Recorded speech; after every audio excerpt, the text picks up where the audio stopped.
Season 1 of Glee was genuinely one of the biggest surprises I've ever had when watching a show. Debuting in 2009, the single-camera sitcom took off and became an instant hit, immediately demanding a second season being greenlit. The first season had storylines such as the cheerleading captain and head of the celibacy club getting pregnant with her boyfriend's best friend, a rival Glee club's coach sending over a British monarch to infiltrate the New Directions, only to find out that Rachael was her daughter all along, and even a serial child predator being allowed back in the school multiple times for whatever reason. And you can decide which serial child predator I'm talking about. Creating a second season of Glee was always going to be tough, as the first season is nearly impossible to follow up. But that didn't stop series creators Ryan Murphy, Brad Falchuk, and Ian Brennan from trying. Season 2 of Glee has a lot of great moments, from Gwyneth Paltrow getting Will Schuster fired to Kurt maybe finally finding love, but let's not get too ahead of ourselves. If you're new here, hello, I'm Josh, the editor is Blake, say hi Blake, and this is Hosh on Glee, where we try to figure out who the worst person on Glee is based off of my scientific revolutionary Gloint, that's Glee point, scoring system. I highly recommend you go watch the videos covering season 1 of Glee before this one, because here we are coming through 22, yes, all 22 episodes of season 2 of Glee and seeing who the most Gleevil character this season is. Every single action a character takes will be analyzed by our scientific high-tech formula, aka me with a Google Sheets account, and we will be assigning points or gloints based on the action of being good,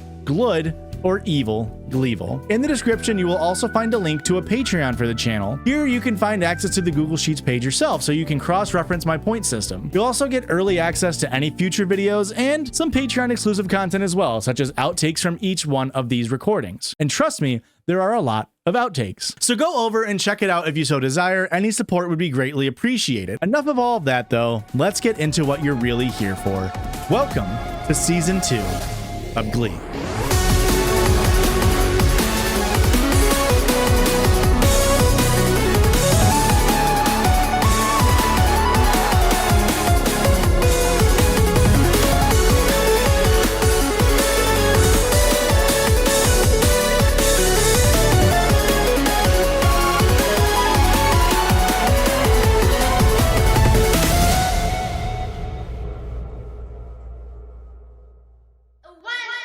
We open up with Jacob Ben Israel, also known as JBI, recapping the Glove's big gay summer. And he's not my first choice of characters to do this, but I guess it makes sense in universe to have the series gossip blogger running the segment. Turns out Finchel has been a thing all summer long, Kid Rock style. And to no one's surprise, Rachael has been overbearing and controlling to Finn as well as the other members of the Glee Club. Does my need to constantly express those opinions annoy my fellow Glee Clubbers? Yes. JBI then turns his sights onto Will Schuster, and I mean, there's so much to rag on Will Schuster for, like, I don't know, making fun of his song selections. How do you respond to a recent post on my blog saying your Glee Club song selections sound like they come from a drag queen's iPod? Really? Okay, well, I mean, time for our first Gleevil points to the video. That's minus 50 points to JBI. What he was trying to do was insult Will's music selection, but I'm sorry, a drag queen playlist would murder anything Will Schuster put together any day of the Gleek. Do we think a drag queen would choose to perform this? This is how we do it. Or this? All right, stop. Collaborate and listen. Or even this? Funky Town. Will has not played a single Cher, Charlie XCX, or Chappell Roan song yet. And yeah, two of those artists weren't really around all that much in the early runnings of Glee, but if we could turn back time, if we could find a way, I would still put money on Will overlooking Feminine Aminon for something more in his wheelhouse, like say, I don't know, Facts by Tom McDonald featuring Ben Shapiro. Okay, we're only a minute into the first episode. Okay, give me a second, get back on track. Ooh. How does Will respond to JBI's attempt at an insult? Well, I try to do something for everybody. 25% show tunes, 25% hip hop, 25% classic rock. 100% gay. Okay. Perfect. Minus 200 more points to JBI for saying gay in a derogatory manner. Turns out Puck has gotten a vasectomy to prevent any more unwanted pregnancies, which is kind of crazy that a minor was able to get a vasectomy. But he's still depressed over his past relationship with Quinn having ended. Speaking of, JBI asks Quinn of how her life has changed since the birth of her child. How has life changed since the birth of your bastard child? JBI, that's just something you cannot say to someone's face. So yeah, Quinn says that she's happy to start anew and is less hormonal emotional, but who cares about all that? JBI has to get more airtime being a creep. How was your summer? My eyes are up here, Jufro. And it was uneventful. And boy, if there is one thing that gliders know how to do, it's writing an intro sequence. People thought I went on vacation, but actually I spent the summer lost in the sewers. Oh, and Tina and Mike are dating now? I guess Artie just got too misogynistic for her taste or something. JBI is talking to Will again, and he mentions this. Did you know there's a forum on my blog that's begging you to stop rapping? Wait, the kids don't like it when I rap? And personally, I'm feeling very vindicated. But also, I don't think Will should stop rapping. They make for some of the funniest and cringiest moments on this show. Get down, girl, go ahead, get down. Get down, girl, go ahead. Okay, smarty, go to a party. Girls are scantily clad and showing body. I like it when the beat go. Baby, make your booty go. New invention, something grabs a hold of me tightly. Flow like a harpoon daily and nightly. We then get treated to a montage of JBI insulting people, so we'll just play it and let the points rack up. Nothing but a glorified karaoke club designed to make the inventors of Auto-Tune millions of dollars. When exactly did you ink your sponsorship with Land's End? When are you slated to make your triumphant return to the Shire? How do you get the white on rice? What did you do with all that breast milk? Finally, Kurt gets to clap back to JBI after all of this, and he gets what he deserves. You know what, Jacob? It doesn't take much courage for people to park their cottage cheese behinds and their barca loungers and log onto the internet and start tearing people down, does it? Wait, is he talking about me? This scene, of course, ends with Kurt being slushied and called a girl by a background bully. You have to say to my face.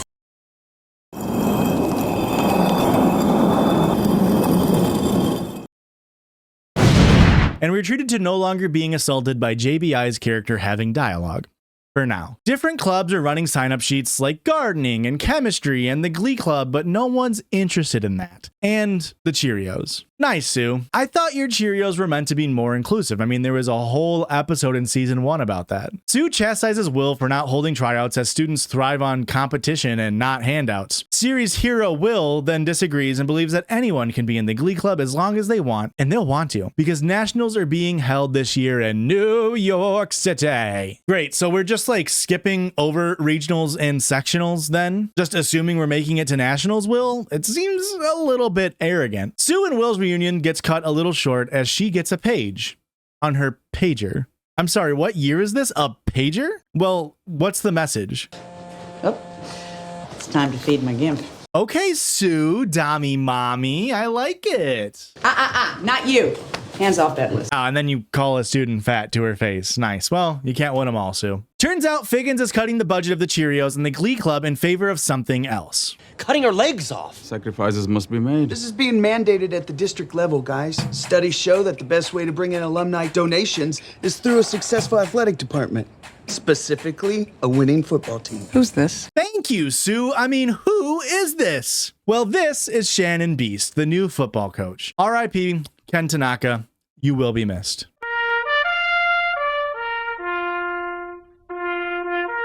Turns out they wrote his character out just having a nervous breakdown, which is like such an unceremonious way to handle his character and the actor himself. But we'll let it slide because I couldn't imagine them doing something like that again. So it seems like more of like an oopsie, really. Turns out Coach Beast has won 5 different Missouri State championships in a row and is excited to bring her talents to McKinley High. Sue, threatened by the arrival and upset about losing some of her budget, introduces herself to Beast directly. First of all, female football coach like a male nurse. Sin against nature. However, Beast is not intimidated and retorts with her own snide remarks. Do not get up in the Panthers' business, lady. You're all coffee and no omelet. That doesn't make any sense. Will does try to calm the situation down and mentions that they are just frustrated that they're losing funding. I think you understand our frustration. Our budgets just got cut by 10%. It should have been more. You think there's not something wrong when the cheerleaders' budget's higher than the people who they're cheering for? Well, sure, but the Glee Club is The Glee Club? You came in 3rd last year and you're asking for more money? That's a steer with 6 teats and no oink. And like, Beast isn't wrong here. The Glub came in 3rd place out of 3, and they really shouldn't even exist if it wasn't for Sue's interference. And Will might be the worst person to try to mediate these tensions. But just a quick side note for the gliders, I see what you're doing. You're trying to make it seem like Missouri, and by extension all of the Midwest, is backwoods area with convoluted phrases and sayings about farm life that don't make no sense to coastal elites living in Yeah, Western Ohio? Well, hold your horses, because you can talk bad about the mid-best till the cows come home, but as an Illinois resident myself, I take offense. You catch way more flies with honey than vinegar, and you should take note of that because once you start laying down with the dogs, well, you're gonna get fleas. The crows always roost when you least expect, and the pigs, they don't lay in their own mess when it ain't hot out. And the crop is always highest when you need it the least, and I swear, on the good name of Mrs. O'Leary's cow, who was the lone brave soul, strong enough to try to put an end to the urban crawl our state so desperately suffers from, I will find you, gliders, and I will make you wish your grain bins had a little something left for the winter. The Glee Club is well aware that they remain entirely unpopular, and this has affected their ability to recruit more people to join. The Glids aren't super worried about this, but Will is. This negative stuff is keeping other students from auditioning. Good. Why do we need new members? Well, since Matt transferred, we only have 11 members. And if we want to go to nationals, if we want to beat vocal adrenaline, we have to go from a small rebel force to a giant wall of sound. Who is Matt? I'm sorry, hang on. Let me take a look at the Glee Club and see if anyone's missing. Okay, we have Artie, Mercedes, Puck, Kurt, Rachael, Santana, Brittany, Finn, Tina, Quinn, background Asian, otherwise known as Mike Chang. Oh my God, we're missing background black guy. You know, the guy who literally only had 2 lines of dialogue the entire series. They Ken Tanaka him. They just gave 1 line of dialogue explaining his absence and they're just using that as the plot device. I mean, come on, Glee showrunners. I thought better of you. Well, not really, but you get the point. The plan is we are going. Nationals are in New York this year, and we are going. It really feels like Sue was right about Will being incompetent. He also mentions this. They say we only sing show tunes and 80s pop. Let's show them how down we are. Let's give them the song of the year. New Direction style. New Direction style is my least favorite way to order a burger at In-N-Out. Burger tray, what you like on that burger? Can I get a New Direction style? Okay, what type of style? New Direction style. Hey, that one was for all you West Coastal elites out there, and for all you East Coasters, may I offer you this? Yeah, I'm out that Brooklyn. Now I'm down in Tribeca, right next to De Niro, but I've been hood forever. Already doing a black scent while rapping to Jay-Z and Alicia Keys' Empire State of Mind. Don't say I never give you anything, East Coasters. I would never rob you the experience of a moment like this. CeeLo, 3-car Molly, Labor Day Parade, rest in peace Bob Marley. Jigga, I be spiked out. The gliders rewriting the N-word to a different version of the N-word and having a white person say it. I don't know, maybe if you're gonna rewrite the lyrics to change the N-word, as you should if you're not having a black person sing those parts. By the way, maybe change it to something that isn't so phonetically similar and derived from a play on that word. Well, what about Jigga? Where'd that come from? That came from, like, back in the days I used to rap really fast. And my name was Jay-Z, so I'm like, Jigga to Jay-Z. So they just, yo, Jigga, you know, so that's where that came from.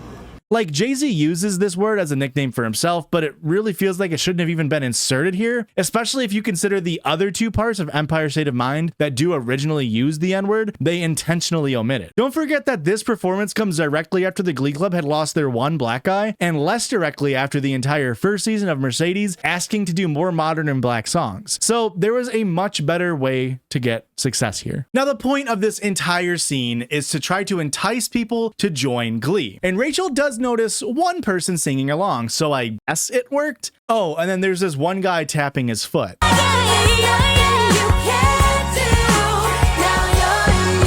Very cool and not weird way to stare at someone, Finn. Other than those 2 students, however, no one else seems to care about the performance. In fact, the students actually defaced the Glee sign-up sheet after their performance, something that Will yells at Sue about. And how does the school repay them? By defacing the sign-up sheet. Butt-faced McBallnuts, Asperham Lincoln, they're not even funny. Now, don't be rude, William. I put a lot of thought into those. Okay, well, I guess he kind of lucked out that Sue actually was the vandal. So minus 55 points to Sue for potentially making people not want to sign up for the Glee Club due to the bullying, but also plus 5 points for Asperham Lincoln. That's top tier puns. Sue reminds Will that they have a common enemy. Beast. She asks him for help to take her down, and Will decides to join the fray. Meanwhile, Finn has designed some Glee recruitment posters and is putting them up in the locker room when he hears someone singing in the showers. Yes, folks, and in homage to the series premiere, Finn becomes a sex pest just like his idol, Will Schuster. At least Finn has a little bit of self-awareness in the situation, though. I would have joined in with a kick-ass harmony, but the dude was naked. Rachael. Rachael is putting her own Glee recruitment posters in the girls' bathroom, and we are introduced to the other students seen enjoying the Glub's rendition of Concrete Jungle Wet Dream Tomato. Oh, hello.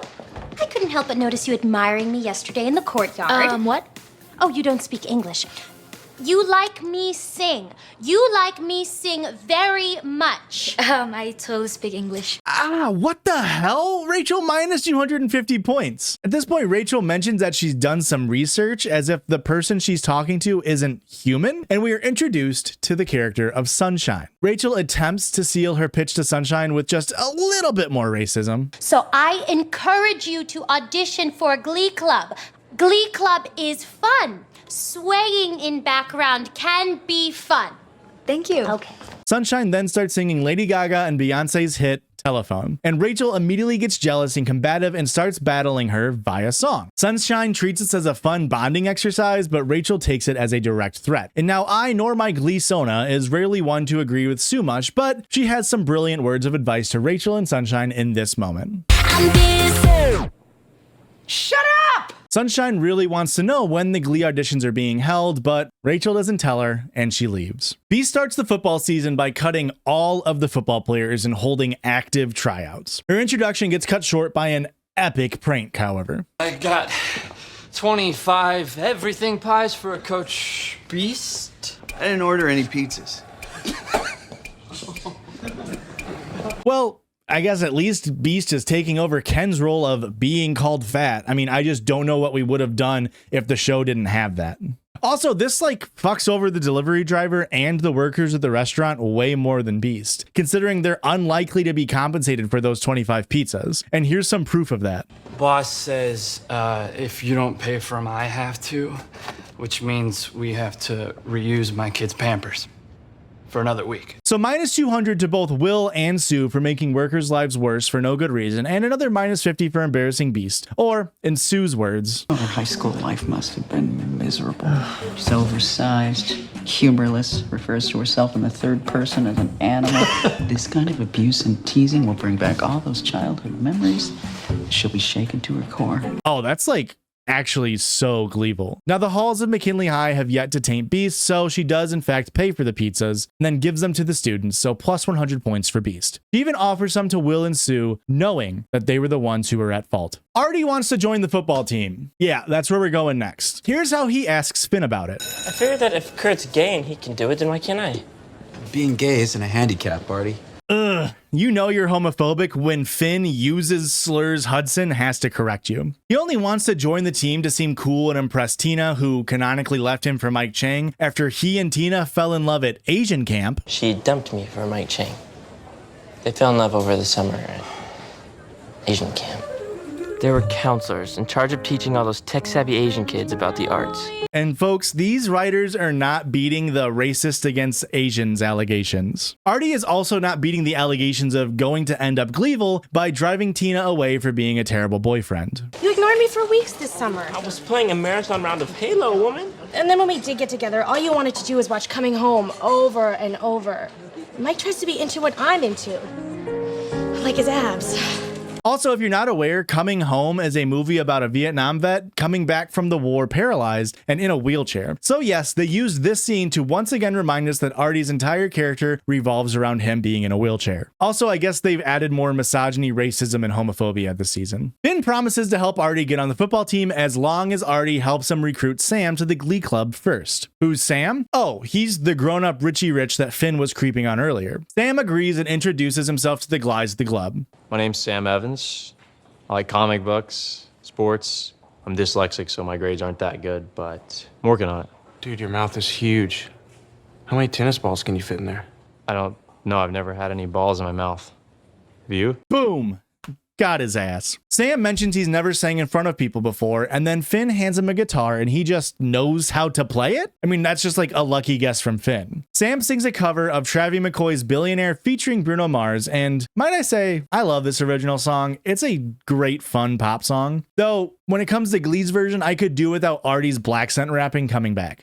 Yeah, I will have a show like Oprah. I will be the host of. Like, I never thought I would say this, but I kind of miss Will Schuster's rapping. It turns out Sam is really good and he's excited to join the Glee Club. We are now halfway through the premiere episode of season 2, and we are finally treated to some Kurt and Mercedes screen time. Let's check in on that combo. So is that a men's sweater? Fashion has no gender. What a woke king Kurt is. You'll love to see it, abolishing those gender stereotypes. Now, what's their plot going to be this episode? Ladies, we have a problem. There's a new student at this school named Sunshine who is a Filipino and is shorter than me, which I didn't think was possible and is very unnerving. Okay, so I'm gonna go now. Wait! Okay, so their plot is Rachel's problems, and her problem is being so racist that she hit the hard F in Filipino. Rachel mentioned Sunshine's ability to sing and that it might take away from Kurt and Mercedes' chances at getting solos if she were to join the Glee Club, which is a complete lie to hide Rachel's own insecurities. Her plan is to intimidate Sunshine. So, I've paid $100 to Azimio and Karofsky to brutally slushy us in front of Sunshine's locker, terrifying her and ensuring she doesn't sign up. Okay, so this is the part where you're supposed to be hugging me and thanking me? That's awful.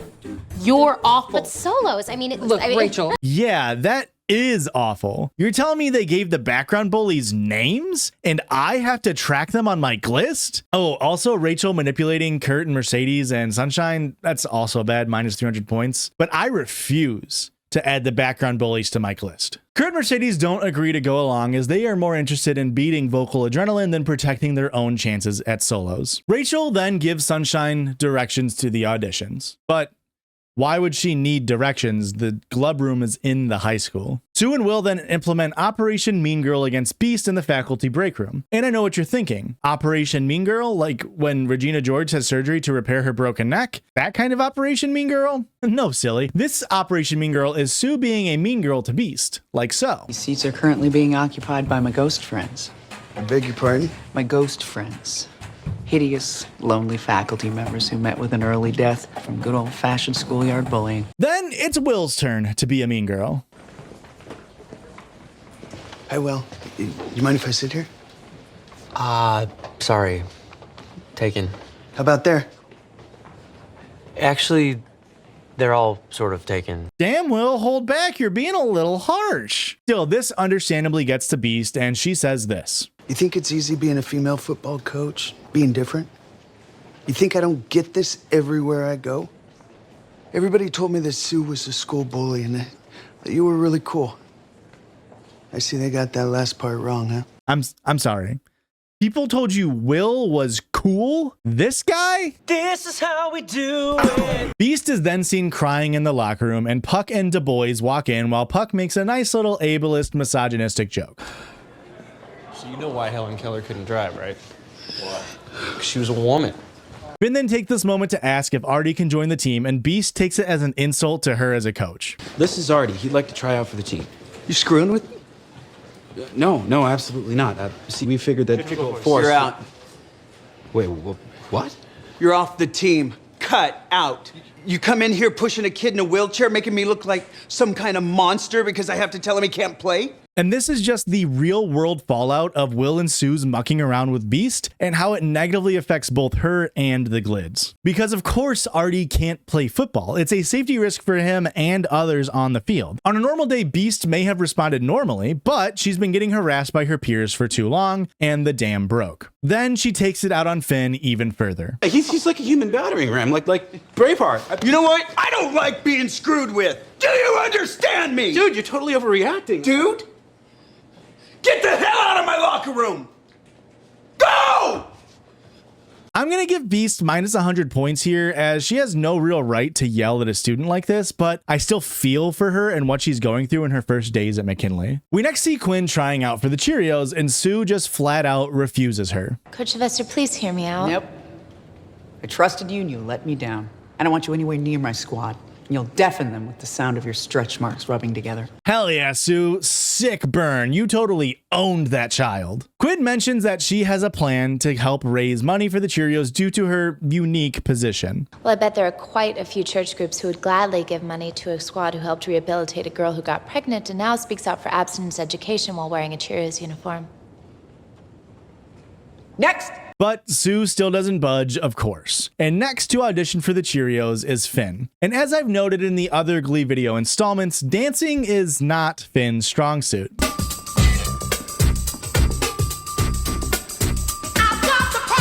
He shares that since being kicked off the football team, he strives for the popularity that comes with being the quarterback. Santana gets her first scene this season, and it's a totally normal plotline to have in a show. Little bird told me that someone spent her summer vacation getting a brand new set of melons, even though you know I have a very strict no plastics policy in Cheerios.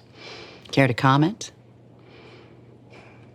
What would possess a person your age to get a boob job? Sue shows some concern for a teenager that has undergone plastic surgery, which, if you're keeping track, that's now 2 teenagers who have undergone elective surgery this episode. But don't let that fool you into thinking that may save Sue from the patented Glee pedophile arc. You don't even know what your body's gonna look like. It's an insult to nature and completely distracting. I can't take my eyes off them. I'm actually talking to them right now. Santana says that she wanted people to notice her more, and Sue takes offense at this statement. Don't get what the big deal is. Well, the big deal is that a person who has to pump her nannies full of gravy to feel good about herself clearly doesn't have the self-esteem to be my head cheerleader. Quinn will replace you. Oh, and Boobs McGee, you're demoted to the bottom of the pyramid.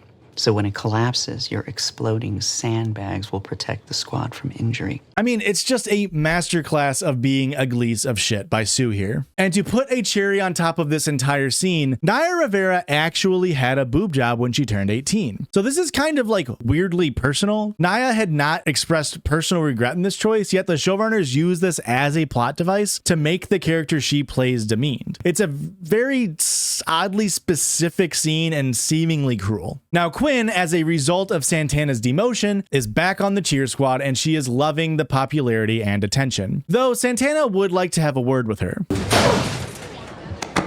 You did this to me. You told Coach Sylvester about my summer surgery. You have a surgery when you get your appendix out. You got a boob job. Yep, sure did. You can't hit me. Well, sure I can, unless you got yourself knocked up again, slut. Stop the violence. Will eventually comes in to do as Brittany says, but it's far too late. All throughout the school, tensions are growing and chaos is being sown. It really seems like not much glee is going around. Bruh. The next plot for Sue is to use Brittany to pin Coach Beast for inappropriately touching her. Show us on the doll where Coach Beast touched you. Here and here. This is outrageous. I'll say anyone who would prey on someone as sweet and simple as poor Brittany deserves everything that's coming to her. The pedophile well ran a little dry for the Glee writers, so they had to resort to falsifying pedophilia. Minus 1,000 points to the writers for not being able to think of anything more original. And I don't know, minus 10,000 points to Sue for having a student do this and potentially ruin Beast's career. And I guess minus 500 points to Brittany for going along with it, because at the end of the day, she's doing something bad, but she's kind of being forced by an adult. Will enters and is the Jiminy Cricket to Brittany's Pinocchio. Brittany, what you're saying could ruin somebody's life. It's really important that you tell the truth here. I made it up. Coach Beast didn't touch my boobs.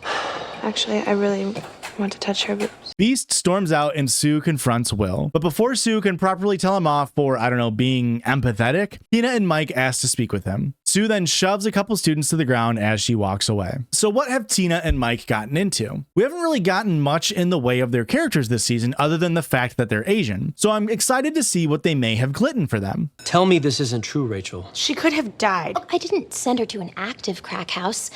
Besides, how did you guys find out anyways? The Asian community is very tight. I just don't get it. You're better than this. No, she's an ambitious little freak who'll do anything to hold on to her power. Oh, okay. I almost forgot Mike was Asian there for a second. So Rachael again tries to convince Mike and Tina that she was doing this selflessly. Tina, Mike, I mean, what if Sunshine can dance? Then your contributions to Glee will be even more insignificant than they already are now. I did this for you guys. They don't buy it, and Will tells Rachael that she needs to make things right with Sunshine. She apologizes and tells her to meet her at the auditorium at 4 o'clock the next day. We see Sunshine's audition for Glee singing Listen from the movie Dreamgirls. And I'll be singing Listen from the movie Dreamgirls. Broadway show first. Shut up. Yeah, shut up, Rachael. Sunshine knocks the performance out of the park and impresses everyone in the club except, of course, Rachael, who seems fearful of her talent on display. Will then apologizes to Beast for making her feel like an outsider. Sue also offers an apology of her own. Beast, I wanted to make a peace offering with a batch of warm, homemade cookies. Oh, those smell like dog poop. Are those dog poop cookies? No. They, of course, catch on to Sue's tricks and decline her faked apology, leaving her spurned that Will has turned his back on her. Finn talks to Sam and asks why he didn't audition. He gives his reasoning. Finn, I'm the new guy. That means I'm already on the outside looking in. I don't want to start off 3 touchdowns behind. Hey, I don't understand bullying. Can you explain it to me in football terms? Finn then finds out Sam has also become the new quarterback, the position that Finn used to be. So will Finn continue being nice to the guy who has seemingly taken his popularity from him? Also, they don't mention in the scene that Puck and Mike are also both in football and Glee, so that's kind of weird. Speaking of weird, Dustin Goolsby shows up. And no, I didn't misspeak. She won't be joining your Glee club. Oh, are you her dad? Her director, Dustin Goolsby, new coach of Vocal Adrenaline. Oh, and they gave me and my mom a condo and a green card. Oh, cool. Yeah, I almost forgot Sunshine was Filipino for a second. Sue had tipped off Vocal Adrenaline about Sunshine's abilities, and she was more than happy to transfer, especially after Rachael's shenanigans. Finn talks to Rachael about her sabotaging the Glub's chances at beating Vocal Adrenaline, and Rachael does this really cool manipulation tactic to deflect. We could have used Sunshine to beat Vocal Adrenaline, and now they're just that much stronger. Just do it already. What? Break up with me. Okay, we both knew it was just a matter of time. I keep forgetting I'm not the quarterback anymore. I'm just another Glee loser now. Wow, and it works so well. I mean, way to change the subject and make Finn feel bad for himself. She reaffirms Finn that she'll never break up with him, and they share a kiss. Rachael once more tries to assert that she was trying to protect the Glee Club, but Finn calls her on her bullglip and tells her to admit to herself what she's done and to apologize to the club. I love everybody so much. I didn't want anyone else coming in and interfering. You gotta stop saying that, Rachael. I care about you and everything, but you gotta admit the truth. You didn't do this because you love Glee Club. You did it because you love yourself more. She agrees and walks away singing Wish Me Luck, a song originally from the musical A Chorus Line, but I like to think of this as an homage to the cover by one Josh Groban. As she performs, we see Artie being jealous of Tina and Mike through a Glee cuck window, Quinn feeling bad for Santana being at the bottom of the pyramid, and Rachael peering through her own Glee cuck window at the other members of the club. Overall, this was a typical Glee kickoff episode with 32 separate instances of Gloints being awarded, not a single one in the gl-ood category. Finch will both pick up a decent amount of GLEE-VIL points, Finn with minus 1,000 and Rachael with minus 1950, but neither tops Sue, who came out with a whopping minus 16,800 Gloints.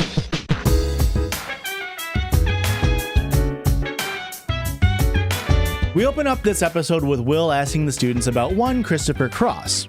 I have a bad feeling about this lesson. Yeah, me too, Kurt. Me too. Though I have a bad feeling about most lessons that Will is trying to spit out, so I guess that's not really saying much on my end. Will wants the Glee Club to try out some easy listening music instead of all that rock and pop music all these kids be listening to with the volume all the way up. You know, like the rock and pop songs that had gotten them to regionals? Sound like a confusing and unnecessary plotline? Well, you're not the only one who's confused. How can you get caught between the moon and New York City? They're like 100 miles apart. Kurt lets his displeasure with Will's plan be known and instead pitches a song by the one, the only. Wait for it. Ms. Britney Spears. Yo, Spears, yeah. Sorry, Kurt, sorry, no, I don't think she's a very good role model. I'm sorry, not a good role model? Okay, Mr. Shu, well, let's look into some of the artists that you've performed on the show. Kanye West. That one's kind of self-explanatory. Vanilla Ice, a guy who has been arrested 2 different times for assaulting his wife, which, if you ask me, is 2 times too many. I'm 6'4", by the way. And Steven Tyler, the lead singer of Aerosmith, who, at the age of 25, obtained legal guardianship of a 16-year-old girl, and then proceeded to have an allegedly non-consensual sexual relationship with her, as well as allegedly hard drug use, ultimately resulting in him allegedly forcing her to get an abortion. Now, I say allegedly because Steven Tyler has refuted these claims, saying that the relationship he had with a minor was consensual, and also it didn't count because he was legally her guardian, which is something that the prosecutor's lawyer denies has any relevance to the crimes Tyler is being accused of. And what did Britney Spears do that was so controversial? Be sexualized by her father and record labels as a minor in order to be sold as a commodity against her will, culminating in a mental health breakdown and unethical conservatorship? Yeah, no, Will, great point you made there. Minus 350 points for Will for putting down a woman who was a victim of the system they were in. Now, if that point scoring and rant sounds familiar, that's because they made this exact same joke in season 1, episode 15, The Power of Madonna. I mean, what this is all really about is teenage girls feeling like they have no power. Right, and it makes sense, too. I mean, look at their role models. You know, you've got Britney Spears and her shaved head. Lindsay Lohan looks like something out of Lord of the Rings. Ann Coulter. Hey, at least they're consistent, I guess. The Glids all relay that Britney Spears has been a positive role model for them growing up, regardless of her dark and vile past. And Glee has an objection. I don't want to do Britney. Why no Brittany? Because my name is also Britney Spears. What? What the hell is she talking about? My middle name is Susan. My last name is Pierce. That makes me Brittany S. Pierce. Britney Spears. The shock that everyone here has of learning one of their longtime club members' full name is so funny. Like they never once asked what Brittany Pierce's middle name is. Well, there you have it, guys. It's been decided. Will uses this as reason enough to not do a Britney Spears song, and Kurt yells at Glee out of frustration as Santana defends her. Emma then gets to make her season debut, and let's just check in on what she's talking to Will about. That Britney's had some issues in the past, but I actually think it's quite admirable the way she's gotten her life back together. I mean, hasn't she had, what, like 3 #1 hits in the past 2 years? She's a single mom raising 2 kids. I think she's the perfect symbol for the possibility of rebirth. What? I almost got whiplash. I mean, seriously, that's the second hardest flip-flop I think I've ever seen. Here's the first. Oh my God! Emma's new outlook on life is a result of her new boyfriend, dentist Carl Howell, and her working through OCD compulsions, and Will is just so happy for them. Like how? So the other day, he made me buy the green grapes and the red grapes at the market, and then we just mixed them together in a bowl and we just ate them. It was madness, sheer madness. Wow. You know what? That's fine. Make fun all you want, but it's a start, and I am incredibly grateful for it. Minus 100 points to Will for minimizing this. So let's meet this new guy that Emma seems to be so keen on. Hey now, am I interrupting? Carl, no. Hi. What are you doing here? I thought I'd surprise you and take you to lunch. Oh, I love that look of instant panic every time I try to change your routine. Adorable. Mwah! And you must be Will. Oh no, Emma. The Glee seats are not looking good for you. First Britney Spears and now John Stamos. Because back in season 1, episode 3, Acapellas, Sandy, famed P-word, said this. Ah, tick-tock, you don't stop. Stop to the ah, tick-tock, you don't stop. And while that's not important to this discussion, this is because Will says this. This is how we do it. And now the rule of threes has been achieved because this last clip is actually the important one. Yeah, I just never had The guts? They say it takes more certainty than talent to be a star. I mean, look at John Stamos. That's 0 for 2 on celebrity callouts this episode. I mean, it's starting to make sense why your last name is Pillsbury because oh boy, are you getting cooked. Oh my God, bro. Oh, hell no, man. Carl wants a chance to talk to the students at McKinley High to warn them about the dangers of a sugary diet to their teeth. So Will extends an olive branch and invites him to speak to the Glee Club in the most normal way you can imagine. Kids can't sing without teeth, right? No. Maybe it wouldn't be singing, it'd be gumming. Cut to the background bullies bullying Finn and taking away his Letterman jacket as he is still kicked off the football team. They imply Finn is gay, which of course triggers Finn's latent homophobia, and he swings at them before Artie interrupts. He apologizes to Finn for getting him kicked off the team, and thankfully, these bullies have a little bit of a conscience. This wheelchair kid is in the way, man. What if I knock him over or something? Something not right about hitting a kid in a wheelchair. You know, the only thing that's saving you right now is my moral code. I don't hit crippled people, but I'll be back. We see Beast looking in on all of this, not doing anything about the bullying and near physical assault. But hey, at least she feels bad about kicking Finn off the team, right? Carl is then speaking with the Glee Club and telling them about capsules that you use after brushing your teeth that turn plaque blue. And that's certainly not that interesting, so the show pivots to yet another inappropriate relationship between a minor and an adult. Can I just say that you were the hottest dentist I've ever seen? Yeah, I get that all the time. No, like seriously, you can totally drill me whenever. Santana! So let's check our Glee episode requirements to see how we're doing on the quota so far. Let's see, we have homophobia, check. Putting down women, check. Illegal/immoral relationship between a minor and an adult, just got that one, check. Racism and or ableism, depending on which way they want to write Artie this episode. Not yet, but I'm sure we'll get it soon. And, well, I mean, all we need this episode is for the show to try to make us feel that Will Schuster is hot, and we'll hit a grand slam. Now this guy's pretty easy on the eyes too, huh?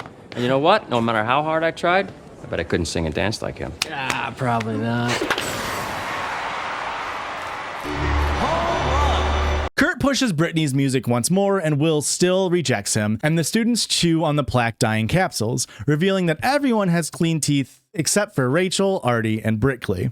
Oh my god. What?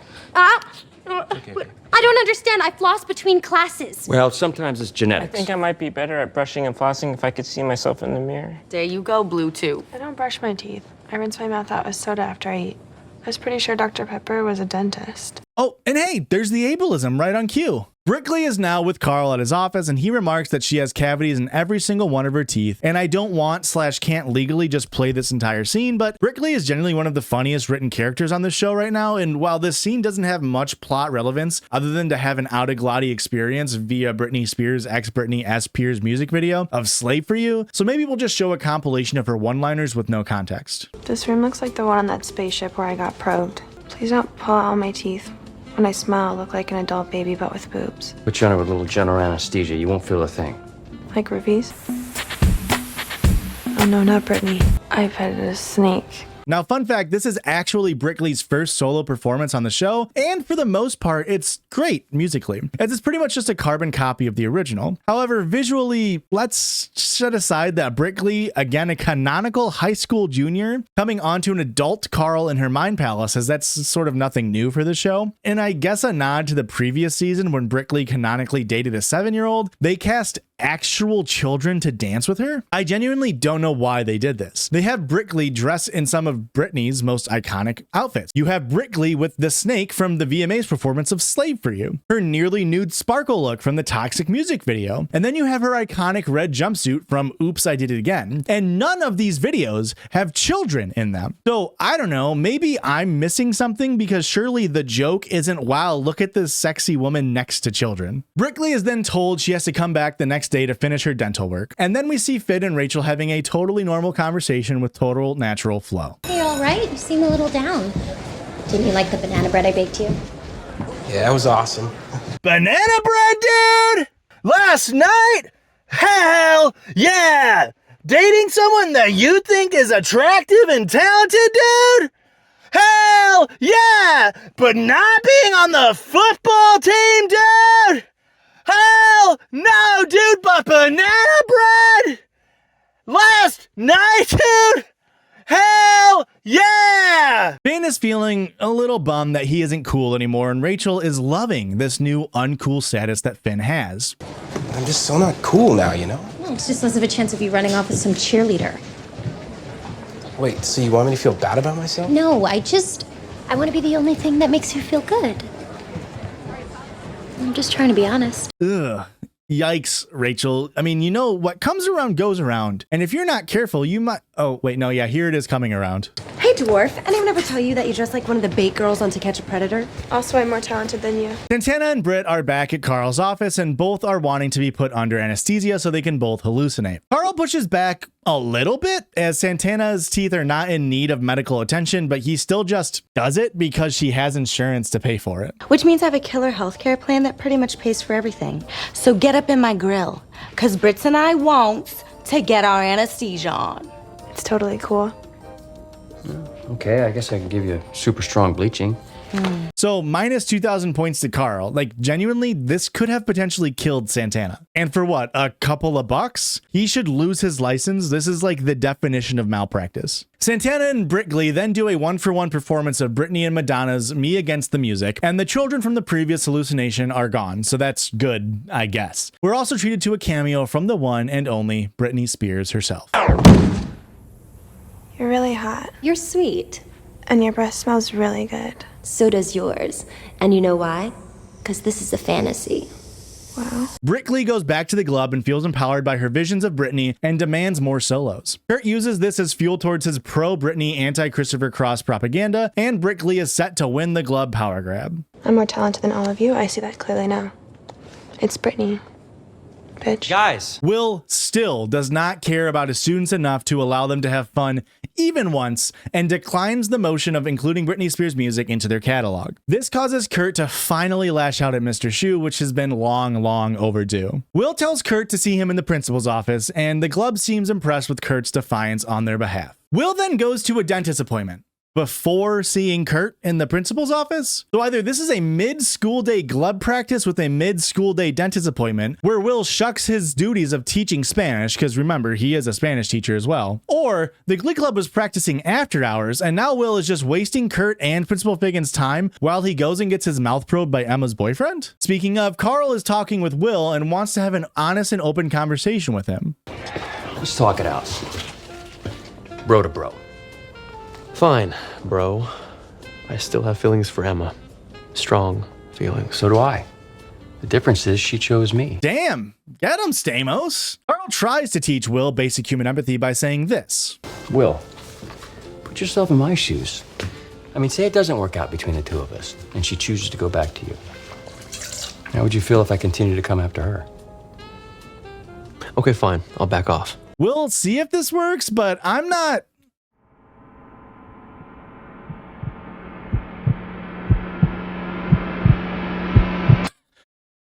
holding my breath. Carl, as a means to help with Will grinding his teeth, then prescribes Will candy. Candy? You gotta loosen up and bang, bro. And you think eating candy is gonna change that? You gotta get ridiculous, bro.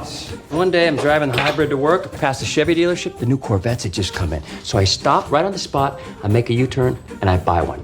So your professional medical advice is for Will to have a midlife crisis. Someone needs to take this man's dental license. Will leaves and meets Rachael in the waiting room, and we see that she is reading Britney Spears' autobiography, which of course springs another Britney Spears cameo and performance of Baby One More Time. And again, for as talented as Lea Michele is, and she is very talented, her voice just doesn't do pop music that great sometimes. This is still much better than the Poker Face cover, and yes, I will die on the hill that the Poker Face cover was bad. I am very aware of the acoustic version of Poker Face that Lady Gaga did herself that inspired the Glee version. But you see, the main difference between these two performances is that Stefani Joanna Angelina Germanata's performance feels unhinged and raw and like transformative. I mean, at one point, Lady Gaga is playing the keyboard with her stilettos. And Glee's version feels like the failed theater kid trying to show off at karaoke night by inserting vocal runs where they shouldn't be. But that is just my opinion, and it's okay to have differing opinions. Almost as a perfect metaphor of this Glee's theater kid Lea Michele being unable to recreate and grab pop culture moments, though, they do a David After Dentist reference that just is so lame and uninspired. Is this real life? Is this real life? Rachael then shows up to school dressed like Britney Spears, and Finn is jealous. Take my hoodie, you look cool. It's okay. Wait, you mean you don't like my new look? Don't you think it's a bit much? I mean, I think that guy just broke up with his girlfriend over there just so he could stare at you. Background bullies don't miss their shot at making a passing gay joke at Finn. Ooh, baby, you can hit me as many times as you want, as long as you got that on. How come all the gay guys always get the hottest chicks? Move it. What?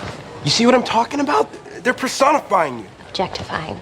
Whatever. And this guy in the background is giving my exact reaction to every time the show makes such a lazy gay joke. Finn points out Rachel's supposed hypocrisy of her being happy that he's not on the football team, but apparently he can't be upset with how she dresses, which, like, for one, those two things aren't the same. And number two, the lesson isn't that Rachael is being rude, so now you get to be controlling, which, to be fair to Rachael, she does now allow Finn to try out for the football team again. And can I just say, what a healthy relationship these two are having. So you have my blessing to rejoin the football team, if you can. As Rachael walks away from the conversation, we get a really weird comment from Brittany, but not to be out-weirded, JBI shares his thoughts on Rachel's new look. It looks like a Jewish cloud.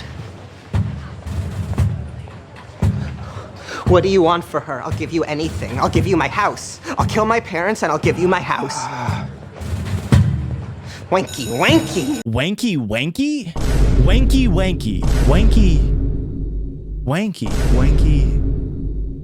Wanky. Will has bought a new car and is trying to show it off to Emma. I thought you were trying to take a step back. Apparently his version of taking a step back is buying the exact same Corvette as Carl and singing Christopher Cross and then getting into a fight with your ex-wife. Terry tries to tell Will that someday he'll come back to her and like blah, blah, blah, blah. There's like no reason why Terry should be here at all, and it was a very jarring cameo. Next, we see Santana complimenting Rachel's new look, and the only way that Santana knows how: mild racism. Oh, Rachel, congratulations.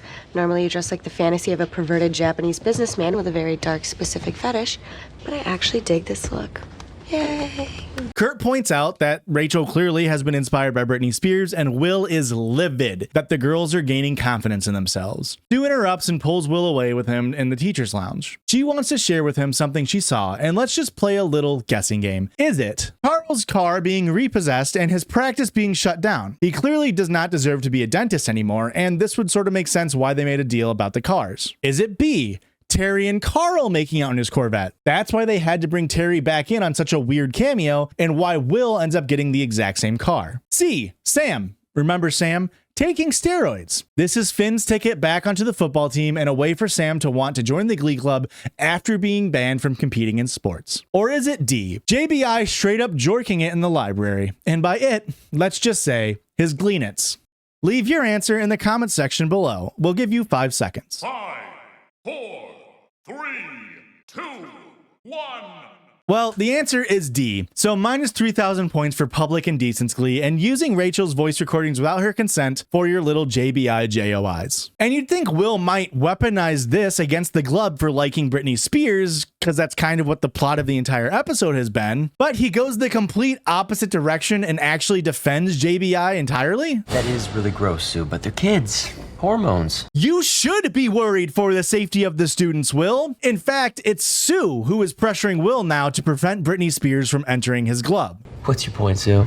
Don't let your own recklessness blind you to the fact that Britney Spears is a genius pop culture provocateur and a gateway drug to every out-of-control impulse ever created. But for whatever reason, this makes Will only want to do Britney even more. You look more confused than ever.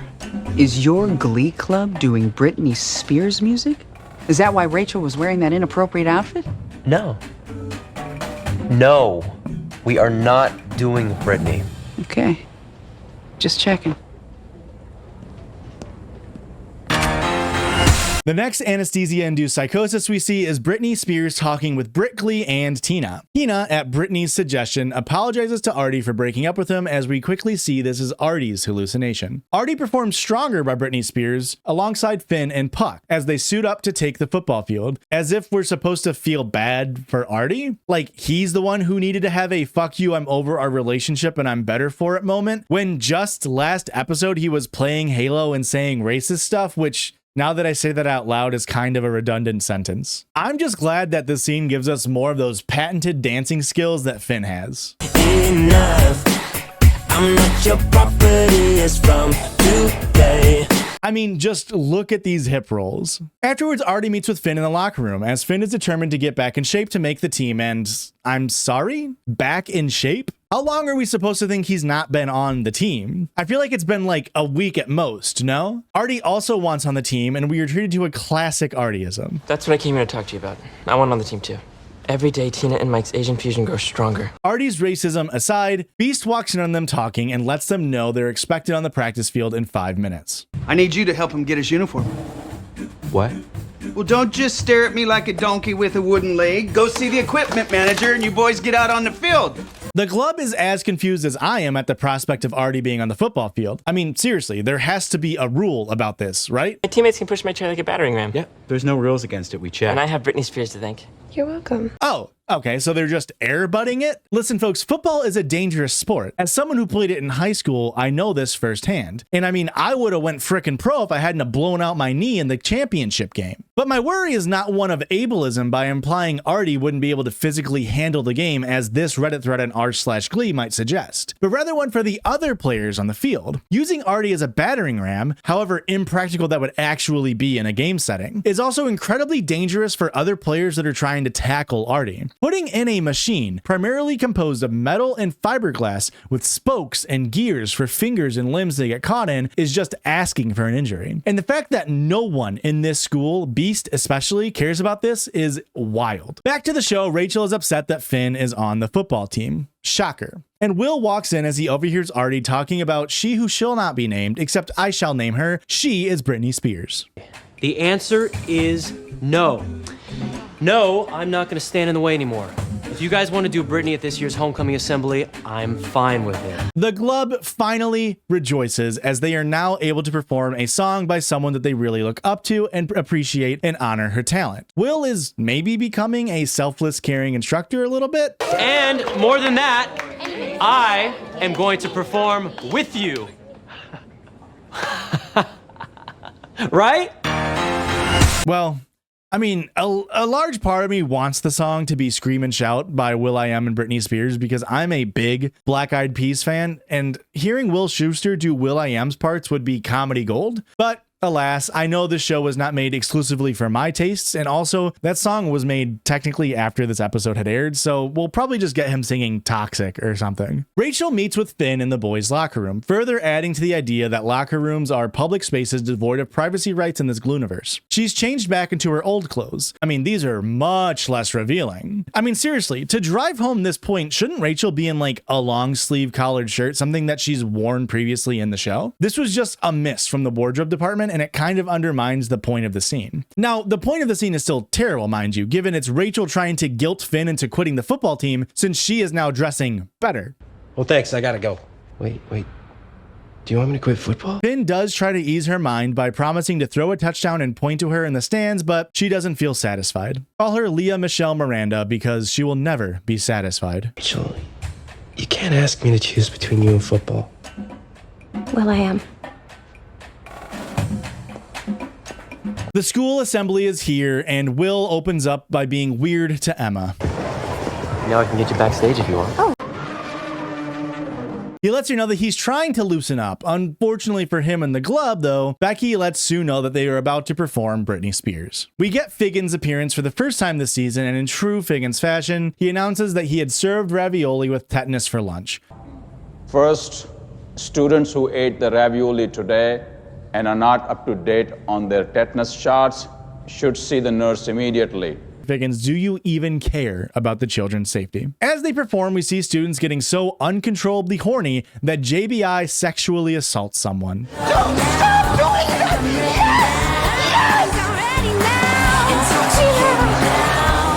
Yes! As a result, JBI gets punched, and Sue pulls the fire alarm to end the assembly before things get hectic.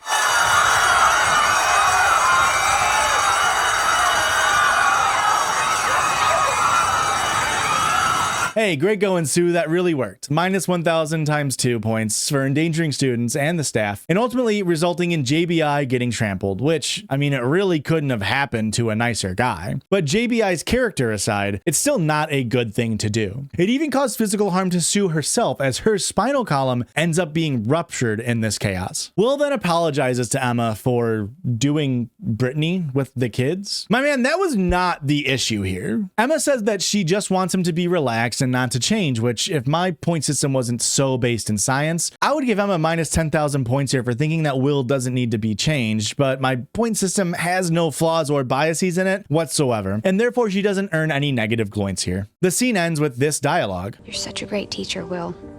You know, probably the best in the whole school. So why would you want to be someone else when the someone that you already are is so amazing? Because the boring someone I already am wasn't good enough for you. No, man, you cheated on her multiple times. That was actually a bigger deal than you being a weenie. In the next scene, we see Quinn starting to flirt with Finn as Rachael looks on, though the infamous Glee cuck window is noticeably just to the left of Rachael, and she's not looking through it, which makes me think something is up. Finn lets Quinn know that he does have feelings for her, but Quinn is asked to respect his decision to remain with Rachael. Quinn walks away, and we found out my suspicions were right, and this was all just a test that Rachael put Quinn up to see if Finn would pass. I said what you wanted me to. He shot me down. So congrats. Looks like he really loves you. Back in the club, Rachael wants to perform a song for Finn, but Will cuts her off. He says no more Brittany, and Kurt, icon that he is, has a wonderfully meta joke for all of us. I'm devastated.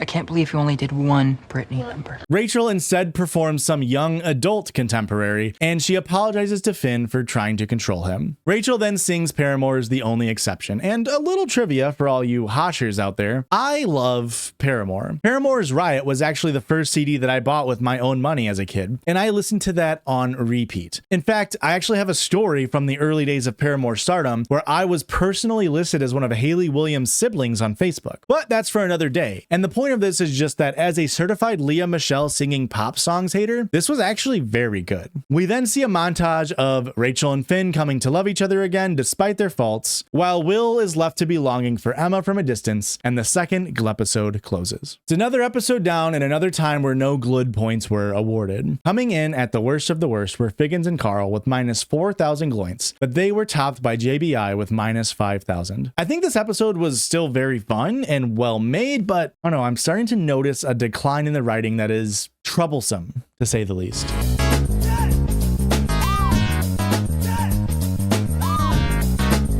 Now, if you were sentient in the early 2010s, you are about to be hit with a wave of nostalgia and or cringe. Grilled Cheesus as a meme, at least to me, was almost on the tier of Neon Cat. I mean, it was like peak millennial humor online. Grilled Cheesus, which is just Jesus Christ burned into a grilled cheese, transcends Glee as a show. I didn't even know it was from Glee until I started doing these videos. So how did the show get there? Well, Finn was using a George Foreman grill to make a grilled cheese and was accidentally gifted internet fame. Instead of eating the Jesus half, he starts to pray to it. Dear grilled cheeses, first of all, you're super delicious.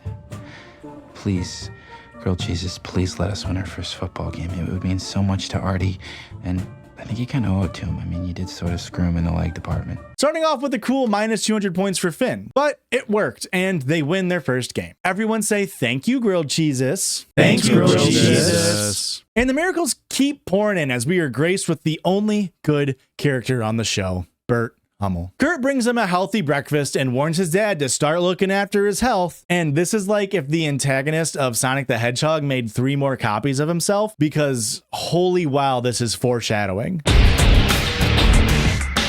a clone of myself. Ooh, a clone of myself. Kurt and Burt are at odds because Kurt keeps missing their weekly Friday night dinners for, you know, teenager things. I can't do this Friday. I sing along Sound of Music at the El Royal Theater. It's a once-a-year event. And last week you had to camp out early so you could be first in line for those Grey's Anatomy DVDs. Kurt does try to negotiate with Burt a bit, but he isn't having it at all. Maybe we could do it Thursday or something. I gotta tell you, Kurt, I'm real disappointed in you. In the club, Finn finally comes out. I have something to say. Something happened to me, and I can't really get into it, but it's shaken me to my core. Oh my God, he's coming out. Why, yes. There is a man who's sort of recently come into my life, and that man is Jesus Christ. Finn wants everyone to sing about Jesus, but the club has mixed feelings, to say the least. Pay tribute to Jesus. Sorry, but if I wanted to sing about Jesus, I'd go to church. And the reason I don't go to church is because most churches don't think very much of gay people. Or women. Or science. I don't see anything wrong with getting a little church up in here. Will actually has a semi-good idea and suggests the songs don't have to be about Jesus specifically, but can just be about spirituality in general. But still, Finn doesn't like Puck's attitude, and he ends up confronting him, giving us some of the cringiest lines of the show so far. You got a problem with Jesus? Oh, I got no problem with the guy. I'm a total Jew for Jesus. He's my #1 heap. What I don't like seeing is people using J money to cramp everybody else's style. Puck wants to perform first and goes for Only the Good Die Young by Jewish artist Billy Joel. Kurt was not impressed by this week's assignment nor this performance. Back at Burt's shop, those foreshadows come back and Burt has a heart attack. Emma and Will come to pull Kurt out of class and take him to the hospital where we learn about his condition. So Burt is in a coma, and the last conversation Kurt had with him was an argument about their family dinner time, which is rough. Burt is unresponsive as Kurt begs for his father to squeeze his hand. Meanwhile, Grilled Cheesus is back and Finn is begging for some action. I didn't go to Sunday school, so I don't know if God works the same as a genie and I only get 3 wishes, but here's the thing. Dating Rachael is great, but she's kind of a prude and I'm sort of going crazy. Anyway, her boobs aren't that great, but they're still girl boobs and I'd really like to touch them. Then the scene ends, and boy, what a tone shift as we are put right back into the glove practice room where Santana and Brittany are giving their well wishes to Kurt. I did a book report on heart attacks if you want to give it to the doctor. I got knocked down an entire letter grade because it was written in crayon.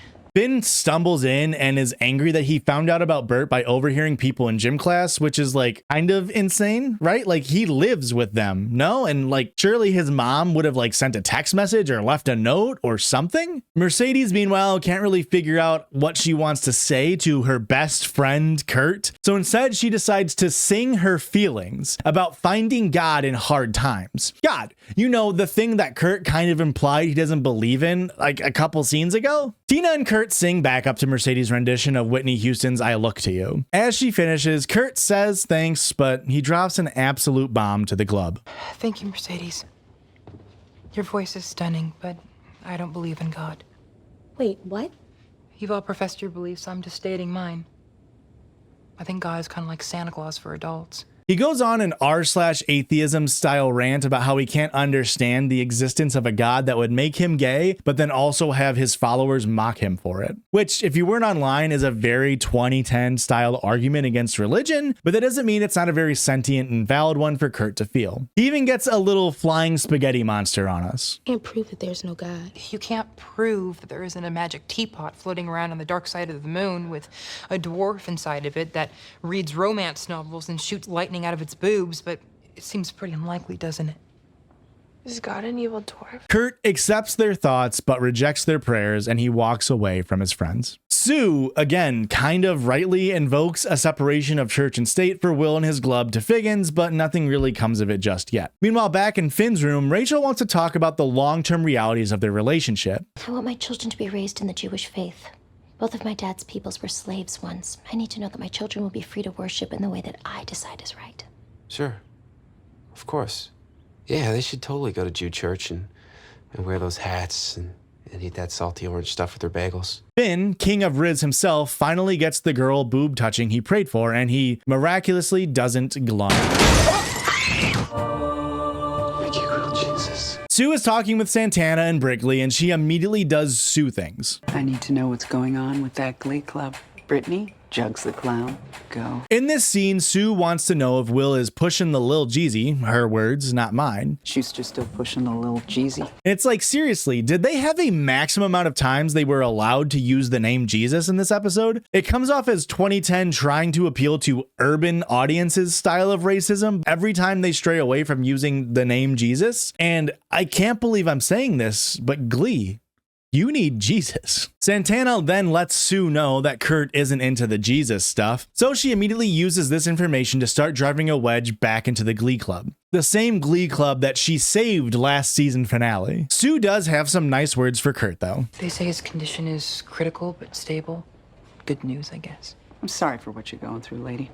I wouldn't wish it on my worst enemy. And I guess I don't have to. I think Mary Lou Retton's like an orphan or something. Sue wants Kurt to file a formal complaint to the school about Will's introduction of spirituality into his lessons and promises to be the GLEE's new champion, which, again, this is a public school. And while Sue's intentions are assuredly bad, there really shouldn't be a spiritual pressure put onto a student like this. Sue's phone call with Hillary Rodham Clinton, and no, I'm not joking. I'm sorry, Madam Secretary. I'm gonna have to call you back.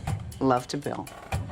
Gets interrupted by Princess Ariel if she was twice as annoying and half as good at singing. Emma is upset that Sue is trying to split the club on the basis of people are just trying to help Kurt by shoving their religion down their throat. Sue speaks with Emma about how her big sister Jean was her hero growing up, and as she grew older, she noticed more and more people teasing and making fun of Jean, and so Sue turned to prayer. And no matter how hard she prayed to God, the teasing never stopped and it only got worse. This is why she's standing up for Kurt. Emma's reaction is that of a shell-shocked Christian whose religion is being doubted, which I do find a little strange considering Emma has not really been shown to be a religious person so far in the show. And also, she's a school guidance counselor. It really shouldn't be up to the cheerleading coach to teach her that preparing a student for a reality rather than pushing religion onto them is the moral thing to do. Now, critics of my Gloint scoring system, of which there are many, have pointed out that I rarely give any gl-ood points and I'm too eager to award GLEE-VIL points. This creates comparisons to the obviously flawed system we see in the show A Good Place, which, if you haven't watched, I can't recommend it enough, but here's a quick overview of why my Gloint system operates as it does. Number 1, it's hard science, and I don't make the rules on hard science. Number 2,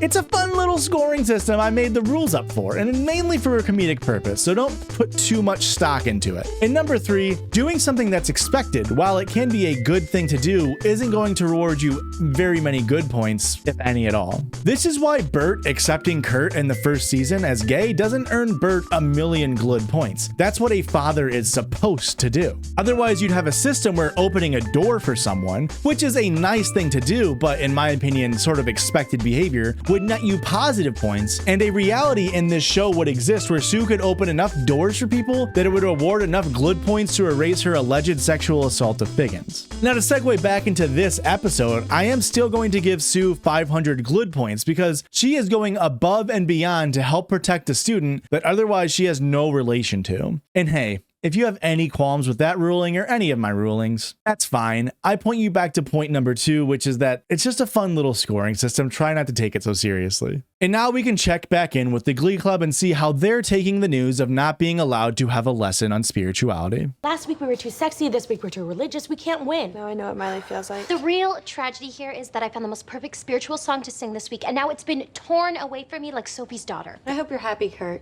Having the week of my life, actually. Very chill and cool reaction, everyone. Kurt is devout in his beliefs, and the rest of the club are devout in theirs, including one Fimbo Hudson. Cheesus, I don't need to tell you how much you rule. Give me everything I've prayed for, and it turns out Rachael's boobs are really awesome.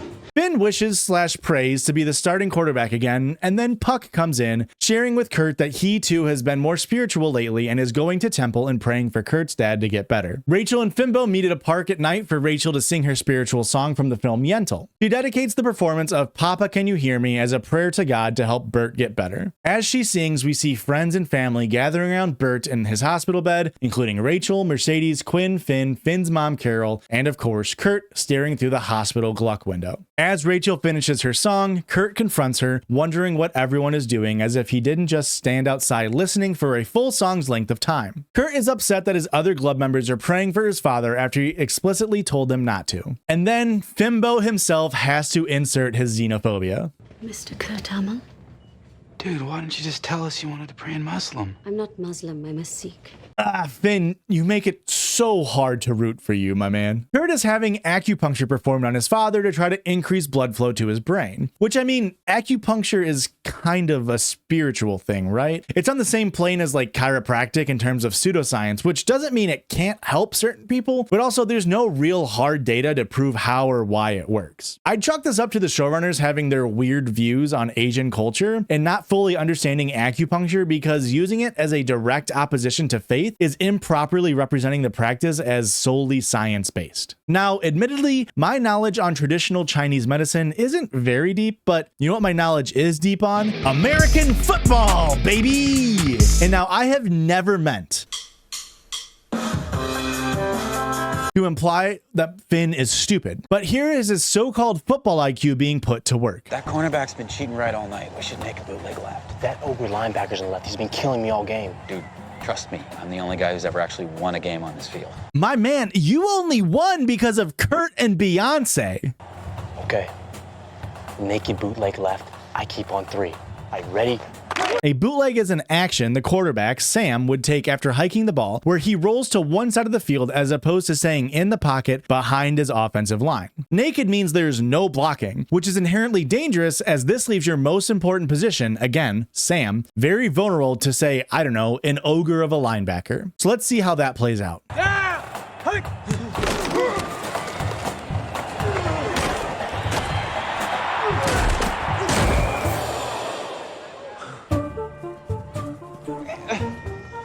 Is he okay? Shoulder's dislocated. This is what happens when you change my plays in the huddle. Wow, Sam got hurt. Color me surprised. Admittedly, it being a naked boot had nothing to do with his injury, considering he was past the line of scrimmage when he got tackled, but still, another 1,000 points to me for predicting this show's writing. Finn is now quarterback again, just like he wished for. At glove practice, Kurt speaks with everyone and updates the class with the news that Bert is not doing any better. Kurt then asks for permission to perform a song as he shares a memory of his father comforting him at his mother's funeral. He sings "I Want to Hold Your Hand" by the Beatles in the memory of Bert as we see a montage of young Kurt visiting his mother's grave. It's a very touching number and performance, which is kind of on par for course for Kurt storylines. Mercedes then talks to Kurt afterwards and then kind of degrades him for being sad and not turning to God. I know you're going through a really scary time right now, but I feel like I don't know how to be around you anymore.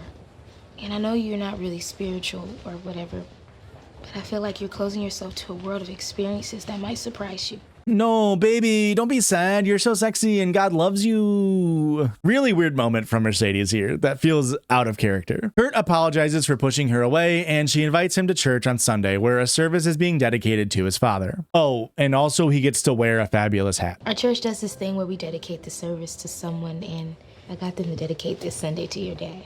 I don't know. You get to wear a fabulous hat. Mercedes, you had me at fabulous hat. Finn then goes to Emma with a confession. I have to confess something. I'm the reason Sam got hurt. Yeah, okay, way to go, Finn. Taking responsibility for calling a naked boot as a selfish reason to intentionally get Sam hurt. I asked for 3 things to happen. 1, for us to win our first football game. 2, to get to second base with Rachael. And 3, to be the quarterback on the football team again. All those 3 things happened because I prayed for them. To grill Cheesus. Okay. Oh, that's not...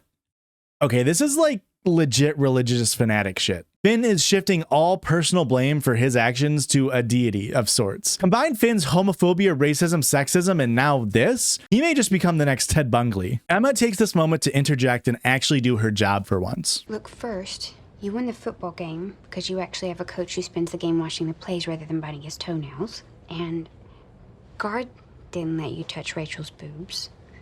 Rachel did. Just the sides of them. But wait, why would she do that? Emma, no, not you too. How the hell did Ken catch a stray in this scene? R.I.P. Ken Tanaka, you will be missed. Emma breaks it to Finn that grilled Cheesus isn't real, and Rachael just likes him. Both things Finn is shocked by. And then we get back to Glee trying to write football. You didn't hurt Sam. It was a 300-pound left tackle who just got expelled because he's on steroids and he's 23.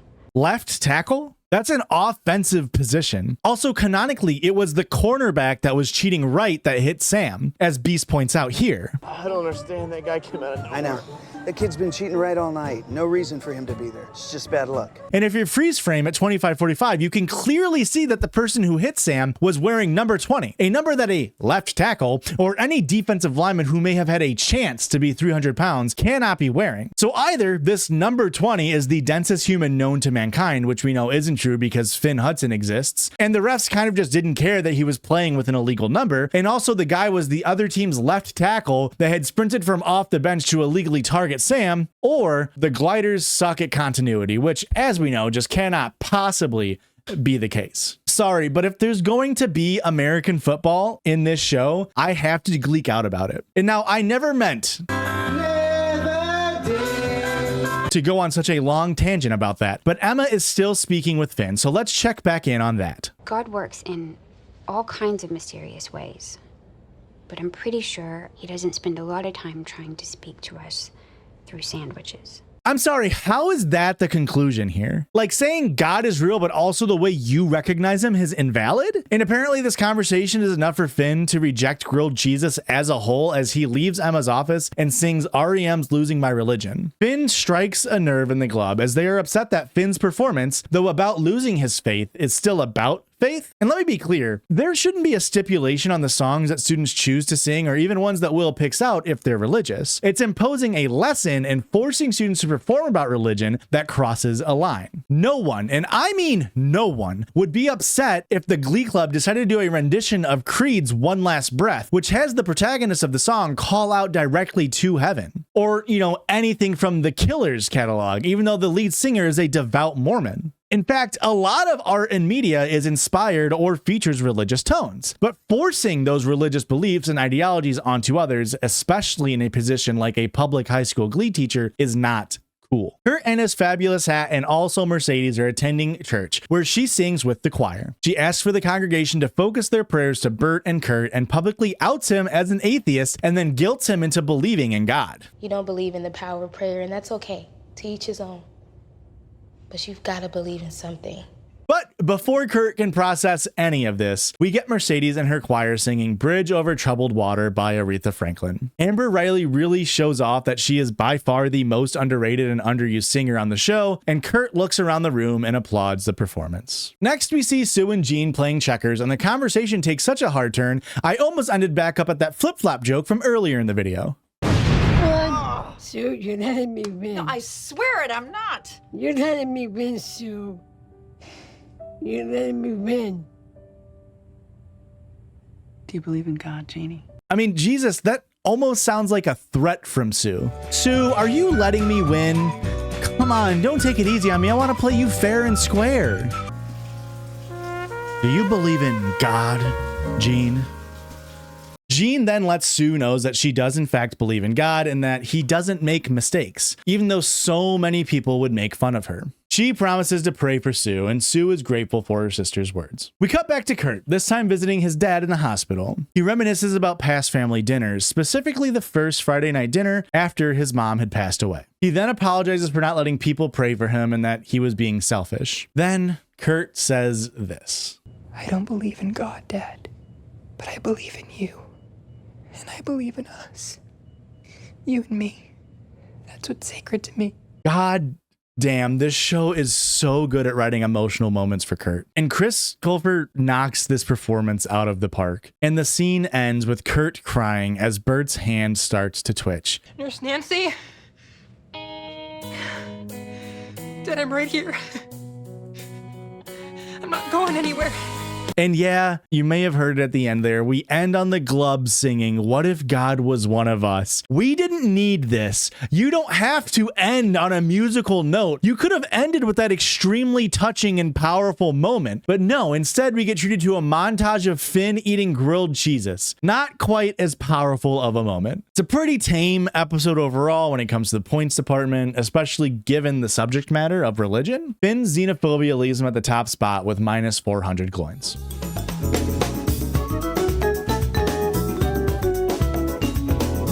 Now, I have never directly mentioned this in these videos before, but if you've never watched Glee, at the beginning of each episode, there's a little recap of moments from previous episodes, and sometimes even previous seasons, that will be relevant clips to the episode you're about to watch. It starts out by saying, here's what you missed on Glee.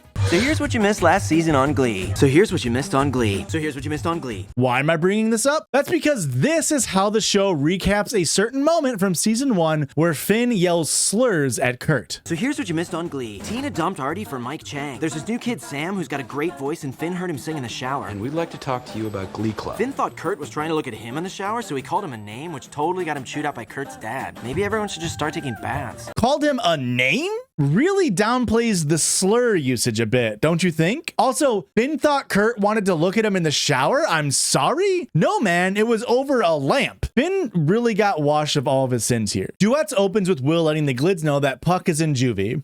What did he do? He drove his mom's Volvo through the front of a convenience store and drove off with the ATM. And when is he getting out? Unknown. Now, fans of the show may already know this, but Puck is played by actor Mark Salling. Mark Salling is one of those dead ex-castmates I mentioned in the first video of this series. Mark actually took his own life after he was arrested and pleaded guilty to possession of CSAM, over 50,000 images. This coming after an ex-girlfriend accused him of having unprotected sex with her without her knowing it was unprotected. Now, that's not why he was missing from this episode. In fact, he comes back in episode 6. Mark Salling wasn't arrested until 2015. He was just written out of these 2 episodes because he allegedly breached contract by doing solo work while still on Glee. So yeah, the dude just never really got the concept of consent. More importantly than that, though, is what is the Glee Club going to do now? I might be the dumbest person on this planet, and that's coming from me. Guys, let's have some sympathy. For a guy who put his knees before the teams, we need his voice and his bad boy stage presence. Thank you, Finn. That's what I was saying. Will takes this moment to welcome new member Sam. It's an opportunity. For what? Further embarrassment and humiliation? For welcoming our new member, Sam Evans. There he is. How's it going? Hey everybody, I'm Sam. I am. And I don't like green eggs and ham. Will introduces this week's lesson, Duets, where two singers join forces in song. Will makes it a competition where the winner gets... What's the winner get? Dinner for two, on me, at Breadsticks. Breadsticks! Yes, I have to win. I know. I love this idea. I love this idea. Y'all should not be this excited to go to a dinner sponsored by Matthew Morrison. I mean, I'd rather be dead than do something like that. Also, because Kurt got a whole episode of character development, we now must have one that shits on him again, so Kurt is shown to have a romantic interest in Sam. Given the recap moment shown about Finn calling Kurt a name, we can all imagine how this episode's going to go. Kurt introduces himself to Sam after practice and starts to come on to him. Just tell me. Look, maybe at your old school you could get away with the whole I just stayed in the sun all summer excuse, but I have 3 gifts. My voice, my ability to spot trends in men's fashion, and my ability to know when it comes from a bottle. Sam gets weirded out by this and tries to leave, but Kurt walks with him, asking him to sing the duet together while still trying to work out his gaydar. Rachel, I'm your best bet at winning. Aren't duets supposed to be between like a girl and a guy? Well, Gene Kelly and Donald O'Connor would protest. Make them laugh. Sorry. Singing in the Rain. 1952. Nothing. Okay, maybe you are straight. Finn notices and looks at Kurt slurringly. Next, we cut to Brittany making out with a Glub member, which, if I had a nickel for every time that happened, I would have 2 nickels. This time, it's not Kurt that she's making out with, but Santana. Brittany wants to sing the duet with Santana, and this, folks, is the birth of Britannia, the Glee ships of all Glee ships. Brittany is trying to be romantic, but Santana just isn't having it. I don't know, I just... Second of all, I'm not making out with you because I'm in love with you and want to sing about making lady babies. I'm only here because Puck's been in the slammer for about 12 hours now, and I'm like a lizard. I need something warm beneath me or I can't digest my food. Santana denies Brittany's duet request and decides to ask Mercedes, and we find out her true motivation. A new year, and you and I are the best singers at this school. I don't get what the big deal is. It's just a free trip to Breadsticks. I'm sorry. Have you been to Breadsticks? They are legally forbidden to stop bringing you breadsticks. One time I brought a wheelbarrow, and when the manager tried to stop me from filling it up, I called the corporate office and got her fired. Women, they'll do anything for carbs, am I right, folks? Oh, brother, this guy stinks! Mercedes does agree to sing with Santana, given their voices do pair well together. Meanwhile, Finn is trying to tell Kurt to not sing with Sam. You can't do this to him. You're overreacting. If he sings with you, you're painting a bullseye on his back. Once again, your closeted homophobia seeps to the surface like the contents of a cracked cesspool. Don't give me that. Look, I know I shouldn't have used that word in your basement, but it's not like you were innocent. I'm sorry, Kurt, but closeted homophobia? And Finn, Kurt wasn't innocent? I mean, yeah, Kurt was pursuing Finn after he made clear he wasn't interested, but Kurt was just trying to make him feel welcome in his new home, and you called him slurs. A real punishment doesn't fit the crime scenario here, Finn. They try to reframe Finn and Kurt's relationship entirely as Kurt not understanding that no means no, but I don't know, it feels really retconny. I mean, Finn even says this. I really like you, Kurt. The fact of the matter is, the way you were all over me last year, if I did that to a girl, she'd take out a restraining order. Really, Finn? JBI is much worse to Rachael than Kurt ever was to you. Ken practically threw himself at Emma perpetually, and he is only called fat for it. Hell, Mr. Schuster is one of the main protagonists, and he's so horny for Emma, he bought a Corvette. Finn's homophobia aside, he continues to threaten Kurt by telling that if he sings with Sam, Sam will be bullied out of the Glee Club within a week, and it will all be Kurt's fault for not caring enough about Glee Club. So yeah, minus 600 points for Finn here. Finn and Rachael then sing a duet of Don't Go Breaking My Heart by Elton John and Kiki D. And yeah, it's a Glee cover. Plot-wise, Finn is confident they're going to win the trip to Breadsticks, but Rachael isn't quite as pumped about their prospects of winning. Fact is I'm only really generous if there's something in it for me. Yeah, but I still like you. You're so kind and open. Well, it's made me want to be a better person. No, Rachael, do not be more like Finn. You may be selfish and a snitch and hate Asian people, but you haven't said a slur yet. Rachael decides they have to throw the competition. That way Sam will feel more included, and Finn, the guy who is famously only clever when the writers need him to be, notices this. But technically you're doing this because it'll help us win nationals, which means there's something in it for you. So it doesn't really count as you doing something nice. Okay, so I'm just gonna ignore what you just said? repeat what I said before, which is we have to find a way for me to lose a singing competition so that the new kid sticks around. Right. So, yeah, no points to Rachael here, who was on the fast track to some gl-ood points. Tina and Mike are arguing about doing their duet together. Tina wants to sing with him, but he replies that he's only good for dancing and he doesn't want to sing at all. Tina puts her foot down and we get a small glimpse into their relationship. I'll dance around you. No, no, we're singing together. We are gonna win that dinner at Breadsticks, and then we can finally have a normal night out. Normal? What do you mean? We went out last night. For dim sum with your mom. All we ever do is get dim sum with your mom. Here we go. At the same time, we see Brittany starts hitting on Artie and lets him know that she has a crush on him. You want to be my girlfriend because you like the idea of wheeling me around? I just really want to get you in a stroller. As Mike and Tina continue to fight, Brittany and Artie make their relationship and their duet partner status official. You get to tell everybody that we're dating? Yes. Now I get a duet partner.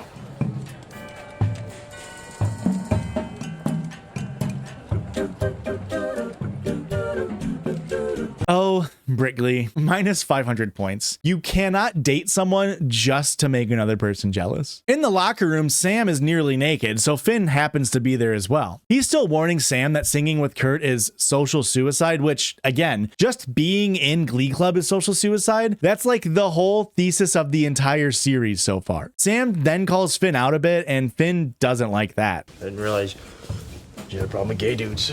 Look, I don't have a problem with gay dudes. Everyone else does. And we're living in their world, and in their world, you singing a duet with Kurt is a death sentence. Sam says he's already promised to sing with Kurt and walks away from Finn, out of the frying pan and into the fire. Welcome to Glee Club, Lady Lips. Notice how the background bullies slushied him here? Not a mention of being gay or being seen with Kurt, literally just for being in Glee Club. This is just more proof that Finn's fears are unrealized and imagined as a result of his own homophobia. Also, I don't know how I just realized this, but isn't Sam supposed to have a dislocated shoulder? And I know that these episodes aren't just all in 1 week or something, but according to NYU Langone Health's website, recovery is 4 to 6 weeks of immobilization, which means wearing a sling. Where's Sling, Sam? Huh? Where's Sling? In the bathroom, Quinn helps Sam rinse off that slushy. Gender neutral bathrooms? Hell yeah! Extremely cringy sexual joke from Quinn about James Cameron's Avatar? The blueberry flavor is the worst. Especially if it gets down your pants. I looked like a creature out of Avatar down there when I got slushied. Hell no, dude! Sam asks Quinn why she bothers being in Glee Club, seeing as she is the head cheerleader. He tells him that the people in Glee Club are good friends, and when she's popular, she's more lonely than ever. Quinn making a poignant and sweet point about Glee and friendship? Hell yeah! More James Cameron sexual jokes? Illuminati means you have pretty eyes. Snobby. The Avatar language. Illuminati. Hell no, dude! These Avatar jokes seem to make like Aang and like go get frozen in an iceberg for 100 years or something. Anyway, Burt is back home from the hospital. Kurt is taking care of him, making dinner, ensuring he doesn't take things too hard while in recovery. And as they chat, Kurt brings up that he's singing a duet with Sam, even though Finn begged him not to. Finn practically begged me not to. He said it'd ruin Sam's reputation. Well, this kid, Sam, does he play for your team? Undetermined. No. Maybe Finn has a point. But you're siding with him? After what he called me in our basement? I was talking to Carol, and you weren't totally honest with me. I'm sorry, are they about to ruin Burt? A bald guy has one medical event and he goes full on right wing? Who does he think he is, John Fetterman? So what has made Burt change his feelings so much that he now thinks it was okay for Finn to call Kurt slurs? She told me that you had a crush on Finn, and you weren't afraid to show it.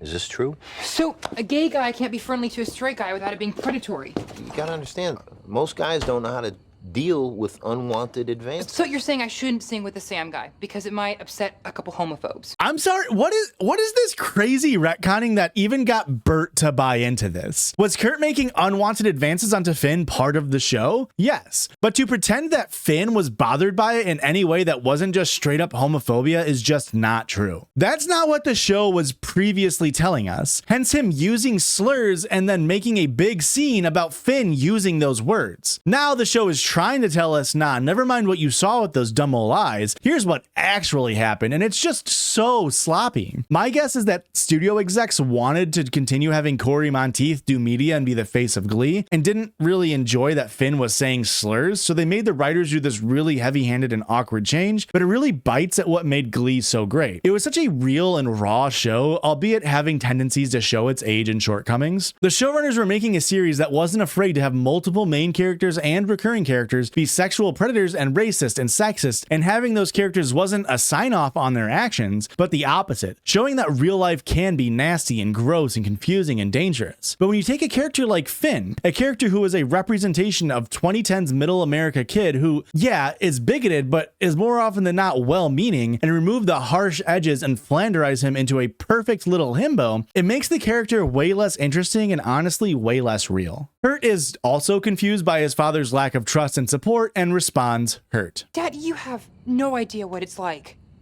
I am the only openly gay kid at school, in this town. I mean, why can't I walk hand in hand down the hall with a person that I like? Why can't I slow dance at my prom? Furt does say he feels for him, but insists that Kurt has to get used to going it alone until he finds someone else that is outgoing and as confident as himself. But like, yeah, that's what he's trying to do. That's not really relevant to this entire conversation. Back at the club, Mercedes and Santana give their duet of River Deep Mountain High by Tina Turner, and it rocks. Consistently, I see this song mentioned near the top of all Glee songs in the series, and I get why. Their voices really do sound great, especially together. It's really a shame that Lea Michele gets all of the big songs because, again, I just want to see more. And clearly, Mercedes and Santana enjoyed their own performance as well. What an incredible song! And just so you know, I've already bought custom bibs for me and Mercedes here. You know why? 'Cause we's be going to breadsticks. We see Rachael and Finn are worried that Sam may not win the competition given how strong Mercedes and Santana's performance was. Next, we see Kurt walk in on Sam in the locker room shower. Seriously? Is this the new Glee Club is about to shut down trope? Minus 1,000 points, Kurt. I understand these are communal showers, but you clearly are not there to shower. Give the guy some privacy. And also, this isn't important, but is he shaving? That's kind of wild. Kurt lets Sam know that he is no longer wanting to do a duet with him, but doesn't really tell him why, citing that he just needs to be with someone who matches his talent level. Boy, that scene really didn't need to be during a shower, huh? Rachael and Finn are stressing out. Could you stop pacing? It's stressing me out. Being the it couple, it's so much harder than I thought.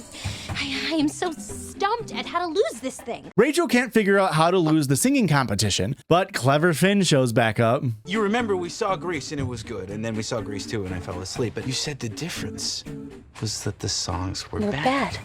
If we want to lose, we have to do a song that's bad. And not just a bad song, an offensive song. Oh, okay. Finn combining his two talents, being momentarily clever and bigoted. Wonderful. Tina then asks Artie to be duet partners, but he isn't thrilled and informs Tina that he already has a duet partner and a girlfriend. Kurt then gets up and performs a duet with himself. When you're different, when you're special, sometimes you have to get used to being alone.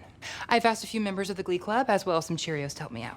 And it's just wild that they're trying to spin him being ostracized by his friends and peers as a positive. That's crazy. Kurt does his best Dean impression of Dean Pelton from that one episode of Community. Ah, the Duala Dean of Man. And performs La Hot Jazz by the Queen of Genovia herself, Julie Andrews from the movie Victor Victoria, which is what Kurt's look is inspired by, of course. And let me say, I know Genovia is known for its pears, but the pair of Kurt and Kurt is great as well. In Univo, though, it is a little ridiculous that they did a whole stage production with an entire team of dancers that aren't in a Glee Club, but hey, never mind that, we'll just chalk it up to Kurt being extra. Next, Sam and Quinn are just in a classroom together, and Sam is showing off his smart. I say smart and not smarts because he really only has one of them. That one's Venus.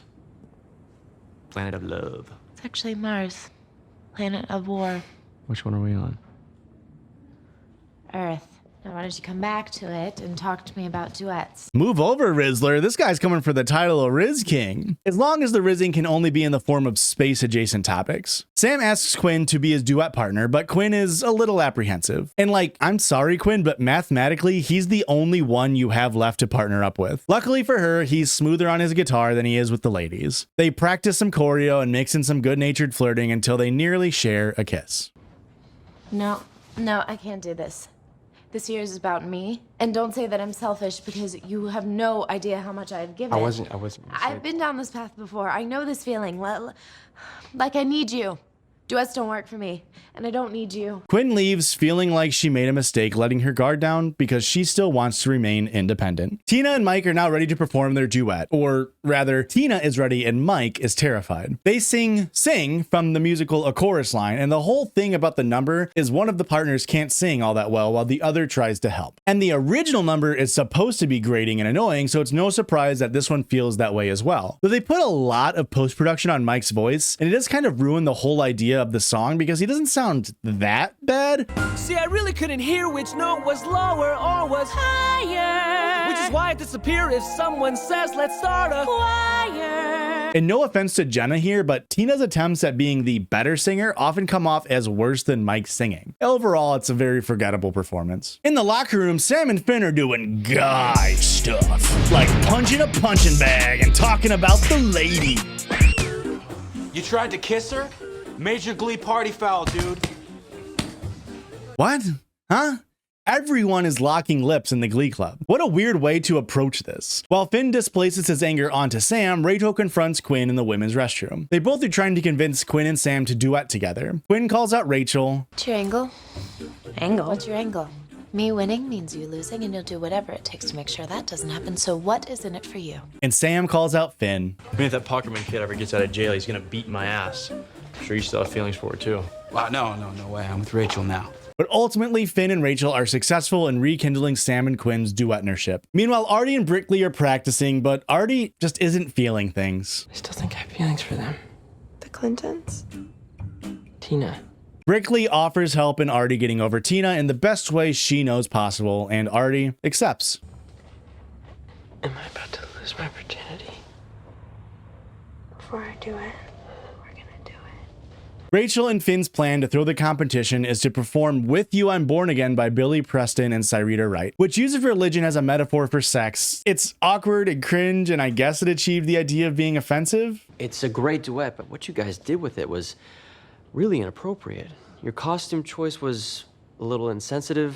Frankly, I'm disappointed. These critiques kind of fall flat given the entire last episode about religion, but whatever. Finn and Rachel's plan is working. Sam and Quinn get to perform next, and they play Colby Kaye and Jason Mraz's Lucky while Sam strums and Quinn holds the frets. It's a cute little performance and duet with stripped down choreo, which makes sense considering he's new, but man, it's kind of crazy they just wrote in a blonde Finn to match Quinn's freak. The rest of the club watches on as they realize Sam and Quinn are killing it and are likely to win. Artie breaks up with Brittany, and I am just in tears. It's the only reason you had sex with me. I have it on good authority.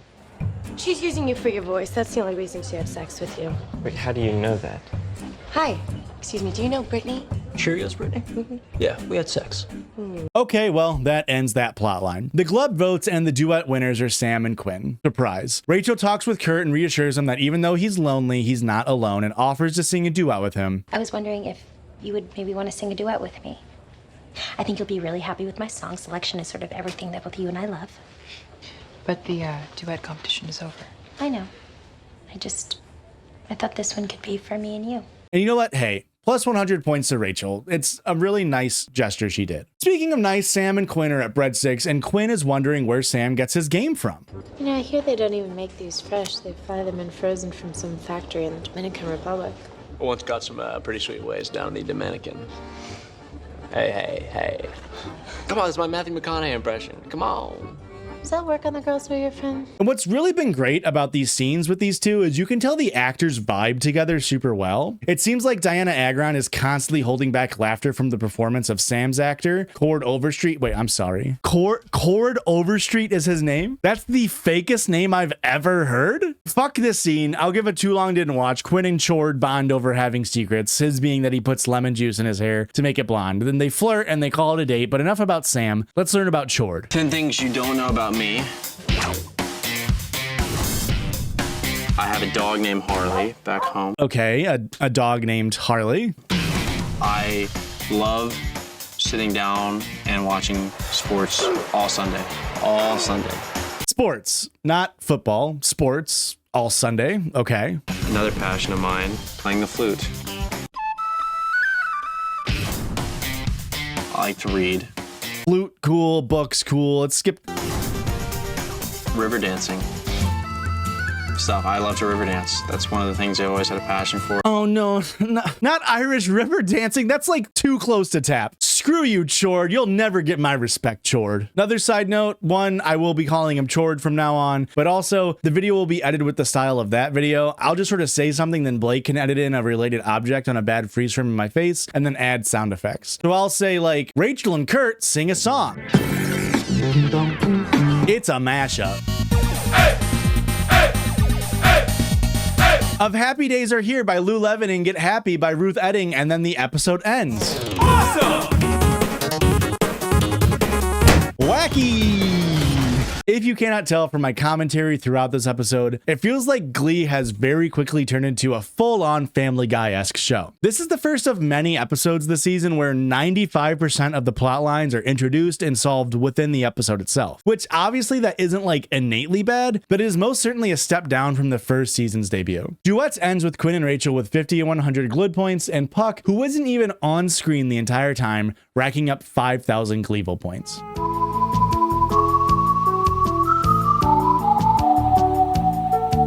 Can I be real a second? For just a millisecond? I've never seen Rocky Horror Picture Show. Ew. I know, embarrassing. But there's 3 things you can expect from this channel. Me putting in unnecessary references to Hamilton based on loose word association, me forcing puns where they don't glee long, and me being open and honest and frank. In Furter. So before I watched this episode of Glee, I sat my white ass down and listened with my eyes and watched with my ears the 1975 movie version of Rocky Horror Picture Show to make sure that I had a better frame of reference for this episode that is a direct homage to the queer cult classic itself. If you've never seen the play or movie, just know that you should, and also this episode will have spoilers, so beware. Now let's see how the GLEepisode compares. Right away, we are treated to the cover of the intro to Rocky Horror Picture Show piece, science fiction double feature. Then immediately transition into Rachael and Finn singing over at the Frankenstein place. We have Rachael as Janet, Finn as Brad, and most importantly, Will Schuster not performing. Everything seems to be going great until the exposition enters the room. Oh, ho! Schuster, you messing with my woman? I thought we had a deal.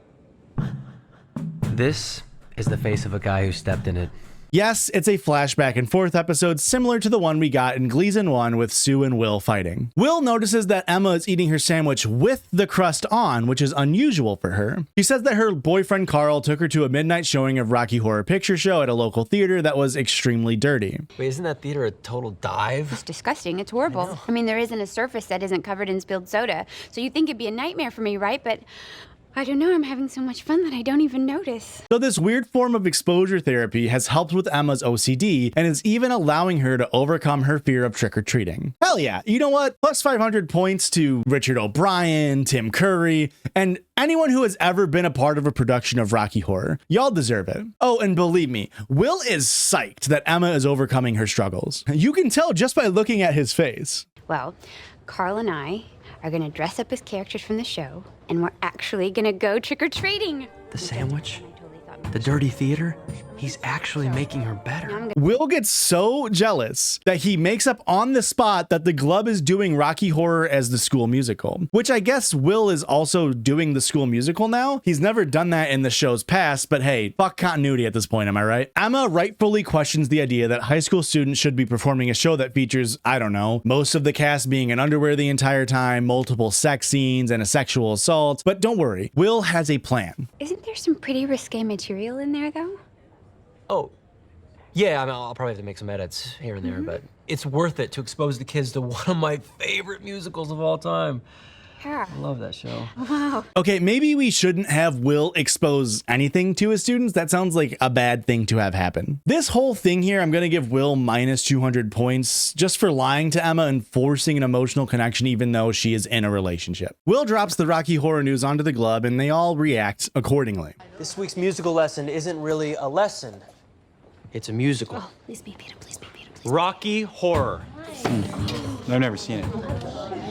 Mr. Shu. Yep. While I admire your choice of the groundbreaking 70s musical, aren't you worried that the adult themes might be a point of controversy? Seriously, a school in Texas couldn't even do Rent, caused an outrage, and they had to cancel the show. Will goes on his bullshit little speech about how art is meant to push boundaries, which is true, but we know that he doesn't actually believe that in this instance. He mentions that he's made cuts to the script, which I mean, holy shit, how long did that take him? Like, to rewrite a play almost entirely to be appropriate for high schoolers? Will must have done a jump to the left, a step to the right, put his hands on his hips and barred his knees in tight, because that is a crazy time warp. He's also having the students get permission slips from all their parents and charging attendees with the proceeds going to the Glub's budget. The roles are then divvied out, and again, if you're unfamiliar with Rocky Horror Picture Show, Dr. Frankenfurter is, spoiler, a crossdresser from the planet Transylvania, but they use a different word that I'm not going to say, but Kurt is. Okay, let's talk about casting. Oh, Finn and I will play Brad and Janet. Oh. And I'll be playing the guy in the wheelchair, right? That's what I was thinking. And I thought Kurt could play the role of Frankenfurter. No, there's no way I'm playing a transvestite in high heels and fishnets and wearing lipstick. Why? Because that look was last season? So yeah, they actively make a joke about Artie only being able to play the one role because he's in a wheelchair, which I mean, again, classic Glee. But Mike actually wants to be the lead role of Frankenfurter, much to everyone's surprise, considering he canonically cannot sing. Also, because there are fewer female roles, Will just decides to double up on a few of the minor characters of Columbia and Magenta, and the role of the hot muscular blonde Rocky gets given to the hot muscular blonde Sam. Everything is ready, and they're all settled in to learn this entire musical in like no time flat. Except while Sam doesn't mind showing off his body to a crowd full of people, Finn is a bit more, we'll say, reserved. I can't be on stage in front of the whole school in my tidy whities. They're gonna be able to see my whole business. Come on, it'll just be like going to the pool. I wear a swim shirt at the pool. I tell everybody it's because I burn easily, but look, I know I'm a big athlete and it's not manly or anything, but I'm kind of insecure about how I look. If only there were a Glee teacher who could write out the teenagers being nearly naked on stage. This is now canonically the second time Will has actively chosen to see Finn exposed in order to further his own personal ambitions. If we get to the show itself, I'll deduct points then, because who knows, maybe it doesn't end up happening, but in the meantime, we actually have a sweet moment from Rachael hyping her man up. Come on, you know, you have a different body type. I don't look like Brittany or Santana, but you still think I'm hot, right? Yeah, of course. So then you're just gonna have to trust me that you're the hottest guy in school. Okay? Come here. Then the show brings back a bit I don't think anyone was asking for, Sue's local news segment. Sue takes his time to insist that Halloween should be about scaring children instead of having fun and getting candy. A real Ebenezer Scrooge moment. The only plot relevance the scene gives us, though, is that the new station managers want to talk to Sue about a new venture, and a super fun fact is that the station managers are actually played by Barry Bostwick and Meatloaf, who acted in Rocky Horror Picture Show as main character Brad Majors and Meatloaf on a motorcycle. The station managers let Sue know that the school is trying to acquire the rights of Rocky Horror, and this triggers a traumatic memory for her. When I was younger, I took my sister to the show. The audience was so enraged having a disabled person in their midst. You know what they did? They threw toast at us. Now, if you aren't aware, live productions and screenings of Rocky Horror include many call and responses between the audience and the cast, as well as props that the attendees are encouraged to bring. Just a fun little tradition that has been cultivated over years of the show having existed. One of those props is toast. So Sue has a vendetta against the show as a perceived hate crime against her sister, when in reality, they were actually being inclusive. Just a fun little nod to Rocky Horror's culture, and is why Barry gives pause after Sue shares her story. After this, we see the true motives of the cable executives and why they've come to Sue. You want me to shut it down? No. No. We want you to do an expose, proving that the secular progressive agenda has finally arrived here in the Lima, Ohio school district. Sue, It's got local Emmy written all over it. So these characters are basically acting as your run-of-the-mill, this is the future liberals want. And we'll have to wait to see if Sue goes along with their plans. Spoiler, she does. Finn and Rachael are set to perform Damn It, Janet, but not before Santana and Brickley get their jabs in. Finn and Rachael, I'm gonna start with Damn It, Janet. Oh, I cannot wait till Finn takes his top off so we can all see the hot mess underneath. What are you talking about? You can't have sloppy joes every day for lunch and think you can get away with it. Quinn and Tina defend this body shaming with the golden reasoning of, well, they did it first. That's incredibly rude.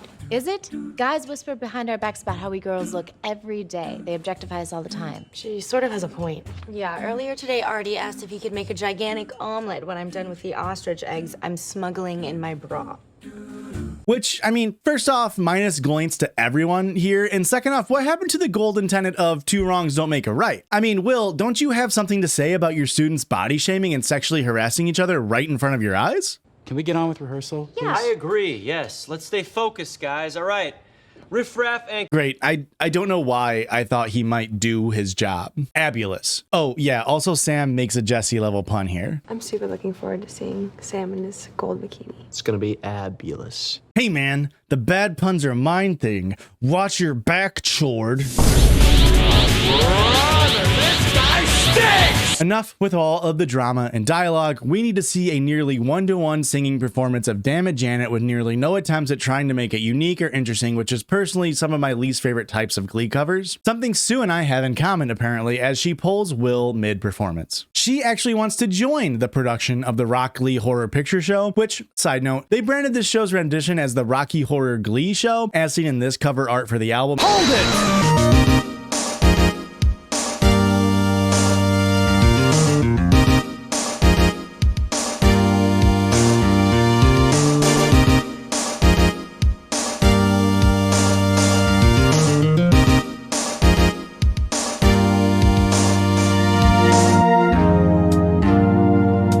Also the title of the episode, and I'm guessing it was to stay in line with the original nomenclature, as the musical was just Rocky Horror Show, and then the movie added in picture to denote that it's a movie. But why awkwardly insert Glee for picture when Rock Glee is right there? You mean to tell me you can fit in abulous in a complete throwaway line, but Rock Glee is too much? Anyway, where were we? Oh yeah, right. Sue is joining in the production because she appreciates the arts or whatever. We rehearsed tonight. Fantastic. Give me time to do my rewrites. I'm sorry? Yeah, it says right here in my contract that I get final script approval, and I wouldn't fight it, Will. I'm a notary public. See you on the boards, buddy. Meanwhile, Finn has gone to Sam for diet and exercise advice because he too wants to look abulous. I mean, we're guys. When did this start to matter? I personally blame the internet. Once internet porn was invented, girls could watch without having to make that embarrassing trip to the video store. Internet porn altered the female brain chemistry, making them more like men. Well, I feel like that just came out of nowhere. Like, it almost feels like that's just how the writers kind of feel. I mean, I might be proven wrong as the episode progresses, but the show gives us no inclination that what Artie just said was like silly or ignorant. I'm in no means saying the adult entertainment industry is without its flaws, but to imply females used to be devoid of sexual thoughts before the internet is straight up misogyny and completely erases the well-documented history of women being horny, like Catherine the Great's sex room furniture. Editor Blake is telling me that I cannot in fact show these images or else we'll be financially ruined. So you'll have to trust me that Catherine the Great was just a little freak. All of that being said, this is more of an idiotic speculation from Artie than anything, so minus 50 points here. But Artie, if you double down on this later, you'll get more Gloints. Don't make me turn this glar around. Sam explains that he kind of has a little bit of an eating disorder and lets Finn know that he should develop a cutesy little unhealthy obsession with his physique as well, and the scene closes. Will then goes to Emma for advice for some reason, and he says this. Listen, I really don't want to overstep my boundaries here, but I really need your help. I need to find all these costumes, and nobody knows Rocky Horror like you. I don't know, would you mind coming on board as my costume designer? Oh, so we're just lying then? That's what we're doing? Will doesn't want to overstep boundaries? When has Will ever demonstrated this? Also, Emma is the end-all be-all for knowledge about Rocky Horror, a 30-something-year-old cishet white woman who just saw her first performance of the show this week? Will has Emma come on board as costume designer instead of, I don't know, Kurt, who has clearly expressed interest in costume designing in the past and also clearly knows the play well. But hey, who am I to critique the actions of Will Schuster? I mean, I haven't walked a mile in his Schuster. I'm sorry, that was stupid. Ah! Ow! Ow! Ow! Oh, oh. Oh, fuck. Oh my god, my vision is like blurry. Oh. Sorry, it's like hot in here. My mouth is like dry but wet at the same time. Ugh, I'm sorry, hang on. This will help. I'm sorry, let's continue. Turns out Mike's parents didn't sign off on the script rewrite because they're transphobic. So he's out as Frankenfurter, which I mean is great considering, again, he cannot sing, which is kind of one of the things you have to do in a musical. Will tells Sue that the show is canceled because he can't find another Frankenfurter, which is insane because it's crazy that it was Mike or nothing. But it's not all Mike or nothing, as Sue finds Carl and Emma showing off their skimpy little Halloween costumes in her school office, which is an insane sentence to say out loud. And Sue shows more initiative than Will ever has in preserving a Glee Club musical number. I don't understand. Well, you guys have a hole to fill, and I'm just trying to help fill it. Wanky. Santana. Well, you know, I can't just give you a role. You'd have to try out. Well, fair enough, but I'll need a lady to sing to. Ems. Okay.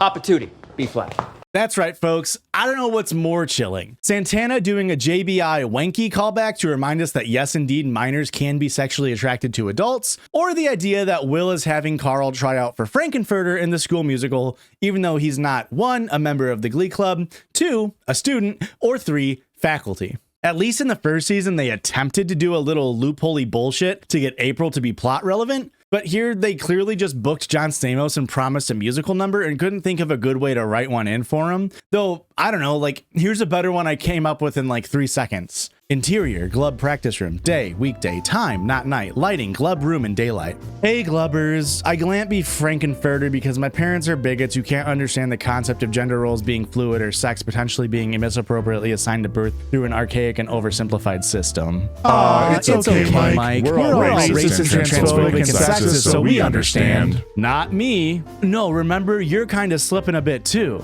Oh yeah, whoops. Remember, Kurt, don't try to flirt with anyone and get your gay on them.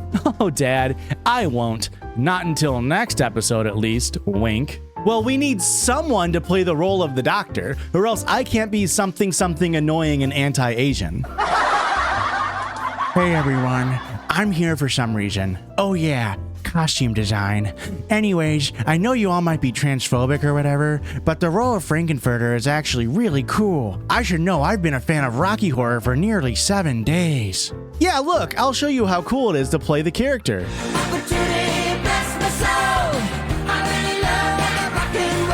Wow, Carl, you're so cool. I'll be Frankenfurter now, because I, a 16-year-old, really want to have inappropriate and illegal relations with an adult. This is Glee, after all, and contractually, we can't go more than 20 minutes without reminding the audience about pedophilia. Thanks, class, and thank you, Carl and Emma. I know I'm a creepy weirdo loser guy, but ow! Oh, ow! Oh, fuck. Oh, it happened again.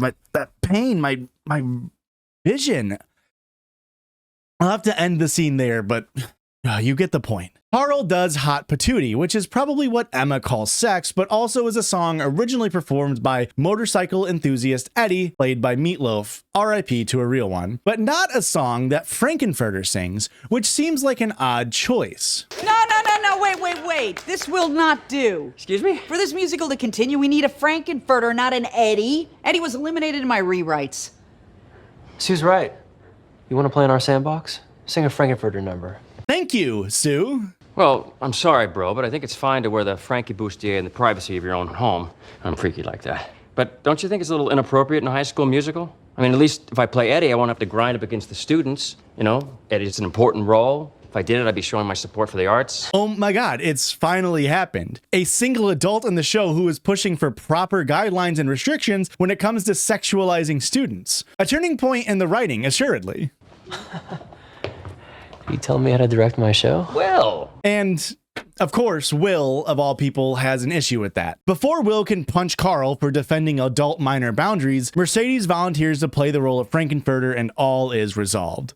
for now. Wow, what a simple solution to a non-problem. Use a member of the Glee Club who could have thought of that. Dress rehearsal comes and Finn is still worried about being in his underwear, so he convinces Will and Emma that he wants to save the big reveal for the show. Sam also has a note on his costume. Also, Miss Pillsbury, is there a way I could wear like some gold board shorts or something? These are really short and I'm afraid I'm gonna show off some nuttage. Well, We'll take a note. We can't stop, guys. It's a dress rehearsal. Come on, keep going. Sick. Will, the show must go on, a teenager's genitals or not. We get a first look at Mercedes in the role of Frankenfurter, and whoa, would you look at that? See how her costume isn't overly sexual for a minor, but still is a clear nod to the original outfit? Very cutesy, very demure. So Emma can make costume changes, just not for Finn and Sam. Got it. And to the surprise of no one, Mercedes kills this song and performance. Also, Kurt's riffraff is amazing. I love it so much. Carl then makes an early entrance.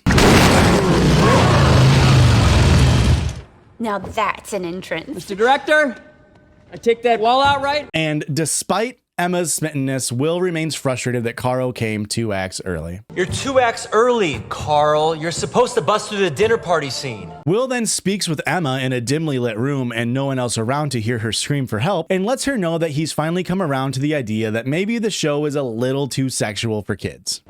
So what he said during his audition, it's haunted me. He's right. Some of these parts are just too adult for kids to play. Oh. He speaks with Sam and tells him his body is hot, but Will's body is hotter. I guess I have to. I'm sorry? I figured if Carl can play Eddie, then I can play Rocky. Excuse me?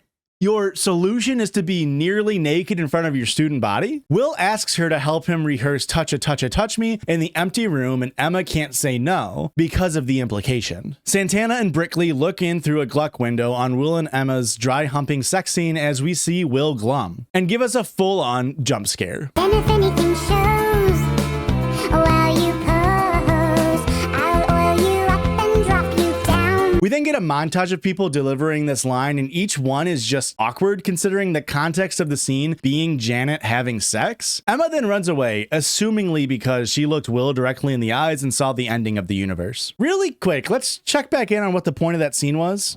Will asks her to help him rehearse Touch a Touch a Touch Me. Okay, so why did Will need help rehearsing that scene? All he did was say Creature of the Night twice. Sam and Finn then meet up in the gym and discuss their body dysmorphia. I feel fat, like I had rolls hanging over those gold shorts.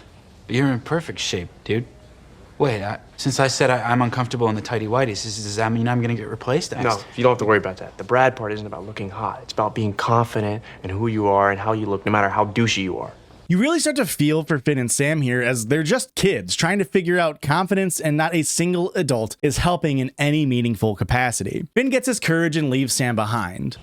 I don't need to hide behind my muscles like you do. Awesome. I think. Are you insulting me? Where are you going? To show everyone how hot and sexy I am. Hell yeah, bud. Hope that works out for you. Rehearsals for the play are going. Sue keeps interjecting with her hatred of probably one of the silliest scenes in the show, but something stuck out to me. Notice Rachel's costume. Here's what Susan Sarandon's original costume was in the movie, with a modesty blur to appease YouTube guidelines. You see how they mended Rachel's costume so easily? The entire plot device of Finn having to be naked is so contrived and signs of just poor writing. An easy fix would be having Sue insist that the play stays raunchy against the wishes of the students. That way the cable executives are happy and they can get their daytime Emmy. We can still have that B plot of male body dysmorphia and have Sam and Finn's arcs remain the same, but without all this weird picking and choosing of what Will wants to keep or not. But in this timeline, we instead have Figgins interrupt rehearsal with this. Suspended for what? I sort of walked down the hall in my Rocky Horror costume.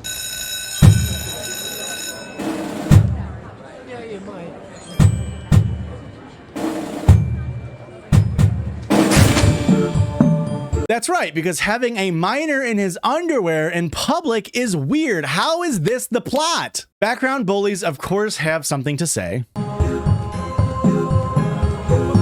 Whoa! Nice panties, baby Huey! Hey, my grandpa Murray called. He wants his boxers back.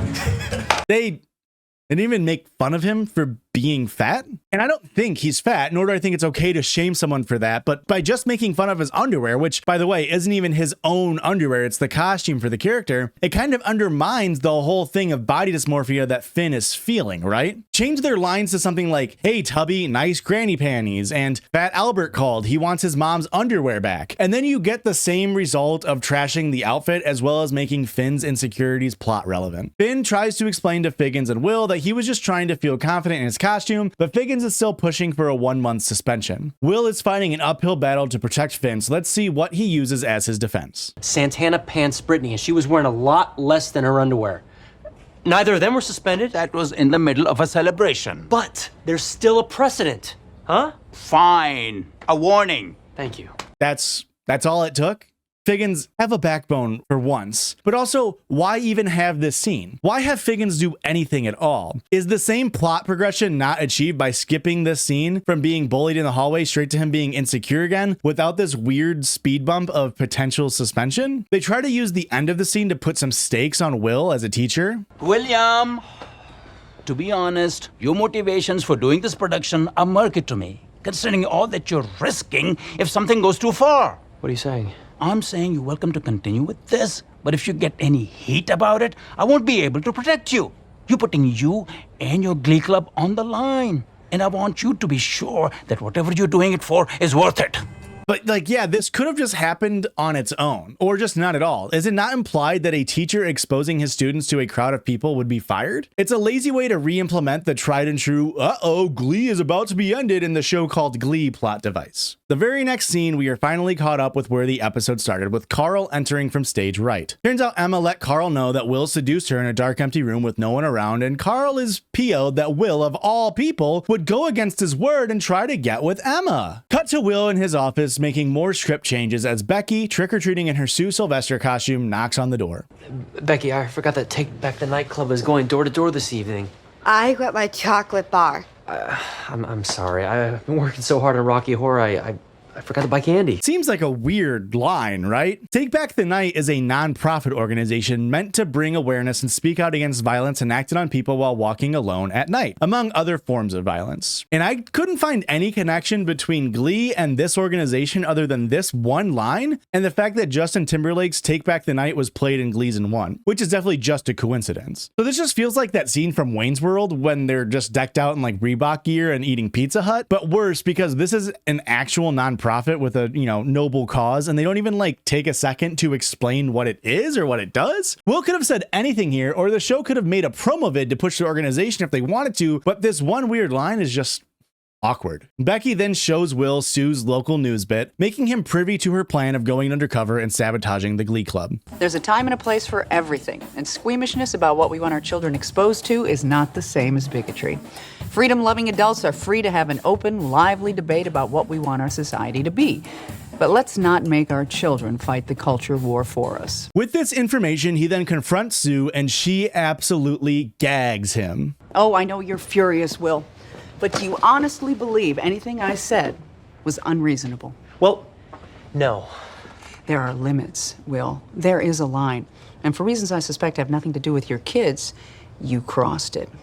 Wait, yes, Will? Will, you should have objections. While it sounds nice on the surface, saying that kids should be left alone from culture war topics, what lies underneath that sentiment is that children are not allowed to express themselves. Rocky Horror doesn't just push boundaries just to push boundaries. It did so because at the time of its creation, queer lifestyles and feelings were not mainstream. In 2010, this was still broadly the case, and in 2024, we still see a steady pushback against children who are trying to express themselves. And the argument remains the same. Now you hear people pushing their transgenderism. In the 90s, they started calling it gay agenda. In the 1980s, President Reagan, Hall of Fame piece of garbage, intentionally let the gay male community and many others be decimated by HIV and AIDS, leaving hundreds of thousands dead because his administration and many, many others believed homosexuality to be a sin. So by Sue equating kids consuming media with the old, you can't yell fire in a movie theater line, which she does do that.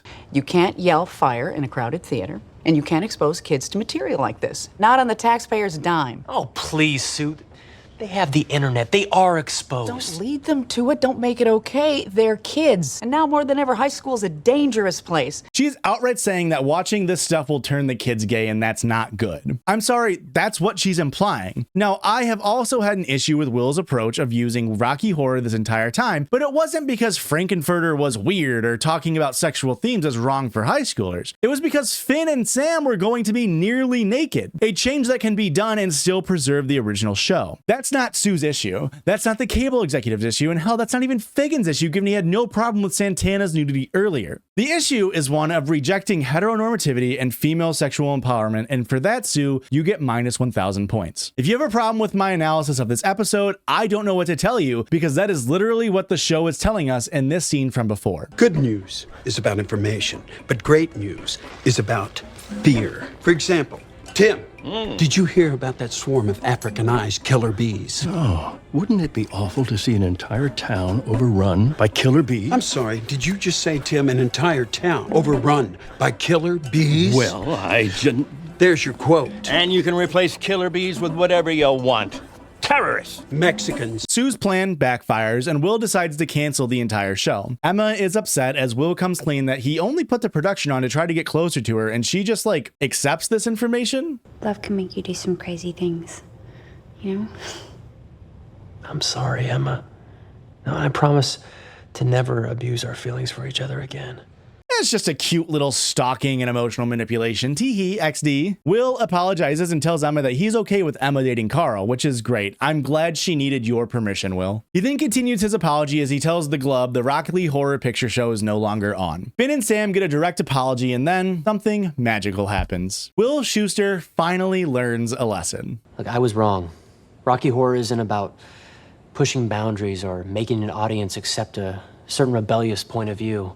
Those were my reasons for doing it, and they aren't worth risking what we have here. He goes on to explain that Rocky Horror was meant to make people feel like they belonged in a world that didn't accept them, which is exactly what I said before, so I'm glad Will is becoming a little more harsh on... Oh, okay, power through. Okay, come on. We're still gonna perform Rocky Horror. We're just not doing it for an audience.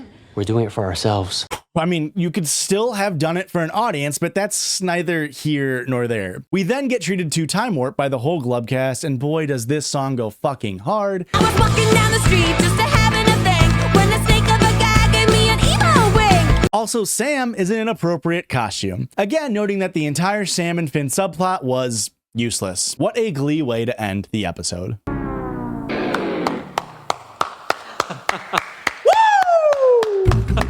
Overall, I think this episode ended up being just okay. A few of the wires got crossed in the writing, and I think if they had cleaned those up, it would have made for a much tighter and much more impactful episode. Rachael actually ended up in the Gleen, earning 100 gl-ood points for the second episode in a row, while Sue tops the GLEE-VIL board once again with minus 1,000 points.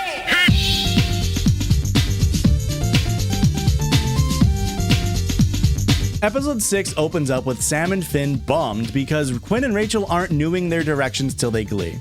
Been there, dude. Actually, still there now. How do we find the only two girls in high school that won't put out? Well, what do you do, though? Well, easy. I just think about the opposite of what I'm doing. Like, for instance, me and Rachael will be making out in bed, right? Well, what's the opposite of making out in bed? Killing a guy with your... Now, that may seem like I just used this opportunity to make a stupid callback, but no, that's exactly how Finn's brain works.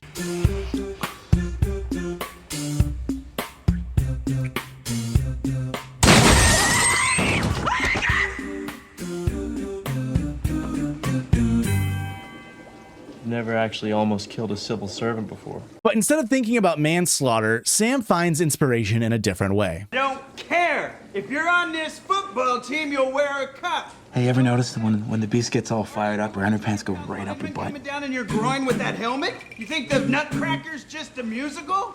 Do you want some 200? Looks like I found my mailman. Yes, you did.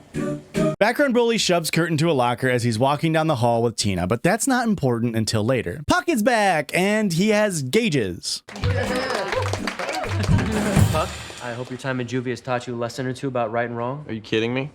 I ruled that place. All I did was crack skulls and lift weights all day. Wow, what a catch. Can't believe I ever let you go. Sick stuff. Insane way to write a character off for 2 episodes and have him come back like nothing happened. Next, the Glee Club gets their competition list for sectionals. First, the a cappella choir from the all-boys private school in Westerville, the Dalton Academy Warblers. Yeah.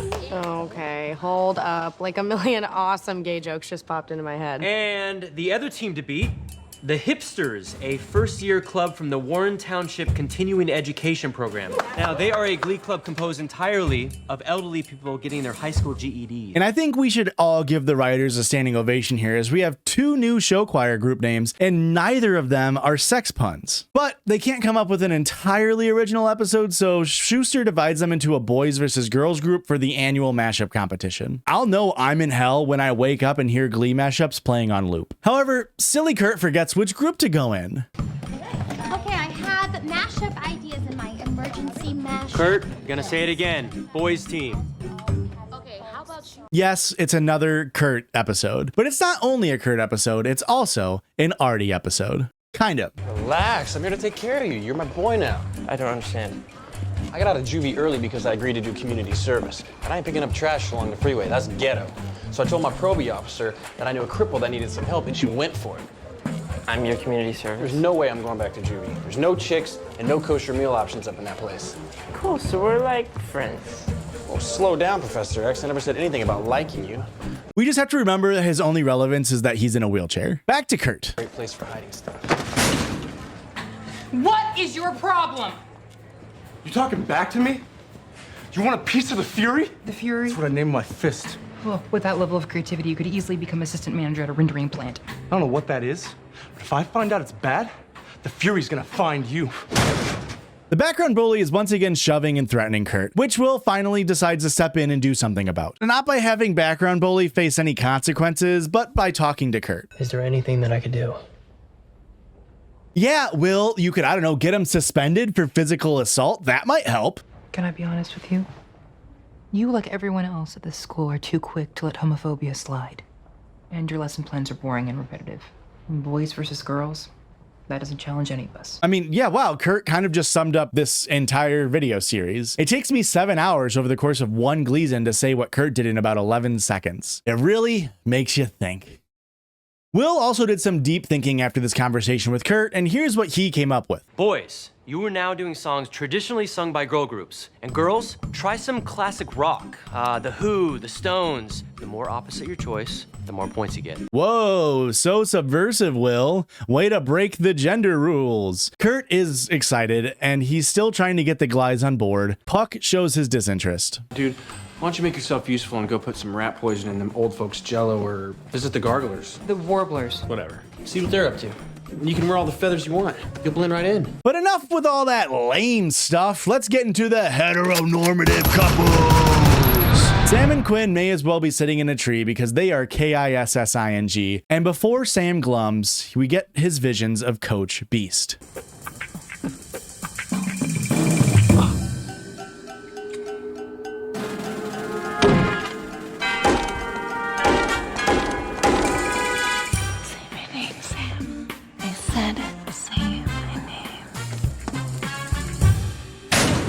I said, say my name.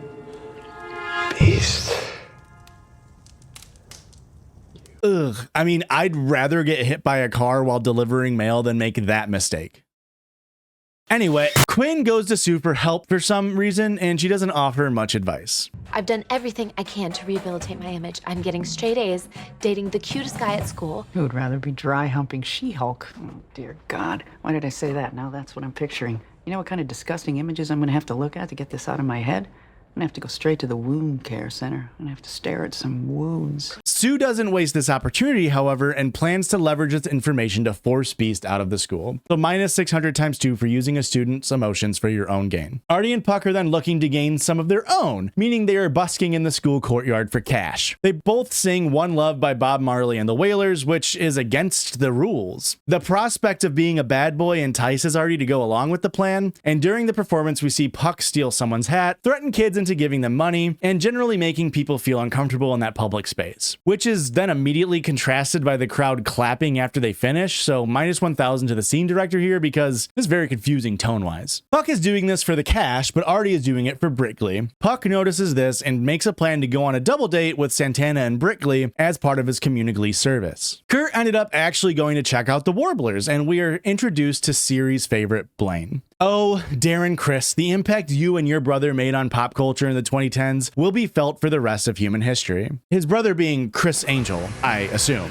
I mean, there's no way there's two people that spell Criss C-R-I-S-S. And no, I will not be fact-checking this. Darren Criss Angel, welcome to the Glist. And with that, we have Klaine. It turns out Blaine is the leader of the Warblers, and Kurt watches as they perform Teenage Dream by Katy Perry. A cover so synonymous with Glee, you won't find a single top 10 Glee cover video on YouTube without this on it. I mean, Watch Mojo has it at number 7 in top 10 Glee covers. Miss Mojo has it at number 9 in top 10 Glee performances that went hard, and we're thankful. Even Glee Rank has it at number 9 in ranking the songs from each 6th episode of Glee, and while that video only has 77 views, that channel also only has 8 subscribers. And 77 divided by 8 is 9.625, which means this ranking video was so good, it got nearly 10 times the expected views. That has to mean something. Furt is more than impressed with the Warblers and their performance, but more importantly, he sees a place that he feels like he might be able to belong in. But that's boring, so let's cut to Tina and Mike. Turns out the masturbation technique has been going around the school, and Tina wants to test it out. This gives birth to this banger of a pop culture reference. With those abs, you could be my very own situation.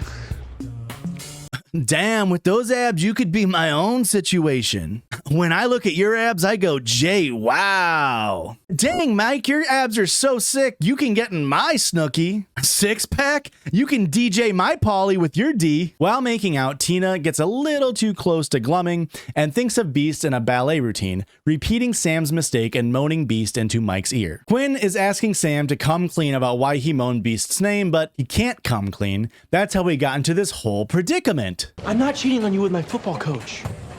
Look, can we talk about this in private? Why, am I embarrassing you? It's not what you think. What I think is that I'm not putting out for you, so you're getting it wherever you can, including the locker room with the Beast. What's this? This is a lover's quarrel, and it's your fault. What's your tone with me, Missy? You crap on my leg, I'll cut it off. I'll leave you two. Obviously, shit is about to hit the fan, but what was that line delivery from Diana Agron? Yeah, it seems to me like this is a lover's quarrel. It's all your fault, you see. Mike walks by and has some words for Beast as well. Stay away from my woman. What the hell's going on around here? That's what I'm saying. Mike has no reason to be upset with Beast. He knows about the masturbation trick. I don't ask much of you gliders, but just be consistent for one episode. The very next scene, Will is talking with Sam and Mike about what's happening, and Mike says this. How many of the guys have done this? All the guys whose girlfriends won't put out. It's the girls, too. This is really bad, guys. What if Coach Beast were to find out about it? So then why are you mad at Beast if you know Tina was using her image negatively? That's crazy, man. What happened to this show? This used to be a respectful show with fake pregnancies and child predators, and now I barely recognize this filth. Will lets the boys know that what they're doing is messed up, and Sam retorts. But we're just thinking about it. It's not like we're actually, making fun of her to her face. I need you to stop. And spread the word to all the other Glee guys and girls. And I think my overall ruling is that this doesn't make anyone lose any points. Is it messed up? Yes. But I think it would go against the nature of my scoring system to give GLEE-VIL points for thoughts. This isn't Ninth Glee and Glee 4. I'm not thought policing. You mean to tell me every time an intrusive thought came into your head of you, like, I don't know, driving head on to incoming traffic makes you GLEE-VIL? No, that would be ridiculous. Will squashes the masturbation, and we cut back to Kurt and the Warblers. They correctly assess that Kurt did not visit to spy on the Glub's competition and offer him a friendly coffee, which breaks his walls down as he gets a little bit more personal. Are you guys all gay? No. I mean, I am, but these two have girlfriends. This is not a gay school. We just have a zero-tolerance harassment policy. Everybody gets treated the same, no matter what they are. It's pretty simple. And if you're wondering, Darren Criss Angel is not gay. Well, he's culturally gay, if you remember from the intro of part 1. And boy, that parentheses straight feels so targeted. Kurt begins to cry, and Blaine correctly assumes that Kurt is having a tough time at McKinley High. Kurt shares that being the only out person has been really tough recently and speaks about background bully targeting him. Blaine responds with a similar story of his own. I got taunted at my old school, and it really pissed me off. I even complained about it to the faculty, and they were sympathetic and all, but you could just tell that nobody really cared. It was like, hey, if you're gay, your life's just gonna be miserable.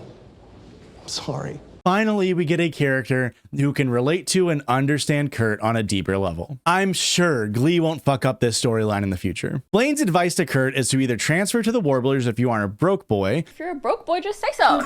Unfortunately for Kurt, I don't think Bert's single income is enough to buy Pokemon's cookies, let alone pay for private school tuition. I'm just kidding, Emain. Please come on the channel. It'll be a fun collab and mutually beneficial considering we're like roughly the same size.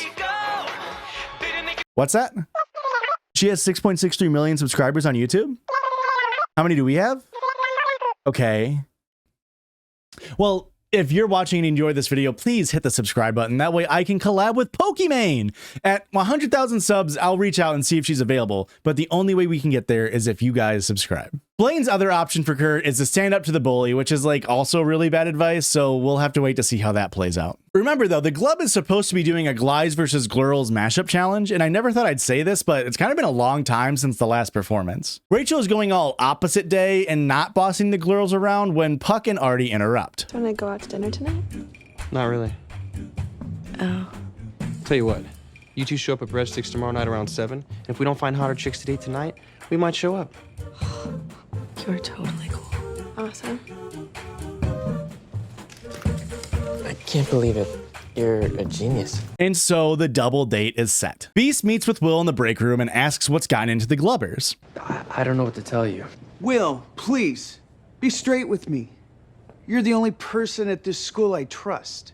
Please. Why don't you have a seat? So Will tells Beast about what the students have been doing, which I think is the right thing to do, even though previously Will said to make sure that Beast doesn't find out. So plus 200 to Will here because Beast deserves to understand what the students have been doing. It's more disrespectful to lie to her face when she's asking for the truth. At Breadsticks, Puck is sharing more war stories from Juvie. So I turn around, I flex my left pec, and I flex my right pec, and I say to the guy, let go my ego. And you know what he does? He lets go of my ego. Oh. Rick Glee is coming on to Artie, but he uses this to further nag her. I've been squeezing your leg for like the last hour and a half. You're not attracted to me. Sorry, I was really distracted by our waitress. She's totally into me. And then they all play Dine and Dash. So we're going to dine and dash. Let's go.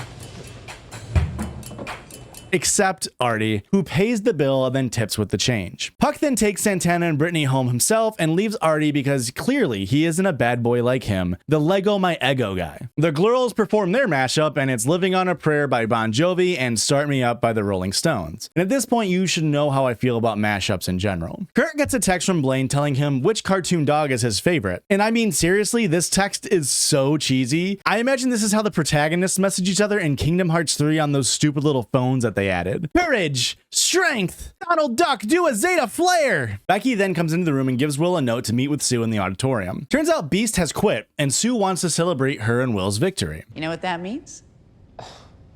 No, Sue. We got Beast fired. And my full budget is restored.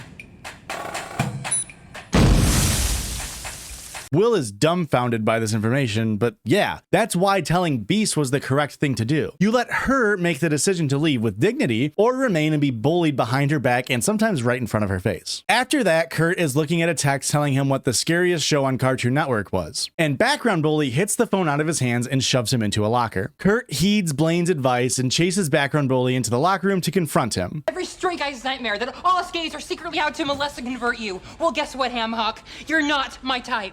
That right? Yeah. I don't dig on chubby boys who sweat too much and are gonna be bald by the time they're 30. Do not push me, Hummel. You gonna hit me? Do it. Don't push me. Hit me, because it's not going to change who I am. You can't punch the gay out of me any more than I can punch the ignoramus out of you. Get out of my face! You are nothing but a scared little boy who can't handle how extraordinarily ordinary you are.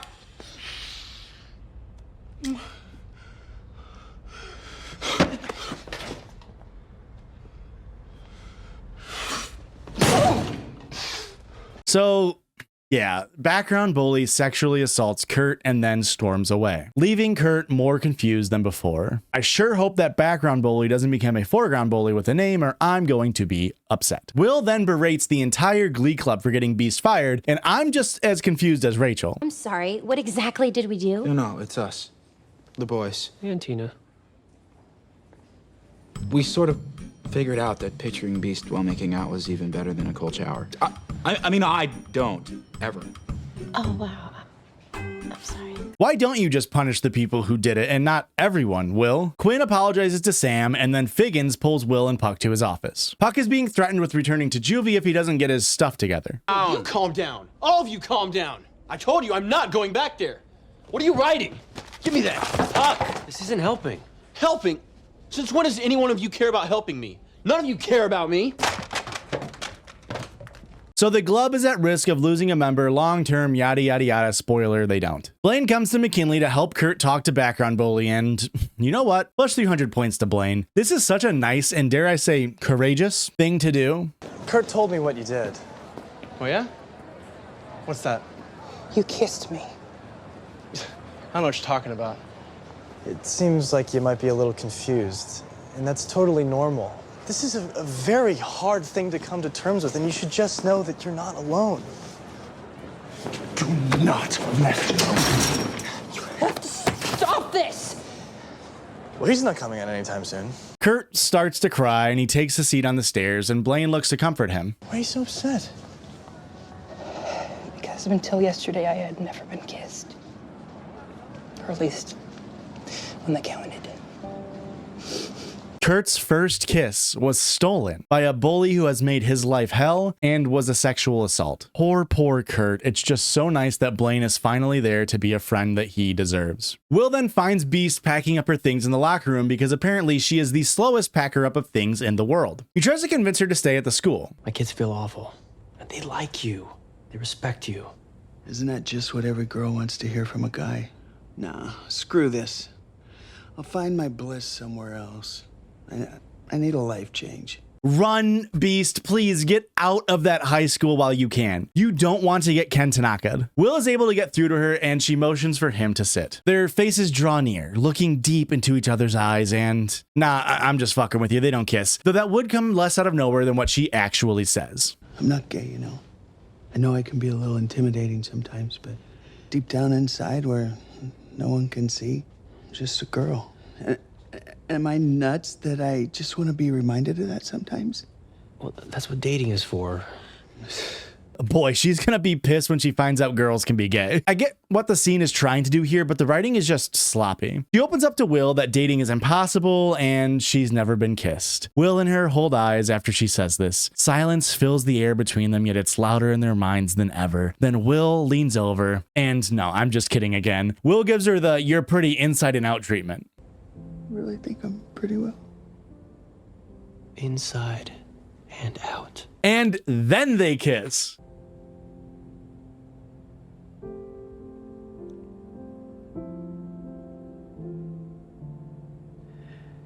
And now you've been kissed. Oh, wow, what a fucking gift, Will. Beast seems receptive, so he's getting off the hook for sexual assault Gloints, but I don't know how he is such a narcissist. Artie talks to Puck as he's trying to skip town. He doesn't want to pick up trash as a community service, and he sure as heck doesn't want to go back to juvie. Artie is confused because he can't understand the concept of lying as Puck describes what life in juvie was really like for him. It's freaking terrifying, dude. On the first day, 3 gangbangers jumped me, and before the security guards could pull them off, they'd already tore out my nipple ring. I thought I was a badass. There's some hard dudes in there. Guys with no families. Guys who look at you like you're some kind of dog they can't wait to kick the crap out of. They kept taking my waffles. Oh, so he was letting go of his own egos. How the tables have turned, Noah Puckerman. Artie makes a deal that he will tutor him in geometry while he does his community service. They end the convo on their secret handshake. Meanwhile, Kurt is at his locker and has a picture of Blaine along with a reminder of who that little purple guy that Eustace Bangs hated so much was. Background bully is still background bullying as he shoves Kurt down one last time. The Glees finally get to perform their mashup, much to my chagrin, and they dedicate it to Beast. They combine Stop in the Name of Love by the Supremes and Free Your Mind by En Vogue. The hard rock stylings of En Vogue are meant to be the tougher side of Beast, while Diana Ross and the Supremes bring their girly side. Puck tells her she's prettier when she smiles. We hope it makes you smile, because when you smile, you're pretty and it lights up the room. Seriously. And then, as the song ends, Beast smiles prettily and appreciates the gesture as the credits roll in. Thank you. Get over here. Come on.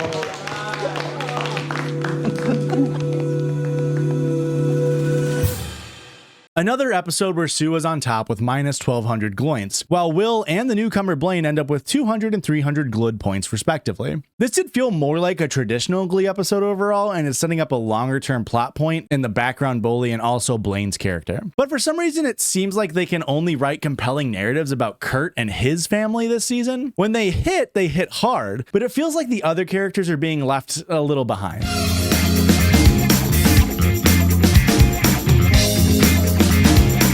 Sue has become principal. Yep, you heard me right, because Figgins has caught monkey flu. Somehow. Be an American. I think I have a fever. Can it? Now.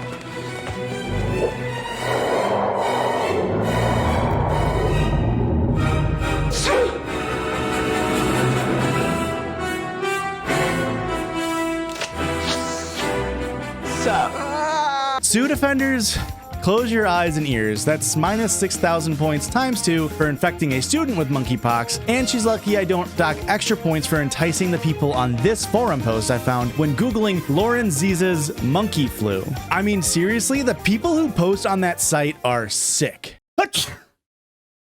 Josh Highsmith, 6'3", willing to shave. Also, another minus 6,000 Gloints for intentionally getting Figgins sick via Lauren. Genuinely, and from Sue's own words, this is an especially virulent strain that literally could have killed them, not including the people that they may have infected while sick. As it turns out, Sue's contract has made it so in the event of an emergency, she becomes principal, because in this universe, there's no such thing as a vice principal, I guess. Sue lets Will know that her first order of business is to get rid of the Glee Club. But wait, I thought we were friends. I mean, they. I thought they were friends. My first order of business? Destroy the Glee Club. I thought we were friends. That got boring.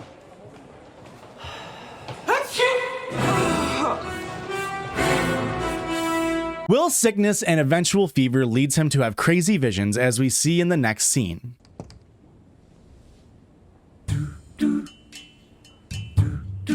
Okay, I definitely have a fever. Looking good, Puckerman. Someone's been eating their Wheaties. Will goes home sick, which you might think gives us less Schuster screen time, but no, they bring back on an annoying blonde to help fill up the time block. Terry is back.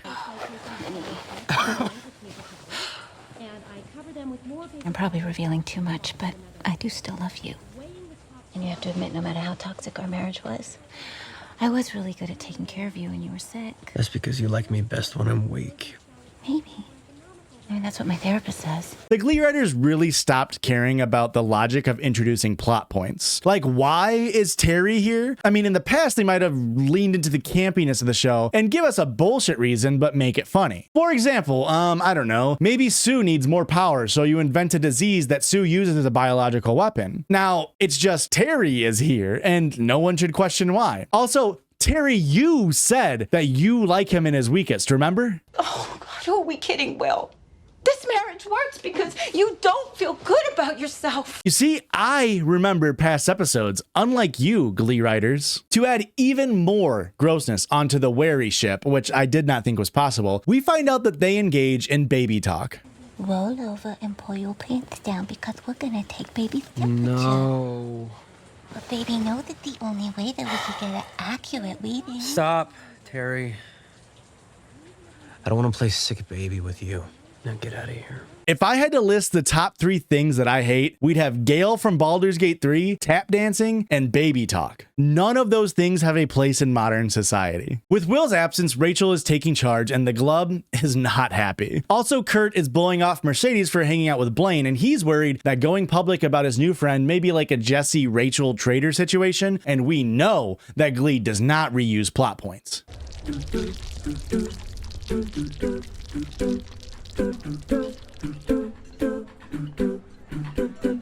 Just kidding, it's another bodyweight episode where they take the visibly biggest character on the show and they boil her down to being a caricature of a fat person. But before they can get to that, they bring on an annoying blonde. It's not easy being a substitute teacher. Kids feel like they get the day off. They'll goof off, egg your car, cut class, break into your car, throw spitballs, put an alligator in your car. And I don't even have a nice car. That's right, Goop is here, and while she may not be actively pushing a $2,000 yoga mat, an $8,000 two-person infrared sauna, or a candle made to smell exactly like Gwyneth Paltrow, that admittedly was definitely just a marketing tactic, I cannot wait to see how Holly Holliday's role as a substitute does. Lindsay Lohan es bien loca, ¿no?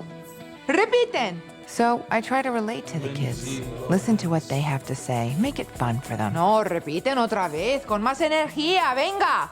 Lindsay Lohan es bien loca. Because I'm the cure for the common class. Muy bien. Why do the writers hate Lindsay Lohan so much? It's also wild that in one scene we get more Spanish from Holly than from Will in nearly 1.5 seasons. Kurt asks Holly to substitute for the Glee Club, and what are her qualifications for that? Well, just last week she sang Conjunction Junction in English class, so I guess that's enough, and she accepts the substitute Glee role. The Glee Club is preparing for the new substitute teacher, as high schoolers do, and we get some interesting exposition. Dude, what are you doing? Kurt got us a substitute, so I'm buttering the floor. But sectionals is like 2 weeks from now. Hey, Gigantor, we're all gonna swap names, yo. Did I hear something about a substitute? Yes, it works. I'm sorry. Two weeks? You guys are just gonna spring that on us? Man, I wish I could find the right words to describe my reaction to learning that information. Oh, what the hell? Oh, thank you, Artie. That was perfect. Nothing says bienvenidos quite like a buttered floor. Holly introduces herself to the Gloop, that's Glee X Group X Goop. I hope you hate it. And it reminds them that their songs at last year's regionals were old and boring, and that's why they lost. And she's not like the other teachers. Just saying. She speaks the truth. I'm not your average run-of-the-mill substitute teacher. She immediately becomes a populist and suggests things that the Glub will like to get them on their side, like performing whatever songs that they want to do or having practice outside, but I'm not buying into this politicking one bit. What do you say we have class outside today? It's raining outside. Well, then let's take a field trip to Taco Bell. Oh, yeah. Should we toke up some medical grade marijuana? I wish. Okay, I'm fully Goop pilled.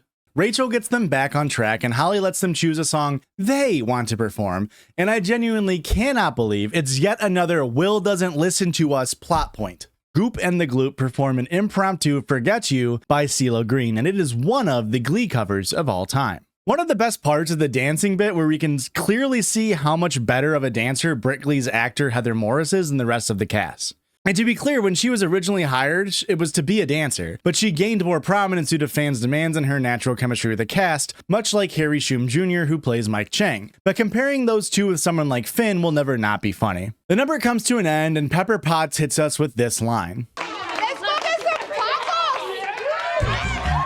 tacos! Oh my God. Is that why she suggested to go to Taco Bell? Because she's the Spanish teacher? So they've equated Spanish to Mexican and Mexican to Taco Bell. Therefore, Spanish teacher likes Taco Bell? That's like a joke a racist uncle would make at a family gathering. I let my love for Taco Bell blind me and tricked myself into letting my guard down. Well, I'll never betray the bell again. I stand with the thin Baja line. I back all of the underappreciated Taco Bell workers. I always round up my purchase to support the Taco Bell Foundation, working to support youths nationwide with scholarships, educational experiences, and community support. And Taco Bell Corporate, if you happen to see this video, please, please, please sponsor me. I love you so much. I've been a Fire Tier Rewards member since 2017. I promise I'll do anything you want me to. I'll kill Ronald McDonald. Do you want me to kill Ronald Ronald McDonald, I'll cut the brakes on his clown car Taco Bell. And when he tries to stop and ends up in a one-car accident and him and his 37 passengers perish, Grimace, the Hamburglar, and the Fry Kids included, I'll get the king next. Sue tells Beast that she's cutting the football team, and Beast Uno reverses and says, then who the hell are the Cheerios gonna cheer for? And Sue has to walk away and reconsider her plan. Get wrecked with facts and logic, liberal. Humiliation. Bested by the Beast. Less than 24 hours after my plan to replace all chairs in the school with sharp poles was thwarted, a resounding defeat in my war against sitting. Reality is, I'm a champion, and once I get power, I do not let it go. I mean, what did they do to my Sue Sylvester? She used to be so meticulous and conniving, and they've reduced her to these simple logic holes. She then sees some fat kids in the hallway and decides to use that as her new evil plan. Yes, new. Not like she's been attacking fat people for, I don't know, the entire series. Becky, take a memo. I'm banning potato tots. We cut to a Mike and Will performance of Make 'Em Laugh from Singin' in the Rain, which I can only describe as a fever dream. Though the world is full of a number of things, I'm sure we should all be as happy as. But are we? No. Definitely no. Positively no. Decidedly no. Short people have long faces, and long people have short faces. Big people have little humor, and little people have no humor at all. Now, I describe it as a fever dream because it was a fever dream.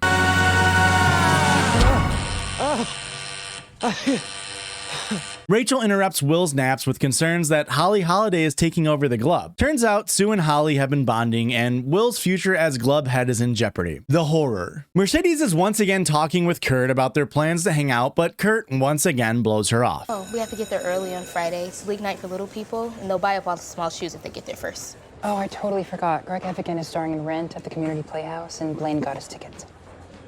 Us as in all of us? I think he could only score 2. But who cares about an actual interesting interpersonal drama with complex emotions? Santana and Brickley take the tater tots away from Mercedes, and she is pissed. Principal Sue banned the tots. She can't do that. They look like deep fried deer poop. Take it up with Principal Sue.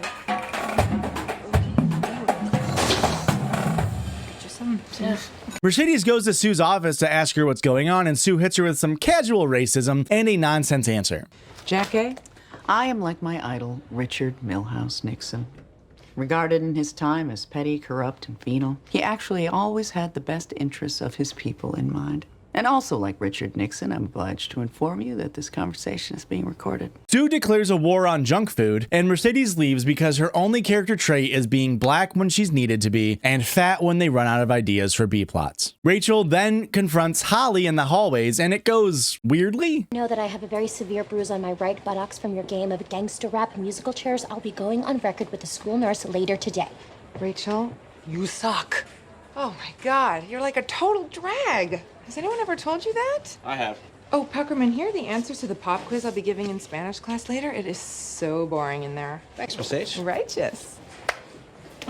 Okay, minus 150 times 2 for telling a student that she sucks, and minus another 150 times 2 for helping a student cheat. It's so funny that they wrote in a character who listens to the gloop for once, and instead of, I don't know, having that be something Will actually has to compete with, they just make her an inappropriate teacher, and the whole let the kids pick the music they want device will just be recycled for later episodes. Holly tells Rachael to loosen up a bit and have a bit of fun, and Rachael lets her know her plan to do an upbeat, glamorous song with a dance beat. Holly helps her realize her song dreams. Terry is then feeding Will with soup, and they talk about how they are still both dealing with the fallout of their divorce and trying to find happiness. But, and I know you're all wondering, does Baby like his soup?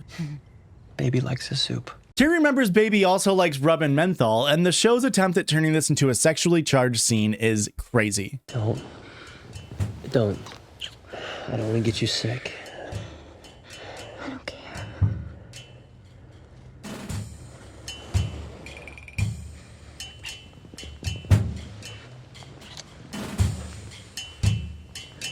But who cares? Remember that Mercedes is fat? Principal Sylvester is only serving pre-digested food now to give us more energy. I mean, do I look like a damn baby bird? Don't fret your culinary disappointments. I come bearing gifts. You brought tots? Better. I've set you up on a date. Kurt sets Mercedes up on a date with a football player. Why him? No reason. Also, it has nothing to do with the fact that he's one of the 5 black guys at this school.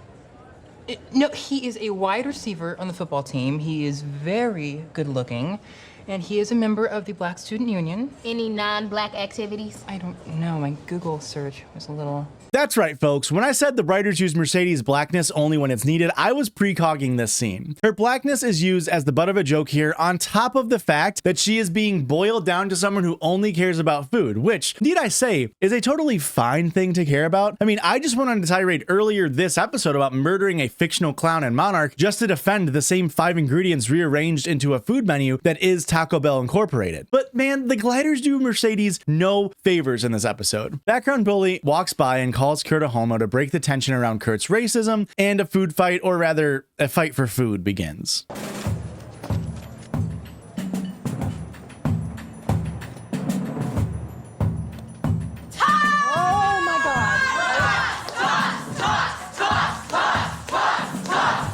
Rachael and Holly then perform Nowadays from Chicago for the Glub in the auditorium. This has rolling effects as Will tries to come back to the Glub, but Sue stops him before he can see the students. There's no reason for you to be here. Well, the kids need me. No, literally. There's no reason for you to be here. Kids prefer the substitute.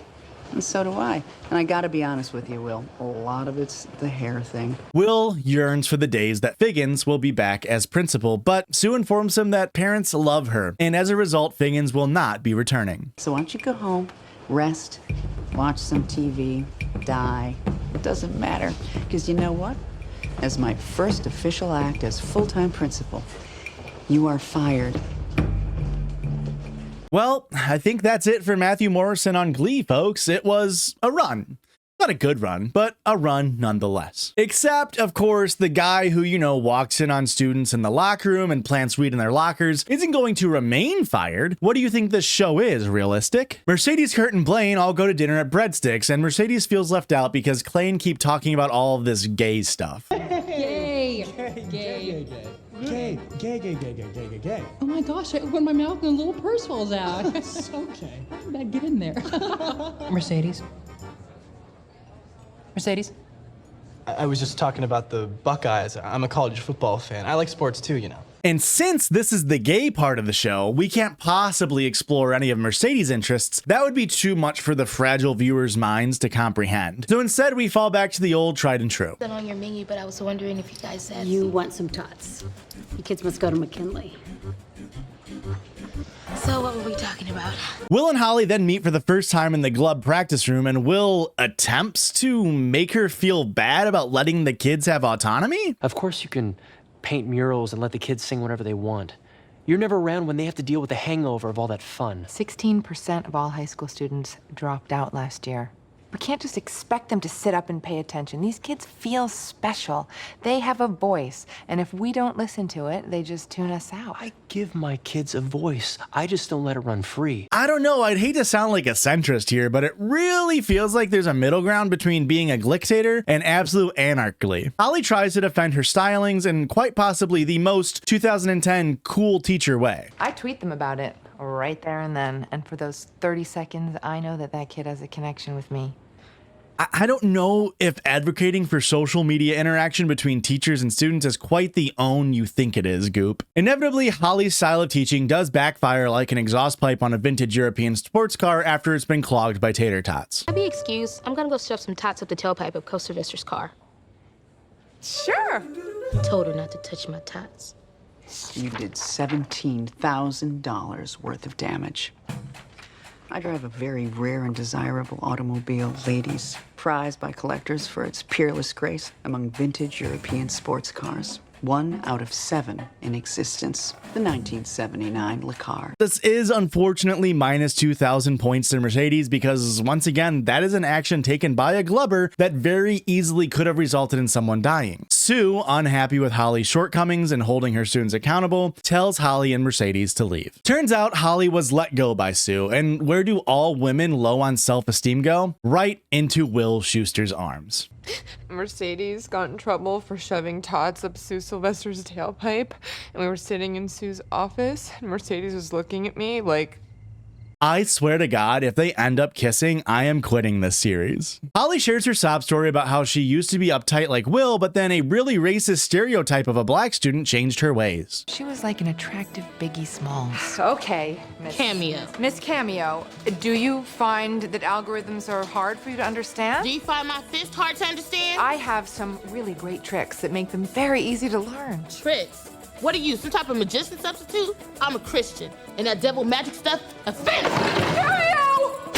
I woke up in an empty classroom. They'd stolen my Air Jordans.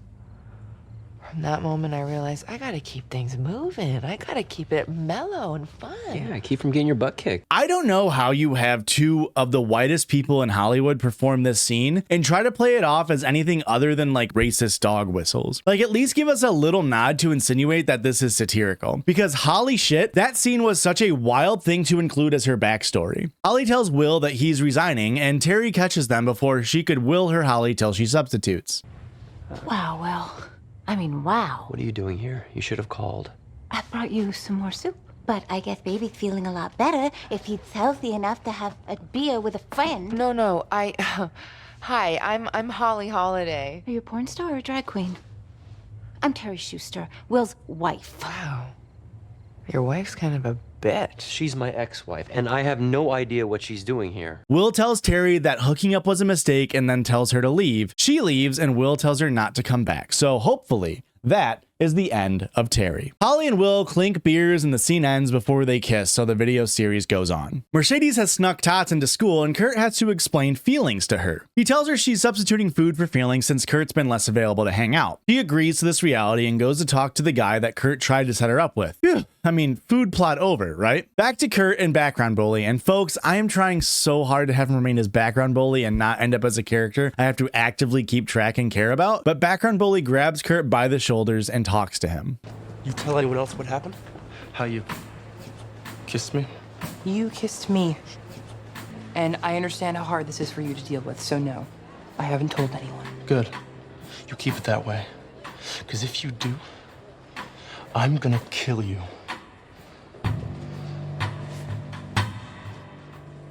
Okay, that is a direct threat on Kurt's life. Not looking good for the over-the-top evil guy. Sue rehires Will, so that entire plot point didn't matter. You love to see it. Turns out all of the Glove members vouched for Will, and Sue decided to throw them a bone, I guess. Except, do you remember the beginning of this very episode where she was vowing to destroy Glee Club? And then she did effectively destroy the Glee Club? And now she is in fact saving Glee Club? Hell yeah, way to go, Gliders. Way to have consistent character goals. As a way to say thanks, the Glove has to pay to repair Sue's car, but it's only $17,000, which is an amount that is small enough that we can hand wave away in the background, I assume. I mean, Finn and Puck should still theoretically be working at Sheets and Things to pay off that vocal adrenaline car repair budget, and for all we know, they are both unemployed, considering one of them was in juvie and the other a religious cult focused on a grilled cheese sandwich. Will returns to the Glove and gets them right to work for sectionals, which I guess is still 2 weeks away. I don't know how Glee time works considering Will was definitely sick for multiple days, but sectionals doesn't happen until episode 9, and this is still episode 7. Regardless, the Glove is once again upset that Will is picking a song from 1952's Singin' in the Rain to open at sectionals. So to prove them wrong, he lets them choose a song instead of what he wanted. What's that? I made that up, and this bit is getting old already? Okay, well, he gets Holly to perform it with him. They mash up Singin' in the Rain with Rihanna's Umbrella, and boy, did they somehow ruin one of the catchiest songs ever made in Umbrella. If Glee mashups have no haters, I'm dead. The performance comes to an end, as does the episode, and I hope we never get glooped again. There should be no surprises here, but Sue ends up the worst character once again with 18,200 Glee-VIL points. I think the craziest part about this episode is that you could completely skip it, and you wouldn't really miss a single thing plot-wise. Terry and Holly both come and go. Kurt and Blaine's relationship doesn't get advanced at all. The only thing that lasts is Sue being principal, which they clearly don't know what to do with that plot device. They power creep Sue so hard that they had to artificially scale her back. It'd be like giving Naruto access to his sage mode during the tuning exams. So don't be surprised if they have to retcon Sue's principalship soon.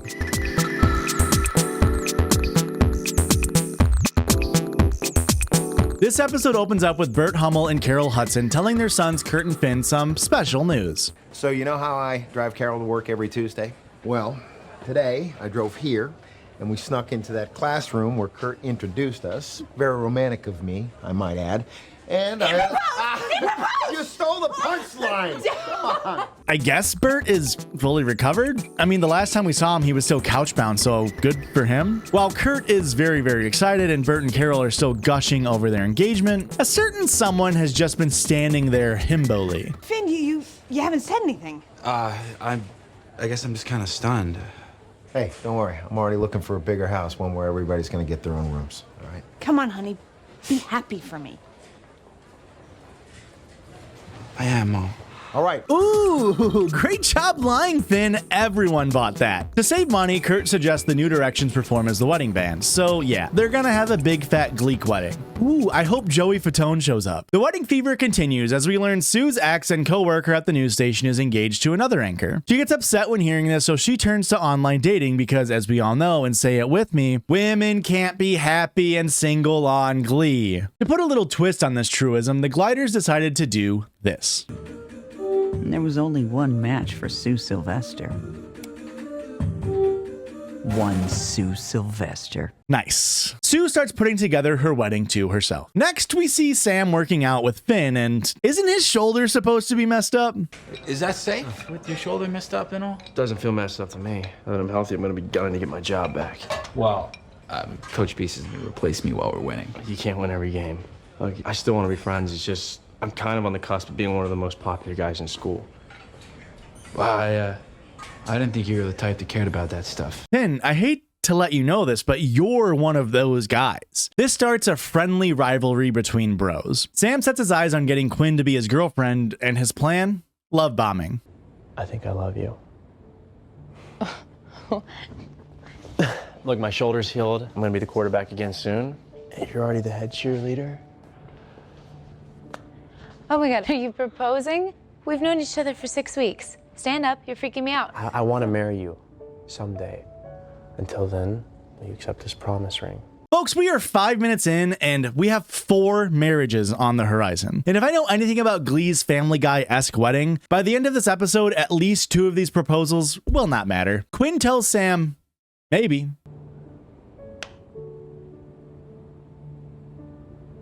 Is that a no? It's maybe. Which is looking pretty good on my proposals that don't count-o-meter. Finn and Kurt are discussing their parents' wedding planning, and Finn lets Kurt know that he wants to be more involved. Yeah, I've been thinking about it. I really want to do something special for the wedding, and I want to take this opportunity to sort of remind everyone that I'm, you know, a leader. I have the perfect idea. After you walk your mom down the aisle and give her away to my dad. Incredibly creepy. And give your speech to the newlyweds, which I will write, although you are free to suggest overall themes. You and Carol will have a lovely mother and son dance in front of everyone. That's a terrible idea. Everybody knows I'm the worst dancer. Thank you, Finn. I'm glad you're becoming self-aware. Finn screams with Kurt, that's agrees and screams, and then background bully shows back up. I don't want you near me. Can I have this? Thanks. You okay? All right, let's go with the principal. Come on.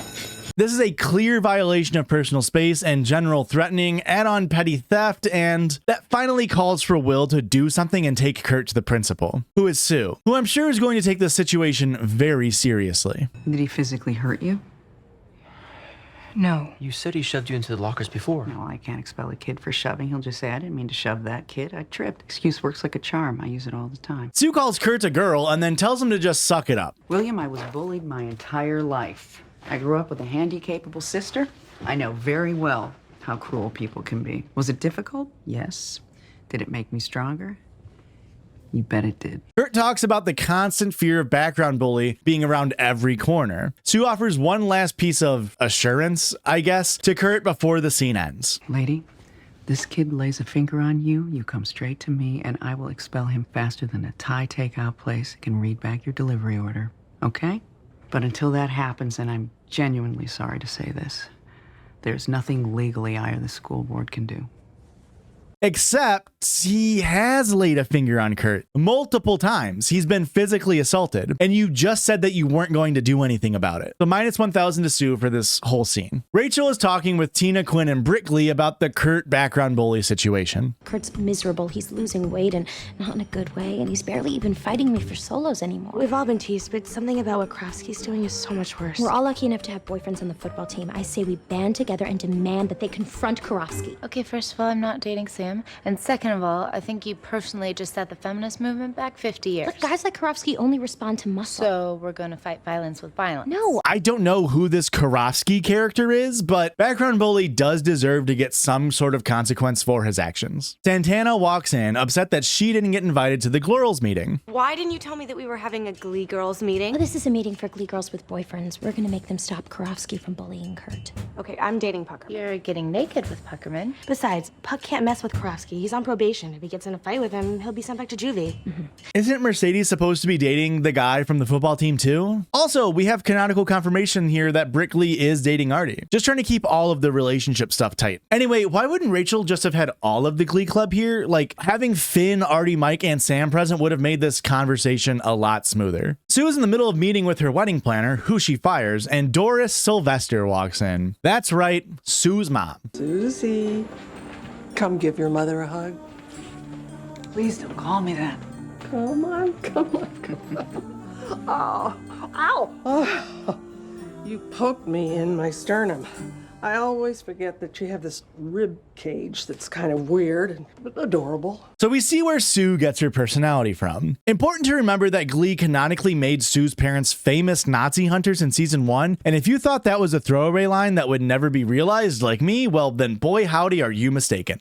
We finally caught the last Nazi. For 2.5 years, we've been hot on the trail of Ava Braun's great-nephew, Chad. And you know what? He's been under our noses this whole time. Working in Phoenix as a CPA. I felt bad. So, yes, Sue's mom canonically is an assassin, which of course takes a lot of time, and Sue laments that she's been so absent in her life. Doris takes this chance meeting with her daughter to guilt her for giving up on love and marrying herself. Sue invites her to the wedding and she accepts, adding that she wants to sing at the wedding. Now, since the Glee wiki only has her listed as a minor character, I will not be tracking her points because the bloat on my list is already at 26 characters deep, and I know it will only get larger as the show goes on. Cuts need to be made, folks. I don't make the rules. Okay, I do make the rules, but I don't make the irrelevant characters show up for only one episode. Rachael tries to get Finn to talk to Kravsky? I don't know why they keep saying that name, but Finn is apprehensive again. Kravsky plays right guard. If he gets pissed at me, I'm going to get sacked more times than Jay Cutler, which means we're going to lose, which means Beast is going to make Sam quarterback. Is being quarterback more important to you than helping out the kid who's going to be your stepbrother? Look, we both know I can help him more if I stay on top. Kurt's gonna be fine. Rachael, I'm sorry. I want to, but I can't. Man, that's your brother and your friend. That's crazy. Also, just get Sam to also call out background bully, who I assume you're talking about. Then he won't protect for either of you, and Beast will, I don't know, bench the player who is arguably the least important offensive line position and not the starting quarterback. I've never been so disappointed in you before. Me neither, Rachael. Mike, Artie, and Sam all decide to be decent human beings and call out background bully to his face, resulting in background bully shoving Mike into Artie and then getting into a fistfight with Sam. You see, Finn, that is how you show you're going to be a leader. Standing up for what is right, even though it's not beneficial to do so. So plus 500 Gloints to each of these gloys. Also, Puck is there just blurry in the background. A background blurry, if you will. Very different from a background bully. Also, fun fact, this sets the record for most episodes a character has been in before appearing on the Glist. At this point, Mike Chang has shown up in 25 out of the 30 Glee episodes so far, and this is his first Glointable action. So, secret best guy on the show candidate? Beast breaks up the fight, and in the next scene, we see the Glies talking about what happened with the rest of the Glub. How bad does it look? It's pretty hot, actually. No idea how hard it was for me not to jump into that beatdown. Where were you, Finn? I was still out on the field, okay? I totally would have given him a beat down if I'd been there, though. The fact is, it shouldn't have gone down without you, Finn. You should have been leading the charge. Lay off Finn, everyone. It isn't his problem. It's none of your problems, actually. But thank you for what you did. Especially Sam. Thank you, Mercedes. Sam gets his chops for being a leader, but Kurt doesn't want all the attention around the background bully situation. Dora sings Ohio, which is a song from the musical Wonderful Town and not a brain rot TikTok skibbity goon cover Ohio Riz Chi Snat Sigma. The song is used as a way to have a dialogue about how Sue's mom was hunting Nazis and therefore never really home in Ohio. That's all you really need to know about this scene. Next, Kurt is attempting to put Bert and Finn through a dancing crash course for the wedding. Bert handles it like a normal person, but pesky little Finn is being homophobic again. Position. That's dancing. Can we shut the door? I'm not really comfortable with people watching. What are you talking about? You dance in front of 1,000 people at regionals.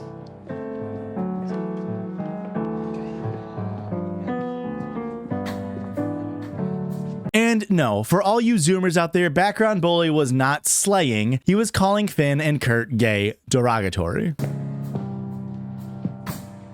What the hell was that? It's nothing, Dad. It was not nothing. That guy was making fun of you. What the hell is his name? Bert notices and Finn tells Kurt to fill his father in. Tell him, Kurt. Tell me what? Tell him or I will. He's been harassing me for a few weeks now. Harassing you how? Just shoving me and giving me a hard time. There's more. There's something else you're not telling me. He threatened to kill me. What? You gotta be kidding me. Bert! Bert then physically assaults a student. Hell, dude? You like picking on people? Why don't you try me? Bert, stop! Please, you're sick. Come on. What the hell have you been doing while this is all going on, huh? And I mean, look, this is one of those moments where I don't blame Bert for doing this, but I mean, bud, you're a 40-something-year-old man. You can't just waltz into a high school you have no real reason to be at and shove teenagers into lockers and threaten them. I hate to do this, but every time Sue has shoved a student, it's been minus 500 times 2. So Bert will be picking up another minus 1,000 points here. Background bully's dad, Kurt, and Bert are all in Principal Sue's office discussing what has been going on. Kurt still hides that background bully is gay, but reveals the context in which background bully had threatened Kurt's life. He said he'd kill me if I told anyone. If you told anyone what? Just that he was picking on me. He's making all this stuff up. Oh, is that right? Hold on a sec. You have been acting differently lately, David. Background bully keeps denying what has been going on, but his dad susses out that background bully isn't being entirely truthful. Sue decides to expel background bully, and thank God I was getting worried I'd have to add him to the list. Santana and Finn are getting ready for Bert and Carol's wedding together, for plot reasons, and she suggests Finn go public with their previous sexual relationship to up his cool factor. Only one huge problem with that. I lied to make you jealous. It's cool. You know, I had a feeling, considering how much of a prude you are with me. Not that I'm complaining. This is so much better because now neither of us have done it and we can save it for each other. Awesome. If she found out, she'd break up with me. And this would be bad because... Because I'm in love with her and I don't want to hurt her feelings. Okay, don't you... And poor little Finn doesn't want to hurt her feelings by being truthful to her. Minus 200 points. Santana threatens to tell Rachael, but speaking of the devil, Rachael walks in and cuts their conversation short. Finn doesn't come clean. Instead, Finn and Rachael continue on, and thus begins the big fat Gleek wedding. The cast sings Bruno Mars's Marry You, and hey, this might go down as my favorite Glee cover. I mean, it's just a banger song and also a really good performance.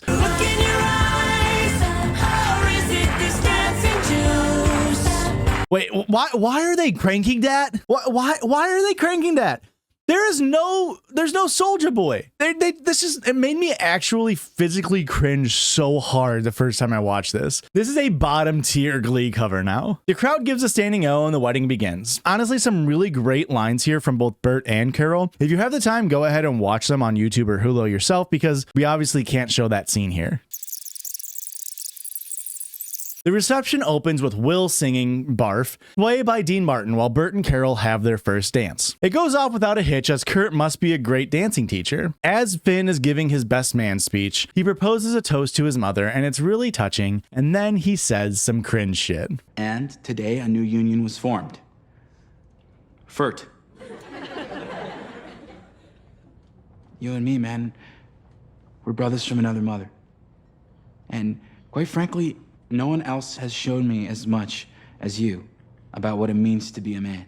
It was a very nice moment, and like literally the least Finn could do for Kurt. He pledges to always have Kurt's back moving forward and reveals he had a special number put together for Kurt, and I'm sorry, but this is a wedding for Bert and Carol, right? I mean, like, way to make it about yourself, Finn. They sing Just the Way You Are by Bruno Mars as Kurt and Finn dance together, eventually pulling in Bert and Carol to join, considering it's their wedding. All of the couples sing and dance and smile and whatnot as the wedding comes to an end. Well, that's one wedding down. Sue's wedding is next. Jean and Doris reminisce as Sue enters with her designer Adidas dress. Sue marries Sue as Doris rolls her eyes the entire time. Not because Sue is getting marigleed, wow, I can't believe it took me that long to write that pun, but because she didn't get to sing and make the moment about herself, very Finn-like. Sue tells her mom off as the bully she is, and the show tries to do the age-old feel sympathy for Sue, who is objectively a terrible person thing, but doesn't really hit for me this time. Quinn and Sam talk, and she lets him know that she's wearing his promise ring now, on account of him standing up for Kurt, and damn. Well, that makes for only one engagement not mattering this episode. I guess Glee does have a little bit left to give me.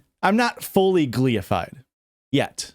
In Sue's office, we learn the school board has denied background bullies expulsion. Kurt is understandably worried about what this might mean, so Sue offers her help. This kid Karofsky is going to all of a sudden be nice to you.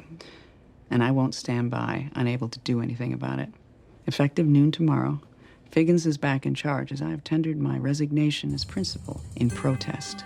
I can't help you behind that desk, but I can be an extra pair of eyes out in those hallways. Someone ought to have your back.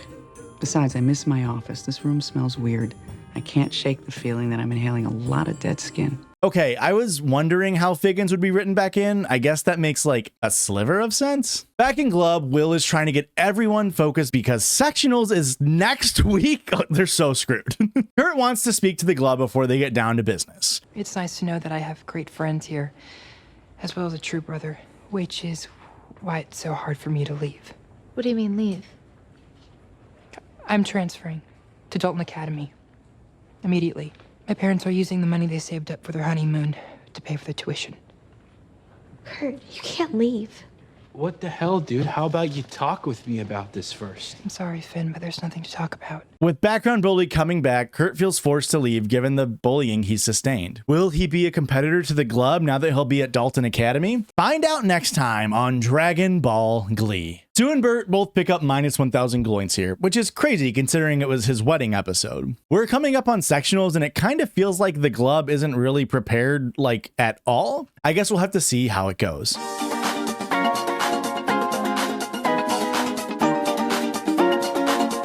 Will opens up this episode flopping his Schuster on the table in front of Emma. House seats to sectionals? Those things are hard to come by. Scalpers are getting like $5 for them. I, however, as coach of one of the competing teams, get 2. And I would be honored if you would be my +1. I don't think that's the flex that you think it is, Will. He lets Emma know that her being at sectionals is kind of like a good luck charm, but they don't need good luck because Will has put together a foolproof set that is sure to take the entire crowd by surprise. Setlist plan. First, Now let me guess. Finn and Rachael are going to do a ballad, right? Followed by the kids joining in with a classic rock number where Mercedes will belt out the last jaw-dropping note. Have you been going through my desk? It's what you always do. Read like a frickin' book, fraudster. Emma sets up the idea that maybe the other people in Glee deserve a chance to shine their talents on the stage, so yes, it is another why does Rachael get all of the leads episode. Will takes the initiative and informs the Glub that Brittany and Mike's dance moves are going to be front and center for sectionals. He also tells Rachael that she's not getting a solo. So, who is? Wait, they're gonna dance in front of me while I sing my solo? You're not getting a solo for this competition, Rachael. Finally. So what song do I get to sing? I was thinking that the winners of our duets competitions would take the leads. Chord and Quinn? Hey, way to beat the racism allegations, Will. You gave the performance to the couple that looked like an Aryan propaganda poster. Instead of Mercedes, who is very clearly a better singer than any of them, obviously Finchel are not pleased with the news and make this known. Look, I'm all for pumping up the team, making everyone feel special, but that's for practice. You don't take the star quarterback out before the big game. Yep, easy to say when you're the star quarterback. This isn't just about me, this is about the team. You are such a hypocrite. Oh, like you even know what that means. It means that your boyfriend is full of crap, Hobbit. You know what? Ever since the wedding, you've been up my butt, and I'm sick of it. Come on, Rachael, she's not worth it. Oh, really? Because that's not what you thought last year in that motel room. That's right, Yentl. Your sweetheart? He's been lying to you. because he and I totally got it on last year. Kudos to Santana for sticking up for the other Glove members, but very clearly she picks up some GLEE-VIL points here, 800 total. Rachael and Finn then discuss Finn's lying about being a virgin with Emma. You need your help. That's why I set up this counseling session.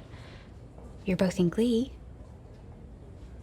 Why don't you sing about it? There are a lot of people on this show that shouldn't still have their job. Will is a sex pest and barely ever teaches Spanish. Sue regularly assaults students and blackmails the principal, but Emma, when has she ever demonstrated that she is a competent school counselor? She suggests singing about their emotions, but they weren't having a problem with communication? Just tell me if it's true. I'm sorry. Okay, I shouldn't lie to you. I just thought that if I told you the truth, you'd get so mad at me, and you're kind of scary. Don't you see how it's 10 times worse now? The guidance they need is to get over betrayal, not singing about how they're upset. Right, let's do plan B. We'll start with you, Finn. Why did you lie to Rachael? Oh, okay. I apologize, Emma. I wasn't familiar with your game. Continue. I didn't want to hurt her. Then why did you do it with her? Why are you so caught up with who it was? It doesn't. Because she's hot. Yeah, sure, she's super hot, but that's. Rachael storms out of the conversation without resolving their issues. Meanwhile, Kurt is enjoying his beginnings at Dalton Academy and joins the Warblers. He is given a canary to look after as a bit of an initiation process, and we get an immediate insight as to how the Warblers are ran. Let the council come to order. Today we discuss the set list for sectionals. Council? We don't have a director. Every year we elect 3 upperclassmen to lead the group. But don't worry, we all get a say. Oh, fantastic. I have a lot of ideas.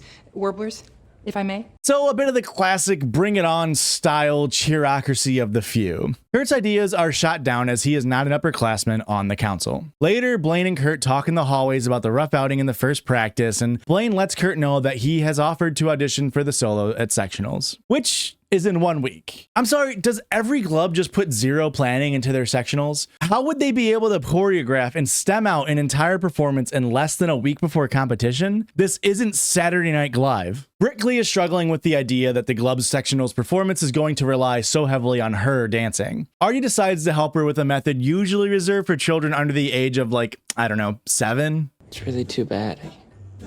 I can't give you my magic comb. What's a magic comb? You've never heard of a magic comb? Mm-mm. You comb your hair with it and you can't lose. I mean, I'd give you mine, but I need it. Wait. Since you're going to dance the lead at sectionals, you win, I win. Please, can I have the magic comb?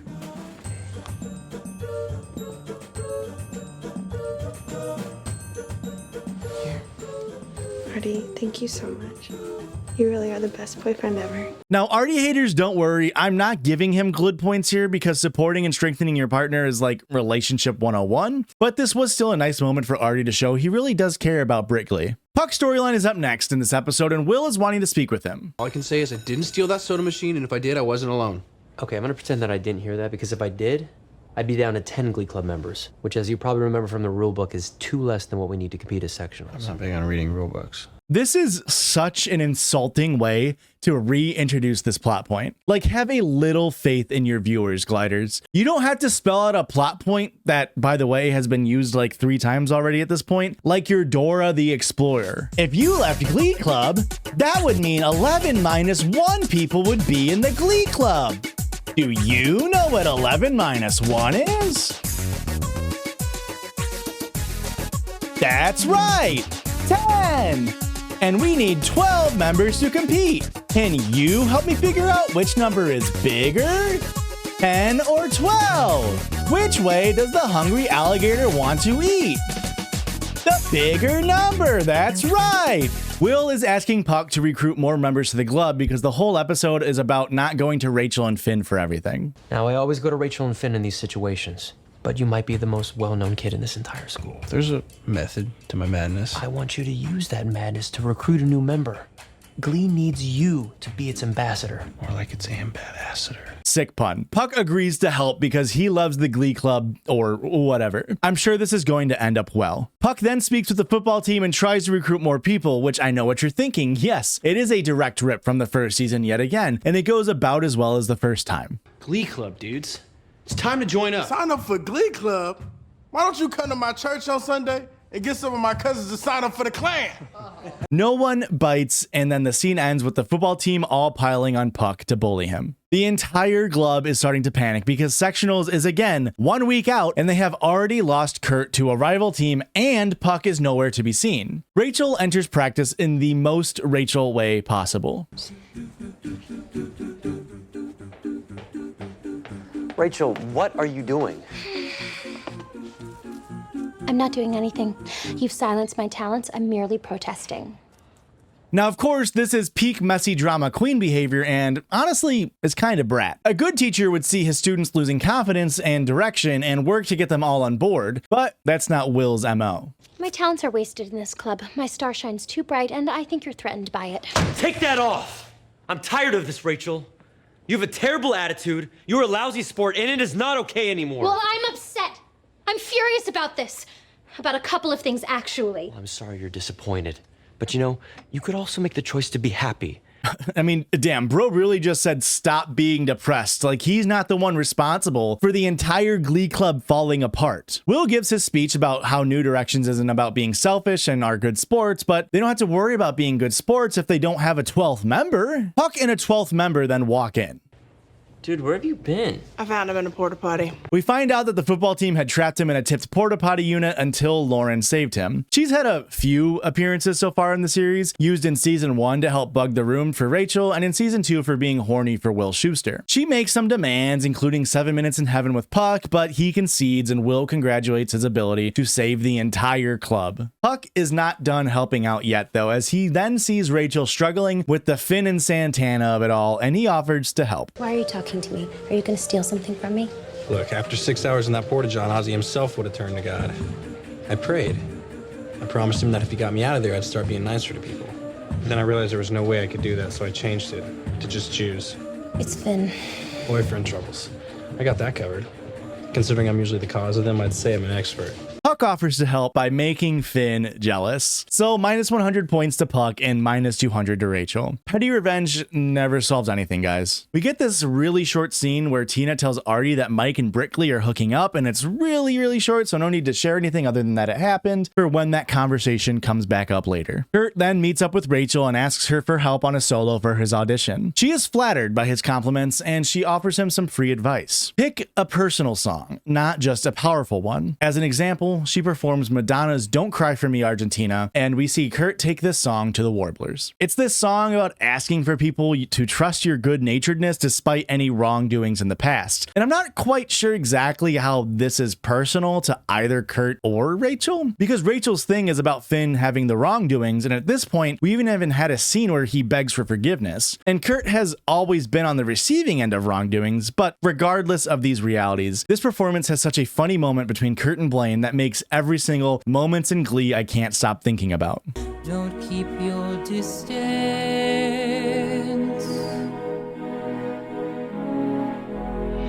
Don't cry for me, Argentina. The Warblers all applaud, but Kurt still does not end up getting the solo. Blaine tries to get Kurt to further understand the Warblers' mentality as a group. Don't try so hard next time.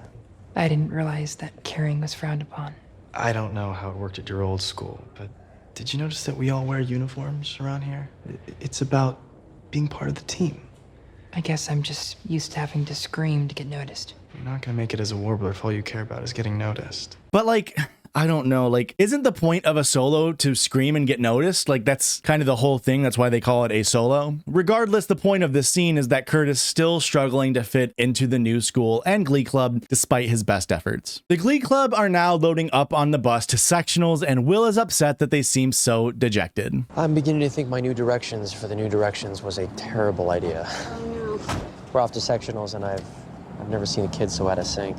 No, man, the takeaway shouldn't be that giving other kids chances to shine is bad. God, after all this, they're going to give Rachael the solo, aren't they? Emma lets Will know that she isn't going because her boyfriend doesn't like Will for some reason. Emma tells Will that her and Carl are at the I love you stage just to really hit him in the dick as he boards the bus to head towards sectionals. Kurt and Rachael then meet up pre-competition and talk about the latest episodes of Glee and how their lives have been all out of whack. Kurt misses the individuality he had in the New Directions, and Rachael talks about about Finn's lie, and Kurt lets slip up that he kind of already knew that Finn and Santana had hooked up. Their conversation is cut short, however, as they are pulled to view the first performance by rival Glee club, the Hipsters, of Mike and the Mechanics, The Living Years. The bit is, of course, that these are old people. Very funny.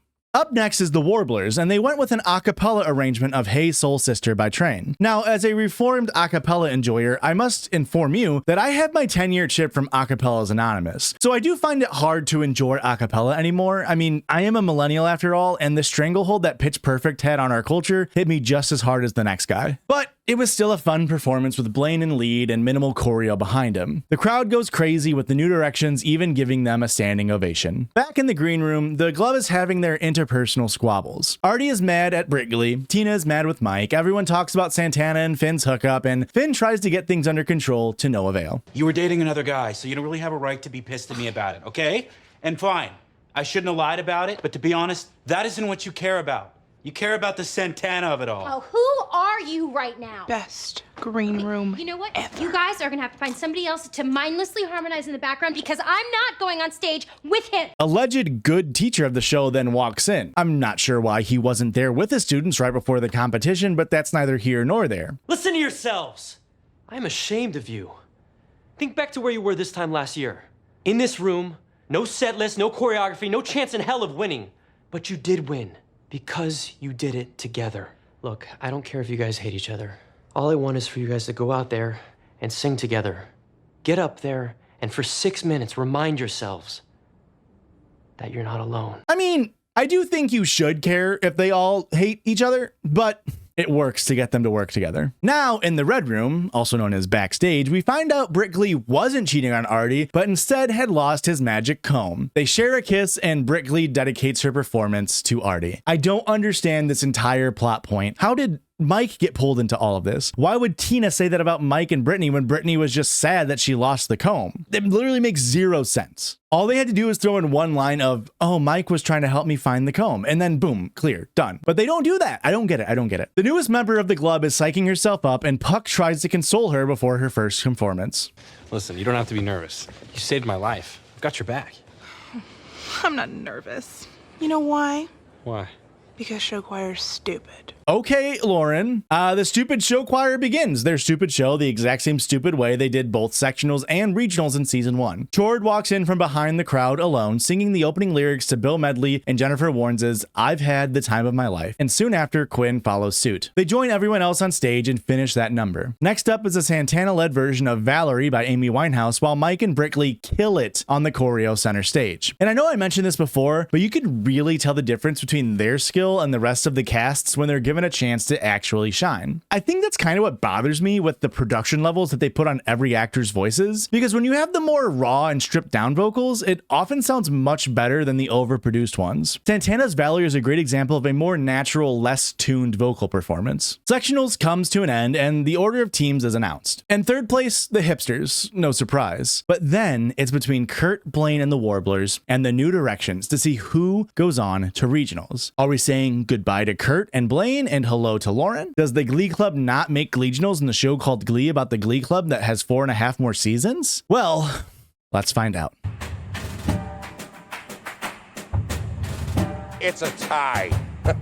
Congratulations. You're all going to the regionals.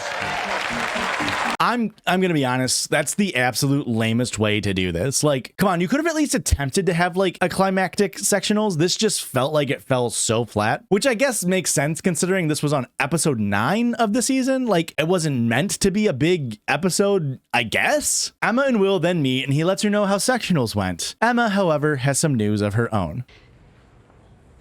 Is that an engagement ring? It's a wedding ring, actually. He legit looks like he's going to murder her in this scene. That is a scary, scary face. Will says that he's happy for her and he takes his trophy tail tucked and leaves her office. Rachael and Finn then make up as they share some I love yous and promise to never lie ever again, which means Rachael has some owning up to do. I was so mad at you and I was so hurt that I wanted to make you feel as bad as I felt.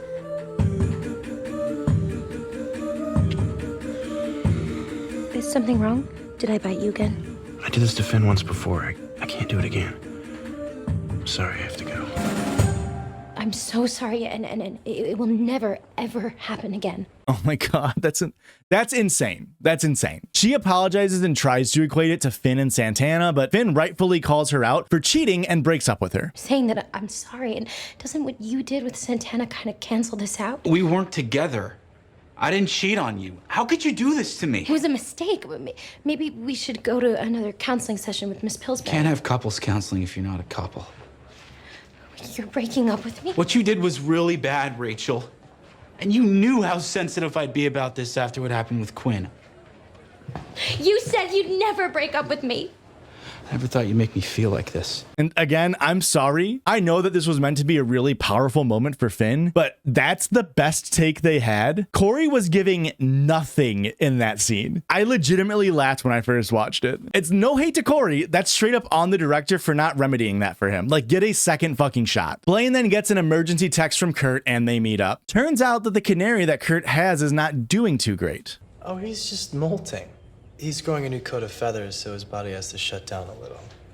But don't worry about it. Do you get it? Do you get the metaphor? The canary is losing his voice and individuality. Kind of like Kurt. Do you get it? Blaine explains that he's actually just molting and it might just take some time to get Pavarotti singing again, but unlike the bird, Kurt can't molt and get back to normal. Will comes to class to get everyone back on track to prepare for regionals. He wants to celebrate their win and offers Rachael a solo, but given recent events, she declines. Rachael, so how would you like to solo? Thanks, but I don't really feel like a solo right now. I'd like to defer to this week's two unsung heroes, Mercedes and Tina.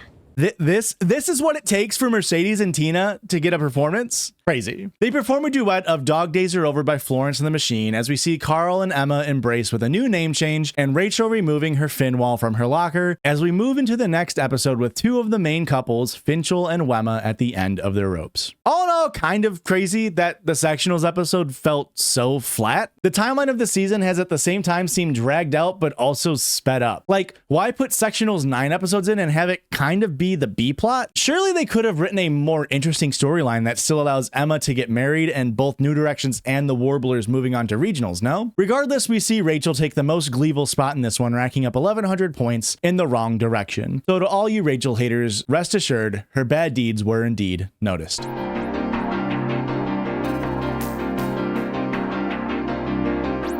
We open this episode with a super awkward Wemma scene. Are we okay? You know, we haven't really talked since I told you about me and Carl. I mean, we haven't talked at all. Are you avoiding me? Not at all.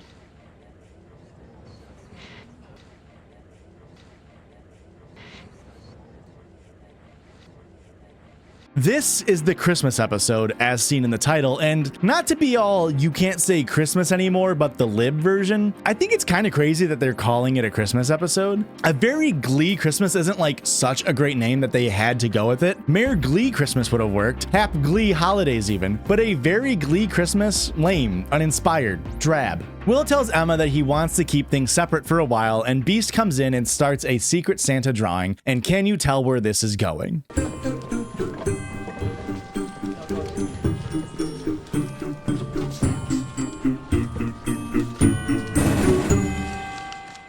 So Will has Sue and Emma has somebody, but we can't possibly know who.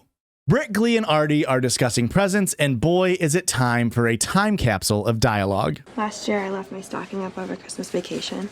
An entire family of mice started living in it. Their Christmas gift to each other was rabies. I told my parents that I only want one thing for Christmas this year.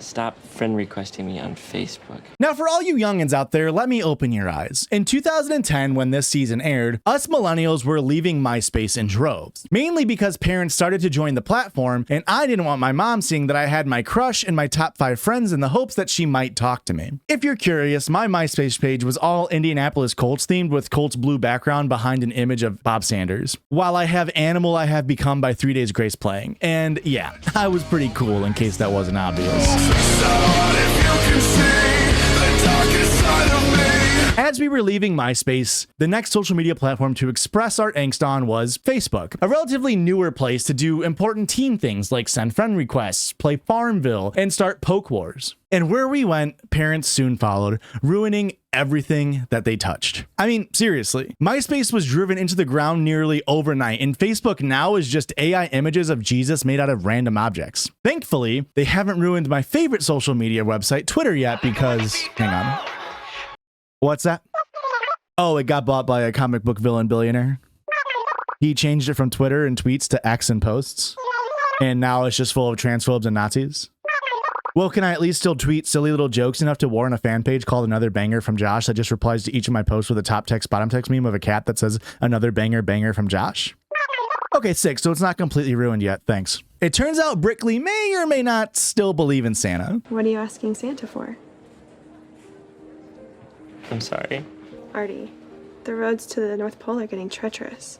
You need to write your letter to Santa really fast and get it in the mail today. And remember, even the smallest envelope is heavy for an elf.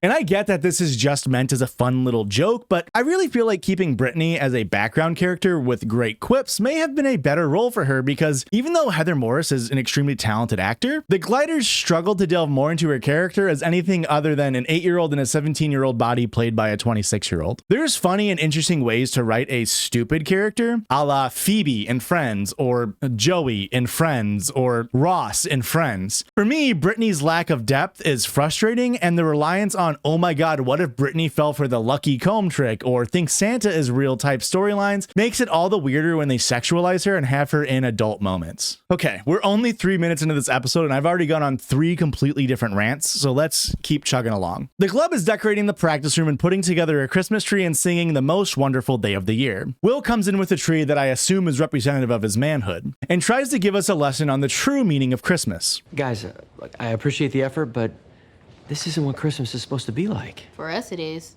This tree is like a mascot for Glee Club. No, I am not gonna let you guys throw yourselves a pity party. Look, I'm the first one to say that things haven't turned out exactly how I would have liked them to this year. But Christmas is all about being grateful for the things that did. I thought that was Thanksgiving. And this year, Glee Club is gonna lend a hand to the McKinney-Vento Homeless Children and Youth Program right here in Lima. How are we gonna do that? The only way we know how? By singing about it. Well, see, now this is a real curveball for my Gloint system, because fundraising for a homeless youth shelter is a very good thing to do. But if I know Will Schuster like I think I know Will Schuster, there was almost assuredly an ulterior motive behind this. So for the second time in this video, I'll be withholding Gloints until I see something actually happen. Will's plan is to carol across the school and ask for donations. The club isn't nearly as excited as he is. We're gonna be killed. No, guys, it's Christmas. A time for miracles. We gotta try this. Finn's right. So, let's start rehearsing. This year, Glee Club's going full Santa. They go out and they start performing We Need a Little Christmas for the first class, and Smosh's own Damian Haas heckles them. You suck! Who goes caroling with a band? I'd seriously rather be learning. That's minus 20,000 points to Damian Haas. I mean, how dare you, Damian? And for scientific reasons, that was a joke. I'm actually way more mindful with the Gloints that I give out, and I don't actually just throw them around willy-nilly. The club gets forced out, and the only one who wants to continue is Finn. Then Brittany makes her Christmas wish known. Pretty soon, no one will bully us. Santa Claus can do anything, and this year I asked for the Glee Club to stop getting picked on. She's kidding, right? Guys, this is serious. Listen up. Brittany still believes in Santa Claus. I genuinely, it's just like, I can't believe this B plot to this episode. I'm fully team just tell Brittany that Santa isn't real. I mean, like, why coddle a 17-year-old this much? It's just condescending. Artie makes a plan with everyone to make sure Brittany doesn't learn about Santa, which of course leads to awkward situations moving forward. I'm not sitting in that guy's lap. Santa's laps are always really warm, and it's creepy. We all have to sit on Santa's lap. If Brittany sees that we all still believe, it will make her strong enough to withstand all the Santa naysayers in the world. Which is everyone over the age of 6. They go to the mall and they sit on Santa's lap and they make some little jokes and quips, exactly what you'd expect out of Glee at this point. Then Brittany goes up. What's your name? Brittany, you've gotten really tan. That's because at the North Pole, there's a hole in the ozone. You're amazing. I know you're really busy, so I only want one thing for Christmas. Do you see my boyfriend over there? For Christmas, I want him to be able to walk. I mean, yeah, I don't know what you expected, Artie. Rachael has asked Finn to the auditorium and has prepared a romantic gesture to try to win him over. Merry Christmas. Being a Jew, I generally don't give Christmas gifts, but considering how much you care about the holiday, I figured I'd make an exception, which is read it to note. The bearer of this note is entitled to one song of Rachel Berry's choosing, sung to him or her with love. At least it's not a kitten. And this is the first mention of either Rachael or Puck being Jewish, which is strange considering it's a large part of each of their characters and has been a major plot point for an entire episode back in season 1. It sort of feels weird to see such a Christianity heavy episode, albeit this Glee version of Christmas has yet to mention the biblical importance of the holiday, especially since there was an entire episode this season dedicated to atheism. Finn leaves before he cashes in Rachel's performance, yet she still performs as to not let the set go to waste. She sings Merry Christmas Darling by the Carpenters with a special appearance by my favorite Glee character, the Cuck Window. Holidays are joyful. I mean, to be fair, it's kind of fucked up of Finn to be putting the star up with Santana specifically. The rest of the performance is filled with sad shots of Rachael walking around the school wishing she were still with Finn. Which, yeah, I mean, I don't know if I feel bad for her. She tried to have sex with his best friend. Back at the Dalton Academy, Kurt is studying and Blaine is asking him to help practice a duet of Baby It's Cold Outside. Boy, they got right into this one. Very little exposition, like they were contractually obligated to get this song on the show. And it's a good thing they did because what a great duet it is. Darren Criss and Chris Colfer's voices join together in this harmonic flurry of noise, that of which could only be described as heavenly. A Criss angel of sorts. They have a way of making an extremely rapey song sound playful and fun. Speaking of rapey, Will Schuster walks in when they're done performing and immediately makes it awkward. Someone special? No, just a friend. But on the upside, I'm in love with him and he's actually gay.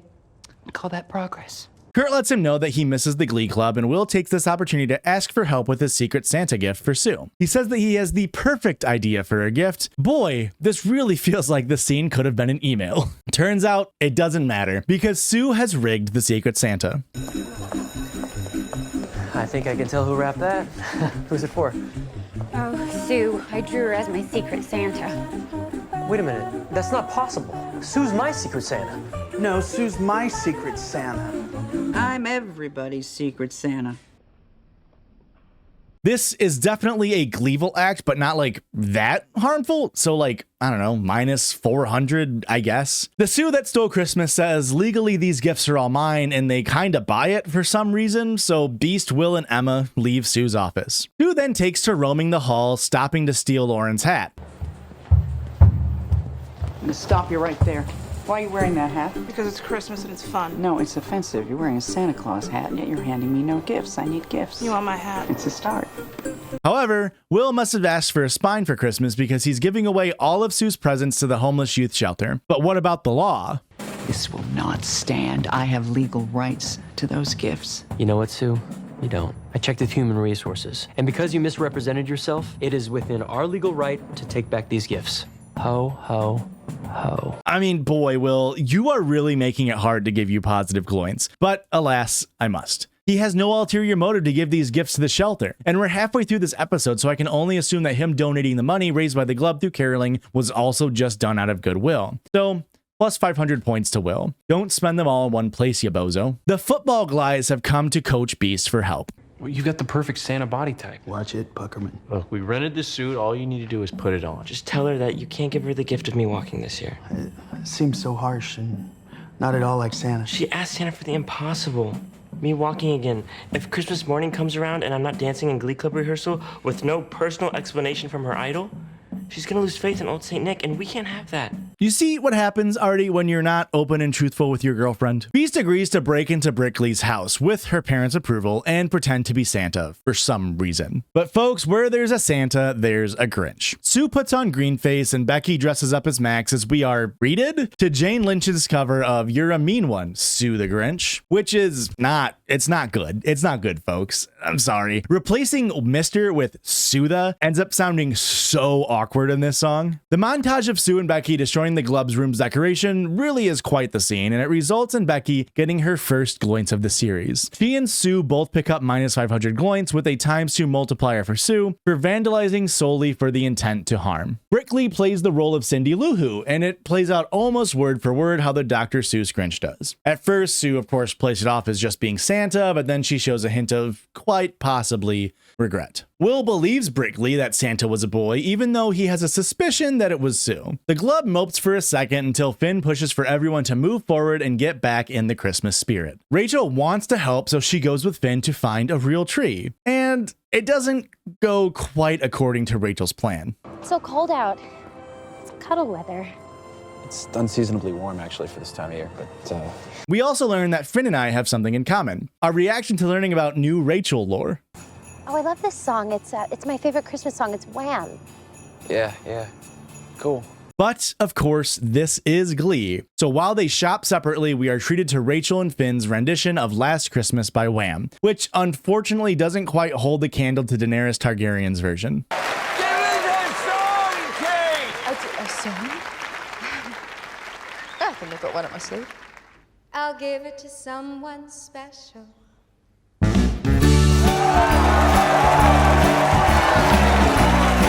When the song commences, we get a very awkward pickup line from Rachael. Last year for Christmas, I asked Santa to give me you.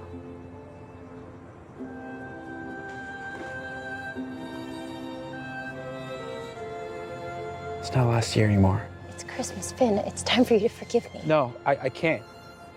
Okay, this is wrong. I shouldn't have brought you here. And yeah, I don't know, kissing someone against their will and trying to gas them about it is like a huge no for me, dog. Finn once again voices his frustrations with Rachael and walks away treeless. Back in the Glub, we see the Glies giving away their watches and the Glurls chopping off their hair to donate to the homeless kids since their presents were all stolen. Thankfully, Will walks in, which I think is the first time I've ever said that out loud. He stops them and explains Christmas spirit one more time, Gift of the Magi style, about how the Christmas spirit is drained from people as we grow older because we lose our childlike wonder. So, what do? Put your scissors down.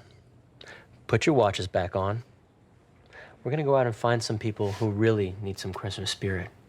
And we are gonna sing for them. Oh, the cure to everything, singing. Bee still goes through with her plan of being Santa and she gets caught by Brittany.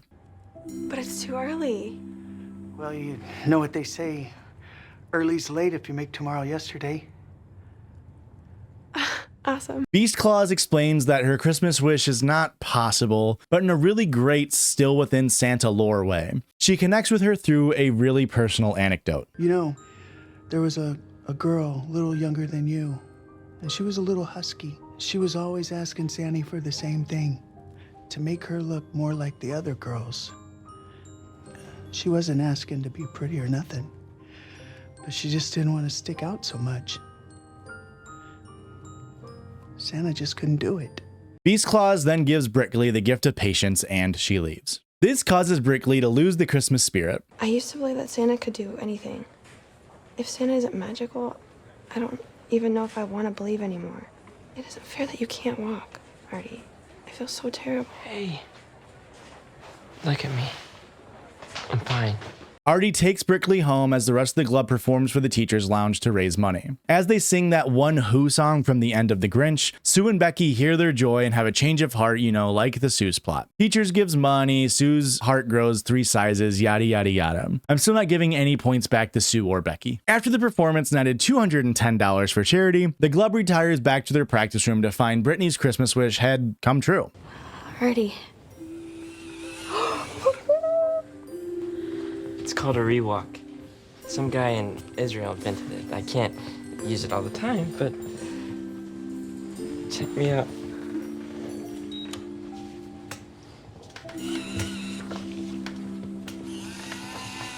As it turns out, when Artie and Brittany had gotten home, it was just there, under the tree. No one knows where it came from, and all of the Glub kind of just accepts that Santa might be real. As the Glub gathers around Artie, the camera pans and we see that Coach Beast was Santa all along. Plus 1,000 points to Beast here. Holy shit, that rocks.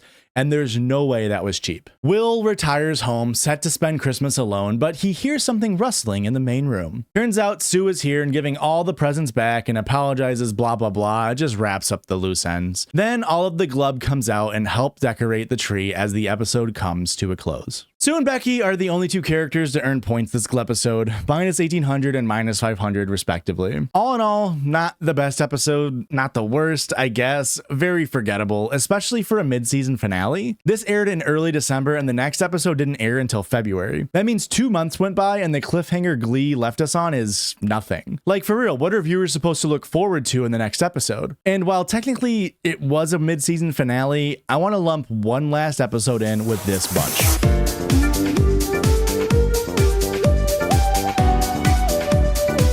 Little fun fact before we get into this episode. It was nominated for 2 Emmys in 2011. One for Outstanding Prosthetic Makeup for a Series, Miniseries, or Movie, or a Special. And one for Outstanding Hairstyling for a Single Camera Series. The Prosthetic Award was given to the first episode of The Walking Dead, and the Hairstyling Emmy was given to Season 4, Episode 2 of Mad Men. So the competition was definitely tough. But I thought I'd point those out as, I don't know, I guess I'd expect some like really sick hairstyling and prosthetics in this episode. The episode opens up immediately with the Cheerios dancing to Katy Perry's California Girls, and they are wearing some of the worst wigs I've ever seen. And I know what you're thinking, but Josh, they're supposed to look like that. It's like in the music video. Oh, really? You think I don't know what the wigs in California Girls are supposed to look like? Look at the sheen, the luster, the volume on Katy Perry. Compare that to the Glee wigs, completely wrong vibrance, no bounce, and no sheen. I don't know. I guess I just expected more from an Emmy-nominated Glee episode. Sue is not impressed with the Cheerios performance, calling it boring. She wants to spice things up.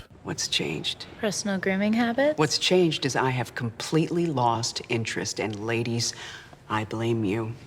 Becky, more silicone falsies. Got it, Coach. You will each enhance your bust with an additional pair of chicken cutlets in an attempt to add some jiggle to what is the most boring routine. Whoa, when I said no bounce, I was talking about the wigs, Sue. And how is Sue, of all people, planning on overtly sexualizing her students? Remember how there have been 2 separate plot lines about Sue not wanting Will to have the glub do sexually charged numbers? Once with Salt and Peppa's Shake It. Push it good. Push it. And then again this season with Britney Spears.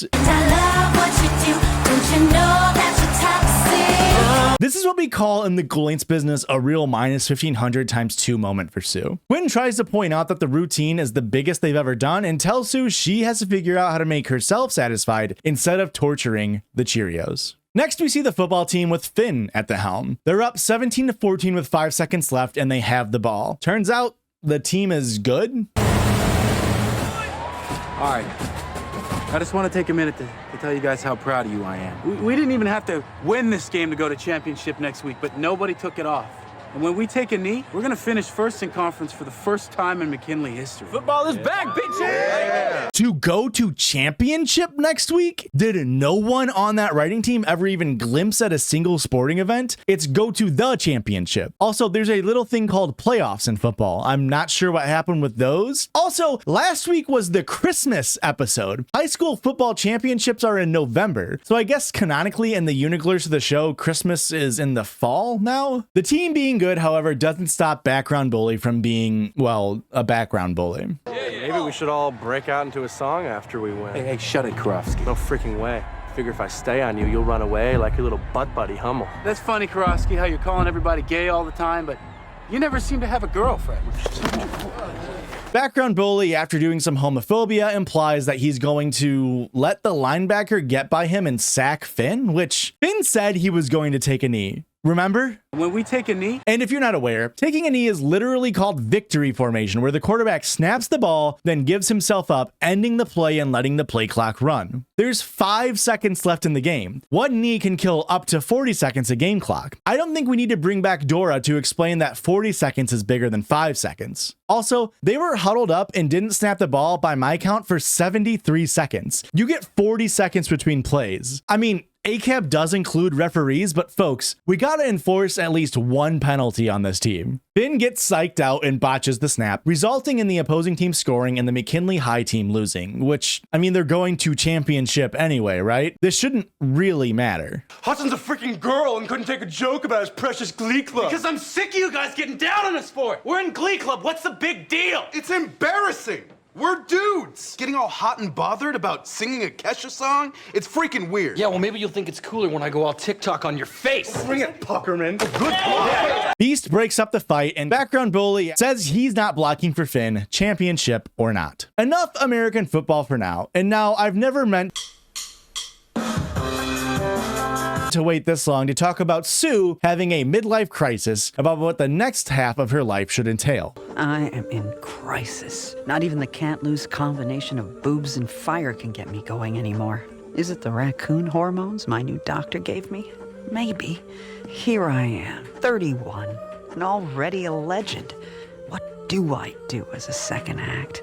I'm simply at a loss. Last week, I even took to modifying my own flawless form just to feel something. Wait, it's Sylvester, right? Sue Sylvester?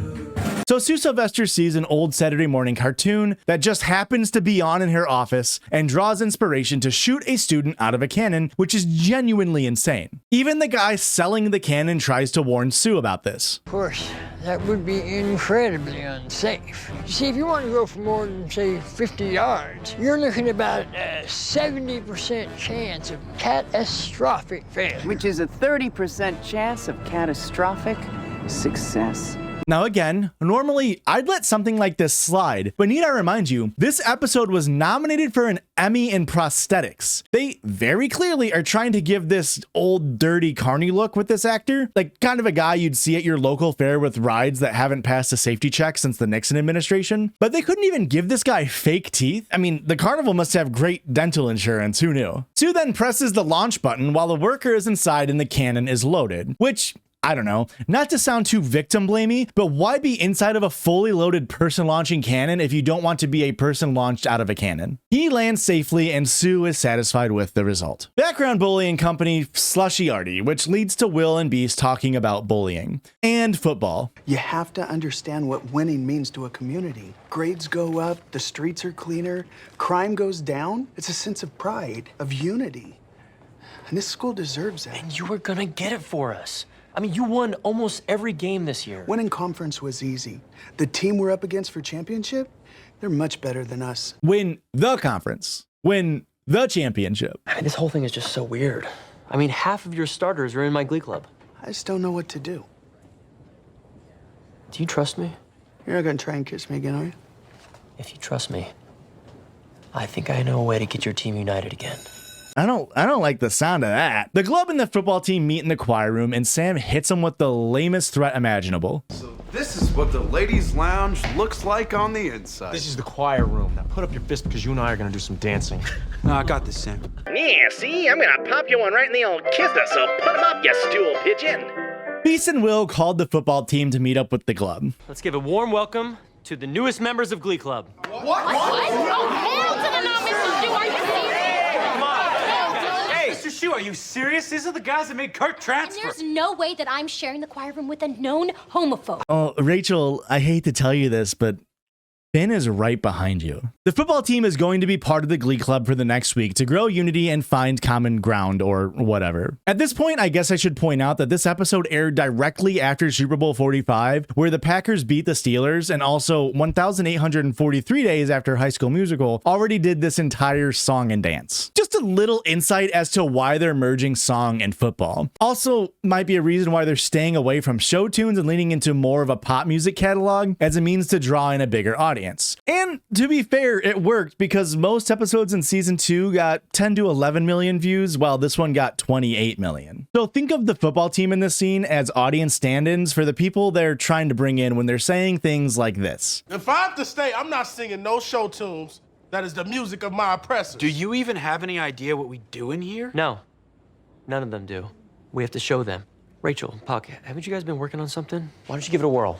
Rachel and Puck then performed Lady A's Need You Now, which, yes, means they had a black character explicitly mention oppression and then immediately sang a song from an artist now formerly known as Lady Antebellum, a name that directly references the time before the war. What war? Oh, let me double check here real quick. Keyboard noises. Yeah. The Civil War, which, if I'm reading correctly here, it was the war to end chattel slavery in the United States. So great song selection, Glee. Now, Lady A name aside, Puck and Rachel give a killer performance of a song we normally wouldn't see on the show. And part of the football team is actually vibing along. And I mean, it's a pop banger, assuredly. But background bully number 2 wasn't as impressed. The girl with the mohawk had a really nice voice. It's good, man. It's good. Hey. Great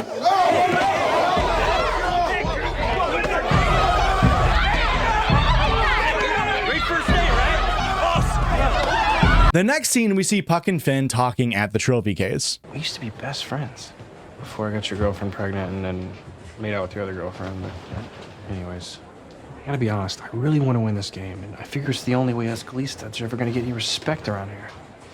What's your point? I'm sorry. I get the point of giving some exposition for the potential new viewers that stuck around after the Super Bowl, but that's a little too on the nose, right? Finn and Puck then make a pact to become allies again to really try to win championship. Sue taps Brittany to be the person who's getting launched in the cannon, but he doesn't really want to. Congratulations. You're doing this stunt for the big competition. I don't want to die yet. At least not until One Tree Hill gets canceled.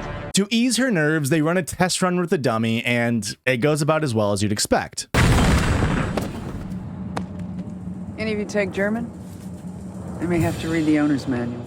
The cannon antics get Sue called to Figgins' office, and for some reason, Will is there. And that's really not your job. Figgins is upset at Sue for even attempting such a dangerous stunt, but she has a solid defense. Cheerleading is a sport. There are dangers involved. It's the same as when a quarterback is sacked or a hockey player is slammed up against the boards. Enough, Sue. There is no excuse for putting a student's life at risk. I'm a tastemaker. If there really was no excuse for putting a child's life at risk, I don't think anyone would be left teaching at your school. Figgins puts his foot down and tells Sue to return the cannon, as it is far too likely to cause an injury. Is what I wish I could say what happened.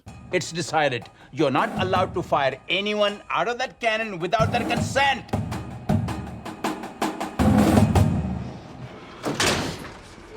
Yet another Figgins scene that straight up didn't need to exist. Like, nothing changed, other than Sue going on a rage and destroying multiple sets throughout the school. Sue also tells Will and Beast that she has moved cheer regionals to the same night as the football championship, so they no longer have cheerleaders nor a halftime show, which really isn't that big of a deal, right? As a former football player myself who almost went pro if I didn't blow up my knee in high school, I don't know if I can ever say I changed my play based on how well the cheerleaders were performing on the sidelines. No freaking way! We don't have a choice. Sue pulled the Cheerios from the game, so if we don't do it, there's no halftime show. This is a problem because... It's not a problem. It's an opportunity. Opportunity to humiliate ourselves. Hey, the whole point of this week was to bring you guys together.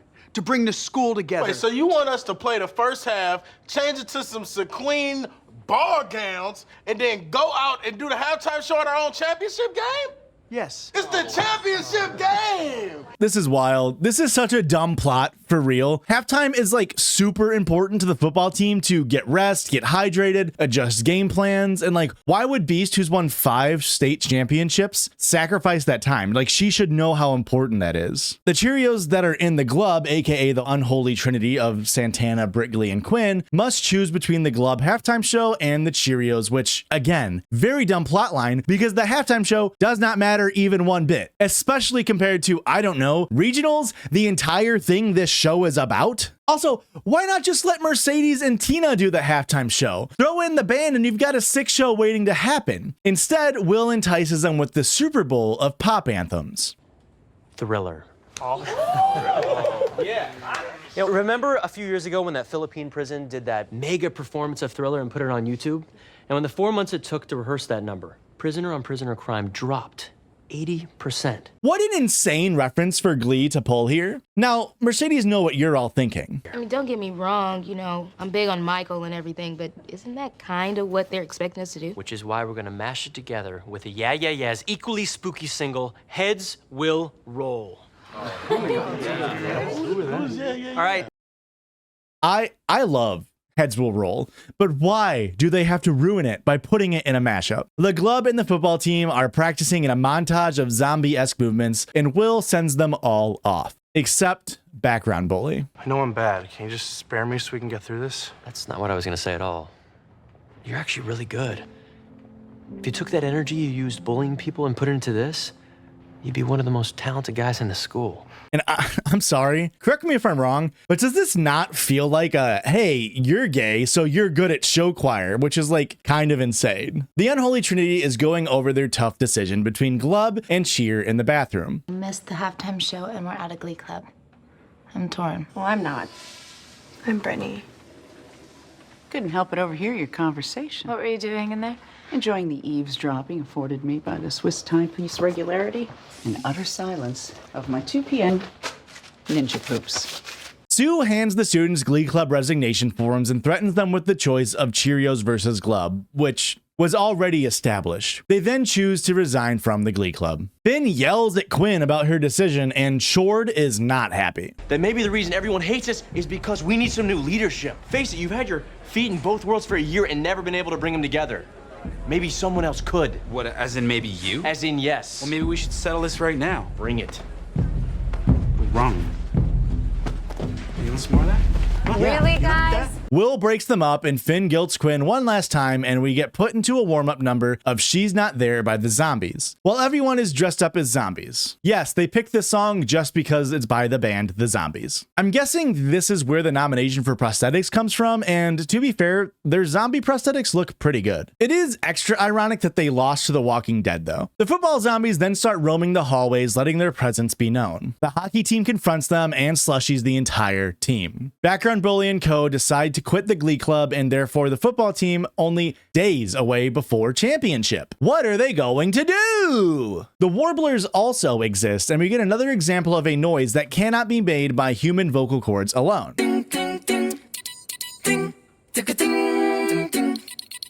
And I don't think I explained thoroughly in the last video about Kurt's tear off the roof sucker bit. Roof off, we're gonna tear the roof off, the mother sucker. Tear the roof off, the sucker. My point isn't that these actors aren't making any noise. Clearly, Chris Colfer's voice is being used in that first bit, and I'd assume background Warbler number 3's voice is also being used here, but there's so much production on it that it's hard to believe that a Glee Club in Ohio would be able to afford that kind of live vocal production. Anyway, the Warblers continue their rendition of Destiny Child's Bills, Bills, Bills as Blaine takes the lead vocals. Darren Chris Angel, aka Mind Gleek, is quickly becoming one of my favorite singers on the show. Mind Gleek, Kurt, Mercedes, and Rachael then meet up for coffee to try to catch up with everything, and Kurt's a little offended that Finn hasn't filled him in on any of this, considering, you know, they live together. Blaine does the craziest exposition drop I've ever seen to help potentially save the McKinley High football team. High school regulations actually let you play a couple guys short if you want to.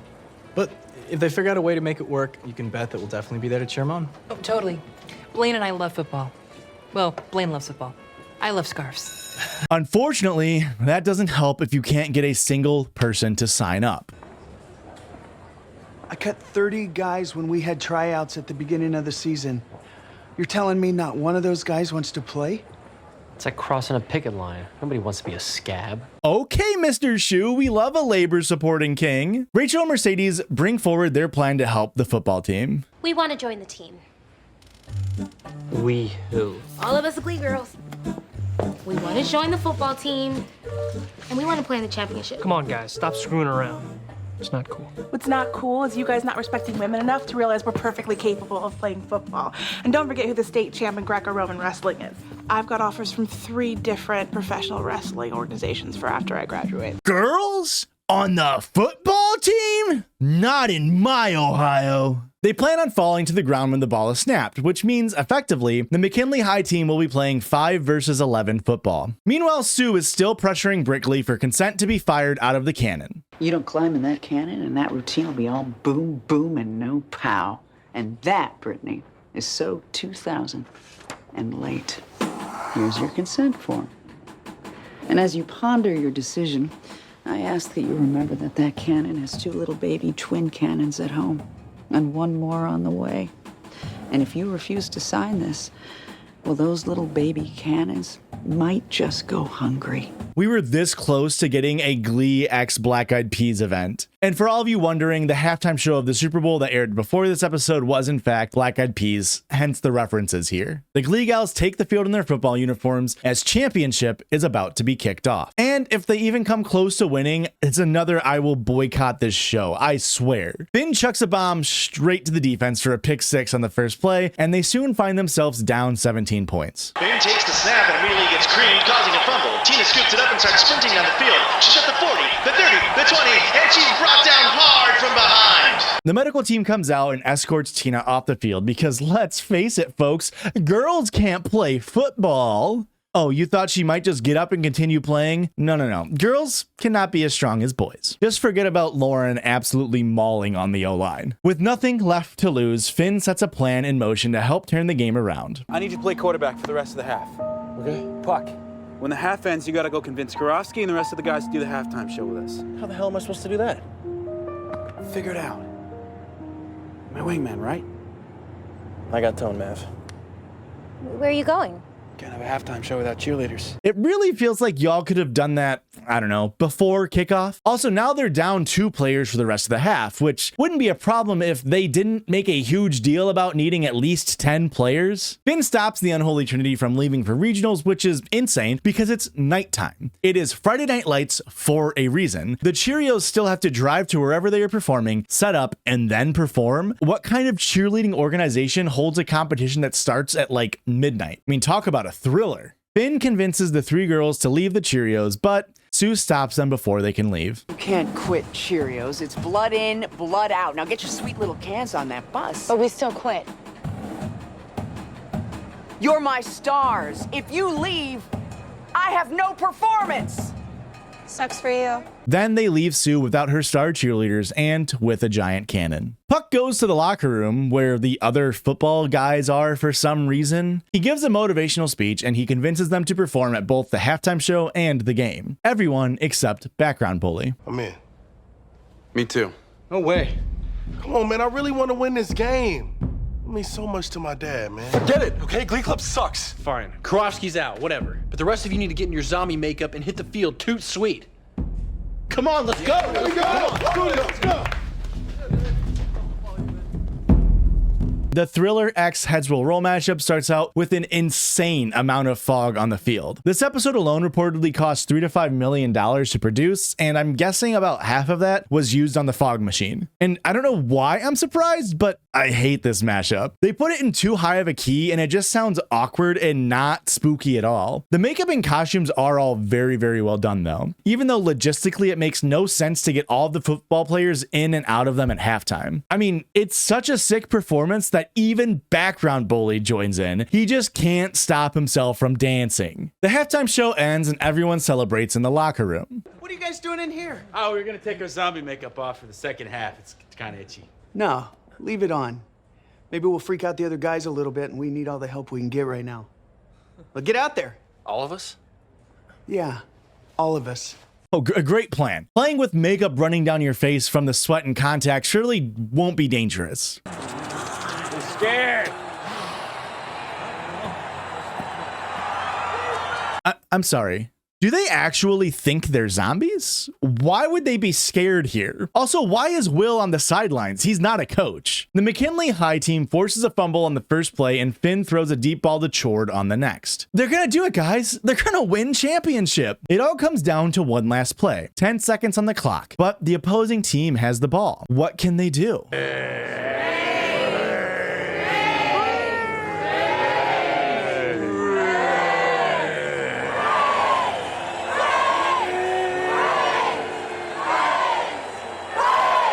The whole crowd starts giving the opposing team brain, and this for some reason causes the snap to be botched, resulting in a touchdown for McKinley High and securing championship for the football team. Sue has lost the cheer regionals and is now being interviewed by Katie Couric as loser of the year. In the voting, you beat out the following losers: the economy, Mel Gibson, the housing market, Dina Lohan, Wall Street, Tiger Woods, the Dallas Cowboys, Brett Favre's cell phone, 9% unemployment, and Sparky Lohan. who is Dina Lohan's dog and apparently also a loser.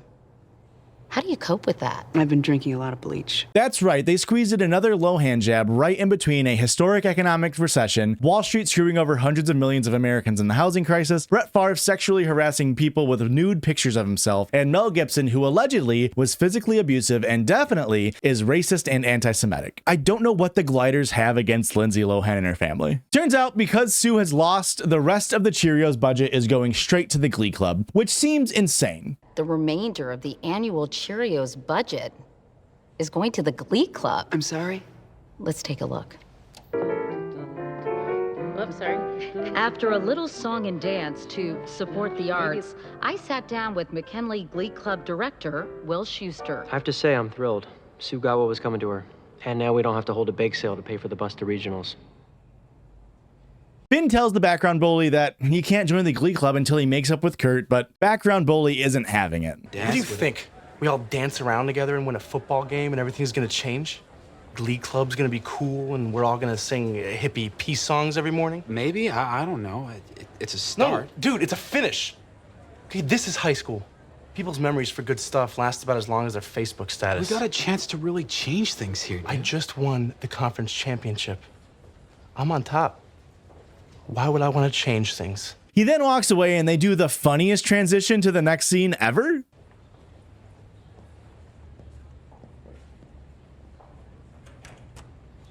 Hey. Hi. I never got a chance to thank you for helping me do the right thing. You would have come to it on your own soon enough. She's just standing there, no one else around. You're amazing this week, on the field and off. Reminded me of why I loved you.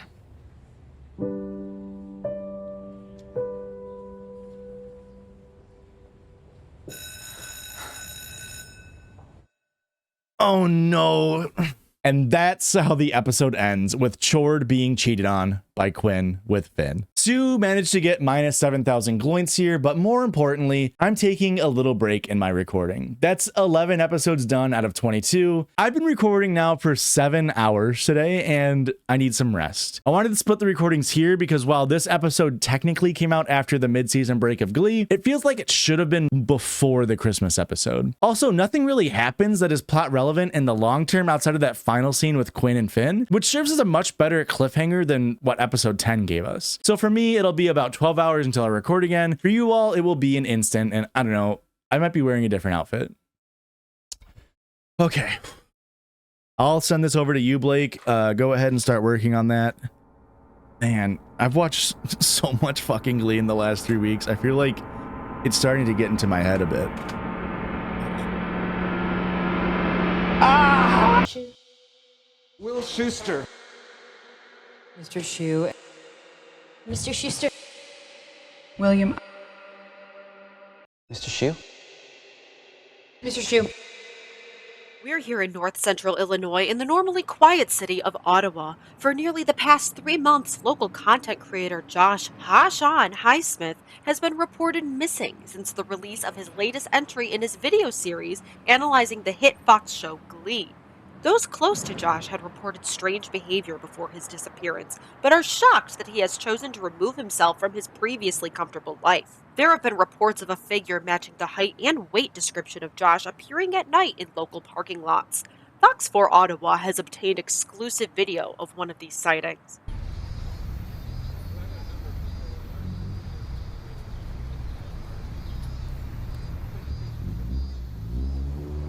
Common amongst these reports are the figure wearing what seems to be a vest from the retailer Old Navy and a wig that appears to be an attempt to mimic Glee actor Matthew Morrison. If you have any information regarding Josh's whereabouts or any tips, please call the local police tip line or reach out to us here at Fox 4 Ottawa News Station. Reporting from Ottawa, Illinois for Fox 4 Ottawa, Rachael X, or I guess the Need Girl, since none of you ever call me by my name. Mr. Shu? Mr. Shu.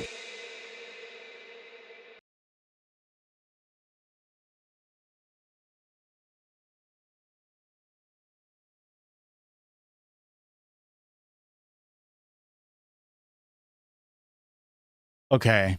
I don't really know what to say. I've been gone away from my house for 4.5, 5 weeks. It was something I didn't mean to do. I didn't mean to be away. It was like a calling almost. Like it's hard to describe, but I just guess I had watched so much Glee that like every time I would get into a conversation with a friend or a loved one, everything I would say, oh, that happened on Glee, or oh my God, they covered this song on Glee. Listen, and eventually something just snapped. I recorded that last bit, and the next thing I remember is singing show tunes in a parking lot at night. So my therapist has suggested wearing my Wilsona suit to help my transition back into a regular daily life. And I've worked really, really hard to get to this point where I am. So here I go. I guess you'll know if it worked if this video is released. Hopefully, unpacking these last 11 episodes of season 2 can in some way allow me to de-Glee. And if not, I guess I'll have to continue wearing clothes that look like I shop at Old Navy for the style and not just for the price. Okay. Let's do it.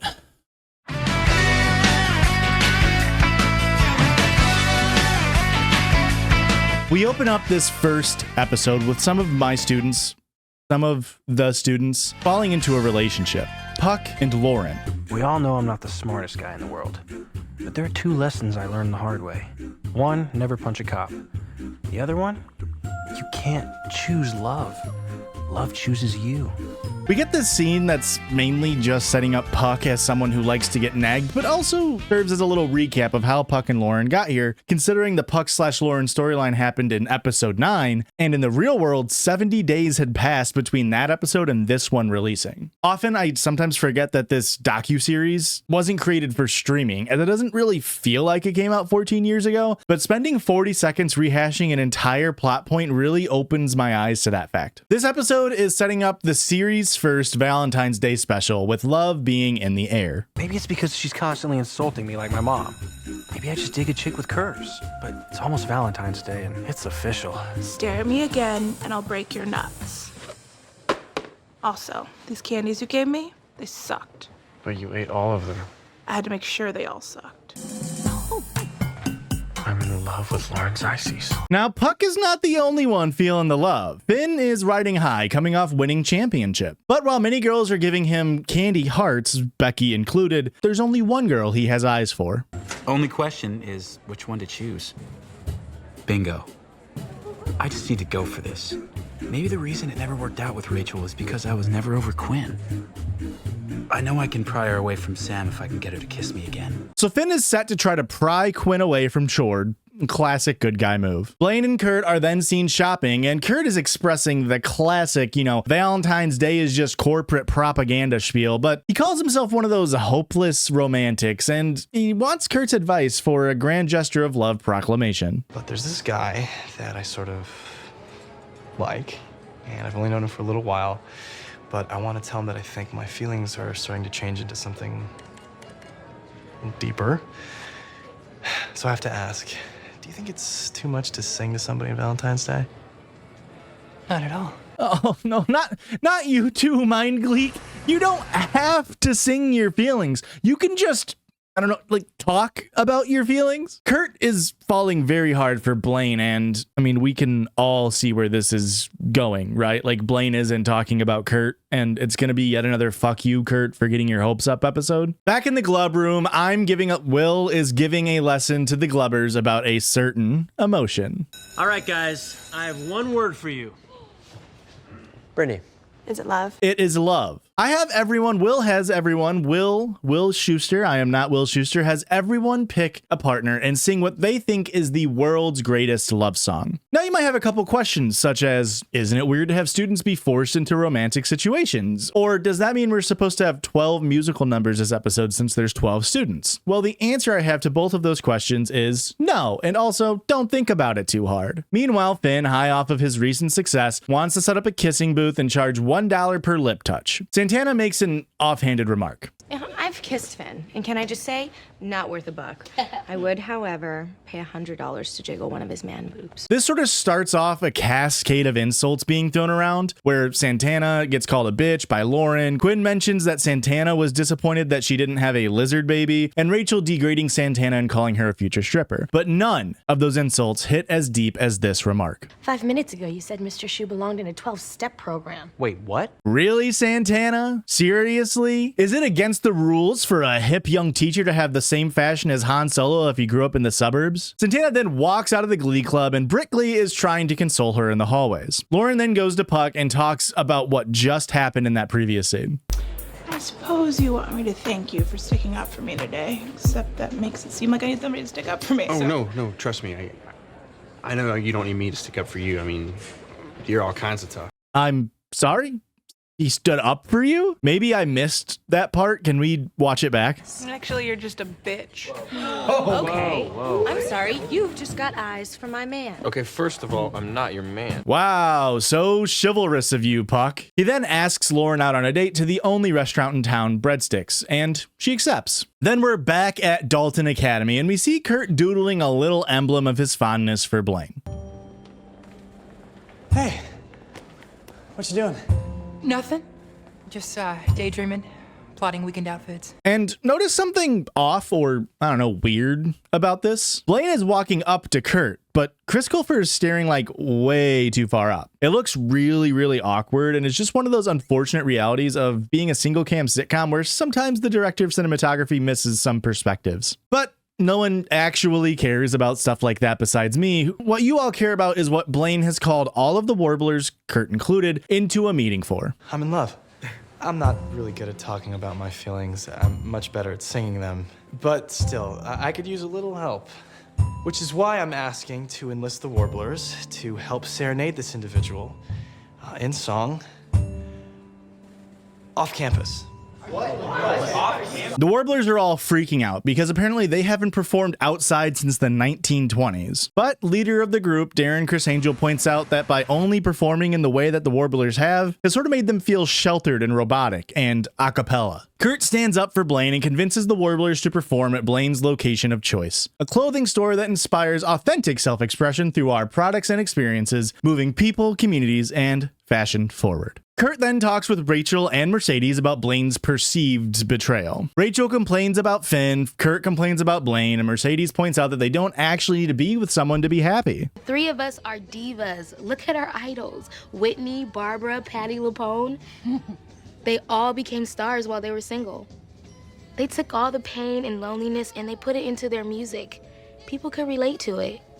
Everybody feels lonely. Harnessing this pain is why they became legends. Why has this never occurred to me? Sometimes you have to choose between love and talent. And as far as I'm concerned, we all need to fly solo for a while. Holy shit, that's like one of the most poignant things the show has put out in a really, really long time. They all cuddle, and then we get a look back at the main point of the episode, singing some love songs.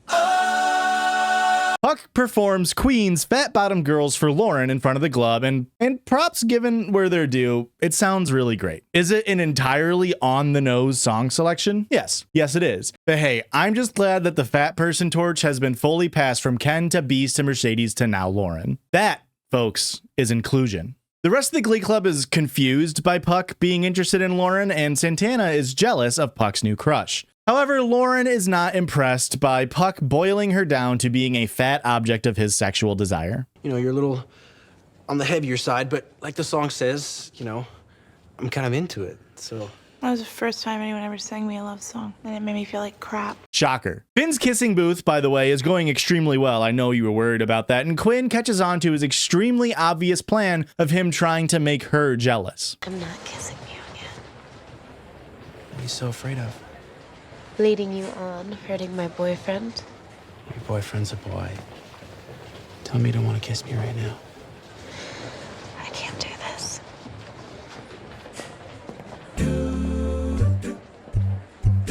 Oh my god, out of focus Chord is my new sleep paralysis demon. I mean, look at him. He's just standing there menacingly. Seriously, add out of focus Chord to any horror movie scene and it gets like 10 times worse. In focus Chord then wants to talk with Quinn about what he saw, but he gets distracted by being so goddamn stupid. I saw it.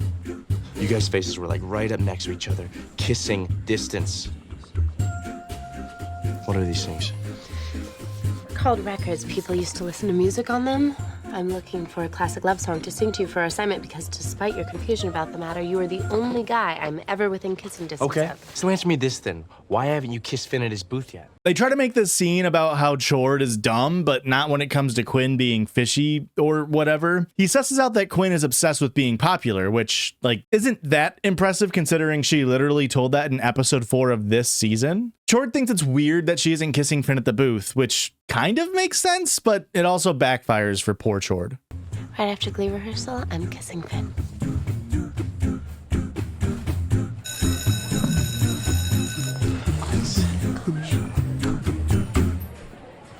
Are you sure you can handle this? Oh, absolutely. No, I've decided that I'm better off without you. Not without you specifically, but without any man who's gonna keep me from achieving my goals of stardom. Sweet. Well, we should probably kiss. There's a lineup. The thing is, you can just give $1. You don't have to kiss him. Rachael tries to act tough, like she's through with love and all that stuff, but... What the hell? On the cheek? Wait, I thought you said you were over me.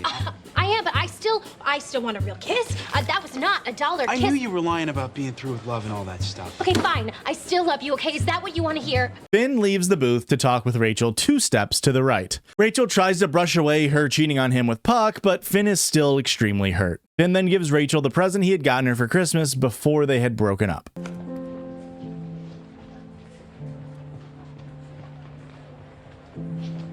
I think you're right about wanting to be alone for a while. Because let's face it, Rachael, you're better than everyone in this school. You don't need me or any other guy to anchor you to Lima. You're a real star. And you need to shine. Just because I can't be with you doesn't mean I don't believe in you. Wow, I mean, this is also like a very well-written and touching scene. Maybe Glee isn't completely cooked after all. Maybe the writing is going back to focusing on important interpersonal dramas and tackling the hard issues with candor and class. It's weird. Who'd have guessed that the quiet, skinny Asian guy and the kid in the wheelchair would end up dating 2 of the raddest girls in school? Yeah, no jealousy, no drama. Nope. I don't know how we did it. I do. We're dope. You know you. And okay, right on cue, they had to remind us that Mike is Asian and Artie is in fact in a wheelchair. You know, in case you forgot. They used this moment to transition very awkwardly into Mike and Artie performing PYT by Michael Jackson to Brittany and Tina in the hallway. Eventually it leads to the glove room so Will can properly grade the performance as part of this week's assignment. And you know what? All in all, a fine performance, if not just a little bit forgettable. And hey, I, for one, am just glad that this show can do songs from artists as large as Michael Jackson and still not have to worry about selling out to corporate sponsors for the extra cash. You know what I mean? What's that? It's a receipt. I went to Jared. You can reimburse me while dinner at Breadsticks, and then we can consider this settled. No. And consider what settled. Wow, you went to Jared, the Galleria of Jewelry? Hurry now and you can get 2 blood diamonds for the price of 1. Jared, dare to be devoted. Santana tries to do her best at winning Puck back, but it goes poorly. But I'm willing to change. I won't tell Lauren to look out for poachers who might mistake her for the endangered white rhino. I heard that. Don't make me rip that weave out your head. Oh, this is not gonna be good. Lauren using weave here feels racially motivated, right? I mean, like, there's never a mention in this show about Santana's hair not being real, and this is a very strange way for the writers to have Lauren respond. Santana returns in kind by calling Lauren the Pillsbury Doughboy and warns her that she comes from the wrong side of the tracks. And then Lauren starts beating the living shit out of her. There's a couple more fat jokes thrown in there from the writers before Beast steps in and takes Santana to the nurse without punishing Lauren. That's minus 500 points, Beast. You just witnessed an actual assault. Puck asks Lauren out once more, and she demands a presentation to be prepared before she answers. Next, we see the Glee Cuck window being used in its intended manner. Sans window, however, as Chord awaits Finn and Quinn's kissing booth meeting. Wait. Hold on. I want to see this. Pervert? I prefer chaperone and also boyfriend.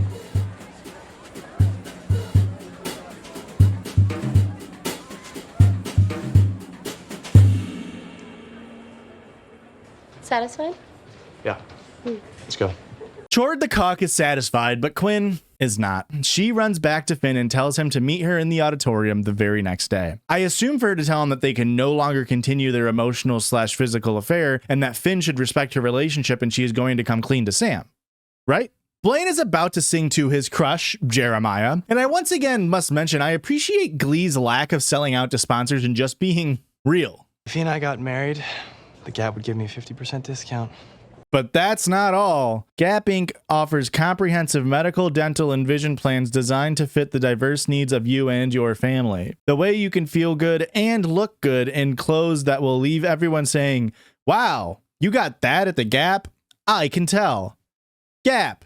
They're technically clothes. In come the Warblers to perform their flash mob rendition of When I Get You Alone by Robin Thicke as Blaine chases a retail worker around the store. And this Jeremiah may be the only sane person in this Glooniverse because while all the other customers and the employees seem to be enjoying this, he is trying to get away from this psycho who is stalking and harassing him at his workplace and trying to get his clothes more than 50% off.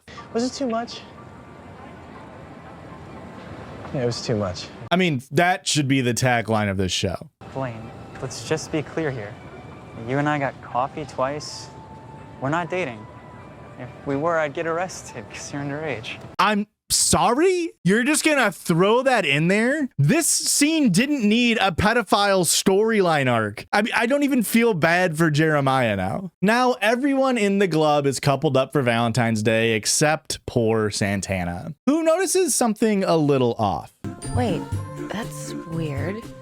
Quinn's wearing her queen bitch smirk and Finn only wears that gassy infant look when he feels guilty about something. Holy sweet hell. They're fooling around. I know what cheating looks like. I do it all the time. Well, I think it's time to do what Santana does best. Revenge. Santana internalizes this information and puts together a revenge plot. She goes to the nurse's office, intentionally gets mononucleosis from a random sick student, then kisses Finn. Which is the second time this season biological warfare has been launched, though mono is less dangerous than the monkey flu, so we'll say minus 5,000 to Santana because mono can still kill you and it's a very contagious disease. Puck and Lauren then meet in the library and his attempts to woo her fall a little short. You look the way you look, and I'm embracing that. I mean, it turns me on, babe. I look like America looks. And like America, I need more than just a song to get my juices flowing. Thank you.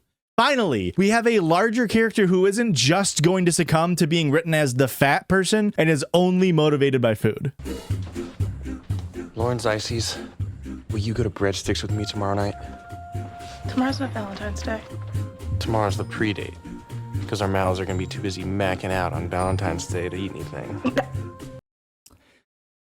Well, those 10 seconds were nice while it lasted. Quinn and Finn then have their auditorium meetup, and I think Quinn is a little confused by a certain word's definition. You realize this is making me a cheater. Thing that hurt you so badly that it made you break up with me.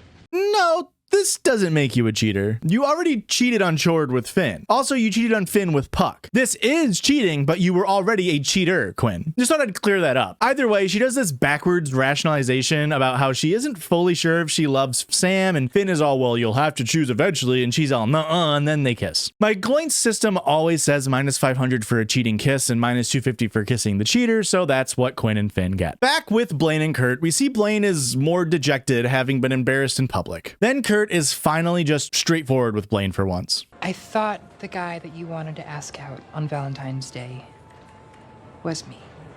Wow.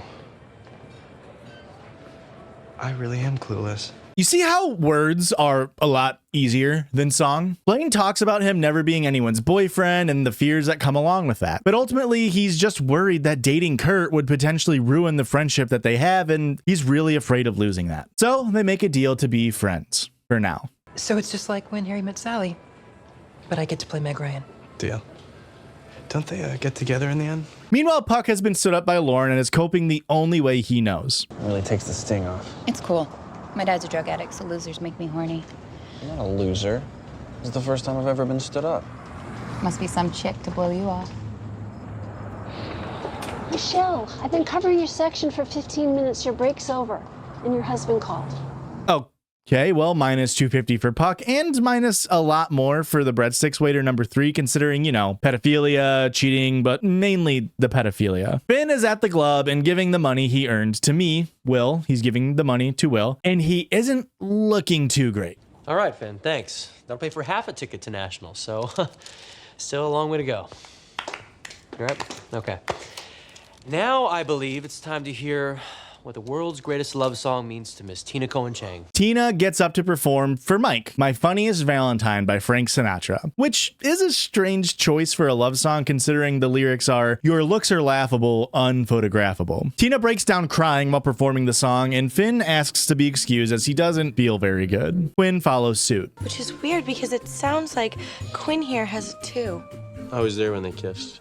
Just a peck. So how about we stop talking about tonguing and Finn and I go to the nurse? Chord doesn't quite put together the puzzle pieces, and Quinn and Finn meet up in the nurse's room. They are both diagnosed with mono, and they talk about their messy relationship. And like, I get that they're sick and all, but the choice to have them act this scene all out of breath and slow is extremely painful to watch. Nothing's going on with me and Rachel.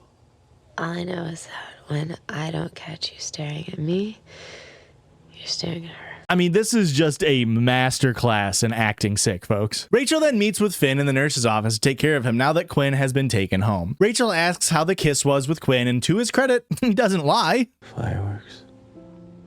Did you see fireworks when you kissed me? Rachel uses this as closure and wants to move on, knowing that Finn is not as into her as she is into him. Rachel then performs Firework by Katy Perry to finish out the most on-the-nose musical selection episode of Glee, I think, ever. As that performance ends, we see Tina, Mike, and Mercedes join her at a table at Breadsticks, as Kurt and the Warblers are set to perform for the patrons. Blaine takes lead of Silly Love Songs by Wings. Singles and couples alike enjoy the show as the Valentine's episode wraps up with some relationships better off and others worse than ever. This was a very typical back from break Glee episode. It had a lot of things happening, and that made it a better episode than those random filler ones that we've been getting. Lauren makes her debut on the Glist with minus 1,300 points, and Santana takes after her mentor Sue and racks up minus 5,600 gloints, mainly from the whole biological warfare thing.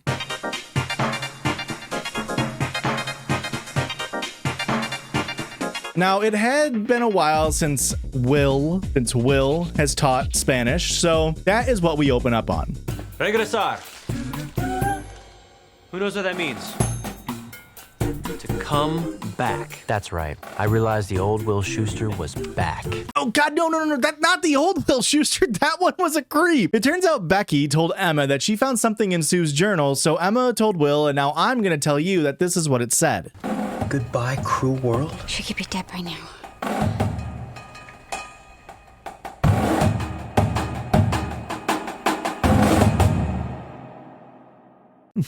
No way, right? Like, this is how they're gonna tackle mental health awareness with a Hashan level pun. Hey, touche, Glee writers. I didn't think you had it in you anymore. Will and Emma end up breaking into Sue's house, and they find her in her bedroom having OD'd. Sue. Sue. Wake up, Sue. Sue, wake up. I don't feel a pulse. She doesn't have a pulse. Yeah, I do. Oh, I just stopped my own heart.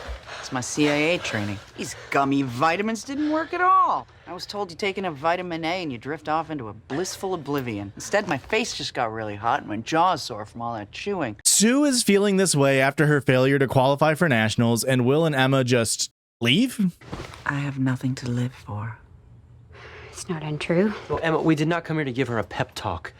I'm sorry, Sue, but you brought this on yourself. Like, she legit just tried to end her life and is still talking as though she's majorly depressed, and Will and Emma just get out of there? Like, why even go there in the first place if you're actually worried about her dying? This entire scene ends up making no sense. It just kind of feels like someone on set came up with the word suicide and thought it was so funny they had to put it in the show. Next, we see Cord and Quinn setting up a date at a pottery painting studio. When? Friday night. Everyone else knows that Finn and Quinn kissed, but Sam is choosing to believe Quinn. Everyone keeps telling me that she must have kissed Finn, but I believe it when she told me what really happened.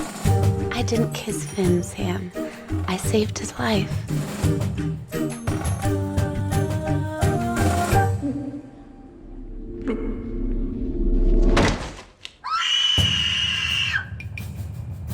He's not breathing!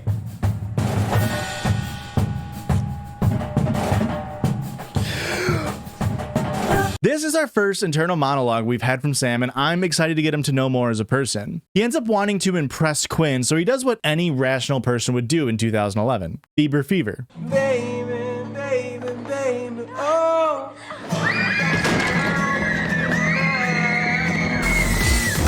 Heads up, Quinn Fabray.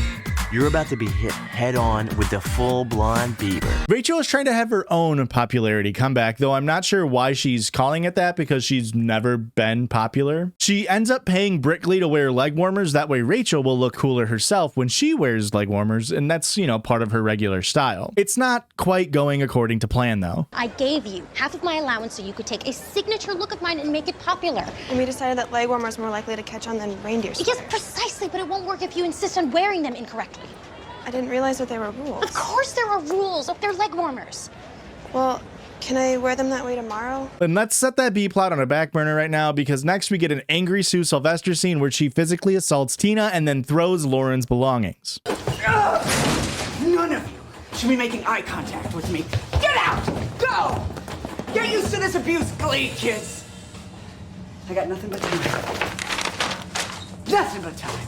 Will and Emma are a little worried that Sue might torture the Glee kids now that she doesn't have to coach the Cheerios, but they may not have to worry about that for long. Hey, Will, Esme. So sorry for not being sorry for interrupting. But would you mind if I borrowed one of your rafters so I could hang myself? I did a test run back in my office, and you know what?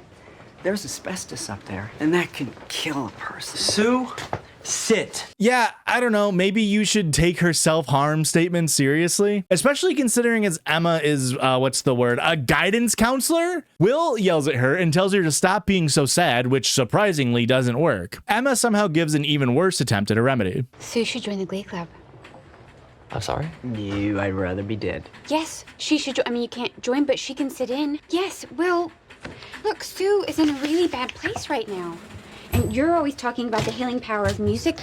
There are studies that show it helps with depression, it elevates the mood. I have a pamphlet.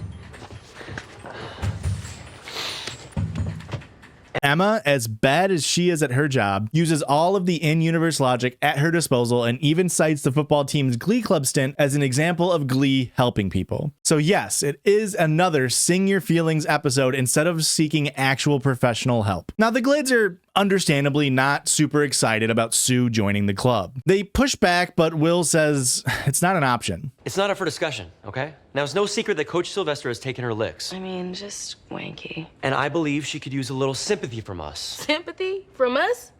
Yeah, all she's ever done is make our lives miserable. She got exactly what she deserved. You're lucky I left my blowgun at home airbags because I got a clear shot at your nannies. Will tries to twist Sue's winning record as a positive to the club, but I think it's just going to be a long week for the kids. It turns out this year's regionals has a theme: anthems. As an example of an anthem, Sam takes this opportunity to sing and show off his new persona. Laugh all you want, but that kid's an epic talent. And there's a number I've been working on that I've been wanting to show off. But I think it qualifies as an anthem because it's just hugely emotional and sums up our generation. All right, let's hear it, buddy.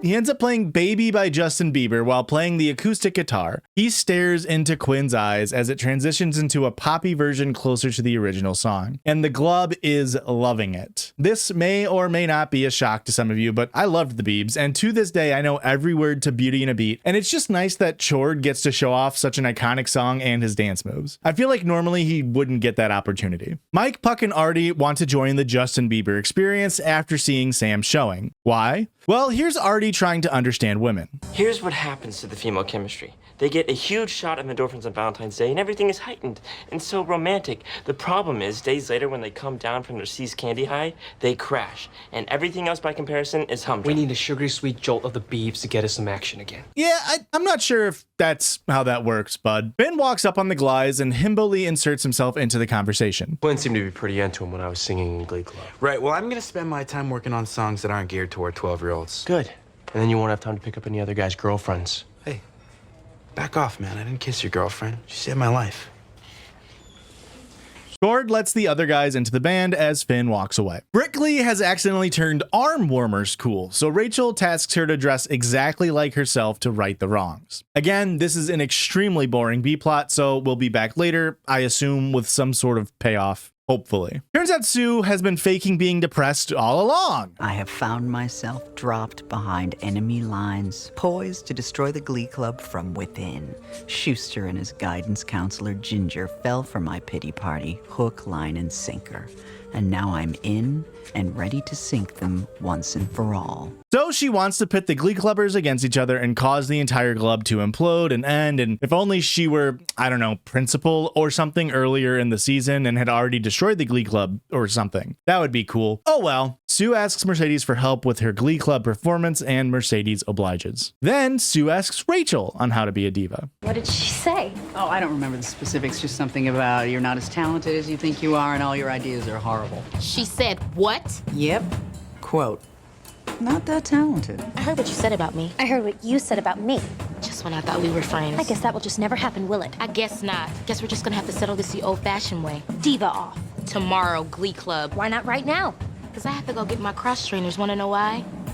I'm gonna be doing some runs. Pushing Mercedes and Rachael to go against one another like this is just pure Glee-VIL. I mean, this could ruin the friendship that they've managed to form apparently behind the scenes in this season. Minus 500 times 2 to Sue. Finn then asks Quinn to go to bumper cars. When? Friday night. But she reiterates that she still hasn't made her decision just yet. Then the plot walks through the doors.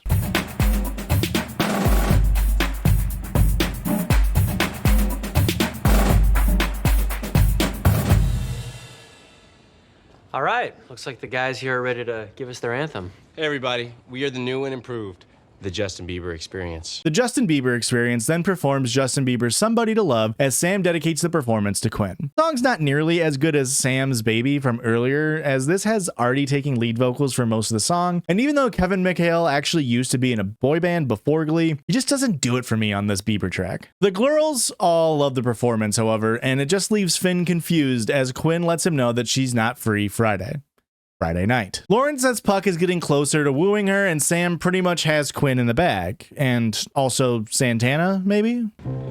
Sammy Evans, you are Biebalicious. How are things going with you and Quinn? Fine. No, they're not. You and I should, talk soon. Then Quinn lets Finn directly know that she's going to continue dating her boyfriend, and he just can't believe that. But like I said, Sam's an artist, and at the end of the day, it really turns me on.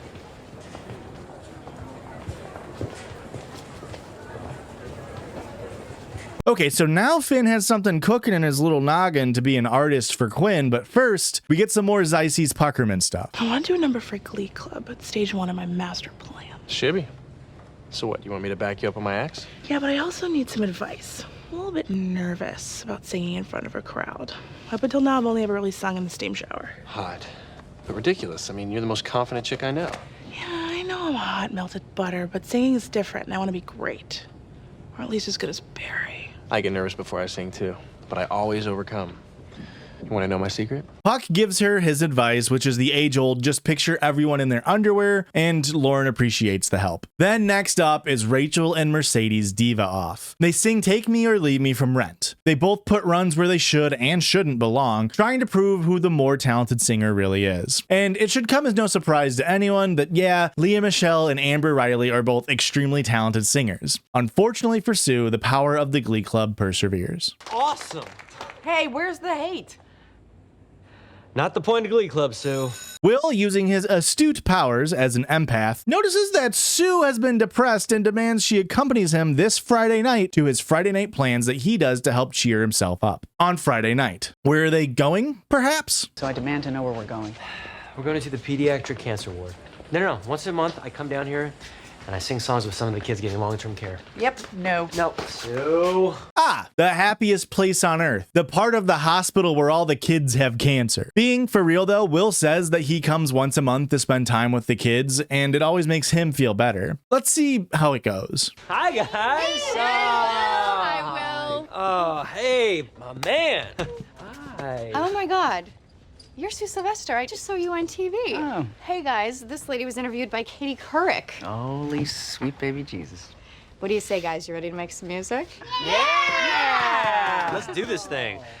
Brought my special little guy with me. Yeah! Yeah! All right. Okay, I mean, all the kids seem happy, so plus 1,500 GLOOD points to Will for doing this. Will, Sue, and the kids sing This Little Light of Mine, which, fun fact, this was actually featuring 11 patients at the Children's Hospital Los Angeles Center for Cancer and Blood Diseases, which is a great thing to allow these children to participate in. It's kind of crazy to include this touching moment in the same episode that downplays Sue's suicide attempts, but go off, Glee showrunners. Back at school, Quinn, Santana, and Tina are all wearing off-brand Rachael fits. Rachael is excited that she may finally be famous, but speaking of Rachael fits, she is upset to learn that the girls are attributing the look to Brittany and not her. Jacob and Israel posted a photo, and this website called The Sartorialist named me the trendiest girl in America. Brittany, I'm trying to stage a comeback here. Okay, but what exactly are you coming back from?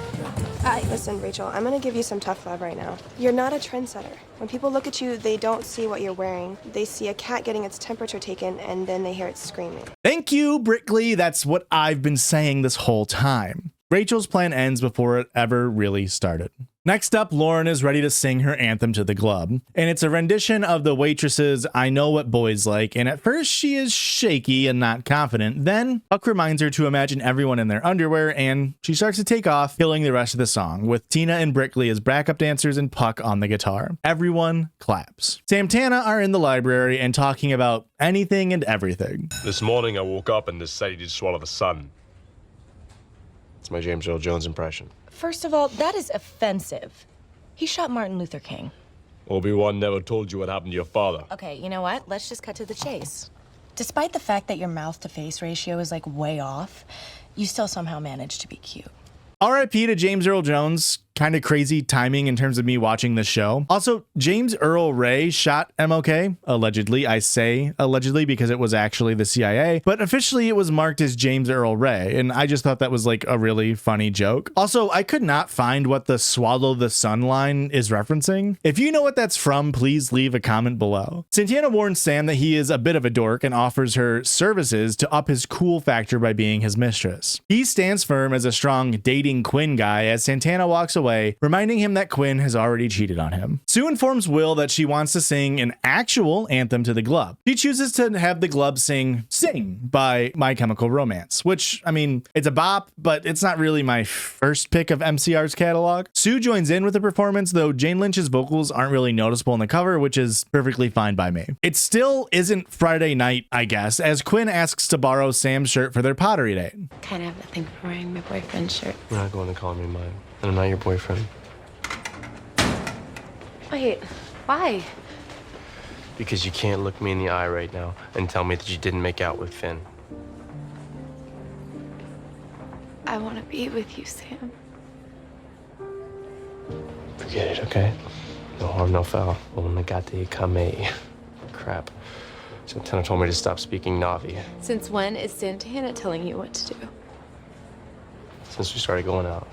Oh, okay, yeah, no, I didn't get that from their last conversation.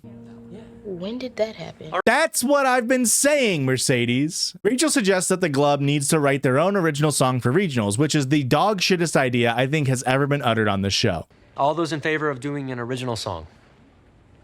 Chemical Romance?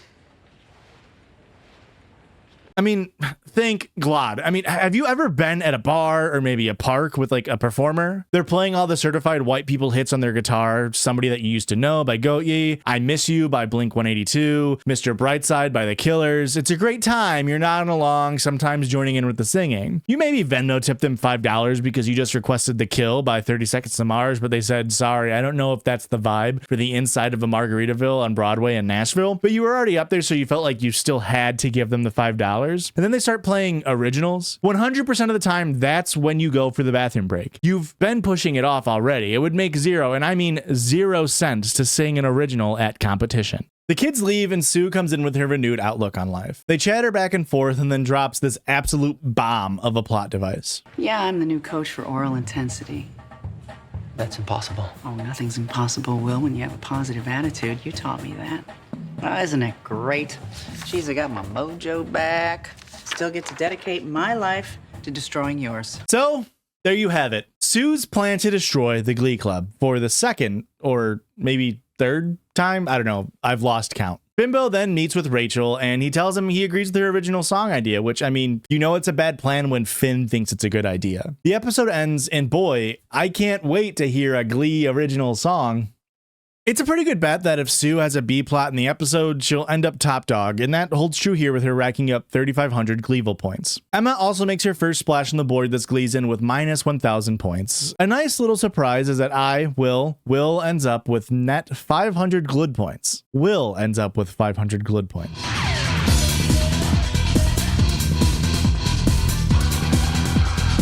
Biggins informs Will that the students are showing up to school drunk due to those dang flabbit songs on the radio. Just listen to the radio. Pop music now glorifies binge drinking. Just listen to any hit by pop sensation $Ha.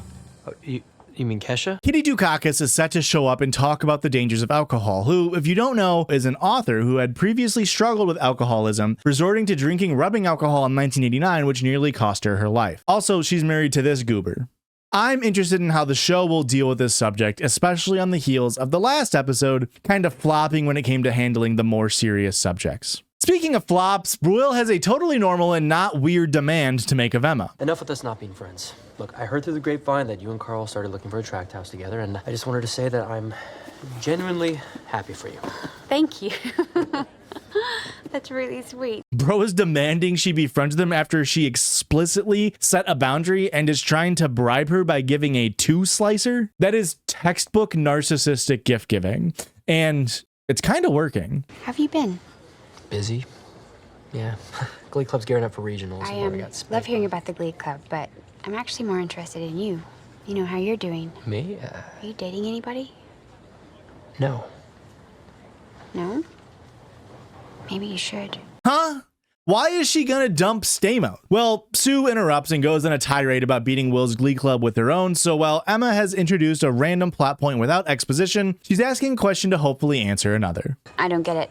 How is it that you're now coaching a Glee Club? I was so inspired by my stint in the Glee Club that I took the trip to Westvale and I volunteered my help. Unfortunately, the chipper homosexual who coaches Oral Intensity had a terrible fall down the stairs.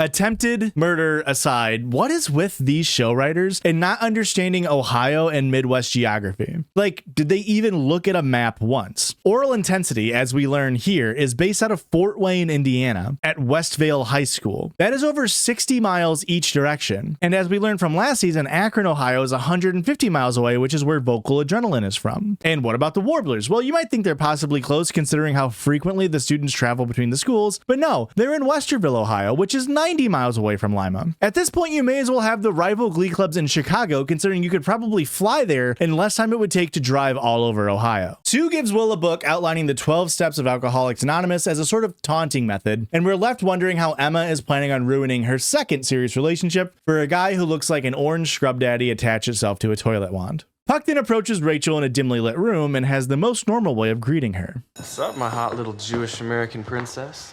What do you want, Puckerman? Well, word on the street is that your dads are out of town and you're all alone in your house. They are on the Rosie O'Donnell cruise. Who told you that? This is the kind of information a guy like me tends to know. So, party this Saturday. I'll bring the beer ball. It's a mini keg. Forget it. Oh, come on. Just the Glee kids. Losing our minds, all stressed about sectionals and stuff. Regionals. Besides, you just want a place to have sex and get drunk. Yeah, there's a word for that. A party. Puck is trying to pressure Rachael into having the party, and she can't say no to Puck alone in this dimly lit room because of the implication. Luckily, Fimbo walks in and breaks up the convo. Rachael is writing the Glee Club original song and wants to perform it for Finn. It's a song called Headband, and it sucks. You're the only one I can count on. My headband. You're my headband. But don't worry, it's supposed to suck in Univo. She starts out rhyming rest with rest, then goes on to rhyme hairdo and do, and melon with Magellan. Wrapped right around my melon. You're a product like Magellan. Hold on. Is this song about your headband? Yes, it's called My Headband. Right. They say you should write about what you know. Well, it's really interesting. I mean, that's a nice way to put it. Rachael concludes that she has to experience more in life in order to get inspiration for her song and goes to tell Puck that the party is on. Santana, Brickley, Puck, Artie, and Mercedes all plan on going to Rachel's party. Kurt and Blaine also get invited under interesting auspices. Wasn't expecting you guys. Kurt's been blackmailing me ever since he saw my browser history. He kind of insisted on coming. What are you Googling, Finn? Oh, sorry, this is from 2010. What are you asking Jeeves, Finn? The party kind of sucks, as you'd expect a Rachael party to do. And Quinn especially isn't having a great time, considering Out of Focus Chord is macking on Out of Focus Santana. Hey, girlfriend. Having fun? Yeah. Awesome. Well, hey, now Quinn and I have something in common. Being afraid of Out of Focus Chord. Rachael gives everyone 2 drinks to trade in for wine coolers, and the party is started and then ends. Great party, Rachael. We gotta run. Yeah, dinner reservations. We haven't even played Celebrity yet. Why is everybody leaving? Because this party blows. Puck offers to bust into her dad's liquor cabinet to get things going, and Furious Movements Like a G6 starts playing as they dare, I say, get turned. Rachael has a reaction that Aurora, my girlfriend of 4 years who was raised Mormon, also has when she finds a drink that she likes. It tastes like pig! It tastes like pig! Blaine is getting sloppy, and Kurt tries to remain sober enough to impress him. And then Finn breaks down all the different types of drunks that each of the Glubbers are, and it looks like we get a normal high school party as Rachael calls for a round of Spin the Bottle. We get Chord X Brickley, which neither Santana nor Quinn are a fan of. Then Rachael X Blaine.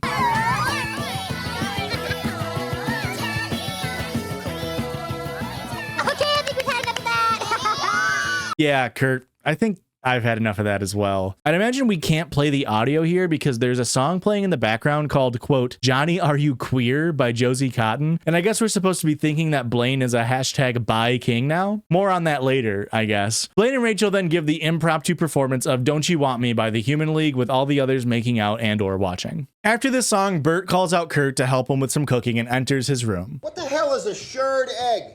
Is that the same thing as a scrambled egg? Hey, what's this? Today was the day where you were gonna teach me all about brunch. I'll be down in a sec. Where am I? Oh, I'm sorry. My bad. Everyone in the Glub is still hungover come Monday as they all sport shades to class. Artie has a plan to alleviate this pain. How about some Bloody Marys, y'all? Are you kidding me? The last thing I want to do is drink.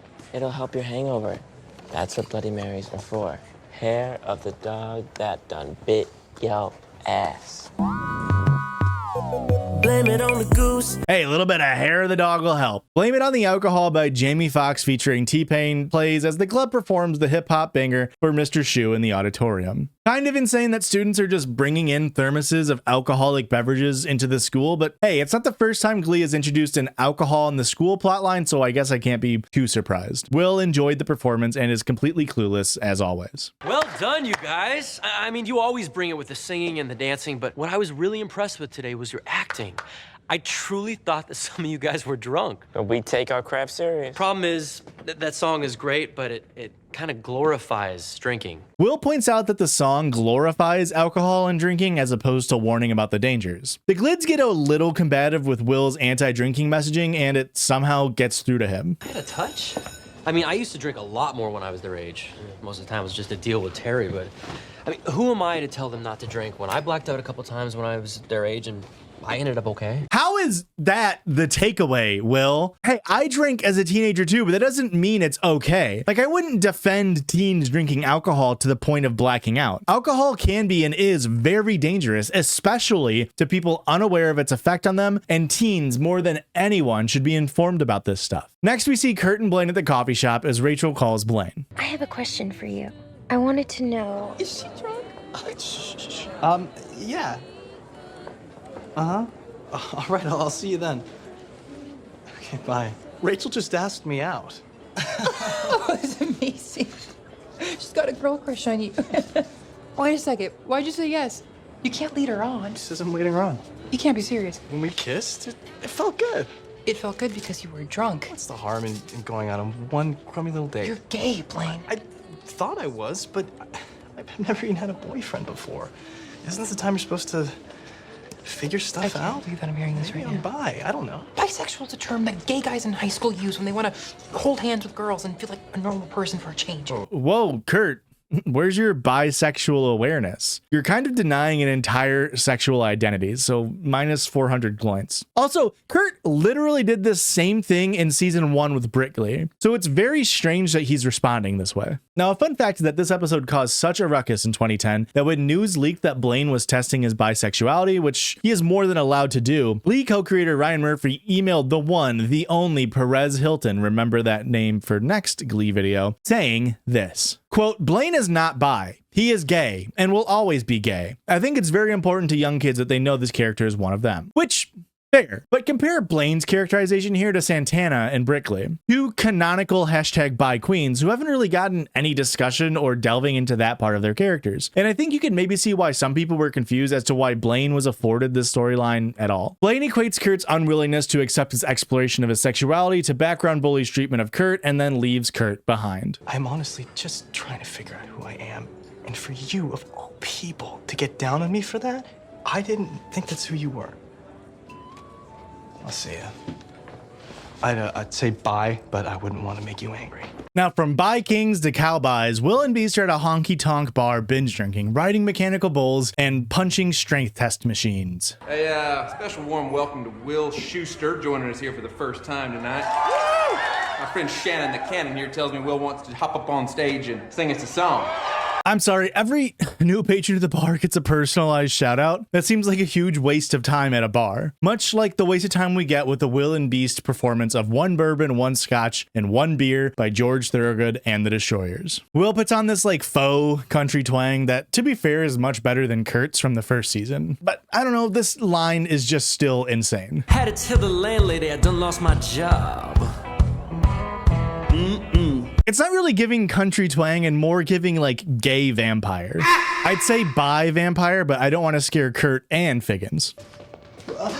So here's what's gonna happen. My dad, he's the king of the vampires. Next, we see Kurt helping Rachael with the party cleanup, which canonically was 2 full days ago, so it's kind of insane that she hasn't done that yet. Though I'm not sure if he isn't just there to figure out how her date with Blaine went. Are you sure you're not here just to find out how my date with Blaine went? Oh, is that tonight? Look, we're friends, so I'm gonna be honest with you. Rachel is open and honest and quite frankly frank. The date went well, but they didn't kiss. This doesn't prevent Kurt from disparaging Rachael though. And I'm doing you a favor by telling you that Blaine is the first of a long line of conflicted men that you will date that will later turn out to be only the most flaming of homosexuals. Blaine and I have a lot in common. A sentiment expressed by many a hag about many a gay. Rachel takes this as a challenge to kiss Blaine and see if the spark is still there so she can serve Kurt a big old piece of humble pie if it turns out Blaine is a humble bi. Drunk Will is taken home by Tipsy Beast in a taxi, which is kind of insane to be this messed up on a Monday night, but hey, who am I to judge?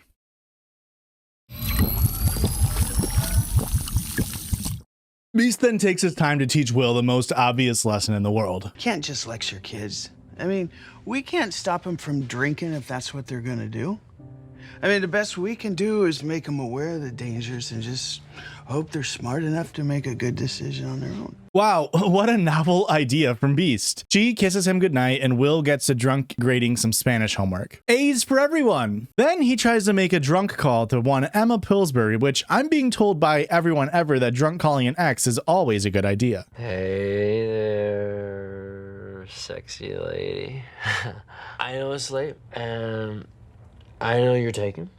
I've had a couple drinks, but there's something I really want to say to you. Turns out, of course, Will is now at school hungover as Figgins is screaming to him about the seminar. He then runs into Emma and apologizes for the late night phone call. I don't even remember half the things I said to you. I'm not following. I drunk dialed you last night. No, you didn't. I mean, I didn't get a single message. What would you have said that you'd be embarrassed about? Nothing. I just must have been a really elaborate booze dream. Gasp! Well then, who did he call? Those state institutions tend to turn the fire hose on patients going through the DTs, but at this point I have no other option but a forced intervention. Sue, I do not have a drinking problem. Really? And what's with the Corey Hart imitation? Will, I'm trying to save you.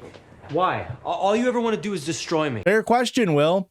Why would she care? Kurt and Bert are back making brunch, but Kurt is focused on something else. He's interested in Rachael. I'm confused. I thought he was gay, too. Oh, he is. He's just experimenting. Yeah. He's not the only one. What does that mean? Look, I need you to ask me before you have someone sleep over. We were fully clothed the entire time. Blaine was too drunk to drive, so I let him crash here. I was being responsible. Wait a minute, you kids are drinking now? It's kind of a weird time to bring that up, but it's a fair point, Bert. Bert tells Kurt that he is trying to hold the same standard of Finn having girls over as Kurt having a guy over, but kind of misses the mark a little bit. You know, I sat through that whole Brokeback Mountain. From what I gather, something went down in the tent. What do you want from me here, Dad? I want you to apologize for being inappropriate and promise me you'll never do it again. Fine. I'm sorry. I won't have sleepovers with anyone that might be gay without asking you first. Thank you. I mean, it's not that hard to imagine gay sex. I do it all the time. But the strange thing here is that Kurt and Blaine are just friends. Yes, Kurt should have let Bert know that someone was staying over regardless of relationship status, but it makes no sense why Bert doesn't trust Kurt to have a friend sleep over other than just a little bit of homophobia. Also, as Kurt points out, I highly doubt Bert would have this issue if Finn were to have a girl's sleepover, or at the very least, he wouldn't call them having sex inappropriate. So minus 200 times 2 to Bert. Like I said, there is a criticism and a parenting moment here, but Bert's focusing on the wrong thing. At the school assembly, Figgins announces Kitty Dukakis is unfortunately not going to be able to perform, which is a bummer. We still don't know what song the Glee Club is set to perform, so let's just see what Brittany has to say. You guys, I'm really nervous. Kesha's been a cultural icon for weeks, and I really want to do her music justice. So, something by Kid $, huh? Rachael gives everyone a little pre-show drink to ease the nerves, and they are introduced by Principal Figgins. And now performing the hit single Tick and also Talk by rapper Key $, ha.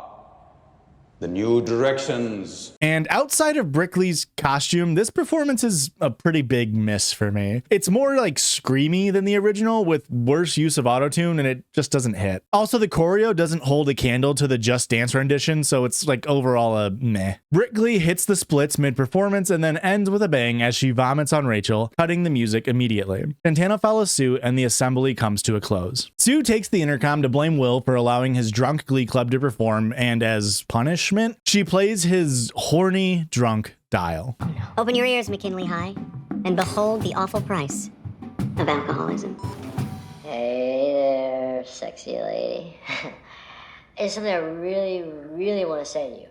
I love how you eat your lunch with your little plastic gloves and they crinkle and make the cutest sound I've ever heard in my life. Why don't you pick up some wine coolers and come over here? And it'll be just one night of us just getting crazy. Let's just get crazy. Just get really crazy and roll around in the hay. As I was just in some hay earlier tonight, hey, and I rode a bull and I was thinking of you.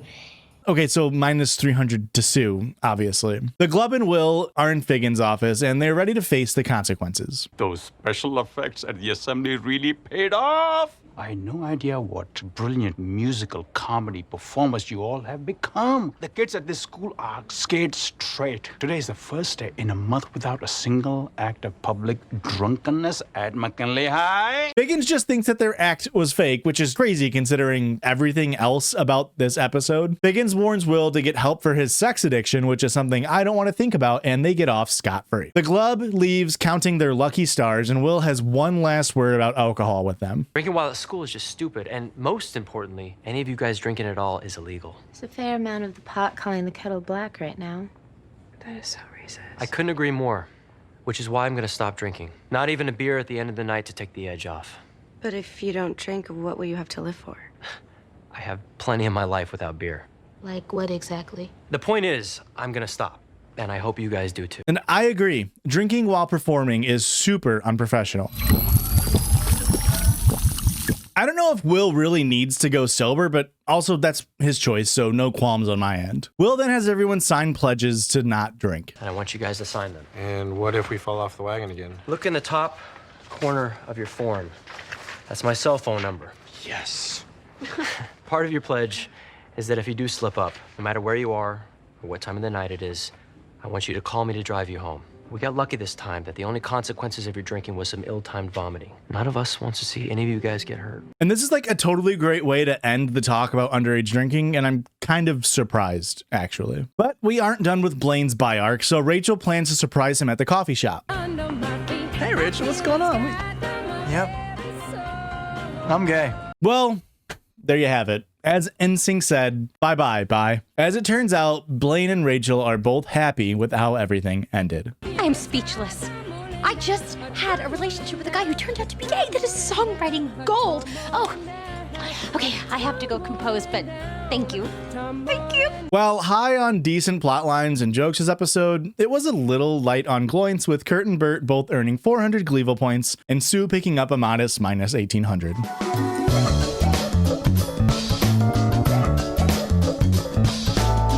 Regionals is nearly here, and who cares about that? Let's bring back the Celibacy Club. The Celibacy Club will now come to order. Let's start the meeting by reading the minutes from last week's meeting, where we read the minutes from the previous meeting, and Rachael spent the hour quizzing Quinn about the nature of her relationship with Finn. Questions somebody still refuses to answer. And I will continue to refuse to answer them because they are none of your business. Emma hands out chastity charms as a mean to prevent the gals from giving it up. But why is Emma here again? That's what keeps us safe. I have some questions.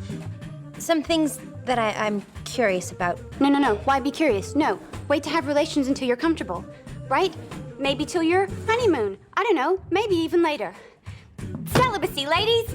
Dig it! Okay, so Glee is yet again attempting to tackle a serious topic, that of celibacy and sexual education. I am sure they'll do it justice and handle it with grace. I'm just so disappointed. Why? I thought you wanted the chastity charms to catch on. I did until I realized they were wearing the chastity charms as clip-on nipple rings. I know preaching abstinence is hard, but I've seen how a teen pregnancy can turn a kid's world upside down. So keep fighting the good fight.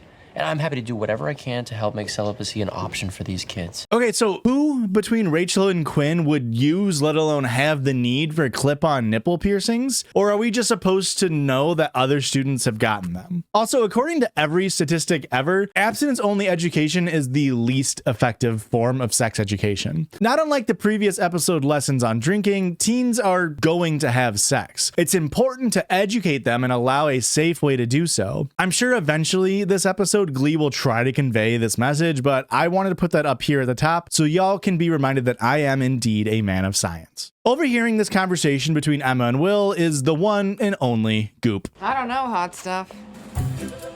Sounds pretty lame. Holly, what are you doing here? Subbing! The health and wellness teacher's out with a mad case of the herp.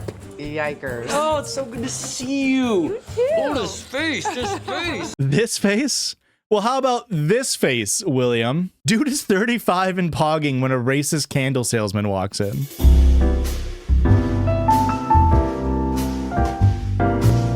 Will introduces Holly to Emma and they immediately clash heads. So I'm curious why you don't think that celibacy is a valid choice for teenagers? Oh, I do. I think it's a valid choice. I just don't think it's that realistic. You know, it's like saying vegetarianism is an option for lions. I just read in the newspaper that 90 high school girls in a Memphis school district got pregnant within 3 months. I mean, it is Tennessee, but still, we've got to shake things up. You know, information is power. Great. So now I'm in agreement with Holly Holiday of all people, which does make me fear that the lesson of this episode may not turn out to be so great. As the health and wellness sub, Holly is teaching the kids about condoms and STDs and whatnot. So there's this episode's main story set up. What's the B plot? Hey, Brit. So listen, how about you and I pop in some Sweet Valley High this evening, get our cuddle on? Look, I'd really like to get my sweet lady kisses on, but I haven't been feeling very sexy lately. I think I have a bun in the oven. Please don't tell anyone, okay? Especially Artie. Yeah, sure. Your secret's safe with... Oh my God, Brittany's pregnant. Oh my God, Brittany's pregnant. It's only a matter of time. For what? Brittany to get pregnant? Oh, congratulations! For what? We didn't hear your girlfriend's preggo. You're gonna be a baby daddy. Minus 300 points to Santana for spilling this info immediately. Will tries to start the next Glee Club session, but is unable to get past the news of Artie and Brickley's potential child. Babies don't get dropped off. Wait, Brittany, have you been to a doctor yet? And that's the only way to be sure. I don't need to go to a doctor. I just need to look outside my window. 3 days ago, a stork built its nest on top of my garage. I'm not stupid. It's obviously getting ready to bring me my baby. I know where babies come from. So, yes, kids do need education. Will goes to Holly to get advice on how to approach the subject with care. I want to educate them, not titillate them. Didn't you ever read Jessica Seinfeld's cookbook? It's all about taking vegetables and hiding it in food so that you can trick kids into eating what's good for them. Jessica Seinfeld. Why does that name sound familiar? Oh yeah, that's right. She's married to Jerry Seinfeld. You know, the guy who dated a 17-year-old high schooler when he was 38. If only Jessica would have gotten to Jerry sooner so she could teach him about what's wrong about hiding his vegetable for kids to find. The metaphor for sex ed is obvious. However, as Holly is suggesting a less provocative approach, i.e. using a cucumber to demonstrate a condom instead of a, dildo, which isn't the craziest idea to understand. Let's see how Will tries to take this to the Glee Club. I really hope that's not one of the requirements for regionals, because with Barry and those tights, we don't stand a chance. Yeah, I don't need Will Schuster ever saying sexy ever again. Will tries to talk about sex with his students, not like having sex with his students. I mean, leave that for April. But before Will can stumble over his feet too much, he hands it over to Goop to explain. Okay, so sex. It's just like hugging, only wetter. Yeah, it is. Okay, so let's start with the basics. Finn, is it true that you thought you got your girlfriend pregnant via hot tub? I have always been dubious. And Brittany, you think that storks bring babies? I get my information from Woody Woodpecker cartoons. Well, that's all gonna end right here, right now, because today we are gonna get under the covers all together and get the ditty on the dirty. Rachael and Quinn mentioned their celibacy, and Holly mentioned it's a valid choice, then transitions into singing Gary Glitter's Do You Want to Touch Me, while giving a provocative performance while being flanked by Brickley, Santana, Tina, and Lauren, as the Glees, Will included. Ogle. Everyone dances, and I'm sorry, how is this educational? I mean, the lyrics are, touch me there, you know where. But what if I don't know where? Can we at least end on one piece of knowledge? So, just remember, whenever you have sex with someone, you're having sex with everyone they've ever had sex with. And everybody's got a random. Great, so we're enforcing body count mentalities? Perfect. And to top it all off, Sue meets up with Blaine and Kurt to tell them about the Glee Club doing sexy, and now Blaine wants the Warblers to be sexified as well. Emma is upset with Will and Holly's lesson, so he gives her a bone. Throws her a bone. Sorry, you know what I mean. In the spirit of fairness, why don't you and the kids in your celibacy club come in and do a number? What, like sing? Yeah. We're trying to teach through song. And yours can be a counter-argument to Holly's. Well, I look forward to the opportunity to nail her to the wall. You know what I mean. Sex is in the air, and Lauren comes to Puck with a proposition. Can you think of a celebrity who released a tape of their intimate relations that didn't make them more famous? This is going where I think it's going. I may need to sit down. Rachel Berry wants to be a famous singer. I just want to be famous. Doing that number for Glee Club was my first step toward being a star. I want to be like a Kardashian. I want a TV show and a fragrance. It'll be called Zeissies, and the slogan will be, you just got zeiced. So she wants to release a sex tape, which is straight up distribution of CPs, so that's not legal, like even a little bit. The Warblers meet up with their sister all-girls school in a dark warehouse with no one else around, and they ask them for help, and they can't say no. because of the implication. The Warblers ask to help them be a little something. Help me out, Blaine. Little sexy. Thanks, Blaine. The Warblers then perform the sexiest song I know, Animal by Neon Trees. See how sexy it is?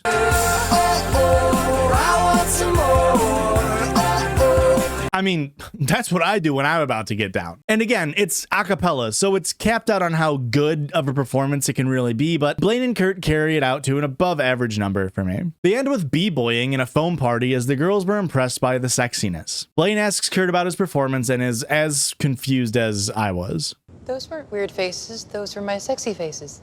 It just looked like you were having gas pains or something.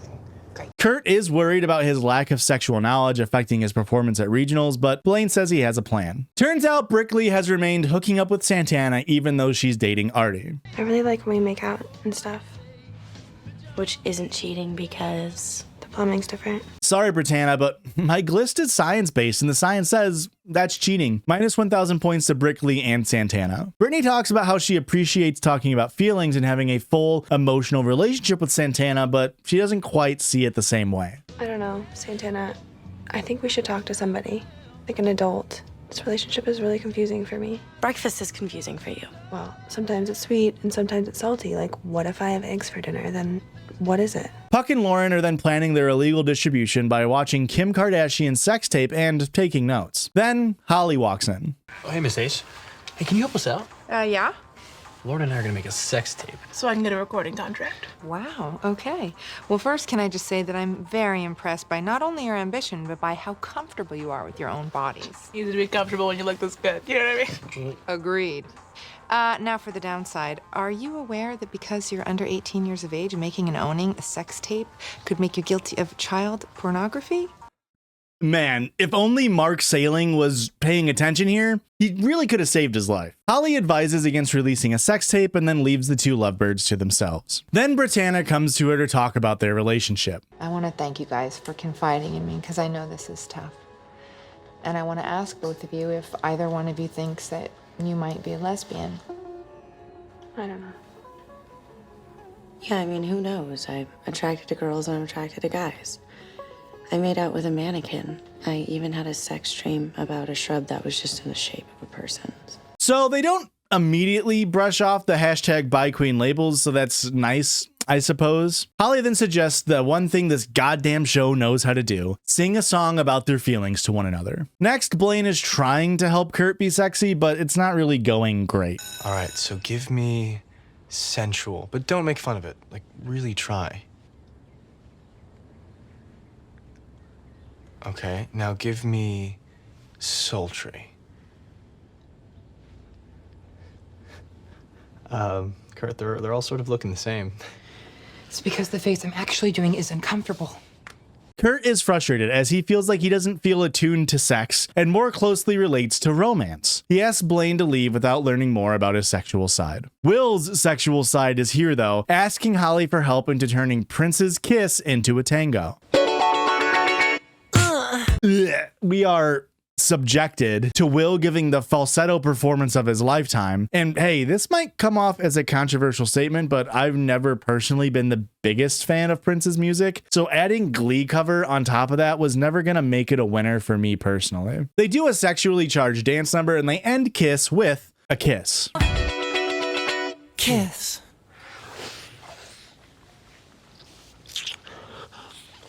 I am so into you. Don't be. Go out with me. Oh, you don't want any of this. I'm damaged goods. Yes, it makes me terrific in bed, but it also means I tend to break nice guys like you into wassa crackers. Oh, I think I can handle it. Oh, do not worry, Holly. He is not a nice guy. She declines his further advances and she walks away from Will's raging Schuster. It's also very funny to remember they're doing this in front of their session musicians. Like, they're just sitting right there, not even afforded a true cuck window, just straight unabated view of Will and Holly making out. In a much less sexually charged scene, Blaine goes to Burt and wants to make sure Kurt is doing okay.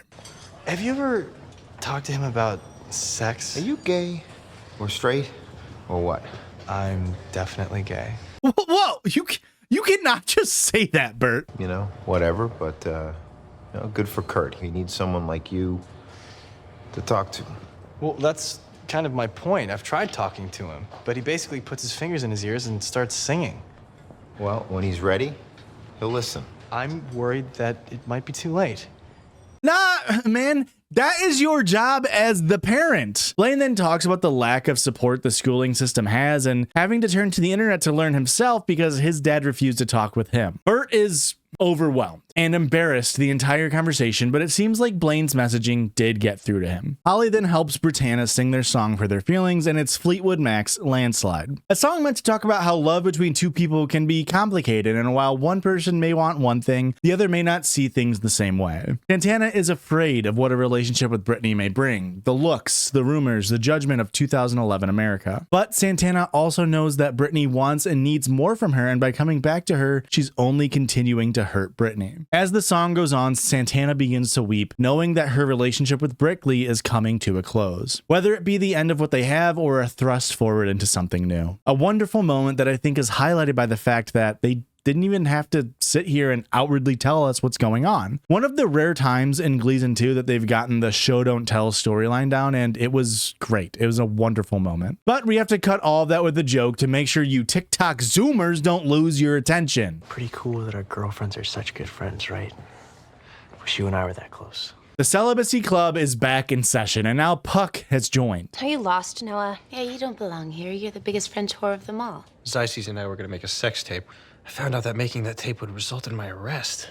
I've hit rock bottom and I've come here to set myself straight. That's just awesome, Noah. Okay, did the Glee writers know? Like, that is so oddly specific to what Mark Salings actually did. Anyways, Emma and the Celibacy Club are set to perform their anti-sex song for the club, and John Stamos is there to help. They sing Afternoon Delight by Starland Local Band, which of course is about having midday sex, but Emma is an idiot, you see, and thinks it's about dessert. So I'm a little confused. Isn't this a strange song for the Celibacy Club to sing? Why? It's so wholesome. It was written during the bicentennial to celebrate America and fireworks and... No, it's about sneaking out for a nooner. Yes, exactly. A nooner's when you have dessert in the middle of the day, right? Just a little side note here. If you would have told me when I started watching this show that Will Schuster would be dating Gwyneth Paltrow and Emma Pillsbury would be dating John Stamos, I don't think I would have believed you. Another side note, this reminds me of a time when the most conservative small town worker I had tried to convince me that songs nowadays are too full of sex and whatnot. And then I kid you not referenced the song Cherry Pie by Warren as an example of an old song that was good and wasn't about sex. A 24-year-old woman with a bachelor's degree in genetics from the University of Illinois tried to tell me that a song about eating out a woman is not about sex. Now, it may or may not surprise you that this coworker of mine also said she doesn't like any rap and thinks police officers shouldn't pay taxes. So yeah, we didn't really agree on things very often.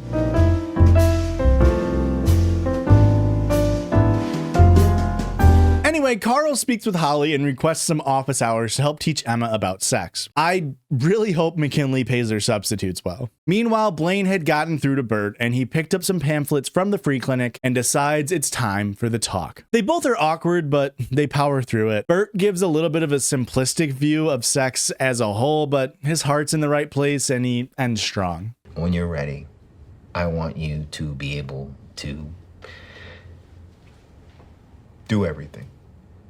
But when you're ready, I want you to use it as a way to connect to another person. Don't throw yourself around like you don't matter. 'Cause you matter, Kurt. Is that it? That's it for now. Can I make you some toast? Carl and Emma are speaking with Holly and disclose that they've been married for 4 months, but are still yet to do the deed.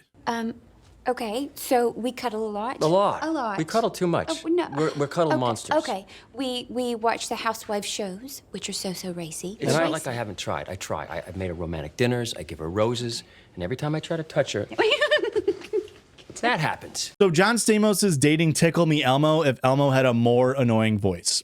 Got it. Emma then drops the craziest line she possibly could. Are you still in love with Will Schuster? You know, I was sort of thinking the same thing, but I was afraid to ask it. Are you? I feel very confused about my feelings. It's very funny to me that two side characters are the ones having this conversation with Emma. Carl ends up leaving to stay at a hotel and tells Emma to sleep in the condo by herself. Santana wants to talk with Brittany. She thanks her for her performance and mentioned that she's been thinking a lot recently about their relationship. I'm a bitch because I'm angry. I'm angry because I have all of these feelings. Feelings for you that I'm afraid of dealing with. Because I'm afraid of dealing with the consequences. And Brittany, I can't go to an Indigo Girls concert. I just can't. I understand that. Do you understand what I'm trying to say? Santana says she wants to be with Brittany, but is afraid of people making fun of her, but ultimately can't hold back her feelings any longer. I love you, and I don't want to be with Sam, or Finn, or any of those other guys. I just want you. Please say you love me back. Please. Of course I love you. I do. And I would totally be with you if it weren't for Artie. Artie? I love him too. I don't want to hurt him. That's not right. I can't break up with him.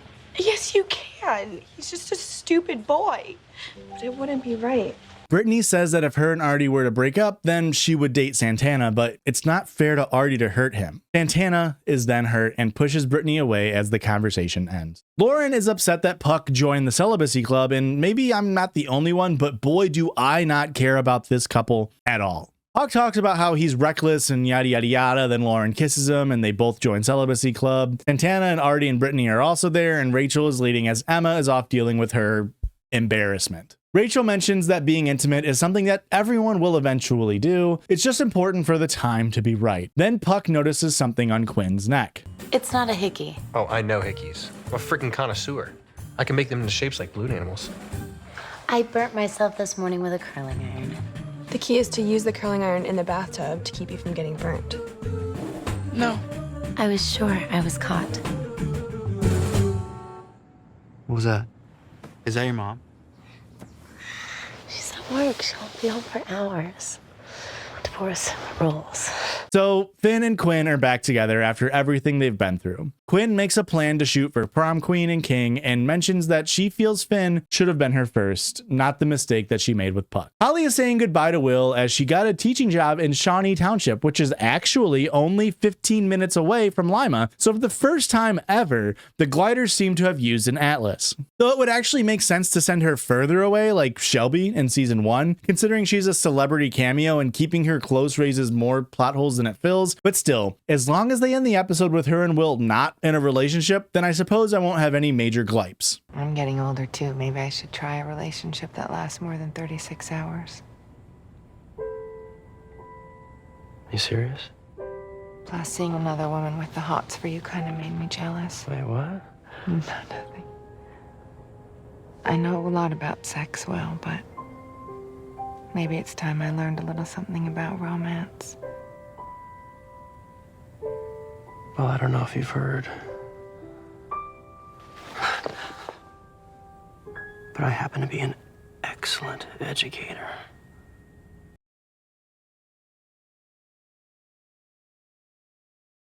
The episode ends, and it was probably one of my favorites of the season. It really seems like the gliders came back after the mid-season break with a lot of great improvements. Santana, however, didn't have many improvements as she managed to rack up 1450 GLEE-VIL points this time around.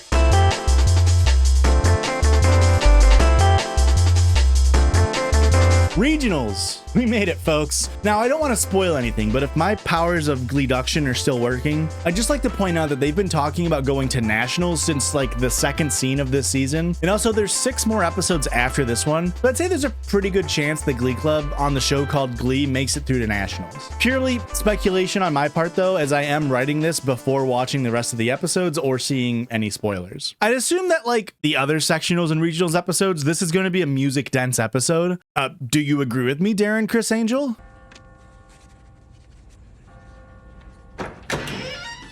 Oh yeah! The Warblers go on to perform Maroon 5's Misery, which is interesting because here's my original reaction to listening to this cover. Holy fuck. Holy fucking fuck. This cover of yours is absurd. How are you such an hourglass? This acapella cover is so 2010 coded. They even have a breakdown where they drop the band out and do stomp clap acapella, and boy is it something. Why do you do what you do to me, yeah? Blaine still carries as per, until we get this extremely cringe line. I'm gonna get you again. I'm gonna get you back. Hey, regionals! You've just met our opening number. Starting to think regionals may have met their opening number. Kurt mentions that Blaine is the only person to get solos in the Warblers as he's showing a little bit of his jealousy. Rachael is back and has a submission for Worst News of the Year awards. So I really took all of your notes from my headband to heart, and I really tapped into my pain for the second song. So come and sit down. That's right, they're doing another original song, which shouldn't be a surprise considering the title of this episode. It's another joke of a song, and Finn lets her know that it isn't worse than the last one she did. It's called Only Child. Yeah, I got that. It's better than my headband, that's for sure. But it still feels like you're just playing scared. You're only dealing with the easy pain. You gotta get to the hard stuff. That's what's relatable to everybody. I'm perfectly capable of accessing my pain. I cry every time I sing a solo. Exactly. When you sing, I can feel it. I guess you just gotta go inside yourself to wherever the singing comes from and write from there. Sorry, since when did Finn, the guy who looks like he accidentally puts his shoes on before his socks sometimes, become an expert songwriter? Plot-wise, it makes zero sense to have Finn being the one giving Rachael this advice, other than to create interpersonal drama, but like, shouldn't Will be the one guiding her? Or hell, even any other glubber who has at least 2 brain cells? Quinn is looking at Rachael and Finn and is a little jealous. Noticing a theme here? She gives us this internal monologue about how she really wants to be prom queen. Quinn plans to become friends with Rachael in a friends close, enemies closer type beat. Meanwhile, Kurt has a very harrowing event happen. Kurt, what's wrong? It's Pavarotti. Pavarotti's dead. Symbolism, individuality, yada yada. Kurt sings a song and dedicates it to Pavarotti's memory. And in true Glee fashion, the dead bird is honored by the guy in all black by singing Blackbird by the Beatles. Fine, cover, whatever, but holy shit, it's so fucking funny that Kurt brings a cassette to play this song, so there's no need for a cappella singing. Then as he's singing this in memoriam, Blaine and the rest of the Warblers start singing bass notes. Blackbird singing in the dead of night. Take these sunken eyes and learn to see. Like, imagine being at a funeral and then that happens. Guys, I've got some bad news. You know how we decided on Sing by My Chemical Romance for regionals? Well, I hold in my hand a cease and desist letter from the band.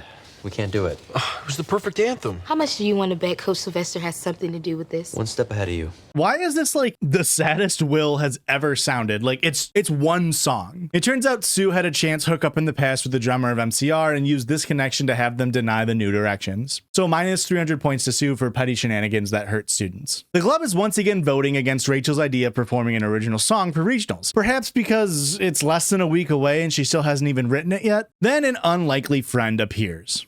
No, I think Rachael is right.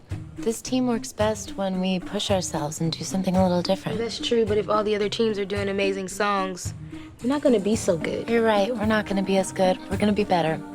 We won't be using other people's words or music. It'll be our own heart, soul, not just our voices. Minus 100 points to Quinn for being deceiving with her intentions here. But she offers to help Rachael write the song and the Glub is now on board. Yay, I can hardly hold back my excitement. Brittany wants to talk with Santana and wants to know if she did something wrong, given that Santana hasn't been talking to her. Did I do something wrong? No, look, I don't know. Did you? All I know is you blew me off. To be with Stubble's my cripple pants. It's fine. It's your loss. Because now I get the chance to write an awesome heterosexual song about Sam that we're going to sing at regionals. Wait, you're still dating Sam? But you told me you were in love with me. I honestly don't know what I was thinking. Obviously, Santana is hurting, but that does not give her an excuse to be mean here. Sue heard GLEE-VIL happening and didn't want to be outdone by her protege. If it isn't Tweedledum and Tweedle fake boobs. You know, you can't talk to us like that. You're not our cheer coach anymore. I'm not anybody's cheerleading coach anymore. You betrayed me. And in case you haven't heard, I like to play dirty. That's minus 300 times 2 for the name calling and minus 500 times 2 more for the destruction of property. Back at Dalton Academy, Kurt's words have gotten through to Blaine as he proposes they turn his solo number for regionals into a duet. Why don't we just play it on kazoo? Point of order. Now, we all lost one of our own this week. Pavarotti's voice was silenced by death, and I don't want to silence anyone else's voices in this group. Jesus, it's a little grim there, don't you think, bud? I mean, it's Glee Club, not mortality. Blaine insists he sings the duet with Kurt, and the entire Warblers agree. The New Directions are also trying to hammer out their completely original song for regionals, which is in less than a week, and Will finally decides to help in a meaningful way. Guys, let's hear it for our first songwriting seminar. While Quinn and Rachael are hard at work, we're gonna try to write an anthem of our own. Santana and Tina have already written a song, however, and they get up to perform it. This is a song that I wrote for Sam. It's called Shouty Mouth. Wait, what's it called? Trouty Mouth. Thanks, Mike. It's a jazzy song with Tina on the piano as Santana just repeats lines about Cord's mouth looking like different fish and amphibians as he gets self-conscious. Okay, can we stop? Stop with the mouth jokes. Sit down. I'm not finished. Yes, you are. Mr. Shu, we're not doing a song at regionals called Trouty Mouth. You know what? I have to agree with Sam on this one. But such a good first effort. I just don't think it's got the epic feel we need for regionals. Mr. Shu, I wrote a song too. Puck has also written a song called Big Ass Heart for Lauren. It's a song about how Lauren is fat, minus 300 points. Meanwhile, back in Quintown, Finn is falling for her plan, Gluck, Glein, and Glinker. What do you want to wear to prom? Prom? What? I know you're excited about regionals, so am I. Wasn't I the one that supported Rachel's crazy original song idea? Yeah, that was cool, by the way. But whether we win that or even nationals, it's not going to put you and I back where we belong. Which is where? On top. On top of what? We need to get elected for prom king and queen. So Quinn is a bottom and Finn is a top. Good to know. Quinn wants to go public with their relationship to give a boost to their popularity and get a head start on the prom king and queen campaign, but Finn wants to wait until after regionals to save Rachel's feelings. We see Rachael looking onto their conversation as Finn and Quinn disperse. Blaine has now come to Kurt and tells him he plans to sing Candles by Hey Monday, which I feel like is kind of a crazy pull considering how small of a band Hey Monday is compared to artists typically featured on Glee. I mean, just looking at this episode, we have songs from the Beatles and Maroon 5, and while I'm not super familiar with the random British pop band from the 1960s, Maroon 5 is massive. Kurt then asks Blaine why he chose him to do the duet with, and he gets very personal. You move me, Kurt. And this duet would just be an excuse to spend more time with you.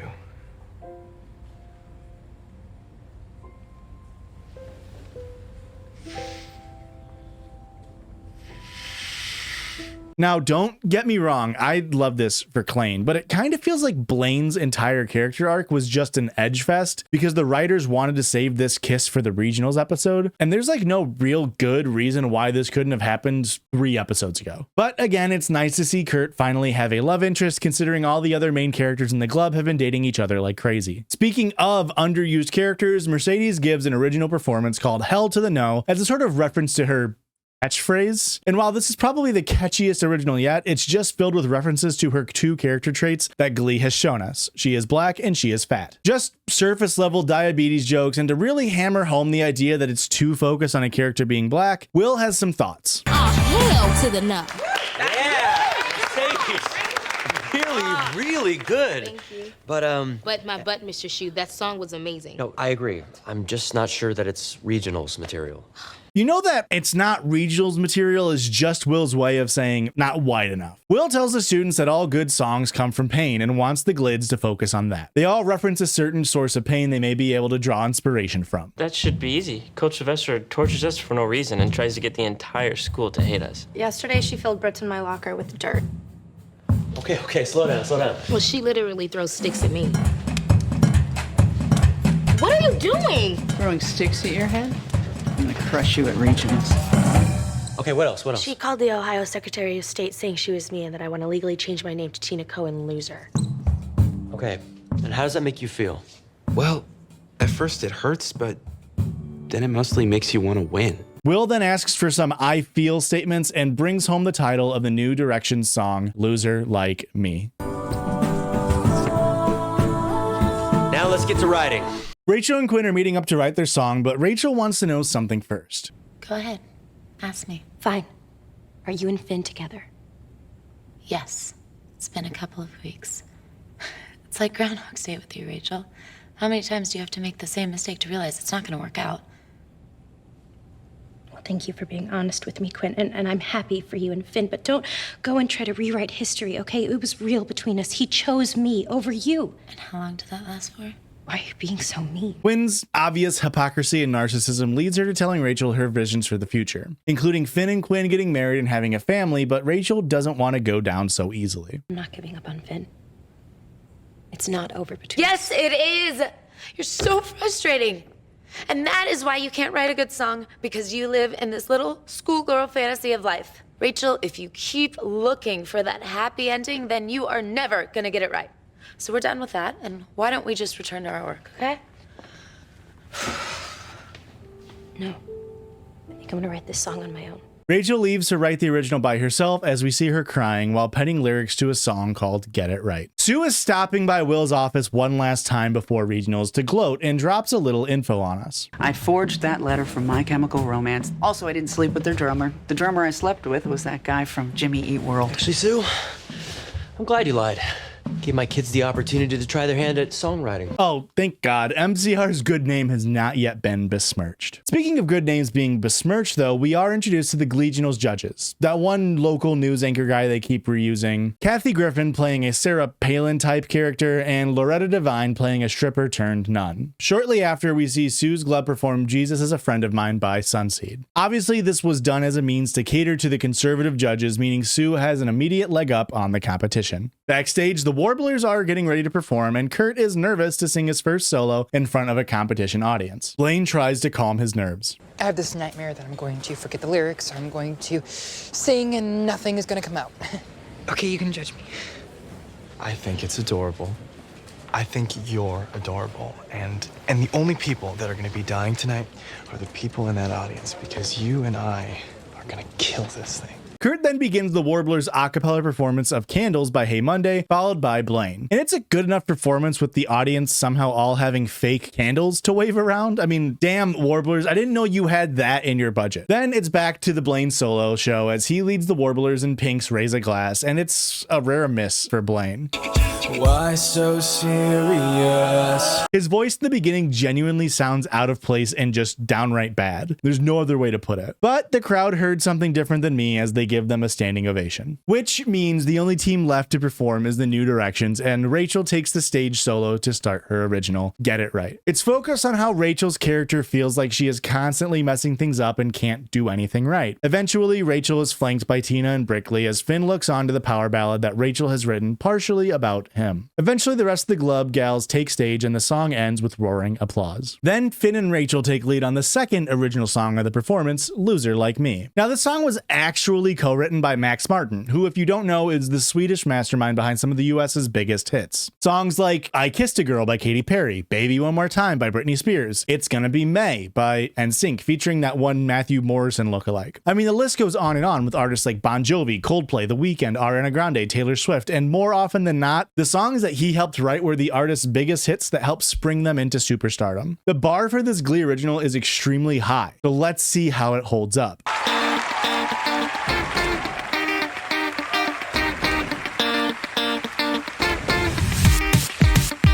It is so bland, like feels so empty. And I guess that makes sense because it's a song written for a TV show, but man, like what really underlines how subpar this performance is how poor the choreo is.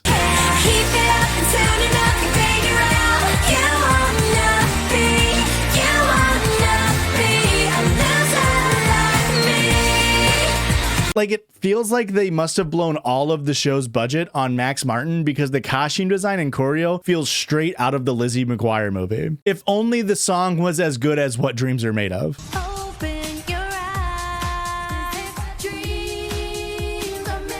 Also, and maybe I'm reading too much into this, but this song is so clearly just a cash grab for the show to sell the song and related merch, as Kurt just materializes foam fingers in the shape of an L on your forehead. Just go ahead and then the whole crowd just has them. That's right. Just go ahead and hate on me and run your mouth. Unfortunately for my own personal brand, Rachael does my signature dance move. Pro tip, if you want to be the most fun person at karaoke night or on a wedding dance floor, bust this out. I call it the Hosh. It's guaranteed to get the people going. The song ends with the Glove throwing slushy cups filled with confetti at the crowd, which, as viewers of the show, we all understand as an inside joke, but I'm sure that was probably just really confusing for the audience. You know, considering the audience mainly consists of either family members who came to watch their kids perform and random adult Ohioans who are watching a teen show choir competition and will probably have an upcoming appearance on a certain show hosted by Chris Hansen. The judges then do their judging in their judge room, and it's just an excuse of a scene to make silly little jokes and let their guest stars shine a bit. So instead of actually telling you what happens, we'll just do a supercut of out of context lines. Before we start, I would like to say I am not a witch.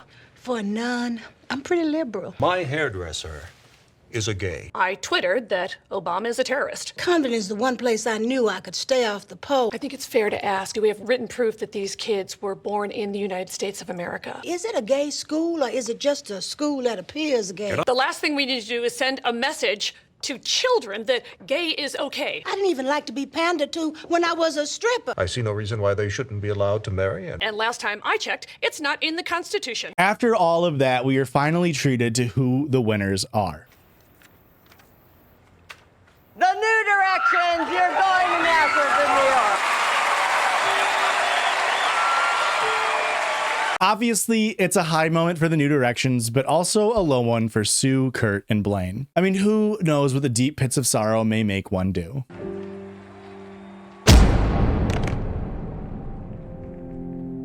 Damn, I mean, a great right hook you got there, Sue, but also here's minus 1,500 gloints. We then see Kurt and Blaine at the funeral for Pavarotti. They mourn the loss of the bird as well as the loss at regionals, but they didn't lose at everything. We got each other out of all this. That beats a lousy trophy, don't you think?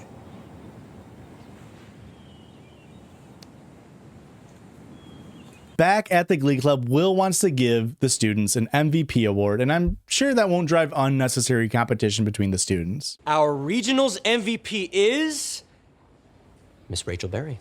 Come on up. Congratulations. Thank you. If I could just say a few words. Sure. And here she goes, making me regret voting for her. Rachael thanks everyone and wants to share a few words. It's this very heart-touching moment with Rachael mentioning that she feels special to be a part of something, and this really rare moment of Rachael's humility being shown as the other students come in to give her a big ol' hug and the regionals episode comes to an end. Now, according to the Glee Wiki or the Glicky, this is ranked as the fans' second favorite episode. I couldn't figure out the Glee Wiki source for that, so just as a reminder, kids, do not use Glee Wikipedia for your homework. But I do think it continues the recent trend of Glee being relatively back on track. All I can hope is that this continues as now the New Directions have their sights set on nationals. Sue punches her way once again to the top of the GLEE-VIL board, earning 4,400 GLEE-VIL points.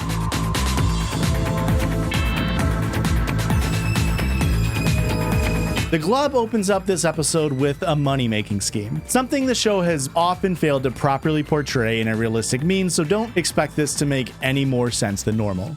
All right, we need $5,000 to pay for our trip to nationals in New York. What happened to the money that we got from the Cheerios? I guess Sue was hiding it in offshore accounts in the Cayman Islands, and we're having some trouble accessing some of it. Okay, so, couple of notes. Why even write that the Glub gets access to the entire Cheerios budget all the way back in episode 11? And how do you feel now that the remainder of the annual Cheerios budget is going to the Glee Club? I'm sorry? Just to now, in a move that has become all too frequent in this season of Glee, hand wave that plot point away with a nonsensical line of dialogue. Sue was holding it offshore. Brother, it is the school's money to distribute. Why would Sue have the faculties to manage it? Also, and not to be a stickler for math, but we push this stuff like crack.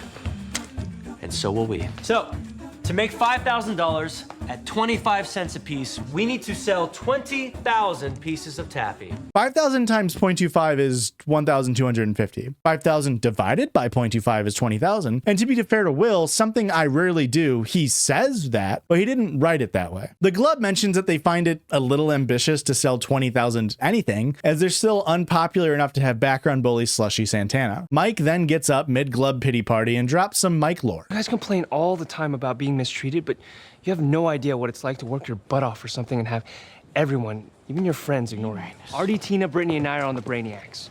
Wait, I get the three of you being on the team. Is it because two of them are Asian and Artie wears glasses? It's Seems like it's shaping up to be one of those racist against all Asians episode. To be honest, we were a little overdue for one of those. And if you're gonna have a racist against all Asians episode, then you kind of have to include Sunshine. She's in Vocal Adrenaline as well as being on the Brainiacs in her new school. We see that the two schools have competed as Brickley was the ringer with her extensive knowledge of cat diseases and already contributing in the category that he knows best. Our final category, white rappers. The Glainiacs cannot afford to go to the next round though, which really feels like the school should allot the money for them to do. Will offers to include the $250 needed to make the trip to Detroit on top of the money that they're raising for the Glub to go to nationals. So an extra 1,000 pieces of taffy. Sue has assembled a team, you know, a Nick Fury of sorts, of some of the worst people that you can think of. Dustin Goolsby, coach of Vocal Adrenaline. Sandy Ryerson, defrocked educator and legendary friend of Dorothy. Terry Schuster, Shrew. I'm also an assistant manager. Joined together only by their hate of Will Schuster, they make a plan to destroy the Glee Club. If only Sue had already done that earlier this season and yet decided to reinstate them personally. They complete the comic book-esque nature of the group by naming themselves the League of Doom, a play on DC Comics' Legion of Doom, and are given special nicknames. Henceforth, you will be known by the following supervillain nicknames. Sandy Ryerson, you are the Pink Dagger. Yes. You are the Honey Badger, nature's most ferocious animal. Look it up on YouTube. Dustin Goolsby, Sergeant Hanson. My code name will be General Zod. Hold up. I coached the winningest Glee club in history. We're a lock to beat McKinley at nationals as it is. Why would I want to get involved in this? Well, because, Sergeant, you strike me as a bit of a tool who enjoys playing mind games with your opponents. We almost had a plot hole for a second there. Great job, Gliders. No one really noticed. Also, great job on shoehorning in a pop culture reference. Very natural, and I barely noticed it this time. Though, actual kudos on how early the show got on the Honey Badger Don't Give a Fuck trend, because that original video was uploaded on January 18th, 2011, while this Glee episode aired almost exactly 4 months later on April 19th. And Google Trends shows Honey Badger having an early peak of search results on April 17th of that year. So to have the episode written, shot, and released before the mega pop-off, that's at least mildly impressive. Sue, or General Zod, hands out some beepers to keep in touch, and the first meeting of the League of Doom ends. Next, we see Will making dinner for his girlfriend, Holly Holiday. I cannot believe she is already back in the plot. They talk about being in a healthy and normal relationship, which includes some honesty about Will's taffy idea. I think it's as terrible as the word brainiacs, but okay. Here's your problem, all right? You're thinking too small, okay? That crazy ex-wife of yours messed with your brain, and now you think you can't dream. Okay, well, what's your idea? Holly pitches holding a benefit in order to raise money as a nod to the students feeling neglected by the school and their peers. Will bites, though I don't know why they think students who feel neglected by their peers in school would expect people to pay money to see them perform. I mean, I know I wouldn't pay money to see Matthew Morrison perform, even if it were to be for something like a fundraiser, much less a high school Glee club. Will takes the Night of Neglect idea back to the Glids with yet another twist. We're only gonna do songs by neglected artists.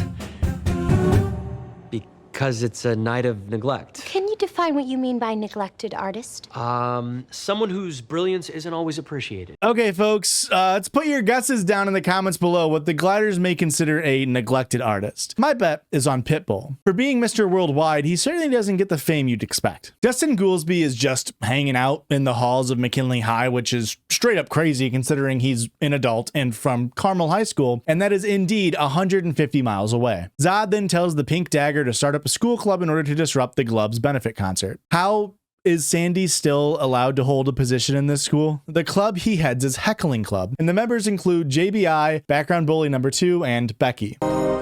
Heckling, the world's second oldest profession. Hell am I doing in here? Good, louder. We don't yet get to see what the Heckling Club is up to, but let's just give Sue and Sandy minus 500 points each for creating a club whose goal is to terrorize students. The Glutens are then discussing their neglected artists, with Tina choosing Swedish musician Licky Lee, Mike choosing to just dance, and no, I'm not talking about the game, and Mercedes going with Aretha Franklin. Rachael then gives her selection. So I'm doing Aretha. Awesome, Mercedes. Awesome, all of you guys. Those songs are great appetizers to my main course, Celine Dion's My Heart Will Go On. It's gonna be our finale.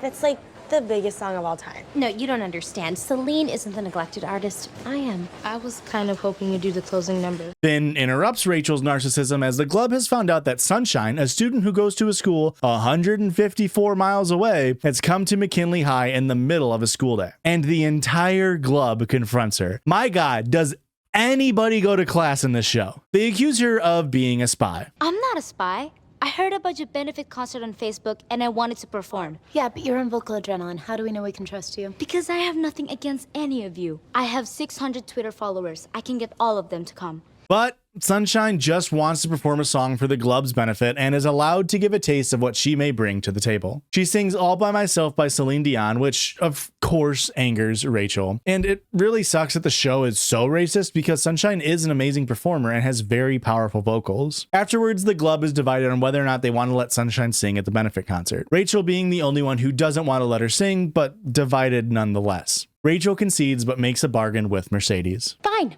Mercedes, you're okay with being bumped to the decidedly less glamorous middle spot, right? Sure, I guess. Absolutely. Lauren notices that Mercedes allowed herself to be walked all over by Rachael and meets with her in the library. You're the most talented singer in Glee Club, yet you're constantly taking the back seat to everyone. What am I supposed to do? I'm tired of fighting with Rachael all the time. Okay. You're always singing about R-E-S-P-E-C-T, but respect isn't something you can ask for. You have to demand it. Lauren wants to put her confidence-building skills to use and become Mercedes' manager for a measly 10% of the cut. What a bargain! 10% cut of what? Who knows? 100% cut to Will and Emma having a chance meeting while her OCD symptoms are spiking. But of course, Will doesn't care about that. He only cares about Emma's V card. Carl's gone. He asked for an annulment. Which I guess he's legally entitled to, considering we never actually consummated the marriage. You guys never... Emma expresses regret over her entire life as she's depressed that her OCD has ruined yet another relationship for her. Will offers a helping hand. What are you doing? One day, you're gonna find a way to beat this thing. Until then, I'm here for you. No judgment, just a friend that you can count on. So, canonically, Will and Emma have the same glove size, which is insane, and we can cross out which rodent Emma is most like as we see her eat a grape, and grapes are toxic to ferrets. So unless episode 21, which is titled Funeral and is labeled on Google as An Unexpected Loss Rocks the World of One of McKinley's Own, is about Emma dying from kidney failure, figuring out which small mammal her parent copulated with will just become a little bit easier. My money is still on ground squirrel. From one certified Hashon bit to another, the scene ends with non-ferret Emma and possible snake in a human suit Will with Holly looking through a Gluck window on their conversation. Next, Finn and Quinn are heading the benefit and ask Rachael to head talent relations as someone is being a little difficult. I need a bowl of green M&Ms, and by bowl I mean large bowl. Well, really a small barrel. Okay. Rachael conveys that Mercedes just wants to be respected and heard, so yes, it's the same plot as always that Mercedes is underappreciated. Holly is teaching history class in character as one Wallace Simpson. I was married a bunch of times, and then I fell in love with Edward VIII and made him abdicate the throne. I had giant hands, so a lot of people thought I was a hermaphrodite, but that wasn't true. Others said I was a Nazi sympathizer. That was true. Boy, did I think that Hitler showed promise. Now, you may feel like that hermaphrodite Nazi sympathizer line really came out of nowhere. Anyway, Dustin Goolsby introduces himself to Holly and lays the charm on thick. Think about how many more years you have left of productive ovulating. Those aren't eggs in those fallopian tubes. They're rare exotic pearls. Oh, so you're trying to seduce me. Jackpot. This hairline is 85% my own, and my sperm count is off the charts. This guy is a creepy weirdo, so given Holly's known dating history of Will Schuster, she of course is attracted. Will enters the room, though neither of them notice, as Dustin gets one more jab in. Let me tell you something about Will Schuster. That guy has tiny baby hands. Seriously, it's weird. Once I saw him try to pick up a Big Mac, and he couldn't do it. He'd eat it layer by layer. Teeny, tiny, wee baby hands. That are big enough to knock your teeth out. Whoa, is that actually a payoff from the setup of Will putting on Emma's gloves earlier? If so, what a good, subtle joke. Will threatens Dustin, causing him to scamper off and Will to spiral in an over-possessive rage. Well, we were supposed to have lunch and you don't show, and now you're getting hit on by the coach of our arch rival. How is that my fault? And by the way, I did show up for lunch, and you looked like you were actually having a pretty good time. I kind of felt like I was intruding. So, oh man, I am not the jealous type, Will. Neither am I. Look, how about instead of a pointless argument, we rehearse our duet for the benefit? I really don't feel in the mood to do a duet right now. Wow. I mean, that was just straight up an adult conversation, and I'm impressed. Sure, it was triggered by Will's jealousy, but that didn't cause him to do anything bad, so I'm surprised. Rachael is giving Mercedes and Lauren all of her demands. Well, almost all of her demands. Well, actually, Sunshine is gonna be doing the last number because she's bringing in hundreds of people, and so I'll go on before Sunshine because I'm, well, me, and Miss Holiday and Mercedes will go on before me. Fine. But Miss Jones isn't happy about it. And in exchange, she's demanding that during the day of the benefit, her feet never touch the ground. Excuse me? Oh, did you not see Celine's wedding? Carried in. Mercedes now wants to be carried into the performance, which seems like a logistical nightmare, but let's just see how it goes down later. Kurt and Blaine are walking the halls as background bully makes himself known. I was pumping iron in the gym, and one of the guys told me you two were here spreading your fairy dust all over the place. Would you just give it up? You can live whatever lie you want, but don't pretend the three of us don't know what's really going on here. You don't know squat, butt boy. Hey, no, stop! Real brave with your fists, but you're a coward when it comes to the truth. Truth about what? It's none of your business, J-Lo. First of all, anything you do became my business when you decided to toss that slushie up in my grill. I think I can take a couple of queers and a girl. Okay. See, here's what's gonna go down. Two choices. You stay here and I crack one of your nuts, right or left, that's your choice. Or you walk away and live to be a douchebag another day. Background bully walks away after 2 homophobic slurs as he just isn't up to getting his ass kicked by Santana. After she gets a notification that Sunshine and her followers aren't coming. Say we blow this whole thing off and hit the arcade. No, screw that. These people paid to see us sing. What's that saying? The show's got to go all over the place or something. You mean the show must go on? Yeah. No, Finn's right, you guys. Okay, whether there's 6 or 6,000 people out there, we still have to give it our all. Tina goes first and performs I Follow Rivers by Lakili as Sandy, JBI, Becky, and background bully number 2 heckle, continuing the Glee trend of cutting Tina's performances short. Tina leaves the stage crying, and in a rare good teaching moment, Will tries to spin things into a positive. Think about what's going to happen if we have an unfriendly crowd at Nationals in New York. And I'm sure there's going to be some vocal adrenaline hecklers there, too. We need to find some strength and barrel through this. I think I may know a way to shut those hecklers up for a number or 2. Take as much as you want. Quinn then passes out taffy before Mike's dance to Jack Johnson's Bubbly Toes. Their mouths filled with candy, the hecklers are unable to heckle. It also helps that Mike's dance moves were very good. Though if I'm being for real, it is far from his strongest performance in the show. Mercedes is then up next, but the glub can't find her. I'm sorry, Miss Jones has not appreciated the way she's been treated and is refusing to go on. Let me talk to her. Don't bother. Mercedes has left the building. Okay, you guys go find Mercedes. I'm gonna go deal with the haters. Over intermission, Holly speaks with the heckling students, and we see how they've gotten so good at insults. In the past, if I wanted to tell someone they sucked, I'd have to say it to their face, which would usually result in them kicking me in the groin. I get it. We live in a culture of insults. I mean, we're constantly bombarded with these images of people who are richer than us and happier than us and have more interesting sex than us, and it makes us feel terrible. Preach. You know, we tear them down to feel better about ourselves. And we don't just stop with the people who are on TV or in magazines, we do it to everybody. And we think that because it's done anonymously, there are no ramifications. This is crazy that they really took this opportunity to have Holly Holiday give a speech on how being mean online to celebrities is wrong, which is like fair, but what if the celebrities deserve it? If a celebrity like, I don't know, let me think of a random one, like Gwyneth Paltrow, for say, takes brand deals to push cryptocurrencies? My friend Gwyneth texted me this question. Ian, it's Gwyneth. I have a question for you. I thought that cryptocurrency was digital, so why do I need a hardware wallet? Something that she undoubtedly got paid very handsomely for, but leaves regular, everyday people worse for wear. Gwyneth Paltrow, Tom Brady, Reese Witherspoon, Serena Williams, and many more have also urged fans to invest their money. But here's the thing. Major cryptocurrencies have seen some steep losses. More than $200 billion in value was wiped out in one day alone. But you're right, Holly. We shouldn't make fun of people just because they're rich and pretty. Never mind that the gliders take every chance they can to shit on Lindsay Lohan. And pitting all of this hate on social media completely undermines the point of the previous scene, with Will describing performing in front of haters. Haters have always existed. Abraham Lincoln was assassinated by his biggest hater, John Wilkes Booth. Jesus was ordered to be killed by his biggest hater, James McAvoy. Hell, even someone as cool as myself has haters. Here is a real review on my podcast, The Judges. 1 star, used to be good. Podcast running out of steam. Josh Dude is seriously suffering from irony poisoning. They act like someone is holding a gun to them and demanding a podcast. They're making money from this, but barely put effort in. Save your time and go listen to something better. And hey, that was left on September 25th of last year in the podcast, still going strong. So that shows what APMHC knows about podcasts running out of steam. Holly points out that bullying and heckling hurts people's feelings and tries to get them to be just a little bit more positive. But just think about how you could lift up the world if you turned some of those barbs into roses.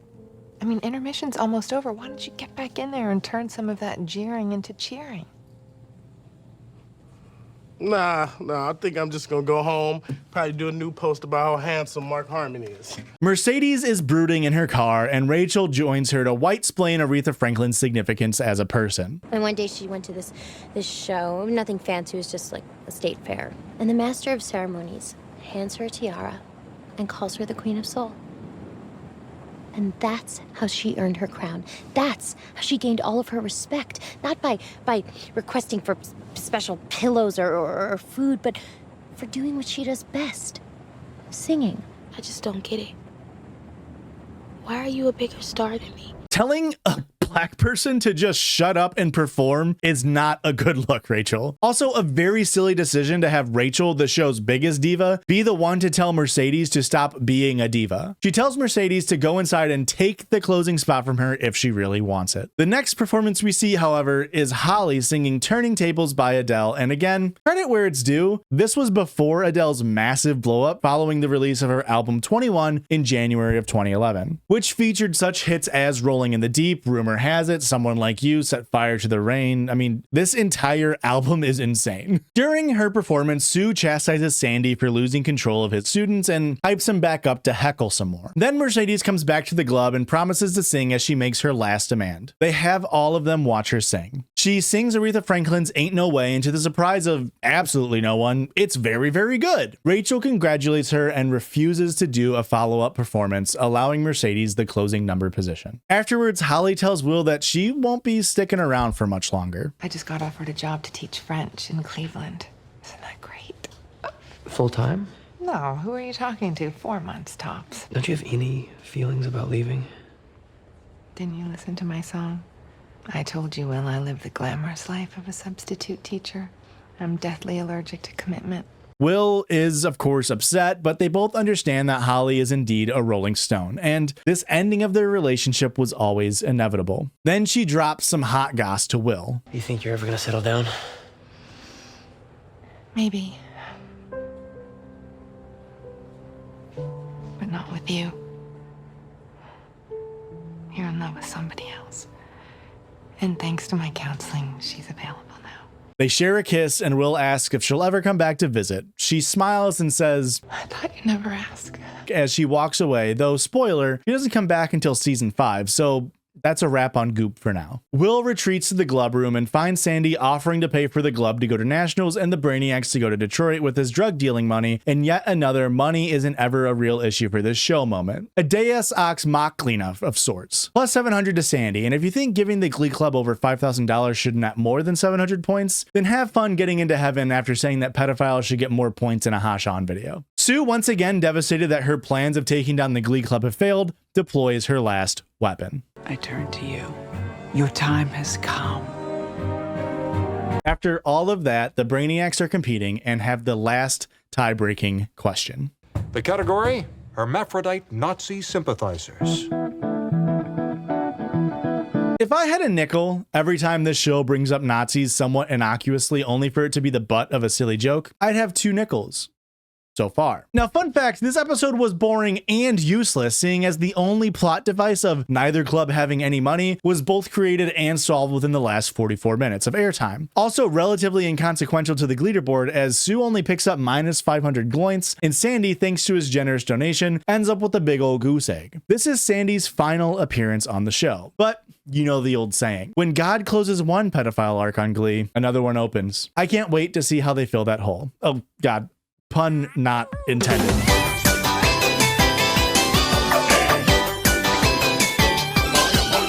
This episode was given a 90-minute runtime instead of its normal 60 minutes. That means roughly 14 more minutes than an average Glee episode for us to dissect. Now, creator Brad Falchuk insisted it was because they wanted to include more musical numbers, but this article from Miles McNutt, writer for culturallearnings.com in 2011 and owner of a name that sounds really fake, suggests a different reason for the episode's longer runtime. He writes, first off, why was this episode 90 minutes long? While I'm sure Fox would like to claim that it's because the episode demanded it, in truth it's because they wanted to bite into the first half hour of NBC's The Voice, which is trying to be NBC's first successful launch this season. He doesn't source this claim, and I couldn't find anything else to back this up, but if true, holy shit, that's so fucking funny, especially considering how wildly popular The Voice became and what happened with Glee. Speaking of what happens with Glee, the extra long episode opens up with an extra long Here's What You Missed on Glee, immediately just filling 45 seconds with clips from other episodes to stretch the runtime. Not a great sign. Will is speaking with the Glove about the upcoming weeks. All right, guys. Nationals are just a few weeks away, and it's time to bear down. Now, your singing at regionals was amazing, but your dancing, it's booty camp time. Ooh. Will, you're not supposed to bear down for nationals. It's fat dog for nationals. Anyway, Finn's dancing is so fat dog shit that he himberly swings his arm and breaks Rachel's nose. Push yourselves, guys. Vocal adrenaline takes no prisoners. Well, I knew I was a bad dancer, but I never thought my dancing was dangerous. It's a clean break, so I won't have to set it. Considering your deviated septum, I'd consider this a terrific opportunity for a little vanity adjustment. Are you suggesting that I get a nose job? You're 16, right? That's when I gave my daughters theirs. It's like a rite of passage for Jewish girls. Little dabble into a weird anti-Semitic joke that will be the theme for the entire episode. The doctor recommends getting a nose job to Rachel to improve her singing and looks, and the Glove teases her for it. So a nose job. Look, I'm happy with the way that I look, okay? And I've embraced my nose. But let's say I wanted to have a slightly more demure nose. Like Quinn's, for example. You notice how Quinn's nose isn't broken? Very cutesy, very demure. Santana then does her best attempt at empathizing with Rachel, and would it shock you to know that her best attempt includes ableism and racism? But can we all just stop lying about how there aren't things that we wouldn't change about ourselves? I mean, I'm sure that Sam's been at the doctor's office and rifled through pamphlets on mouth reduction. I'll bet Artie's thought about getting his legs removed since he's not really using them anyways. And I'm definitely sure that Tina's looked into getting an ID slanting. That's extraordinarily racist. I'm keeping it real. Sorry, Santana. I'm a beautiful person. I'm in love with myself, and I would never change a thing. Is that why you're wearing blue contacts today, Tina? Of course, in universe, this all makes sense as we know Santana is pro cosmetic surgery. I think people should be, as long as those decisions were made by a consenting adult in a way that helps them. I don't think a bunch of 16 and 17-year-olds should be pressured into making these changes as a result of feeling unattractive. Other me agrees. Kinda. Whoa, guys. I'm really shocked at what I'm hearing here. It goes against everything the Glee Club stands for. I'm telling you, the thing you'd most like to change about yourself is the most interesting part of you. Well, maybe, but at this school, the thing that makes you different is the thing people use to crush your spirit. Will then goes to Emma to talk through this week's plot device of the Glids not having enough confidence in their looks and abilities. But he doesn't really care all that much about the Glids, so the conversation immediately turns into Will polishing Emma's grapes until she OCDs. We'll be figuring out some techniques you can use to eat your food without scrubbing it.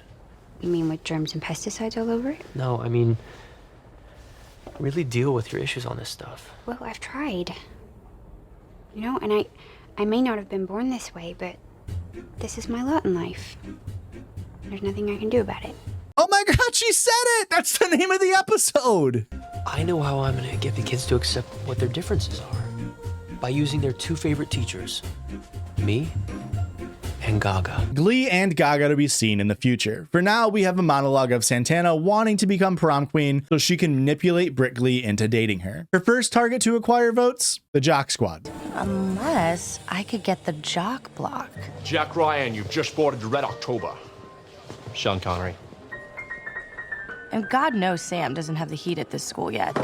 Hold on, there's someone at this school who just might have the juice. How could he have the juice? He's just a background character, right? Right? Holy crap. I'm a closet lesbian and a judgmental bitch, which means one thing. I have awesome gaydar. Oh, God damn it.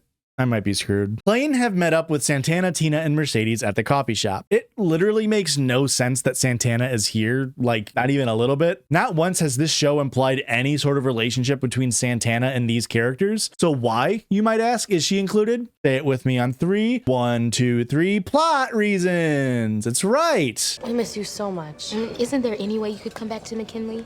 I told him I would be all for it if it wasn't for Karofsky. Wait, what did you just say? Kurt needs to be safe. Okay, can we please change subject? That's it. Kurt's the trick to winning prom queen and getting Britt. Not to mention totally boosting our chances at nationals. If I could get Kurt back, I'd be a hero. Even Quinn and Finn would vote for me. And the key? Karofsky. Ooh, new character time? Can't wait to find out who Karofsky is. Also, very niche fun fact, the I got a gay. Go. I've got a gay. Go. It's actually a reference to a Mad TV sketch. And to all the Hosh On viewers who aren't as old as me and had unfiltered access to Fox, Mad TV was an edgier version of SNL that had started the careers of people like Keegan-Michael Key and Jordan Peele. Here's the sketch it referenced in all of its 240p glory.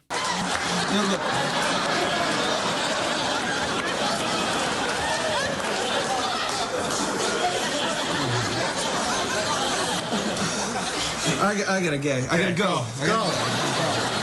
Will then starts this week's lesson of acceptance and assigns 2 songs. This week's assignment has 2 parts. I want all of you to sing songs about accepting yourself for who you are, the best and the worst parts. What's the second part? Well, we're gonna do a group number by the queen of self-love, Gaga. The second song will be Gaga's Born This Way, so long story short, your assignment, Gaga. This week, your assignment, Gaga. Emma is there to help with costume design, so I guess that's just something that the show is going to use from now on to justify Will and Emma being around each other in productions. Okay. What are you designing this week, Emma? Still don't know why Miss Pillsbury's here. I'm here to help you with your costumes for the big number. Each of you will be issued a beautifully fitted white t-shirt. We will then use this letterpress to write a word or a phrase that best describes the thing about you that you're the most ashamed of, or you'd like to change, but you can't because you were born that way. Really feel like she doesn't need to be there to buy a white t-shirt and run a heat press. You know, if Emma had to put some words or phrases on the t-shirt to describe her shortcomings, it should be like overused plot device, or thinks Will is hot, or can fit up to 12 acorns in cheek pouches when planning to hibernate for the winter. That last one might have to go on the front and the back. Let's just see what she actually put. Can you give an example? Yeah. It's a big moment.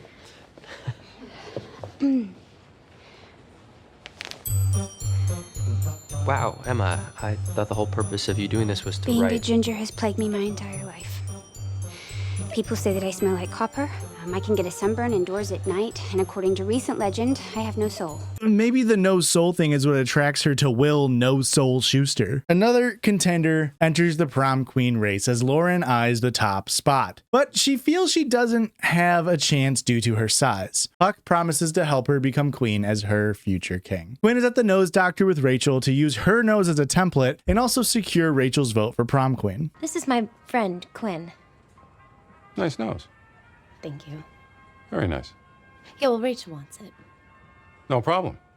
So I'll click some pics, make up some photo composites. We'll be ready to rock and roll. We are then treated to the first musical number of the GLE episode, with Quinn and Rachael singing TLC's Unpretty x I Feel Pretty from West Side Story. A mashup conveying that while Quinn and Rachael are told they are pretty, they still have physical insecurities from comparing themselves to others. This is the first and last duet featuring Rachael and Quinn, so I hope you all enjoyed it more than I did. Sorry, while their voices did go well together, I am contractually obligated to hate mashups. The GLE applauds their performance silence as Rachael and Quinn look bothered by their introspection. To take out her anger, Quinn confronts Lauren about her prom queen aspirations. They bark back and forth about the competition, but nothing really important happens other than establishing their rivalry. Meanwhile, Santana has gone to the coffee shop with background bully, and I'm sure this will go well. I knew you'd ask me out eventually. I'm kind of Duke stud at McKinley. I'll give it up. I know. Oh, what? That you're gay. What? I told you that. No one had to tell me.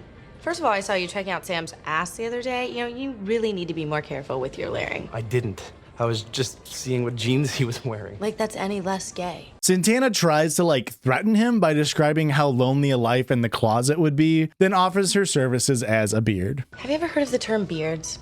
It's when a gay man and woman date each other to hide the fact that they're gay. Like the Roosevelts. So you and I are going to be each other's beards. And then we're going to win prom king and queen and rule the school. What if I say no? Then I'm going to tell everyone about you and your life will be over. Only straight I am a straight up bitch. Yeah, I'd say, Santana. Blackmailing background bully with his sexuality for your own personal gain, that's a total minus 1,500 points move. The next scene has Finn, Quinn, and 2 extras in their lockers, and potentially for the first time ever, I want to compliment the director of cinematography here because this is a really, really cool shot. It's not executed perfectly by any means, but I hope they use this style moving forward for the locker talk scenes because it's way less awkward than having the actors face halfway between the camera and locker whenever they have dialogue. Anyway, Quinn and Finn are fighting about how what Quinn is doing with Rachael isn't really about acceptance, but rejection or whatever. I don't know, really short scene that I fear was just a waste of a really great shot. All you really need to know is it's there to show a distance growing between Quinn and Finn. Then we hard cut to Mike and Finn dancing and singing to I've Gotta Be Me by Sammy Davis Jr. And I think Mike Chang might be the only person I've seen pull off the t-shirt under a suit vest and fedora combo. Anyway, the number includes Mike kind of teaching Finn how to dance better. And Finn is loving this week's assignment, partially because he's too stupid to realize his faults of being racist and homophobic, partially because he probably thinks acceptance of those things means he can still be racist and homophobic, and other people need to accept those things about him. All right, Finn! Perfect! See, guys, someone who's not afraid to point out something they're really bad at. But I'm getting better, right? In retrospect, it really was crazy to cast a guy with no dance skills and minimal vocal skills, though to be fair to Corey, those did get better over the seasons. Rachael then gets up to talk about her rhinoplasty, and Tina tells her like it is. As all of you know, I've had a few consultations with a doctor who specializes in rhinoplasty. Yes, we know. That's all any of us have been talking about. And we think it's a terrible idea. Okay. Blue eyes are such a hypocrite. I admit, yes, I don't like my eyes sometimes. The shape, the color. But your self-hatred, Rachael, has helped me see the light. I love myself. Not enough, clearly. When you get a nose job, when you change your eyes, when you bleach your freckles, you're just announcing to the world, I don't like myself very much. The jobs of this week have made me realize if I don't have many Asian sex symbols to look up to, I have an obligation to become one myself. Okay, I mean, yes and no, right? Like Tina should feel empowered in herself regardless of Western media's overrepresentation of the blonde white woman as the beauty standard. But that also doesn't mean that those who fit or strive to fit that standard should feel devalued in their decisions. Like this episode is just like a metronome going back and forth between being 2 pro body mods and 2 anti body mods. And every little bit you'll have this moment of them getting it just right. Rachael then shares of pictures of what her with Quinn's nose may look like, and the entire glub, Will included, bashes her.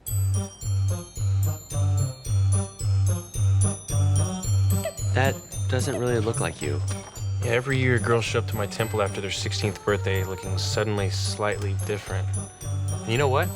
Even though it's easier to make out with them without getting constantly stabbed in the eye, they're not as hot. Rachael points out it's not about being hot to her, it's about feeling comfortable with herself and also to help with her singing, which I mean is definitely just cope. It's sort of like when you're looking to buy a new game on Steam because you're bored one day, then you notice the new cozy farming game Fields of Mystria is out in early access, so you've kind of already made the purchase up in your head since you know that you're going to pour tens if not hundreds of hours into it. Then you look and it's only $13.99, another plus, and you're supporting a small dev team, which we love. All that extra stuff is just cope to justify the purchase you were already going to do. So you buy it and you put 1.4 hours on record and haven't touched it since the day it went in my cart. Rachael's It'll Help My Singing Voice is my Fields of Mystria small indie studio. Finn tells her she's beautiful and Quinn looks sad, but Rachael stands firm on the idea that she's getting a nose job. Will then goes to terrorize Emma for not being a parasocial weirdo and crossing boundaries with the glids. The word you put on your t-shirt.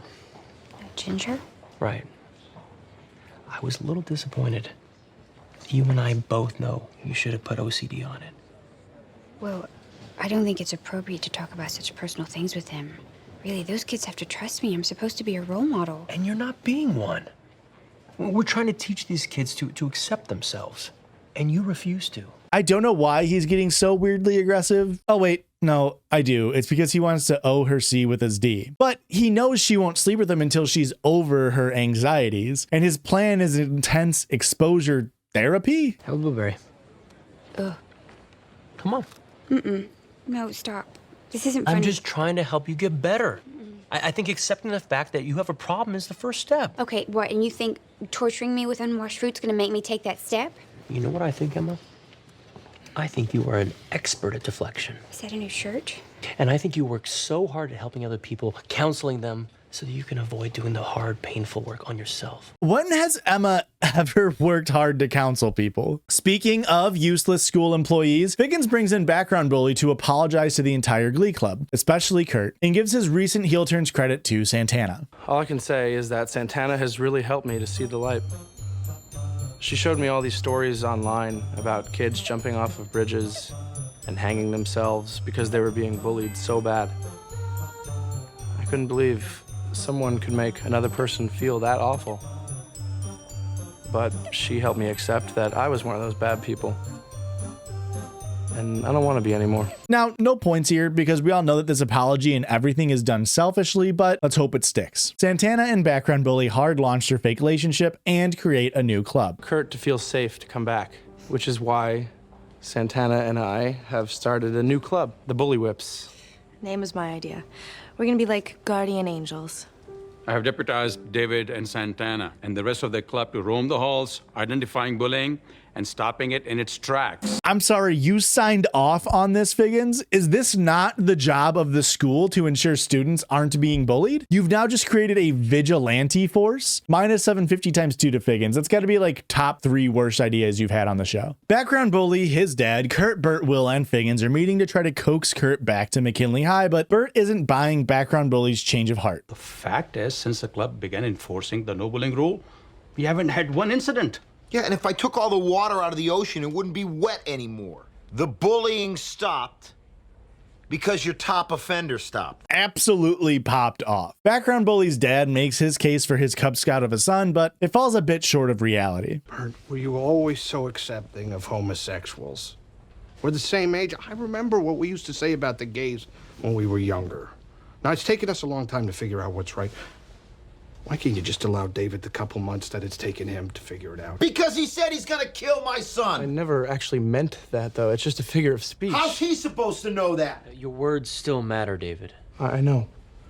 You have to believe how awful I feel about them. I don't, but Kurt does. I believe he realizes what he did was wrong. You're only saying that because you want to be back in this school so bad. Can Dave and I speak for a moment alone? You can wait right outside in the hall. Kurt and background bully then speak, and Kurt presses him on his true intentions. Background bully spills while Kurt offers some options. Okay, I have several options here. I could tell everyone the truth about... Dude, I said I'm sorry. You said you wouldn't do that. Hold on. Or I can return here and marvel with pride at your new anti-bullying movement, which I fully believe in, and further demand that you and I start a chapter of P-Flag here at William McKinley. Parents, family, and friends of lesbians and gays. You need to be educated, David. You may not have to come out, but you need to be educated. Damn, I mean, Kurt's a pretty hard negotiator. Burt tells Finn to keep an eye on Kurt as the scene closes. I'm gonna say plus 1,000 to Kurt here. He's not leveraging background bully's sexuality against him, but instead deciding to continue allowing him to be publicly in the closet and both educate and rehabilitate him, all while creating a safer space for other LGBTQ students. You love to see it, folks. Now, what you don't love to see is Puck in the girls' room. You can't be in here, Noah. It's cool. I checked through the people I drilled last year to make sure no one was going. Wow, that is a small amount of words for a lot of negative gloints. We'll do minus 1,000 for going into the restroom and another minus 5,000 for the people. Puck uses his Jewishness to try to convince Rachael to keep her nose and tells her to meet him the next day for one final convincing. And before we know it, it is now high noon, and we all know what that means. It's official. What's official? My transfer! Kurt Hummel's back at McKinley! I'm not sure why Kurt is doing a Panic at the Disco cosplay, but the Warblers have all driven the 90 miles to McKinley High in the middle of a school day to sing their goodbyes. They serenade Kurt with Somewhere Only We Know by Keane in the outside dining area that has a baby grand piano for some fucking reason.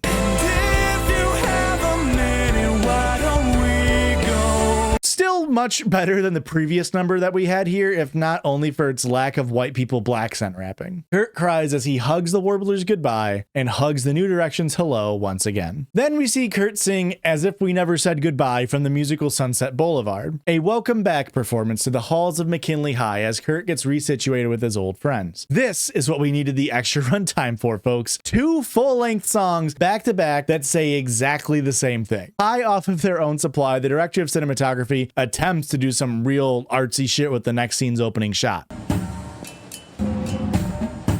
Hey, Lucy. What did you just call me? Well, that certainly got your attention. Can we speak privately? They're like 8 feet apart. Why would Quinn assume that Lauren was talking to her? Well, it turns out Lauren and Puck dug up that Quinn Fabre isn't really Quinn Fabre. No, turns out she's something much worse. An ex-fat suit wearing brace-faced redhead named Lucy. I should look like this. You can kind of see the resemblance if you look past the nose job and subtract 70 pounds. Stop, okay? That's me. So Quinn goes by Quinn because kids used to call her Lucy Caboosey, and she shares with Lauren that her childhood was lonely due to her appearances. She lost weight through sports, got a nose job, and changed her name. Do you hate yourself? No, I love myself, and that's why I did all those things.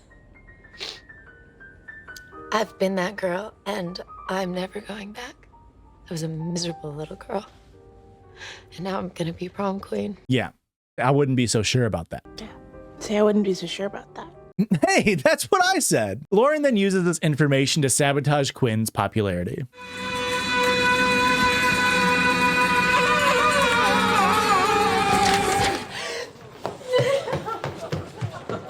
Minus 500 Gloints to Lauren for a pretty textbook GLEE-VIL action. Now, this episode did come out in 2011, and what was big in 2011? Flash mobs and Barbra Streisand. In a strange attempt to get Rachael to accept her nose, Puck and Kurt organized the most 2011 thing possible.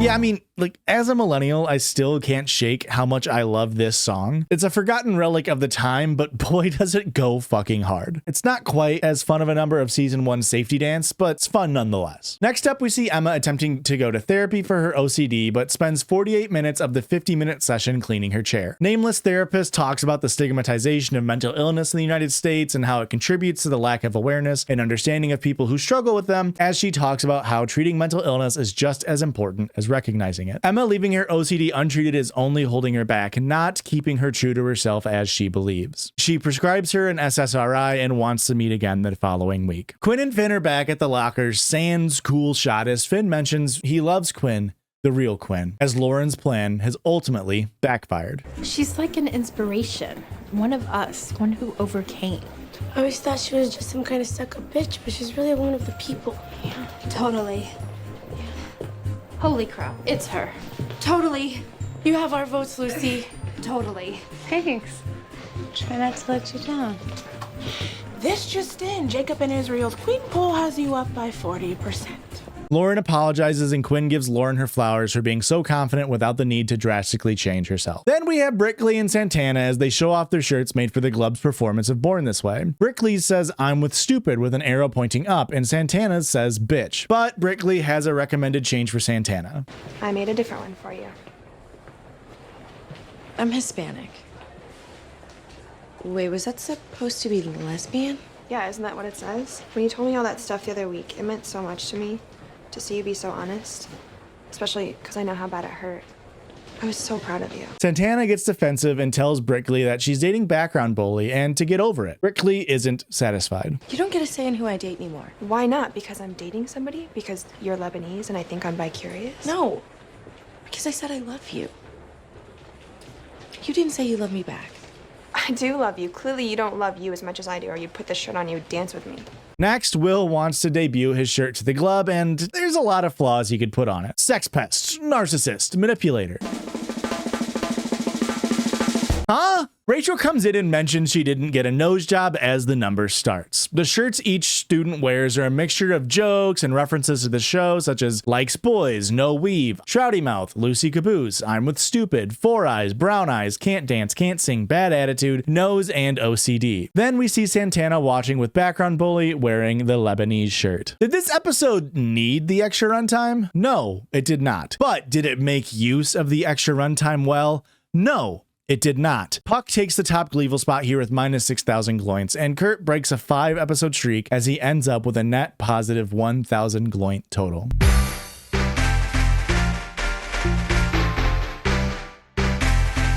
We open up episode 19 on Brickley's new web series Fondue for Two, where she gives fondue to the school's two biggest gossips, Tina and Mercedes. Boy, really lucked out that the school's two biggest gossips happen to both be in the Glee Club. While dishing out hot goss, Brickley dishes out some of her own. I heard a rumor that Santana plays for the other team, and I can confirm that rumor. It's 100% true. Wait, what? Brittany, are you serious? Yes. Look, it's Lord Tubbington. Hi. This is Lord Tubbington. Say hi to the camera. You want some cheese? That's disgusting. He's my babies. So you're just gonna let him do that? Lord Tubbington's allowed to eat cheese because he's on Atkins. Yes, Brickley outs Santana to not only the two biggest gossips, but also to the 300 plus people who have already watched this video. 500 Glee-VIL points for that. Tack on another 500 for the mild animal cruelty that she's got going on here. What a start to the episode. Rachael approaches Chord. Chord, I've missed having your incorrectly pronounced name on my lips. I got you this. I know everyone's always making fun of your lips, but I think they're cute and worth weatherproofing. So, considering that we're both single and I think your lips are cute, I was wondering if you would go to prom with me. As in your date? Yeah. No. No, as in... As in no prom. I don't think I'm going. Are you worried that Finn will be jealous? Look, you're just not my type. So, unfortunately for Rachael, she remains dateless for prom. Though I do have a sneaking suspicion that's not really what that scene was about. Meanwhile, Sue is meeting up with the Honey Badger, aka Terry, to go over / explain the plot device of this episode. Why is she dressed up like David Bowie? I don't know, just a lame physical gag. It feels like the head of the costume department just wanted an excuse to buy next year's Halloween costume, and it worked its way into the script. Anyway, let's see the plot device. So I told Figgins I wanted to resuscitate the muckraker. But the school newspaper was discontinued 2 years ago due to lack of interest. The newspaper is making a comeback at this school. And like print newspapers everywhere, we're leaner and meaner. No longer concerned with facts, fact-checking, integrity, or facts. The muckraker motto? If I heard it, it's probably true or something. Sorry, but did you just change disguises? Pretty sure that barista's onto me. Now I'm Ann Coulter. Oh, cool. Ann Coulter now. You see, that outfit is a twofer. You can be Ann Coulter or a scarecrow trying to make Americans' lives worse at the behest of capital interests. Oh, I guess that's more of a one-fer. That's kind of just describing Ann Coulter again. Terry suggests destroying Will Schuster outside of the Glee Club, and they cheers to her idea. What could her idea be? Well, remember when I said this? When God closes one pedophile arc on Glee, another one opens. Well, here's that door opening back up. Do you know where a gal can find a piping hot cup of Will Schuster? Oh my God, April, what are you doing here? Oh, I thought you were on Broadway. I was. My all-white production of The Wiz was a disaster. April has taken to writing a musical about her own life and asks Will to borrow the auditorium to practice. Rachael tells Finn that she thinks they should do a duet for nationals, but Finn disagrees. And this causes a huge blow up about the goings-on with the new issues of the Muckraker. Why are you so concerned with Quinn's feelings when she obviously has no interest in yours? What are you talking about? Haven't you read The Muckraker? What the hell is this, dude? What blondie former cheerleader is having a secret moonlight motel rendezvous with another big-lipped blondie? What does it say? Why wouldn't he do the same thing that I did to him? You told everyone that I play for another team on your ridiculous melted cheese shows. Wait, are you mad? You do play for another team. You were on the Cheerios, and now you're only in the New Direction. And you couldn't have thought of any other way to say It's that. not a nerve accusing me of cheating when you're the one who snuck in and stole my girl. Hey, Finn, where are you going? Hey, we got rehearsal. Not today. I'm just gonna say muckrakers when assigning Gloints, but just know that includes Jacob and Israel and Britt Glee as students, and Sue, who is docked at a 2 times rate being an adult. So minus 500 for outing Santana to the school, and minus 500 for spreading rumors about Sam's secret rendezvous. And we'll get more info on both of those later. Will and April are then drinking their dinner like any honest Ohioan would. Will talks about how April's musical should be about her emotional journey. And no, that's not a lame transition into the band journey. This episode is preserved for a lame transition to Fleetwood Mac. I mean, there's just so much drama in the Glee Club right now, more than usual. A lot of whispering and backstabbing and love triangles and questions of sexuality. Sounds like your club's got a touch of the Mac. The what? Fleetwood Mac? They fought all the time. There was affairs and divorces and whispers and gossip, all the stuff that made good bands break up. But they put all that drama to good use and wrote great music. Will has an LP of Rumours, Fleetwood Mac's iconic album. And the next day, April and Will sing a duet of Dreams to the club. And this is not the first time these Gloints have been awarded, but minus 1,500 times 2 Gloints to Will for bringing Puck's abuser and overall terrible influence back around these kids. Glee is known for their mashups, but I think they're really starting to find their groove with the duets recently, because this performance is pretty good, and their voices sound different enough from the original while not being like overtly auto-tuned. Will instructs the Glubbers to pick a song from Rumours to perform as a means of bringing all of the Glubbers together as a team again. Artie is just a little suspicious of Britt Glee and Santana's relationship and just asks her straight up if she's cheating. What's going on with you and Santana? Nothing. It doesn't sound like nothing. It sounds like something, which is almost always more than nothing. Calm down, Artie. Are you cheating on me with her? No, of course not. I mean, I can't. She's a girl. Fooling around with her isn't cheating. It's just friends talking with their tongues super close. No, who told you that? Santana? Don't you see that she's manipulating you? That's not cheating either. She told me that. Do you see what's going on here? Artie brings up that he's in a wheelchair because you can't forget that, and Britt Glee is hot and blames Santana and lashes out. She's taking advantage of it to break us up. No, everybody thinks she's a bad person, but she's not. God, Brittany, why are you so stupid? You were the only person at this school that never called me that. This turns into Artie singing Never Going Back Again. He sings about being upset with Britt Glee and his relationship being sabotaged by Santana and Britt Glee's gullibility, which, I mean, say what you want about Artie being a bad boyfriend. Next, we see Rachael and Finn on a stakeout taking pictures of the motel involving the Rumours, get it? In the muckraker. While expecting to see Quinn and Sam's chance meetups, they see someone else striking their chords.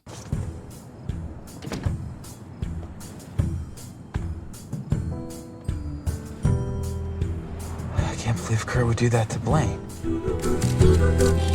Well, I mean, great growth by Finn here. You know he wanted to say or do something homophobic, but instead he thinks about Clayton's relationship. Good for you, bud. Way to beat those homophobia allegations. A bunch of the Glubbers meet up to discuss the Sam and Kurt of it all as Quinn decides to put an interesting end to the discussion. We're sitting here squabbling over what?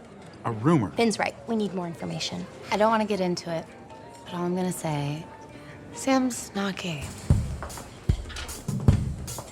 Speaking of not gay, By Queen Santana sings to Britt Glee in the Glub practice room. She chooses to perform Songbird, a ballad meant to express her feelings for Britt Glee more deeply as she's coming to terms with her romantic side. Her performance ends with tears in her eyes, and Britt Glee asks a hard question to answer. Okay, so why couldn't you sing that to me in front of everyone, now that Artie and I aren't together? No, not yet. I'm not ready for that type of public announcement. Ever since that muckraker thing, people have already started treating me differently. I got asked to join the golf team. Well, what if I went first? Come on fondue for 2. I'll ask you out to prom, and I'll tell you how I feel, and all you have to do is say yes. They embrace and the Britannia scene ends. However, later, when Fondue for 2 is back on, Santana doesn't show, and Britt Glee is forced to interview Lord Tubington instead. You know, just because we're doing this interview doesn't mean I'm still not mad at you. Because I know you started smoking again. From Britannia to Rurt. Rachael? Ugh, both are gross. Rachael talks to Kurt after noticing Chord wearing one of his old jackets. I am begging you. Sam is cute, but he's not worth losing Blaine over. Oh, how I've missed your insanity. Now, Kurt doesn't outright, deny anything, but insists that focusing on this lame drama is taking away from the Glub's chances at winning nationals. He walks away as Rachael and Finn are left to remain on a stakeout. They see Quinn and Sam hug outside of a new motel room as Finn looks heartbroken. Next, Britt Glee is interviewing Will about underwear choices and backwaxing and affairs with students and potentially leaving the the new directions. Brittany, I'm sorry, but I need to work on some songs. Are the songs for April Rhodes' one-woman show? Yes. Is it because you're leaving the New Directions? What? Because there's a rumor that you'd rather be on Broadway than coaching the Glee Club. Brittany, who gave you these questions to ask me? Coach Sylvester said I'm not at liberty to say. Turns out Sue is directing the muckrakers to shitster regardless of validity. Will confronts her about this. Are you spreading rumors that I'm leaving McKinley? Well, William, I'm sure you don't dispute that legendary bratwurst gobbler April Rhodes is in town, and you're helping her get back to Broadway. Am I right? Of course, but it doesn't mean I'm leaving the school. Let me ask you something, Will. Why? You know what they say, those who can't, teach. And those who can't teach Jim. Mr. Schneebly taught me that. Quinn and Finn are both buying into the muckraker's rake that's being mucked. We were on a stakeout. What were you doing with him in that motel? I'm not cheating on you. This time around, I haven't and I won't. You have to learn to trust me. I can't trust you if you won't tell me the truth. Well, what were you and Rachel doing together, huh? Staking out. That's what you do on a stakeout. What were you talking about? Glee Club, okay? She wants to do a duet with me. That's all. Trust me. Well, then I guess we both have to learn to trust each other. I guess so. And I guess I know what song we'll be singing this week in Glee Club. This rolls into them performing a duet of I Don't Want to Know, meant to describe how their love is being tested due to their distrust of each other, understandably so. Their negative attitudes come through in the song, and Rachael suggests Quinn sing songs with Sam, and their drama swells even more. I know what you're doing. You want Finn and I to stop singing together so that you can sing with him again? Frankly, yes. Finn and I have amazing proven harmonies, and when it comes to nationals, I think it makes more sense for him to be paired with me. Well, it's not happening. Not as long as Finn wants to be with me. Wait, I thought you said this relationship was about trust. Oh, I trust you.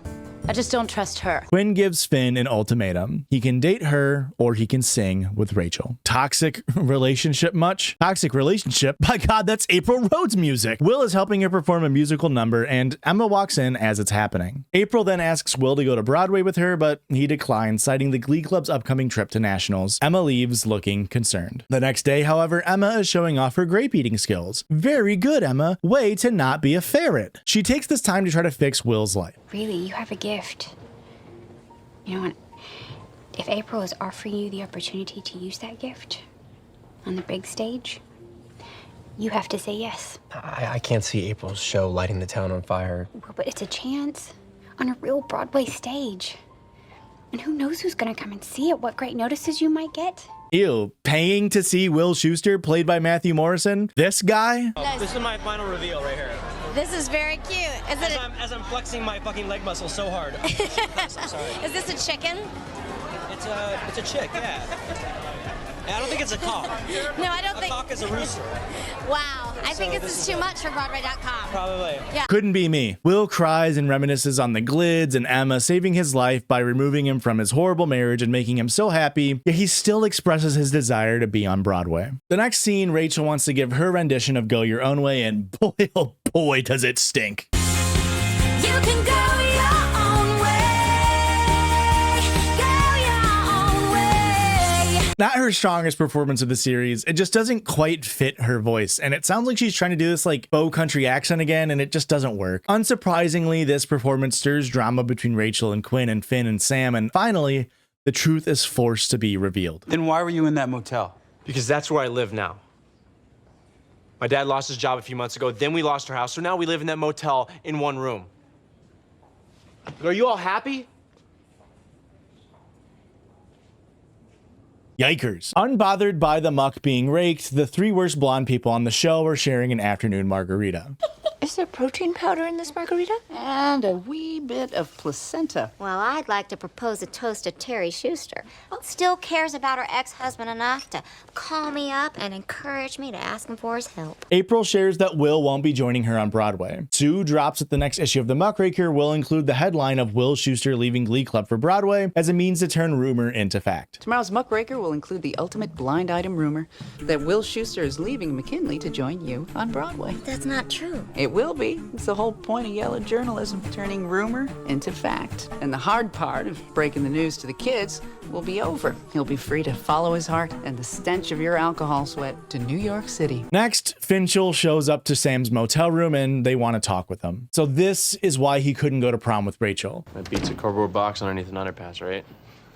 Or we keep the rest of our stuff in my dad's car. This is everything you own? We sold everything else. They don't have the money. He describes being evicted from his house by the bank, so minus 1 million points to capitalism. And then Finn offers some material help. I know Kurt was trying to help you out, bringing some of his old clothes, but I don't really think that sequined riding pants are for you. So, some of my old stuff. Thanks. So, what about Quinn? We go to the same church. Oh, I'm sorry. I spaced out earlier. I just forgot that people can do good things on this show. So it's plus 500 to Kurt and Finn for giving clothes, plus 500 to Quinn for helping to babysit. Sam then mentions that being so poor and having to pick up extra work means he probably won't get to stay on the Glee Club. You guys don't understand. Yes, we do.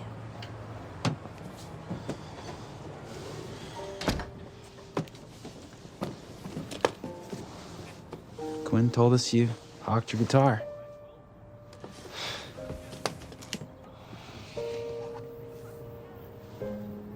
Did you guys buy this bag for me? The whole Glee Club did.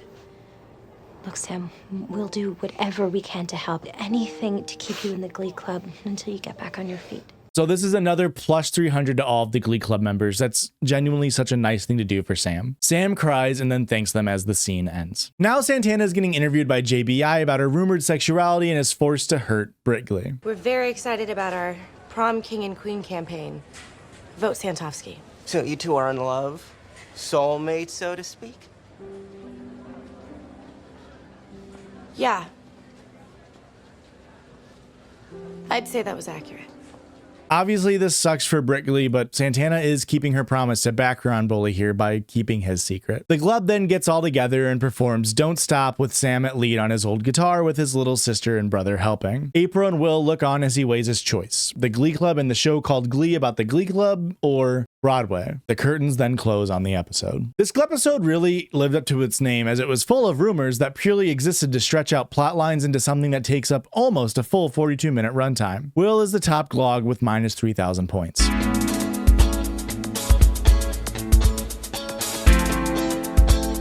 The prom episode, folks. Prom is here, and I know you're just as excited to find out who wins Prom King and Queen in this fictional universe as I am. So let's skip the pleasantries and get right into the pleasantries. JBI is interviewing Puck and mentions that since he started dating Lauren, he's kind of become less scary. One more question. This one was emailed in by a fan. Where does Lauren keep your balls? What? I'm sure you've heard the word on the street that you've been neutered by Mrs. Ises, that she's the one who wears the pants in the relationship. Shut up or I'll beat your ass. I'm not scared. I've been hit by a girl before. This, of course, gets to Puck's ego as the resident bad boy of the show. Meanwhile, Figgins lets Sue and Will know that the school is in need for a band for the junior prom. Wait, hang on. We're doing a junior prom storyline? I mean, maybe it's because I'm from a small school in rural Illinois, but I didn't even know junior proms were a thing. But now that I do know that they exist, why should I care about the least important prom king and queen? No. Junior prom is in 1 week and my favorite band canceled. What band? Air Supply, William. So I'm inviting my next favorite group, the New Directions. Nope, no way. I agree. I mean, normally we would jump at the chance to perform, but I mean, we've got nationals in 3 weeks, which means we have a lot of rehearsals and a lot of taffy to sell just so we can afford the trip. Sue lets us know that she's the prom coordinator, apparently, so that's why she's plot relevant. But hang on, why do they still need money to go to nationals? Was Sandy's money not enough? Figgins offers the Glee Club $400 for performing, but they previously needed $5,000. What is this plot line? Sue then goes over a list of songs she doesn't want the Glee Club to reprise. Number 1, Run, Joey, Run. You should literally apologize to America for that one.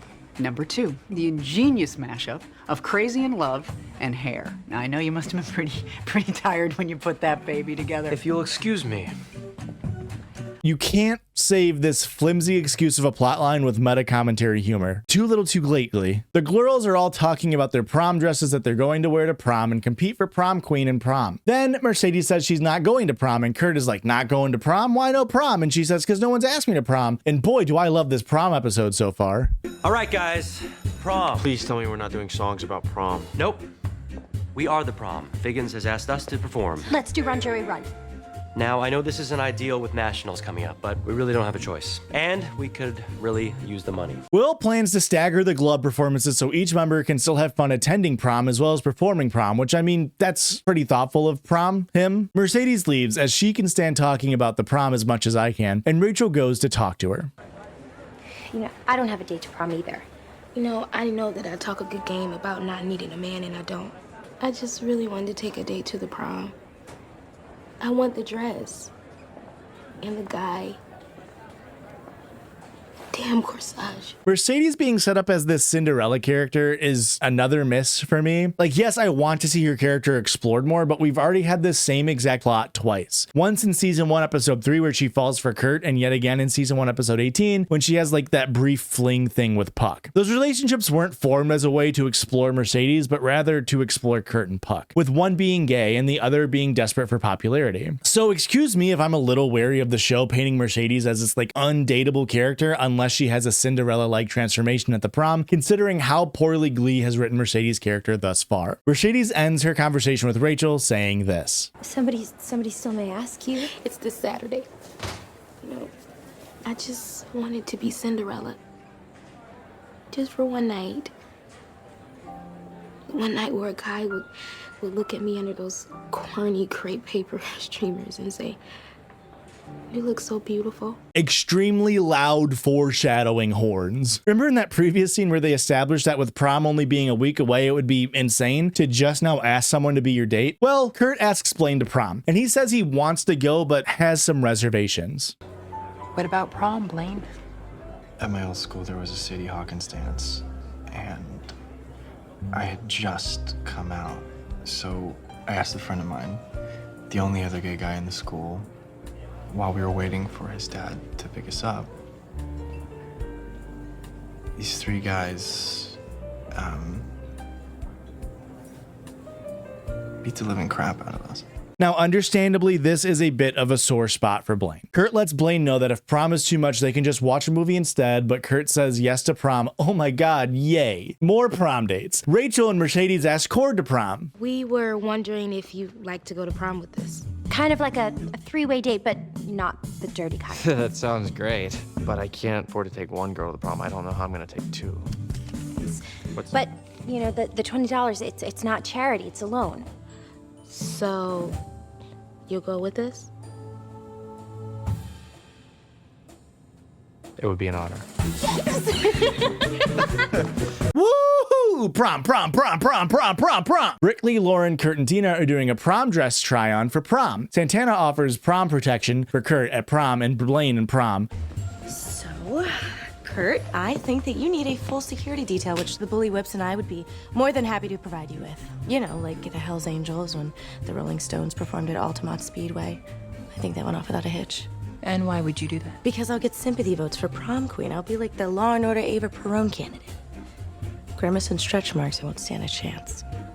At this point, I really just want to speedrun the rest of this episode. I'm looking for out-of-bounds manips, frame skips, anything worthy of making it into a summoning salt video. This is legit the first episode of the entire series so far that I actively stopped watching midway through because I was so bored. And these are characters that I personally do care about. The show is just doing a terrible job at making this prom thing interesting in the slightest. There's no stakes, no real plot relevance, and most importantly, I've already seen the leaks from Nicole Crowther's tweets about who King and Queen are going to be. So I've fully checked out. So if you weren't aware, yes, an extra on Glee heard from another extra who wins prom royalty before this episode had aired, which culminated in showrunner Brad Falchuk to threaten her with never being able to work in Hollywood again. And no, I'm not joking. In response to her spoiler tweet, which is redacted here so you don't know who wins this, you won't be spoiled until like, 10 minutes from now when I talk about it. He wrote, quote, "Who are you to spoil something talented people have spent months to create?" Boy, and I don't know about the word talented being used to describe the gliders. And he also writes, "Hope you're qualified to do something besides work in entertainment." I understand being upset, but I'm sorry, there's no way this isn't just the worst possible way to respond to this. A random Twitter account tweeting leaks happens all the time. Brad responding to it only puts more eyes on the spoiler and it makes him look like an asshole. Looking bad isn't just Brad Falchuk's favorite pastime though. Puck is concerned about his reputation as a plan to win anti-prom king, voted on by a dark underground collection of high school students. And no, I'm not making this up. This is actually canonically what Puck is talking about in this scene. There's a shadow world, a dark community of troublemakers that crown the prom anti-king. You're planning on that being you? My street cred's in the gutter. If I actually win prom king with Lauren, I'll never be able to rebuild my reputation as a lovable but dangerous miscreant. I have to spike Coach Sylvester's punch. What does this have to do with me? Puck's plan is to distract Sue while Artie spikes the punch with gin, the evilest liquor. Artie is only interested in impressing Brittany, however, and declines Puck's invitation to do crime. The show then shoehorns in a Rachael number. Members of the Audiovisual Club, I might possibly sing this song at prom, and when I'm done rehearsing, I'd like your feedback. Tell me if I was brilliant or simply outstanding. There's a fire starting in my heart. They didn't even attempt to write a compelling reason to start singing. Well, Rachael only gets the first line of Rolling in the Deep by Adele out before Reaching a fever pitch and it's bringing me out the dark.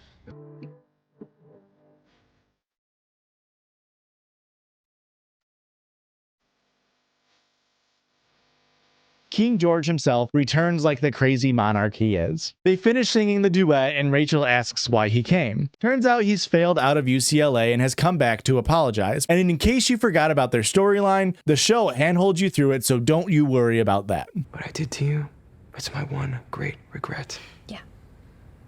It's kind of weird. One day you were telling me that you loved me, and then you were inexplicably throwing eggs at my head the next. I know.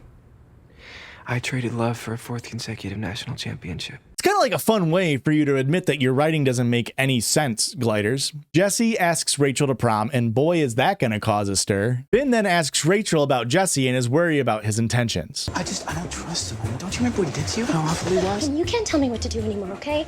If I want to date Jesse, or anyone for that matter, it stopped being your business when you broke up with me. I still care about you. Look, all I ask is that whoever I choose, that you be as supportive of me as I've been of you and Quinn, even though I'm dying every day inside about it. You know, I don't even want to go to this stupid prom anymore. No, Finn, it's the junior prom, not the stupid prom. The junior prom. It's super important. Or whatever. Rachael tells Finn to just get Quinn a wrist corsage to ease his worries about impressing Quinn, and she walks away. We then get 1.5 scenes of the bully whips protecting Kurt from harassment and then some quibbles in home ec class before Artie barges in and has something to say to Brickley. Brittany, I was a jerk to you. And I want to make it up to you with the song, so maybe you'll consider going to prom with me. A prom proposal? Isn't she lovely? Isn't she wonderful? Artie performs Isn't She Lovely by Stevie Wonder, which has to be the most improperly used song in media ever. It's like people don't even listen past the 3rd line. I thought this song was about a baby. Thank you, Mercedes. This song is about a newborn child, which, given Brickley's intelligence, I suppose isn't too far off, so I'll give Glee a slight pass here. Puck, Finn, Chorda, and Mike come in to give some percussion and strings along with backing vocals as Artie finishes out the rest of the song, as Brickley is clearly uncomfortable the entire performance. She declines his invite to prom on account of him calling her stupid. He apologizes one last time and leaves the classroom, speaking with Puck on the way out. Dude, sorry for the timing. I'd really like to revisit the possibility of you helping me spike the punch bowl. I'm in. I've nothing to live for. Furt, Finn, and Blaine are then getting some bro time on in the living room, which, might I add, is a completely different living room than the Hummel Hudson household has previously shown, so I guess they moved? And while that might seem unimportant to the show, might I counter with the fact that this entire episode was pretty unimportant to the show, and it's my video, so I can bring up whatever I want. Kurt shows off his custom outfit for prom, stylized as like this dressy Scottish inspo featuring a kilt. Furt has some words for him. I'm not gonna stop you from wearing it, but I gotta be honest, I think you're just trying to stir the pot a little bit. I think you're trying to get some attention. Exactly. What's the point of dressing up? I mean, that's why some guys wear the tails with the top hat and the girls wear the hoop skirts. I mean, Blaine, help me out here. I think your dad has a point. I think what he's trying to say is that we just don't want to give anyone a reason to cause any trouble. I'm sorry? Blaine and Bert are now telling Kurt to be less true to himself? That goes against everything Blaine's character has been to this point. Or were those texts about John R. Dilworth's Cartoon Network show for nothing? Minus 200 times 2 for Bert and minus 200 for Blaine. The only way this scene would be more out of character is if Finn were to be the one to stand up for Kurt. I understand that after what you've been through, you're worried. But prom is about joy, not about fear. So I'm wearing the suit. I worked hard on it, and I think it's fantastic. And if you don't want to join me, I completely understand. Way to go to French class while being escorted by background bully. Because the bully whips are protecting you. Maybe. But maybe no one has been harassing me this week because nobody cares. You're dreaming. Okay, look, I'm not saying that everyone in the school is ready to embrace the gay, but maybe at least they've evolved enough to be indifferent. I see how miserable you are, Dave. I could just hate you when you were bullying me, but now all I see is your pain. And you don't have to torture yourself over this. Background bully starts to cry as he struggles with the idea of being able to maybe one day be out and proud at McKinley High, and then he apologizes. I'm so freaking sorry, Kurt. I'm just so sorry for what I did to you. I know. I know. Cool. Thanks. That's like the most dude bro way to say sorry. I'm frickin' sorry just doesn't hit that hard, you know? Questionable writing and acting aside, it's a nice scene to show that background bully is in fact having some mild character growth. Background character growth, but character growth nonetheless. Prom night is finally here, and Finn is picking up Quinn at the bottom of her home staircase.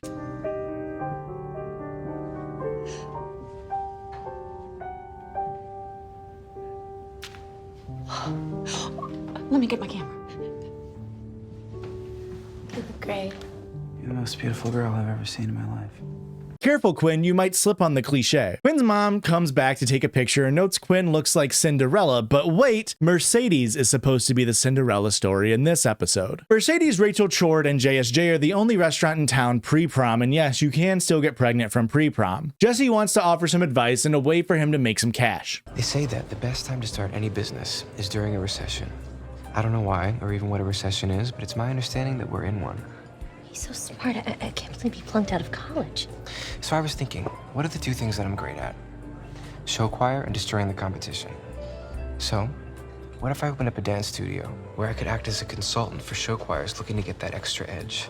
Do you think there are enough show choirs to keep you in business? Of course there are. That's a brilliant idea. Bad financial advice aside, this is a very uninspired way to write Jesse back in. Let's sick Finn on him to break his spirit a little better. Oh, and have him do a high-pitched voice for no reason. Like a guy doing a bad impression of an Italian mobster, but without the accent. Hey, Jesse, what'd you order? Scrambled eggs? I mean, I know you usually like them served on people's heads. Quinn, you look stunning. The ghost of Grace Kelly. Let me know if you get tired of your boyfriend stomping on your pretty little feet all night. I'd be more than happy to cut in. Okay. So everyone is ready for prom. But wait, what night is prom on? Friday night at night on Friday at prom. It's Friday, gotta get down on Friday. Everybody's looking forward to the weekend. Yes, it is a cover by Puck, Artie, and Chord of Rebecca Black's smash hit Friday. And while they say everybody's looking forward to the weekend, I'm just looking forward to the end of this episode. Artie gets in some black scent rapping and the number ends, and while I'm a huge fan of the original and all of its campiness, the Glee cover really brings a sort of somehow more soulless vibe to Friday by Rebecca Black that I don't really like. Another 3 minutes of runtime to fill, another cover, and another song I absolutely love, which is Christina Perri's Jar of Hearts, or Jar of Farts if you're me in high school. Rachael takes this performance by herself as she sings out to Finn in the crowd. And something mildly funny I happened to catch in this performance is Heather Morris spiking the camera like super hard. I think moments like these are super funny, and it happens inevitably in any show, but it's just a silly little miscue. We see many couples dancing slowly, or slow dancing, to Rachel's rendition, and finally Mercedes is given her Cinderella moment. Would you like to dance? I love you. Chord and Mercedes share their dance as the song comes to a close. It's go time. Hey, coach, want a boogie? There's no music. It's okay. I got the music in me.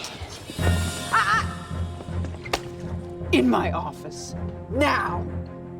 Okay, so minus 1,500 to Puck and Artie. You cannot drug minors and potentially put all their lives in danger. What you also can't do is threaten torture and bodily harm to a teenager alone in a dark room with no one around to hear, and they can't leave because of the implication, and that is exactly what Sue does to Artie. Anyone who's been to the dentist will tell you is an excruciating affair of intense oral pain. What? No, it isn't. Who's your dentist? Sue Sylvester. DDS. Before any war crimes fully commence, we get a super sick cover of I'm Not Gonna Teach Your Boyfriend How to Dance With You by Black Kids from Blaine, Tina, and Brickley. And this is the first time the show has covered a song that made me want to listen to the original, and this original song is amazing. I have literally immediately added it to my Spotify playlist. Now, while that show is going on, Finn notices Jesse getting a little close to Rachael and calls him out. We can't play the actual scene's audio because there is music playing behind it, so I'll just do a voiceover. Dude, keep it PG. Dude, it's none of YB your business. Well, this is my school, so it is my business. This isn't your girlfriend, so eat it, MJ. Don't push me. What's the matter with you? Stop it. You're ruining everything. Code blue in the gym, coach. Stop it. Hey. Dance, dance, dance, dance, dance, dance, dance, dance, dance. Prom is over for you, Sugar Ray. You too, Marvelous Marvin. You're out. Let's go. Get me out. So with Finn kicked out of prom, Quinn is no longer in the running for Prom Queen. I'm crushed. Also, minus 300 to Finn for starting a physical altercation. Higgins is ready to announce the winners of Junior Prom Royalty. First up, Junior Prom King. I'm on the edge of my seat. Roll the drum, please. And this year's Junior Prom King is...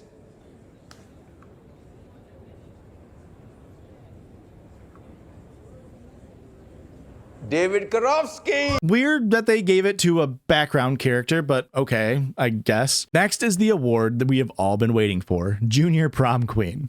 With an overwhelming number of write-in votes is...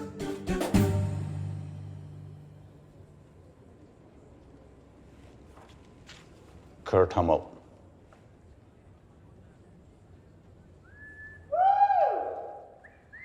And big thanks to Nicole Crowther because you ruined it for me. Kurt runs out of the auditorium embarrassed by the nomination. And I mean, Figgins, my man. No one would have known if you just used your adult brain for even like a second and recognized this as bullying and just said anyone else's name. Come on, bud, I was rooting for you. Blaine follows Kurt to try to console him.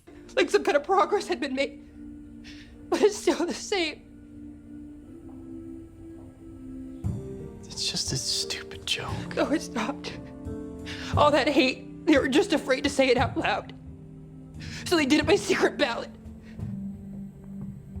I put big it on it as a practical joke. Kurt, understandably, is very upset. Less understandably upset is Quinn. Quinn, you need to calm down. This is your fault. Nobody ever would have voted for me because you know he would rather be with you. That's not true.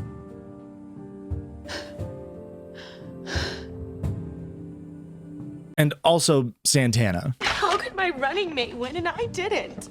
I mean, just because I hate everybody doesn't mean they have to hate me too. It's just a stupid crown you can buy at the party store. I could be an outsider my whole life. Can I just have one night where I'm the queen? Santana has been notoriously popular this entire series. They try to equate these three storylines of Santana, Quinn, and Kurt as they all struggle wanting to go back to prom, but again, it just misses the mark for me. There could be a way where they tie Santana's desire to come out with winning Prom Queen, and Quinn's desire to be accepted was already kind of explored in a previous episode, and we know how manipulative she's been with Finn just to get to this point, so the only person I feel bad for here is Kurt. Eventually, Kurt does decide to go back into prom and be nominated as queen. I'm gonna show them that it doesn't matter if they are yelling at me or whispering behind my back, that they can't touch me, that they can't touch us or what we have.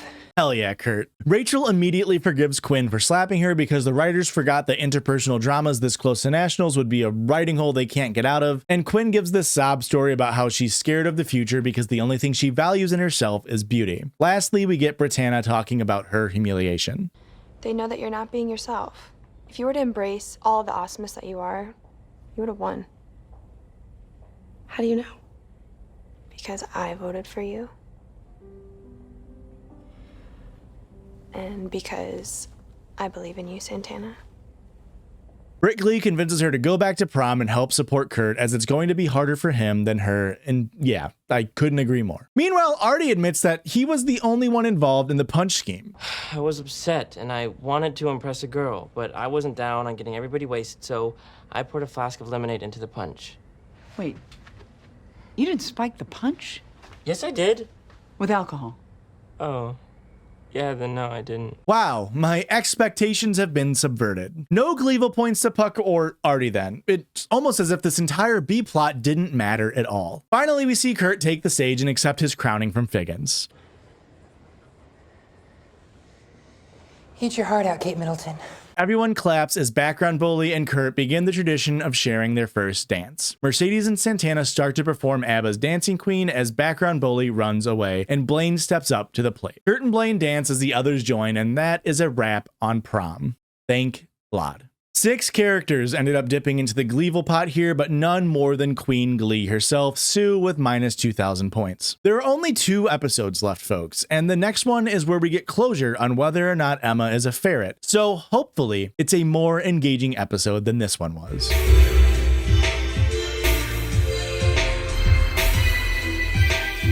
The New Directions have decided to hire Jesse St. James as a show choir consultant. I don't trust this guy.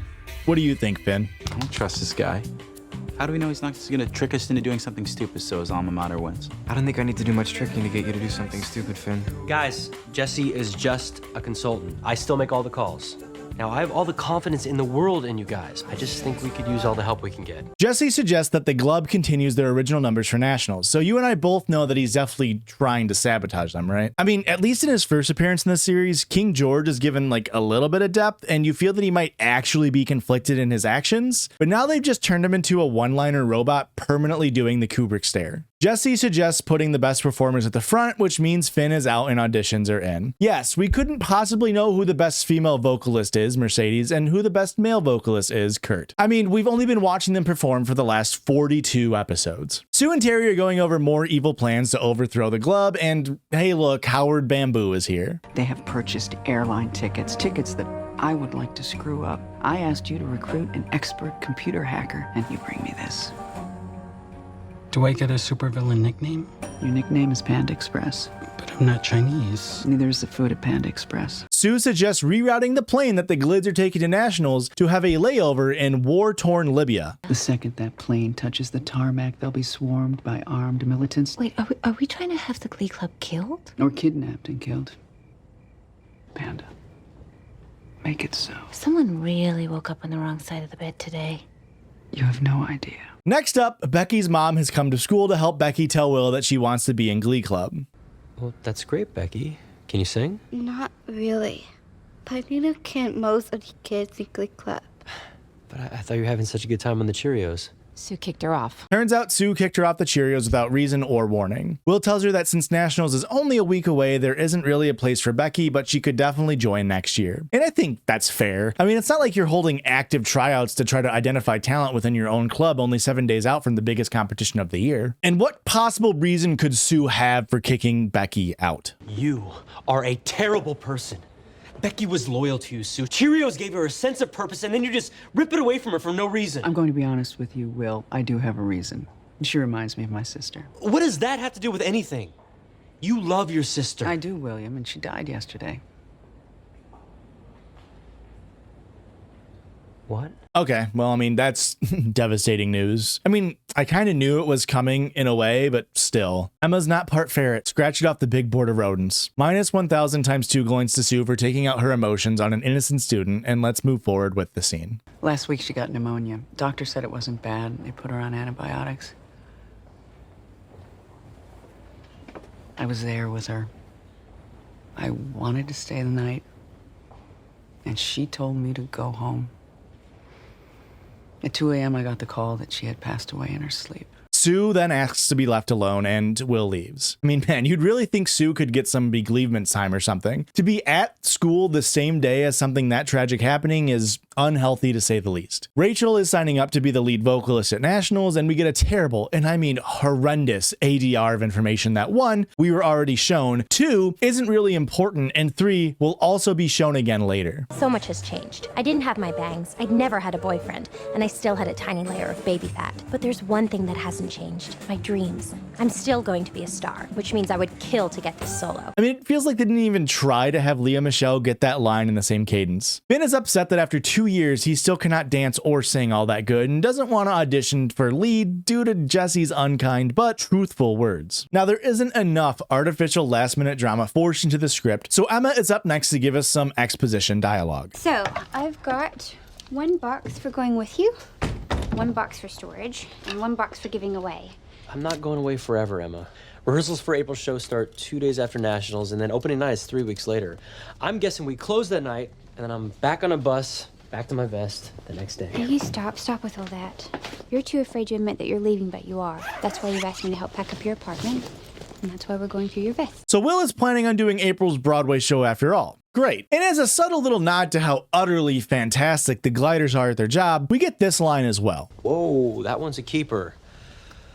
I wore this the first week of Glee Club. Here on screen are the 14 outfits Will wore in Season 1, Episode 1, ranging from birthday suit to fully clothed. He donned 2 distinct vests, 1 brown and 1 gray. The vest that Will claims is from the first week of Glee Club is a very, very dark gray, and you might just attribute that to the lighting, but in my opinion, they are very visibly different material. Which, I mean, why even write this line in if you can't follow through on it? Just use the brown vest, it's way more distinct, and the gray vest in question on the first episode is on screen for a total of like 9 seconds. He has full dialogue scenes with the brown one on. If anything, that's the more iconic Will Schuster look. It's what inspired my whole thing that I've got going on right now.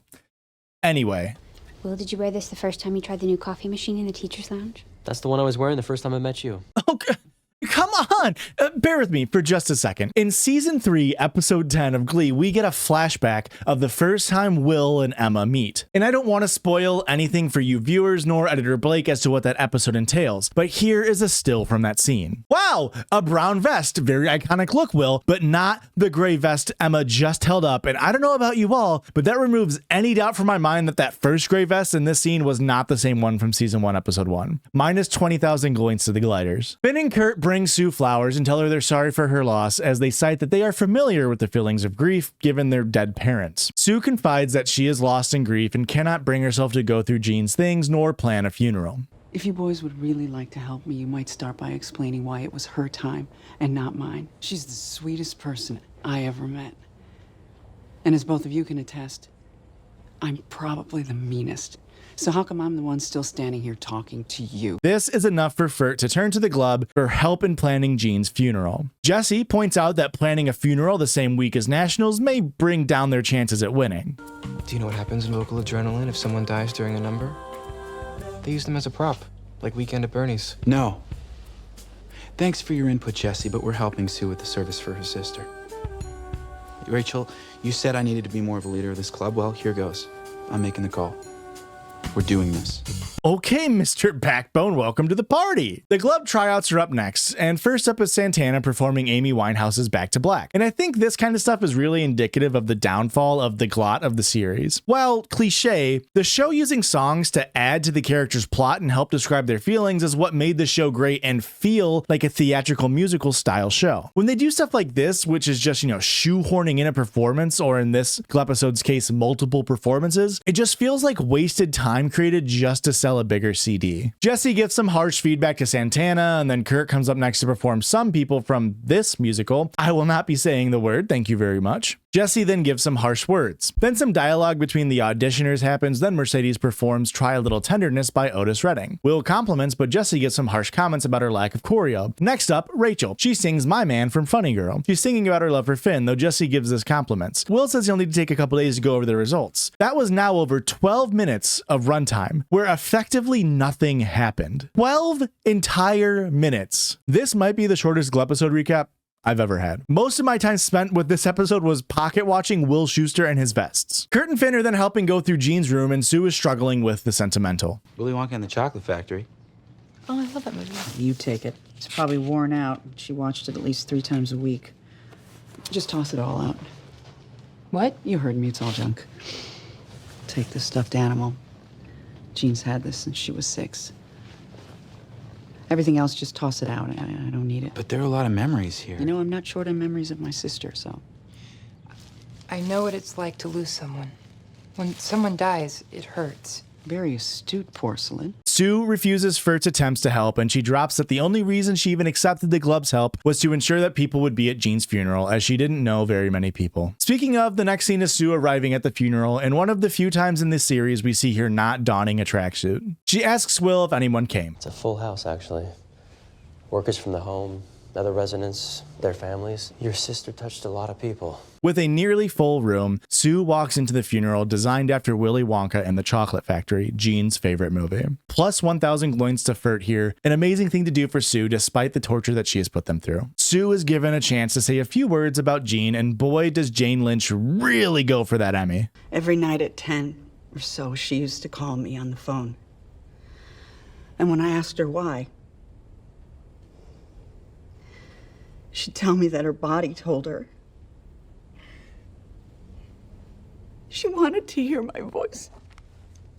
Will gets up and helps her finish her speech as she cries. And don't get me wrong, it's a very touching moment, but any attempt the show does to humanize or make me empathize with Sue is always going to fall short. Especially in this episode where they very clearly are doing this entire funeral for the shock of it all, as it was ultimately an extremely unceremonious way to write off Jean without so much as a real final goodbye to Robin Trocchi's character of Jean. The last time we saw her in the show was all the way back in episode 8. We were given a slideshow of moments of Jean and Sue behind the gloves singing Pure Imagination from Willy Wonka, and then the funeral ends. Quinn meets Finn in his truck after and congratulates him on how well the funeral went. Why are you crying? Because I'm breaking up with you. Because of Rachel? Because you still love her? I shouldn't have done this with you. I thought that I could fix everything from last year, but I can't. I just can't. And that feeling that Sue was talking about in there, of being tethered to someone, I don't feel that way about you. Like, do you see what I mean? Folks, they couldn't even let the funeral of Jean sit for a moment without immediately throwing in another plotline. This whole episode is just so manufactured. I can feel the writers trying to write for an award show as opposed to just trying to write a compelling narrative. Quinn tries to refuse Finn's breakup, and eventually she leaves, crying as she has to accept Finn's decision and his feelings. Becky meets Sue in her office to turn her pom-poms in and microphone, but Sue has had a change of heart. Have you ever heard of menopause? Well, I fired you in a hormonal fury I like to call womb rage, and I apologize. Now, I'd like you to pick up those pom-poms and that megaphone. You know why? Next year, you're captain of the Cheerios. Ugh, I hate when that happens. Sue makes Becky captain of the Cheerios and asks for a hug. She thanks Sue and hugs her. Sue then goes to Will and tells him good luck at Nationals and vows to not mess with Glee anymore. You have something Jean had that I do not have. A pure heart. You're a very good friend, William. And I have not been that to you. Yeah, you really haven't. So it's time for a change. Starting today, I will no longer be going after the Glee Club. I don't know about him having a pure heart, but I guess I get what you're trying to say. Frankly, I have bigger fish to fry. I'm running for the United States House of Representatives. I'm sorry, what did you say? Turns out Terry has pulled some strings and got the Glove first-class tickets to New York, which, once again, turns the entire money-making plot lines utterly useless. These are first-class tickets on American Airlines. How did you afford them? Well, do you know that if you complain to the airline about contracting monkeypox in the bathroom on the plane, you can get the president of the airline on the phone within an hour? But you didn't. No, of course not. Have you been on their planes? They're immaculate. Terry tells Will that she's moving to Miami to be a full-on manager at a new Sheets and Things. Will and Emma talk in the hallway as Emma kisses Will goodbye, potentially for the last time. Then Jesse meets with Rachael in a dark auditorium with no one else around to hear her scream, and she can't run away, because of the implication. He tells her that she is being picked as lead for Nationals and then tries to lay on the charm.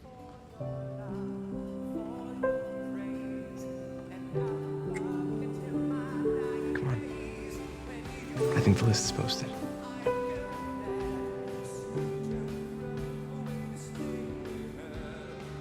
Luck window be damned, Finn still got glucked. Also, Jesse was wrong about Rachael being the lead. We're going back to what got us here. Original songs sung by the entire club. We're a team, and we're best when we work as one. You're going to lose. Whatever we do, we're gonna do it together. Actually, Zendani sounded pretty good. Thanks. You guys were all pretty dope, too. Even Rachel. And for once, I have to agree with Jesse. But Will's plan works and the Glub is brought back together as they try to write 2 songs in less than a week. Then we get left with, I'm pretty sure, a series first cliffhanger. It's really cool you didn't quit Glee Club. If I quit Glee Club, my big plans for New York would have been ruined. What plans? You'll see. Terry, Jean, and Howard each had their last appearance on the show until the very last episodes of the series. And as Glee strips away more and more of its characters from that iconic first season, I can also feel the show losing more and more of its identity that made it feel so special. Some things never change, however, as Sue once more picks up the top GLEE-VIL spot with minus 12,150 Gloints heading into the season finale.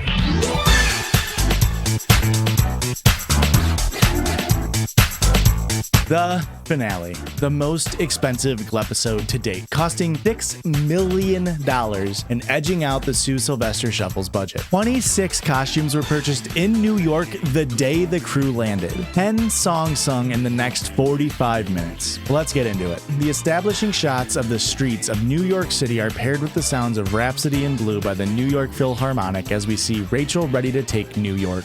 New York. The New Directions were nothing but a group of 6 misfits stumbling their way through a horrific rendition of Sit Down, You Rock the Boat. 6 misfits? Sit down, you rock it, sit down, sit down, sit down, you rock the boat. Now, I may just be a humble scientist and not a mathematician, but I count 5 misfits. The Glids all talk about things they want to do in the city, but Finn interrupts their fun. I want to hit up Central Park, get my frolic on. I want to throw stuff off the Brooklyn Bridge. Guys, hold on. I mean, we still have 2 songs to write. Okay, Mr. Bossy Pants. They haven't even written the songs yet. You're in New York. The kids all get ready to get checked into their hotel rooms. 2 rooms for all of them because that's all they could afford, which is insane because they got tickets to New York for free. Sandy gave them money. Sue's Cheerios budget. Happy sales. Who is siphoning off all of the Glub's funds? It couldn't possibly be Will. I mean, what would he spend the money on? One of those stupid hats that only rich assholes and chimney sweeps wear? All right, guys, this is your time.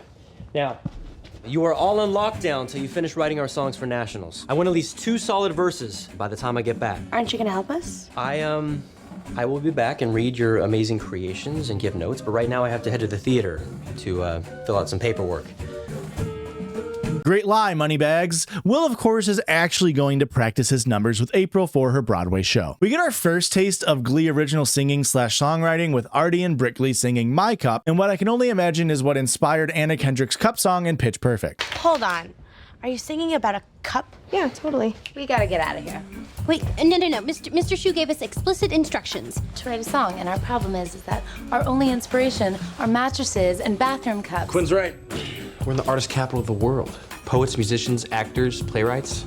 Every dreamer that's ever lived has passed through this city. And if we want our dreams to come true, we need to be out there with them, not stuck in Guys, I don't think this is a good idea. I mean, we still got those songs to write. If we don't write them, we're gonna lose. The Glub takes to the streets to let the city write the songs for them. We get a performance of their original I Love New York / New York, New York, and it's somehow worse than the Cup song. The Glub is shown going through sites such as Central Park, that place with this fountain. Central Park? Again, I think. Oh, is that the place that the Impractical Jokers film at sometimes? Folks, I'm from rural Illinois. Maybe if the Glub goes to Chicago in the future, I can point out some tourist spots, but I'm lost in this music video. And now, fun fact about this, the lyrics to this song were so dogshit, I just assumed that it was a Glee original. I mean, Finn literally sings, quote, I don't like cities, but I like New York. Other places make me feel like a dork. But apparently, I just thought it was so shitty because it was a mashup between Madonna's I Love New York and New York, New York from the musical On the Town. All of the Glies then push Finn to ask Rachael out while the girls are having a pillow fight.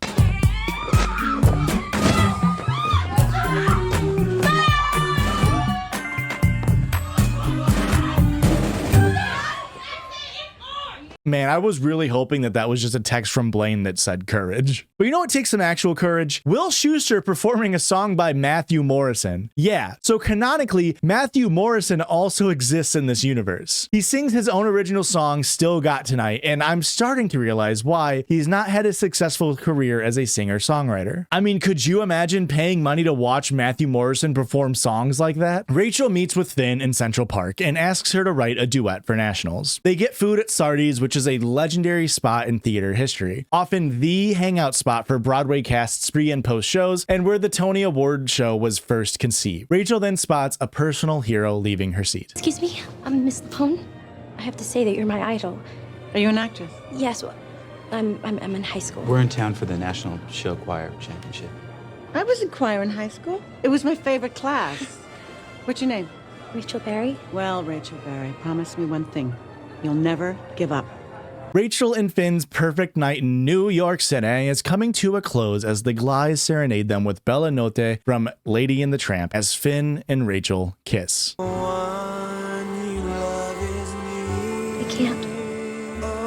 Well, they almost kiss. Rachel walks away and leaves Finn's flabbergasted. The next morning, Kurt and Rachel are eating bagels, aka breakfast at Tiffany's. Rachel talks about her dreams of coming to New York to college to pursue her career, but she's afraid Finn wouldn't want to join her because he's just a country bumpkin. Country bumpkin is a whole other thing. That's the Talk to a spinoff podcast. To help ease their minds, Kurt and Rachel break into a Broadway theater where Wicked is being performed, and the security guard lets them get out a duet of For Good from Wicked. Nice guy. They fulfill their country bumpkin dream of singing on a Broadway stage, including the set dressings of Wicked behind them. Performing gives Rachel some clarity on her decision. I see it now. I don't have to choose between my career and love, because this stage, Broadway, New York, that's my true love. R.I.P. Finn. I fear you're not going to come back from this. Back at the hotel, the unholy trinity are having some squabbles with some really shoddy directorial work. Notice the inconsistencies with Quinn's facial expressions and Brittany's hand placement, and also the distance between the actors as this scene plays out. We get it. You're pissed about Finn dumping your sweet ass. Get over it. I don't want to get over it, okay? The only person that you're sabotaging here is yourself. I don't care about some stupid show choir competition. Well, you should, because this is the one chance that we have to actually feel good about ourselves. Are we supposed to be the popular girls? So why can't we have our dreams come true? She has love, Tina has it, even Seisus hooks up. Brittany comforts Quinn as they both feel bad for Quinn's lack of love. Will has a chance meet up with Dustin Goolsby in the hotel lobby, and he shares thoughts and drinks with them as they discuss nationals. Will reflects on how much he loves his students as Dustin is much more cold and collected. Feeling moved, Will brings up some New York pizza to the Glids. Guys, who's up for some real New York City pizza? We heard. Heard what? About you leaving to be on Broadway? Look, I haven't made up my mind about anything. We get it. And we're happy for you. You've inspired us in so many ways, so this is just another. I don't understand. Who told you guys? Goolsby?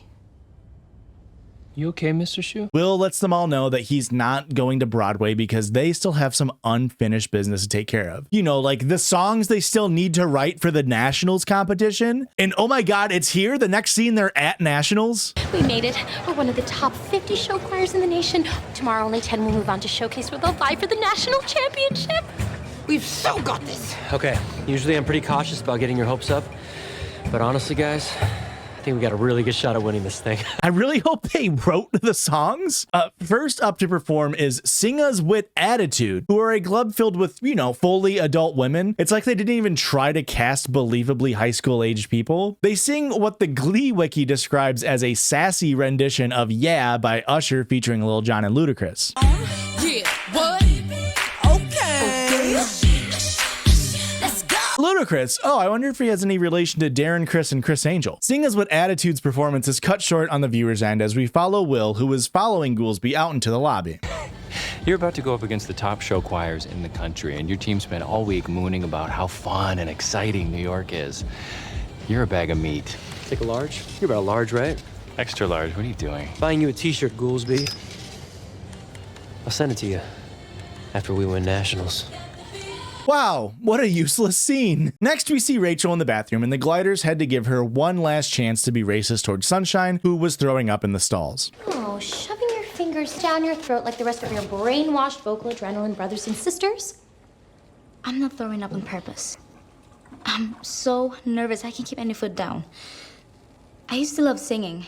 It was the only thing that relaxed me. Now I hate it. Do you think I'm an idiot? No.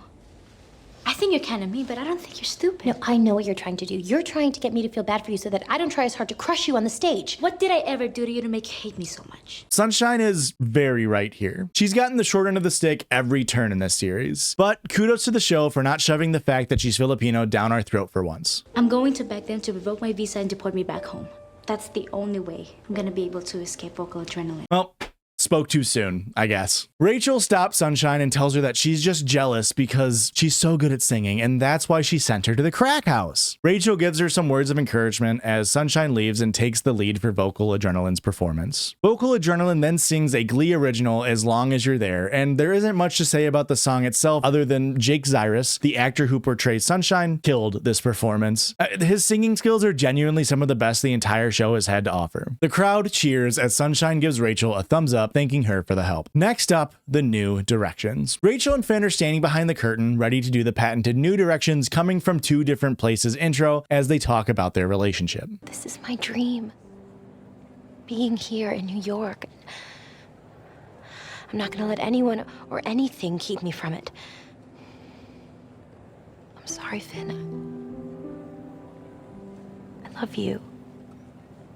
But there's nothing you can say or do that's gonna change my mind about it. They then take their places for the performance. It's funny, they're so close, yet they seem so far apart in this moment. Face to face and heart to heart. We're so close, yet so far apart. Hey, that's what I said. The Glub performs Pretending, which is a duet between Rachael and Finn with the lyrical prowess of a song you'd hear playing over a sad moment on Love Island, describing exactly the struggles Finn and Rachael have in being unable to have a happy ending with each other as they can't seem to get their feelings right. They share a kiss as the song closes for way too long.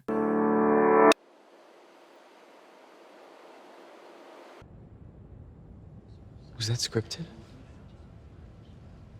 No. That is 23 seconds of a kiss interrupted by a slow clap from Matthew Morrison, and boy, that is great television. Next up, they perform another original called Light Up the World, with Brittany and Artie taking the leads, and this one doesn't sound like a song you'd hear playing over a sad moment on Love Island. No, this sounds like a song you'd hear playing on Love is Blind while all the newly engaged couples party, just days before they realize they hate the egotistical asshole they're set to be married to. After the competition, Finn and Rachael are talking about their performance. I'm calling it the kiss of the century. You're wrong, Finn. That kiss was unprofessional. It was too personal and intense. The judges won't like it. They'll consider it common and vulgar, and it costs you nationals. Hi, Rachael. You look amazing. And you sounded great. You just shouldn't have kissed him. Why are you here, Jesse? For you. Dude, back off. You're just jealous. Jealous of what we have and what we shared with the entire audience. Jesse has come back for Rachael, and Finn immediately gets defensive, but before they can get too far in their conversation, the top 10 list for nationals was posted. What did we place?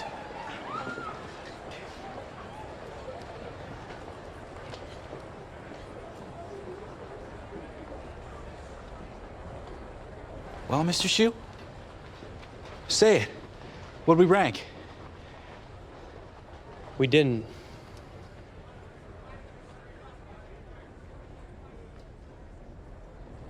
I'm so sorry, you guys. We aren't in the top 10. So the club ends up in 12th place, disqualifying them from moving on, which, I mean, yeah, you wrote the songs the night before the competition. Next, we're already back in Lima, and Kurt recaps the rest of the Glub's trip to Blaine and the coffee shop, but Kurt isn't really all that upset about the whole thing. It was still amazing. I mean, I flew in a plane for the first time in my life. I had breakfast at Tiffany's. I sang on a Broadway stage. I love you. I love you too. You know, when you stop and think about it, Kurt Hummel's had a pretty good year. I mean, yeah, Kurt's the only person the Gliders could figure out a single good storyline for, and he got multiple good storylines. Sam and Mercedes run into them and try to play it off as them just getting coffee. We ran into each other in the parking lot. We're on our way to get some sheet music. Tomorrow's my audition for the summer show at Six Flags. Whereas I'm spending my summer composing Pip Pip Hooray, the Broadway musical about Pippa Middleton. I have no idea who that is, but it sounds totally awesome. I'm sorry, the canonical nerd of the show isn't going to call out that egregious infraction. Blaine just said that he's getting a summer job at Six Flags. Any nerd would know that the closest Six Flags to Westerville, Ohio, where Blaine goes to school, is either 420 miles to Six Flags Great America in Gurnee, Illinois, 462 miles to Six Flags St. Louis, or 344 miles to Six Flags Darien Lake in Buffalo, New York. And I know for a fact, all of my Ohio heads and Michiganders watching this right now are fuming, as they should, because why would you be in the great state, well, why would you be in the state of Ohio and not just say Cedar Point? You know, America's roller coast, home of the Millennium Force, and most importantly for the show, only 2 hours away from Westerville. It's like these coastal elites writing this show can be so insufferable. Sam and Mercedes hold hands in their dating or whatever. We'll do more of that next season. Meanwhile, Santana is still upset about losing as she's talking with Brittany at their lockers. I don't know, I hated losing just as much as everyone, but this year wasn't about winning for me. Clearly, because we got our asses kicked. Yeah. Sorry. What was it about? Acceptance. I know that all the kids in the Glee Club, they fight and they steal each other's boyfriends and girlfriends, and they threaten to quit like every other week, but weird stuff like that happens in families. Yeah, well, this is a club. This is not a family. Okay, well, family is a place where everyone loves you no matter what, and they accept you for who you are. I know I'm gonna be a bridesmaid at Mike and Tina's wedding, and I'm gonna be anxiously awaiting, just like everyone else, to see if their babies are Asian too. When they find an operation to make Artie's legs work again, I'm gonna be there for his first steps. I love them. I love everyone in Glee Club, and I get to spend another year with everyone I love, so I'm good. What about you and I? I love you, Santana. I love you more than I've ever loved anyone else in this world. All I know about you and I is that because of that, I think anything's possible. I know that was a long clip, but we needed to show it all because it really does sum up this season well. And hey, shouts out Brittany for doing my job for me. Rachael finds Finn sulking in the library and tries to console him about losing nationals. Being an artist is about expressing your true feelings in the moment, no matter what the consequences. What were you feeling in that moment? That I loved you. And that I would have done or given anything to kiss you one more time. So you did. You know, you gave it all up for one kiss. Was it worth it? Yeah. What about you? Was it worth it for you?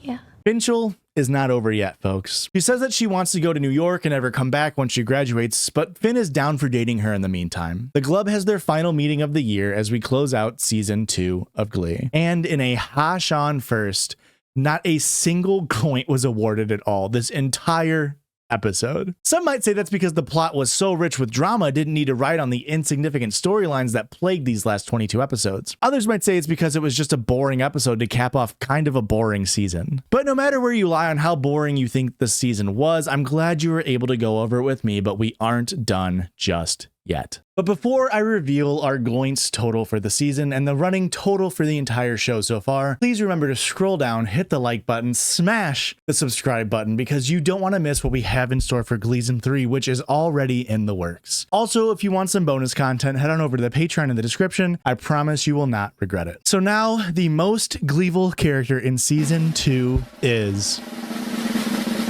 Sue Sylvester. Yeah, it wasn't even really close. Sue racked up 73,600 Gleevil points this season. Her biggest infractions included rerouting planes to active war zones, physical assaults on students and adults, slurs and insults more than you could count, biological warfare, making a student lie about being sexually assaulted, and falsely pulling a fire alarm resulting in a mass panic. Now, this isn't to say she's the only Gleevil character this season. Puck and Santana nearly tied at minus 12,875 Gloints and minus 12,600 Gloints respectively. They just love being mean and doing crimes. Who can blame them? Your usual suspects of Figgins and JBI were next, with perhaps a surprisingly evil score for Brittany at minus 4,075, though, again, she did cheat on Artie, do some body shaming, and outed Santana. Will and Rachael sit just above last season gl-ood guy Burt, who spent a lot of this season being kind of a bad father to Kurt. He normally did end up turning things around by episode end, but the whitewashing the show did of Finn's homophobia kind of resulted in Burt hand-waving away Kurt's struggles more often than not. Also, he physically assaulted a minor. Speaking of, Finn is next. Minus 2,225 gloints for the homophobic himbo himself. And just below him is series newcomer and series never shower up againer Carl with minus 2,000 gloints for risking Santana's life in an unnecessary dental procedure. Mercedes and Lauren are next, both totaling less than 2,000 GLEE-VIL points, followed by Emma with minus 1,000. These characters don't really get enough screen time to be truly GLEE-VIL, and when they were afforded screen time, it was mainly as a side piece to another character's plot. Here's to hoping season 3 shows us a bit more Mercedes for once. Quinn comes in at minus 950 gloints, and her character kind of felt lost this season, continuing that trend from the last bit of season 1. Once her pregnancy arc had closed, the writers really struggled with giving her anything interesting to do, besides almost crying during every dialogue. Holly and Becky both had minus 600 gloints, nothing much to say here as they mainly act as like a comic relief sidekick to Will and Sue's antics this season. Artie, the man, the myth, the minus 425 gloint season 2 character got minus 425 gloints in season 2. And I didn't track this, but it kind of felt like his gloints were constantly going up and down, so it makes sense that he ended around 0. Terry ended up only having 1 point infraction the entire season, and it was a minor minus 50 gloints. April, Jesse, Sunshine, and Sandy all ended at 0 gloints, either from canceling out their actions like Sandy or never attaining points like Sunshine. And now for the characters who ended up in the gl-ood. Last season, the final tally left only Artie and Burt in the positives, but this time around we had 6 different characters in the plus territory. Tina, Sam, Blaine, Mike, and Beast all ended up somewhere between 250 and 500 gl-ood points, but no one beat out the best person in season 2 of Glee, Furt.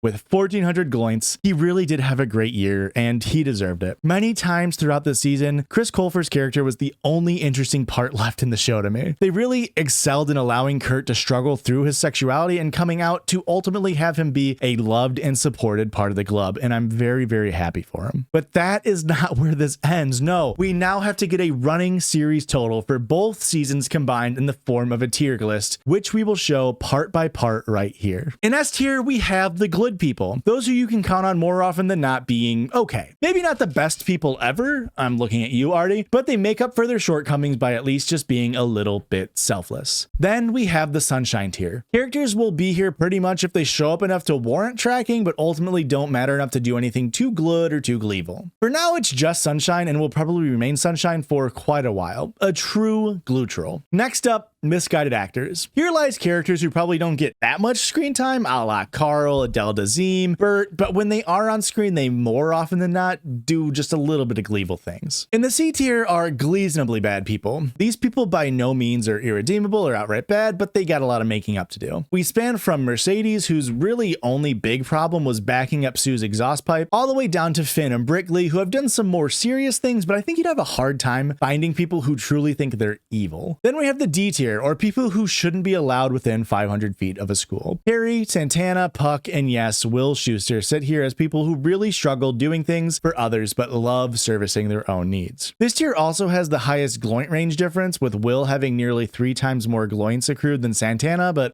that just means it would theoretically be easier for Santana to go up a tier and likewise easier for Will to go down a tier to the actual predator level. This F tier is solely inhabited by none other than April and Sue. At this point, Sue is a lost cause, and it might just be a race to the bottom for her, and if there is a GLOD in the Gly, April won't be on the show enough to change her gloint total significantly in either direction. So there you have it, folks. Over 400,000 gloints have been given out during these first 2 seasons, and we have many, many more to give out in season 3 and beyond. So once again, I ask you, please like, comment, subscribe. You can find editor Blake and my socials in the description below, as well as a link to this channel's Patreon. And until next time, I'm Hosh, that's Blake, and this has been Hosh on Glee.